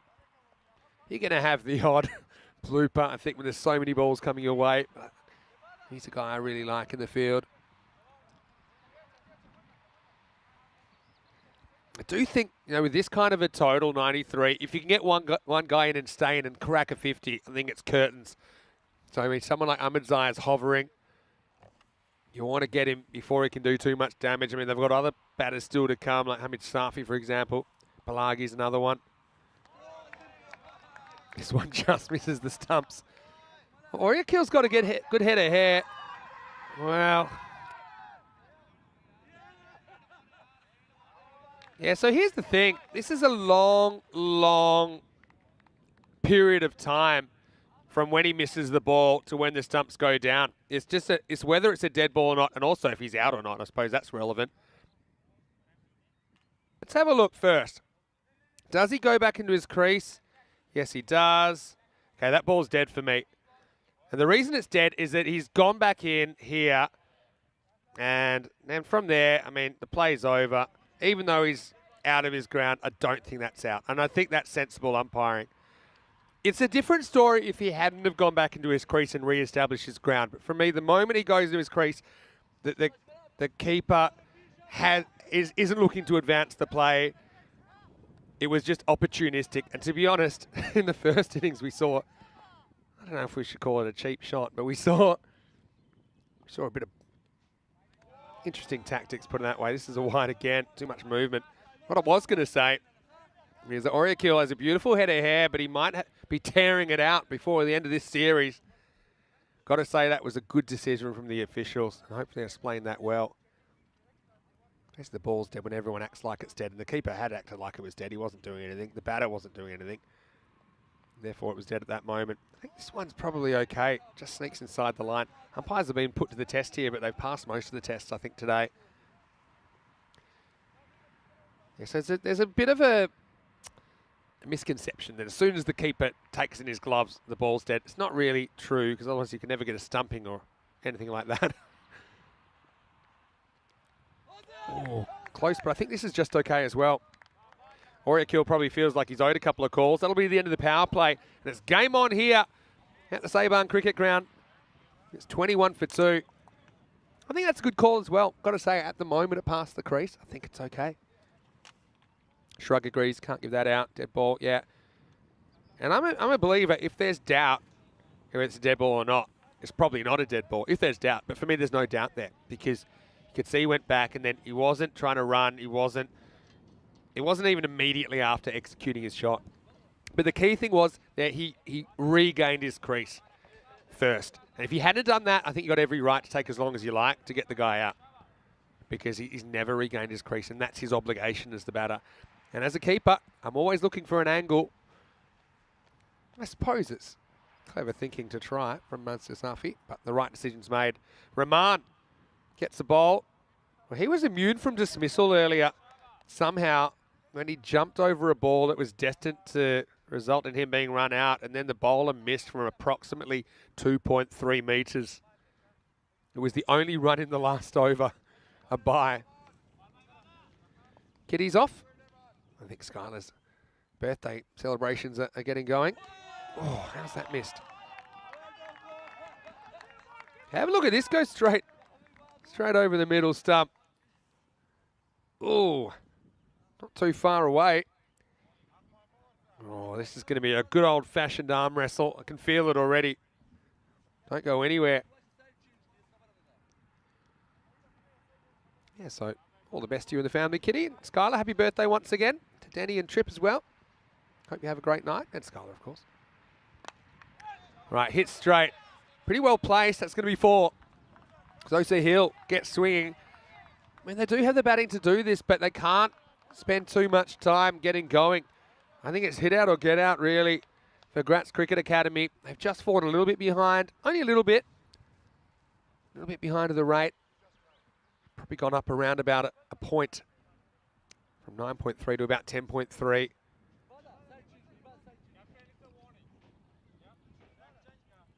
So Rahman, don't know if this is about where he's running after he bowls. There's still a bit of noise, which causes Sahil to back away, but back on it pretty shortly. What do you think, guys? Who's ahead in this game right now? Pretty hard to pick.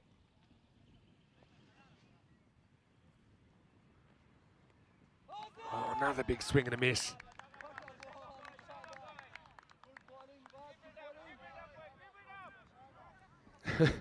Shrug with his analysis, saying these two are chewing up balls like crazy with some pretty ropey shots. Well, I mean, they are better than run a ball, so I suppose that's something. But I'd say probably for me, even though I think the bowler's putting in a good showing here, if you go by history here, there's been runs on this field. This is going to pick out Omari again, just a single. But yeah, it's an interesting one, that's for sure. I feel like one big over puts Grants ahead. It'll be a pretty interesting red line to look at the end of this over. Yeah, that's about as ropey as you get, to be honest, from Ahmed Zai. That's what he's there to do, though. He's out there opening the batting. He's a little bit of a one-trick pony, though.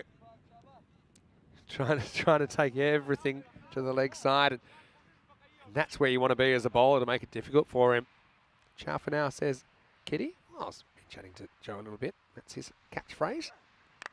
All right, this time he gets a piece of it, but how much? Hanging in the air. Fielder won't get there, Omari. In a funny way, does that work out well for the Daredevils? Because Ahmed Zai's only run a ball pace. He's 10 and he'll retain the strike. It's 28 for 2 after 4. All right, I'm curious to see where they're at. I think they're slightly behind the 9.3, which is the red line there. Yep. Never quite pulled ahead yet. So someone needs to nudge that vertically, don't they? Nudge that up and above the red line.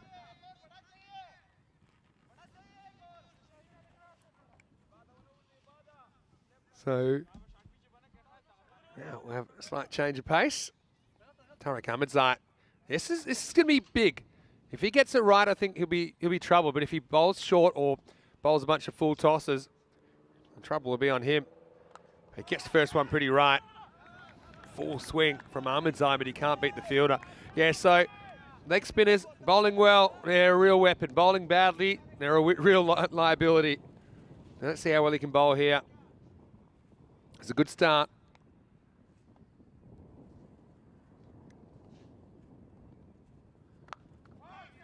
Goes after it, they go on contact, and a slight fumble means they'll get a run. Just determined to keep the score ticking. Yeah, I wonder if they're thinking of a point where they might consider a tactical switch here. By that I mean retiring a batter out and getting someone out there that might just shake things up a bit, like a Hamid Safi, for example. Maybe a Balage, missing a leg. Again, they'll scramble, having to work hard for every run at the moment. Could be a leg bite. Yeah. Decisions, decisions, decisions. Ready, that rate's crept up to about 11.5, you know. On the charge, it kind of bails out of the shot. Another dot ball. Well, snail's pace really at the moment. And we talked about Tariq Ahmedzai coming into the attack and would he bowl well or not? Well, he is bowling well.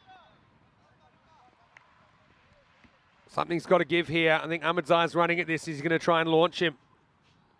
Well, he does. Stays at home though, but again, can't get more than a single. Despite Omari doing his best to turn it into more.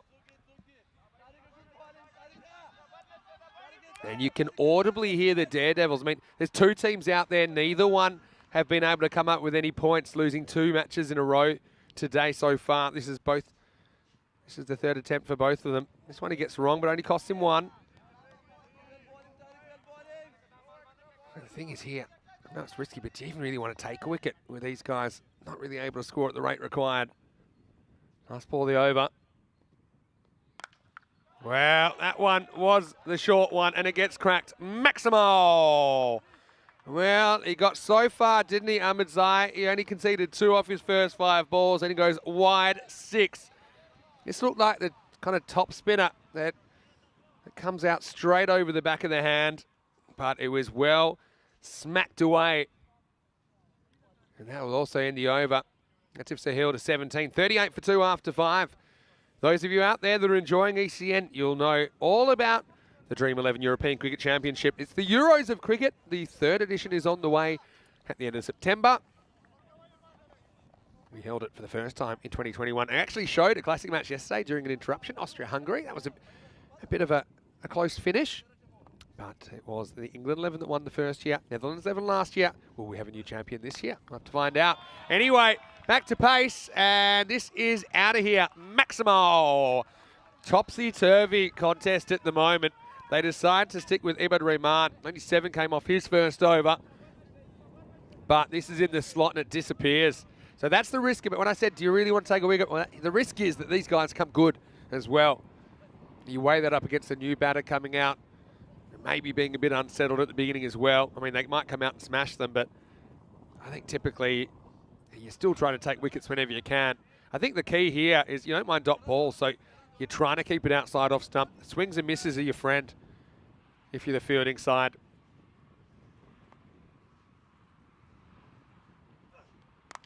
Yeah, that's a good spot. Will create a bit of work for the fielder, and he won't be able to do it. Omari gets a hand to it, but it concedes 4 in the end. So, yeah, got a feel for Rahman there in a way because he had his field set straight. He got the ball, I think, where he wanted it, outside the off stump. But Omari, like a cat in a hot tin roof, a lot of steps, but not much impact. Back to the action. Now this goes into the gap as well. It's not hit that well. They should look for 2 here, and they'll get it. The ball whistles in, but good backing up. So the 50 comes up for GCA, and you feel this has turned a little bit. I wouldn't say the worm has turned, but it's definitely blinked. Can Rahman get out of this over now? Well, it's straight up in the air. And this looks like it's Tarek underneath it. He drops it. He just misjudges it. Blows away from him. I don't even know if they're going to run there. They will now. Or will they?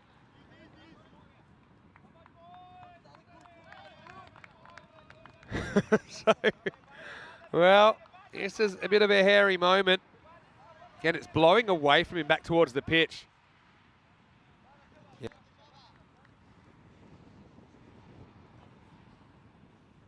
So they get one while it was in the air, and they get one on the overthrow. Now this is short, turn around the corner. This should be 4, and it will be. So, yeah, gets the strike back, survives, and now he thrives. He moves to 30 off 19.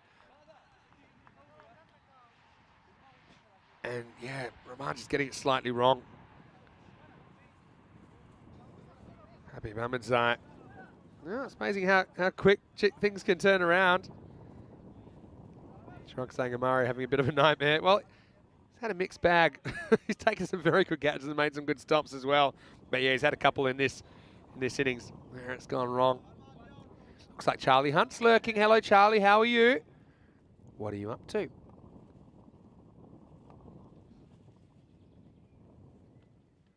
Oh, he's hit it and it's going down the leg side, and I like that. And then the striker, Habib, says, hey, why don't you want to run here? His last ball over. He looks up and he sees the stop sign, and then he points to his batting partner, and says, hey, why didn't you come? He said, well, now it's my turn. So he will be on strike as we go to the last 4 overs of the day.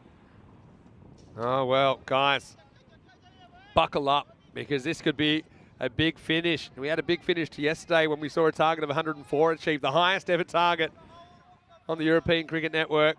That has successfully been chased.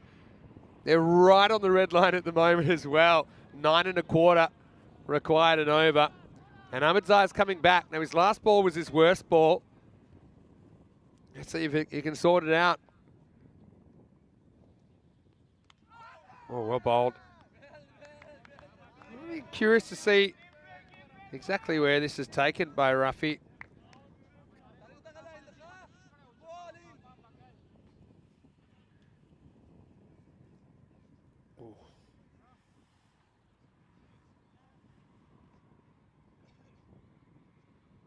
Just gotta be careful he doesn't break the plane of the stumps. That was close. But close is okay. Yeah, well bowled. That's his office. That's where he does his best work. Tariq Ahmedzai. Just one.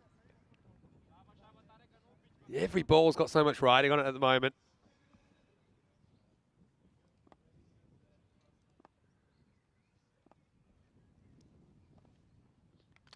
Oh, he's knocked over, inside edge onto the off stump, and Tariq breaks through. And finally, Habib's vigil comes to an end, though he does have some shots to show for it. So at least he does get to 30 off 21. So he kind of goes at the rate required. Doesn't tread water for too long, though. He goes, and the score 57 for 3. I mean, he was going to be stumped if he wasn't bowled here, if he hadn't got the inside edge. Have a look there. I mean, it probably would have got past the keeper because it was such a big edge, but nowhere near the middle of the bat. Ahmedzai, with the exception of that last ball of the first over that he bowled, has been really good. Just the ticket for the Daredevils, trying to snap their losing streak, which currently stands at 6. Wow, this will be interesting. It is Hamid Safi coming out, and this guy is going to swing. He might have a look at one, but maybe not. That's a great top spinner again. And have a look here. Yeah, sooner or later, he's going to get no balled, I think. He's playing with fire. And in a close game, you've got to be super careful.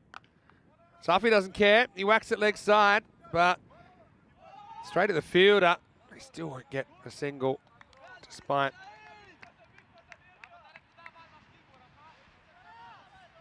You see the fumble, but...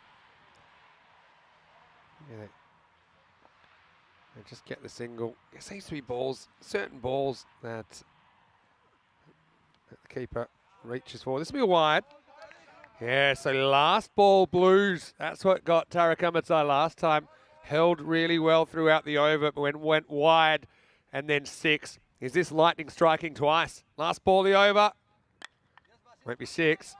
Probably 1. And a great spell. I've got to say, I said a lot was riding on Tarek's overs, and he bowled really well. He's going to finish with figures of 1 for 13 off his 2. And the score is 60 for 3 after 7. Coming up tomorrow, more cricket here, day 7. It'll be Sunday.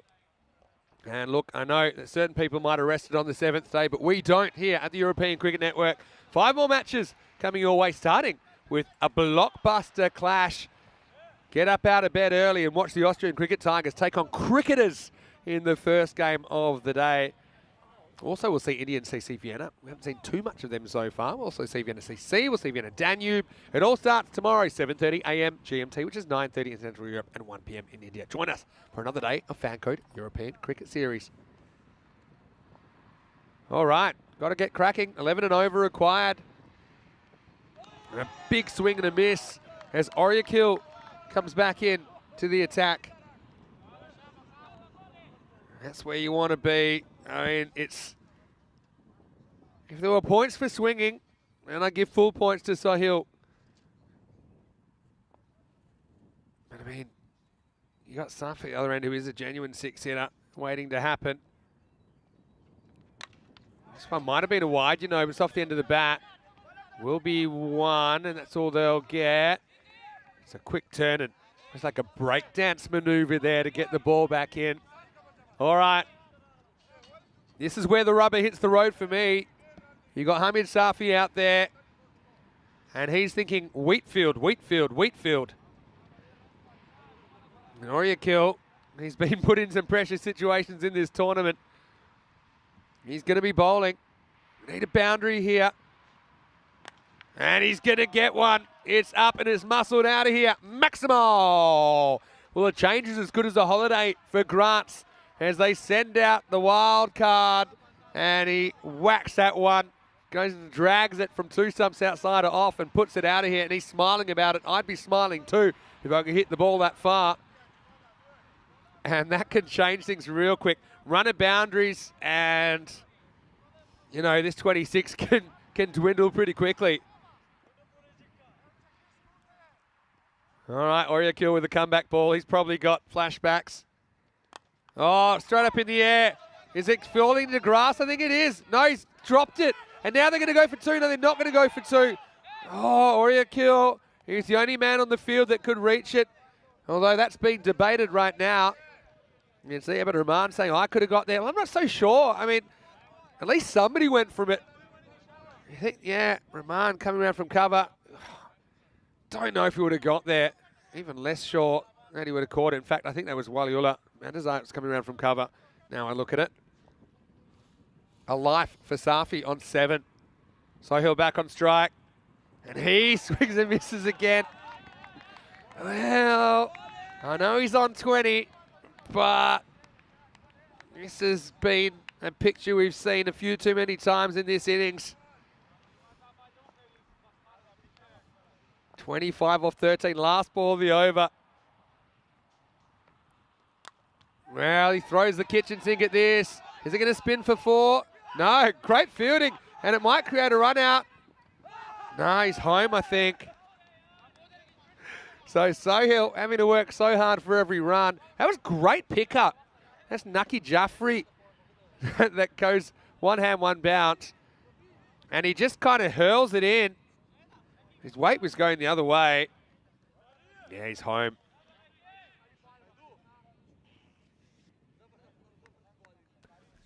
So it's the end of the over. It'll be 70 for 3 after 8. And Safi will be on strike.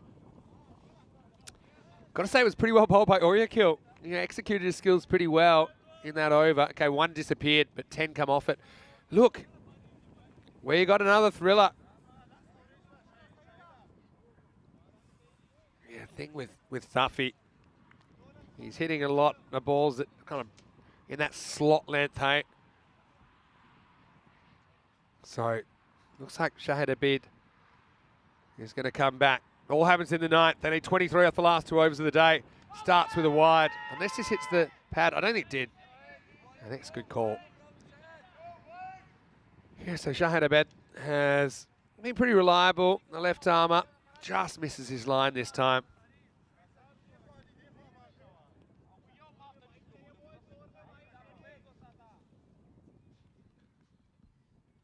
Safi steps, doesn't quite get it. Hang in there, Omari goes right back to the line. He can't get there. Maximo. Well, Safi, like a breath of fresh air in this innings, which was a little bit pungent leading up to his entry. And he has just provided that extra spark, hasn't he? 14 off 5 now, the difference maker. 16 off 11, deep in the crease. Oh, it's a look-away hook shot, and this will fly to the fence as well. I think that's gone for 4. Oh, it's a risky ball to dig it in. I think you've got to get up in the block hole. Yeah, you'll see he's not even looking, but he gets bat on it just inside the rope. 4 runs.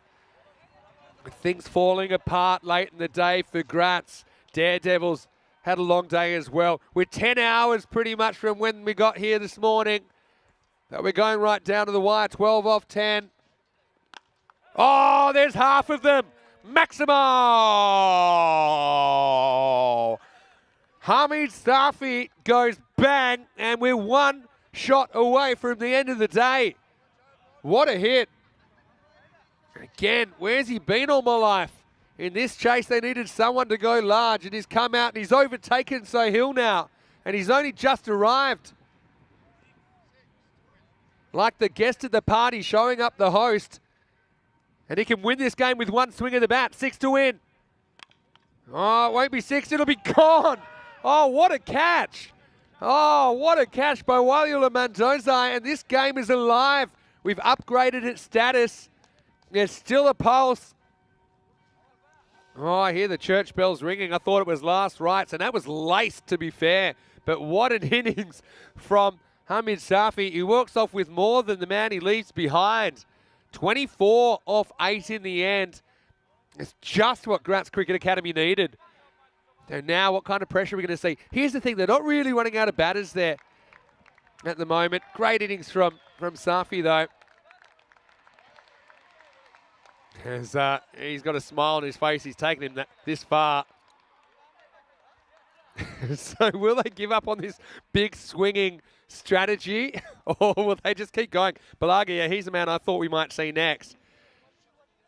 I mean, you can be sensible here. If you score off every ball, you can't lose. But Balagi, does he want to go for glory? 2 to come in the ninth, 6 to win. He hits it pretty hard. He does score. He might look for 2 here. It's going to be an awkward stop, but he actually does really well to keep that to 1. So, 5 to win.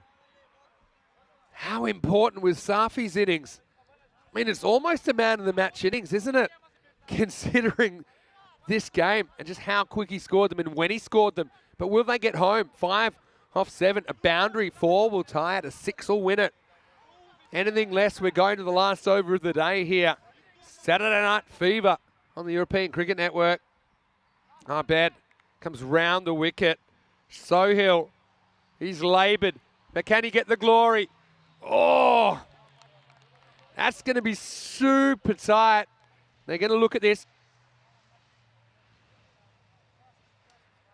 Oh, I reckon that's high. Let's have a look. Yeah, I think that's a no ball, you know. Yeah, it goes, it's too high. You know, yeah, it's coming out a fraction to the line, but not much. So no ball called. And I think you have to go on the way the umpiring's been done. If it's waist high or above, it's not acceptable. So now, Sohail, look, I just don't think you can mess it up from here. I don't think you can mess it up. Now a 3 will tie it. A 4 will win it. Sohail has the immunity cloak on as well. Can he win the game for his team? He gets some on it. He'll get caught, but it won't count. But now he's got to turn around. They're going for 2. Throws it in left-handed and they get 2. Well, he just spent too much time looking at the ball, didn't he? That's Ebed Rahman. And the catch didn't matter, but he had to at least field it. And that means that we are going to go to the last. But look, he turned around before he went after the ball. 9 overs down, 91 for 4. Just 2 runs required off the last over. And they've got a good bowler to come back as well. I mean, it's not impossible. Don't forget the first innings of this game, there was only 1 run off the last over. In fact, the scores are tied after 9 overs. There was only a bye, which I'm not even sure how they got that bye in the first innings. That's all there was. And yeah, you can see the golden ball timeline there. These are golden balls this year. It's 4 to batters, 5 to bowlers. We've had some action. Last one went for 6. Was actually caught. Muktir Singh from Bergamo CC stepped over the line. All right, let's get back to the action here. You've got to put the squeeze on now. You've got to read the room.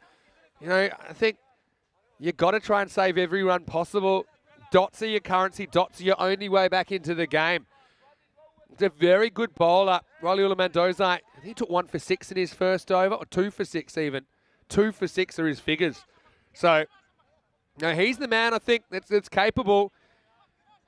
But I think now you're running on contact. You're forcing him to make the play. 2 to win. Yeah, oh, they don't run. Oh, they misfields the ball. They're pretty much stopped. Oh, come on, guys. I know it's a long day, but the game's on the line. That's what pressure does. And this ball, well, there's 3 of them there, and 0 of them field it. You've got to run on contact now. You've got 6 wickets to play with. You're dispensable. Balagi, 2 runs to send us home. Misses. Oh, no. The pressure ramps up exponentially now. All you mathematicians out there, get your log functions out. He goes for glory. Probably thinks if I swing 6 times, surely one of them will go for 2. 2 off 4. I'd have a third man in here. There's a third man in the circle. Surely this circus can't last any longer. 2 to win. 1 to tie. Mandozai missed. Missed again. 2 off 3 now. And Balagi, he's got this high-risk strategy of trying to win the game with a 6. But a quick check of the rule book says you only need 2 to win. Now they're chatting. Well, that's a chat you might have had 2 minutes ago. So Hill, don't know what kind of tips he's giving out. He's dawdled. I think he's saying we're running here. If you hit it all, we're running. Fields come in. Again, 2 to win. 4th chance. Oh, off the pad, he's running. He's got to pick it up. He's got him. Oh, I can't believe it. He's gone the back flip, and Sohail's run out. Oh, I cannot believe my eyes. How has that happened? It was going to be a big wide down the leg side. He hit the legs of the batter. It was an incredible bit of work from Mansoor Safi, who picks it up, and with the indoor cricket style backflip, he's hit the stumps. We'll get a load of this, and if you wonder how we can still be excited after 10 hours of cricket, well, have a look. I mean, still don't know if they're running. It's a bit of hesitation. I don't know why he's hesitating. He picks it up, just flicks it from his knees, and he hits the stump. Oh, that was absolutely incredible work. That's a 1 in a many kind of situation. He doesn't have time to set himself and throw. And so Hill just has to keep on running. Again, they just need 2 off 2 here. They've gone for broke every single time. And Waliula Mandazai, or the patient, I still think the patient's on all the machines on life support, but he's very much alive now. This is what pressure does. I still think that's a complete fluke, but I've got to give some credit to the keeper, Mansoor Safi, for his quick thinking. All right, Shah. Shah can win the game for them now. And he might. He will. There's 1. And they're definitely going to get 2. It won't go to the boundary, but it won't matter. And well, build that man a statue. Hashtag Shah comes out. He only needs 1 chance. We don't go to the last ball, but almost. Second last ball of the day. And I called a thriller. We got one. Final score, Grants Cricket Academy, 93 off 9.5. Defeat the Austrian Daredevils, 92. But what entertainment to finish the day.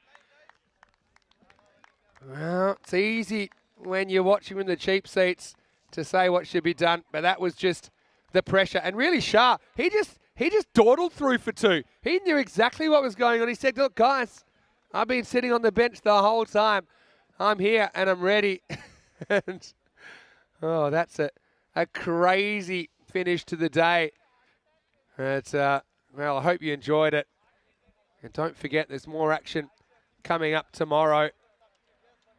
But first, let's just track these guys because, yeah, Grants, and they've taught hard. So the Daredevils, you've got to hand it to them as well. It's a long day of cricket for these guys. Got to feel for the Daredevils. They get so close, but they come away empty-handed from day 6. And, well, I'm almost speechless, but not quite, as we'll go into the highlights. 93 was the target. And look, you trace that, and you have 2 teams that have really dodgy last overs. In fact, you know, in the first innings, there was only 1 off the last over that was a bye. In that last over, there was just those 2, which are the winning runs. That came after 4 dots, essentially. But, yeah, the Daredevils, credit to them. They took those early wickets, didn't they? They got Girardi. They got Gowda. Gowda without scoring. So Hill came to the crease then. Ahmedzai, and he was kind of off the boil a little bit, wasn't he, for a while. Ended up making 30, but it was a while, like I said before, he got going. And you start kind of micro-analysing, don't you, in such a close game. You see that Habib Ahmedzai did eventually kind of knock one out of the park. Sohail did one as well, but, well, I know you can be booked for speeding. If you look at the rule book, you can get booked for driving too slow in the fast lane as well. And that's kind of the situation here in the middle overs. The rate was getting out of control. Got to say, Tariq Ahmedzai bowled really well. I think he kept his team in the game. And that was a little inside edge that went onto the stumps. Again, I like the areas they were bowling. I like the line they were bowling as well. I mean, that one disappeared. How important was Hamid Safi, though? And he came in like an uncaged lion. And he was dropped there. Had a bit of luck as well. But you can see there, nothing like 2 teams in full-blown panic mode to provide some entertainment. I mean, this was also a good bit of fielding, and the throw just pulled the keeper away from the stumps a little bit. But late in the piece, we had these important blows, didn't we? Abed copped a bit of it as well. I mean, don't know about banging it in there. That ended up being 4 more. So that impacted innings 24 off 8. And that one was pure. So they needed 12 to win. That made it 6. And you'd have to fall over to lose. Well, guess what? They may not fallen over. They did stumble because Safi went. And there was still a handful needed. And, yeah, they were just working hard for every run. And that was the free hit, actually. Remember, there was the no ball for height. He took a little bit of time. And when you consider it came down to the wire, that's a run they probably should have given away. But then, you know, give some credit to Walula Mandozai and Rafi Mandozai with the back flip. Barely looking run out to keep the game alive. But, well, that certainly gave us some hope. We could have been in golden ball watch, but look who came out. Ashtiaq Shah, given his opportunity, and he calmly stroked, and he just trotted a 2 and won the game for his team. He beat the field. Look at this. He was in no danger of sprinting it. He looks very cool, and he kind of gave that look like, what's the fuss about, as they do it with just the 1 ball to spare. This is what's coming up tomorrow. ACT back on the rack tomorrow. They've got 2 matches, Cricketer CC with a couple as well.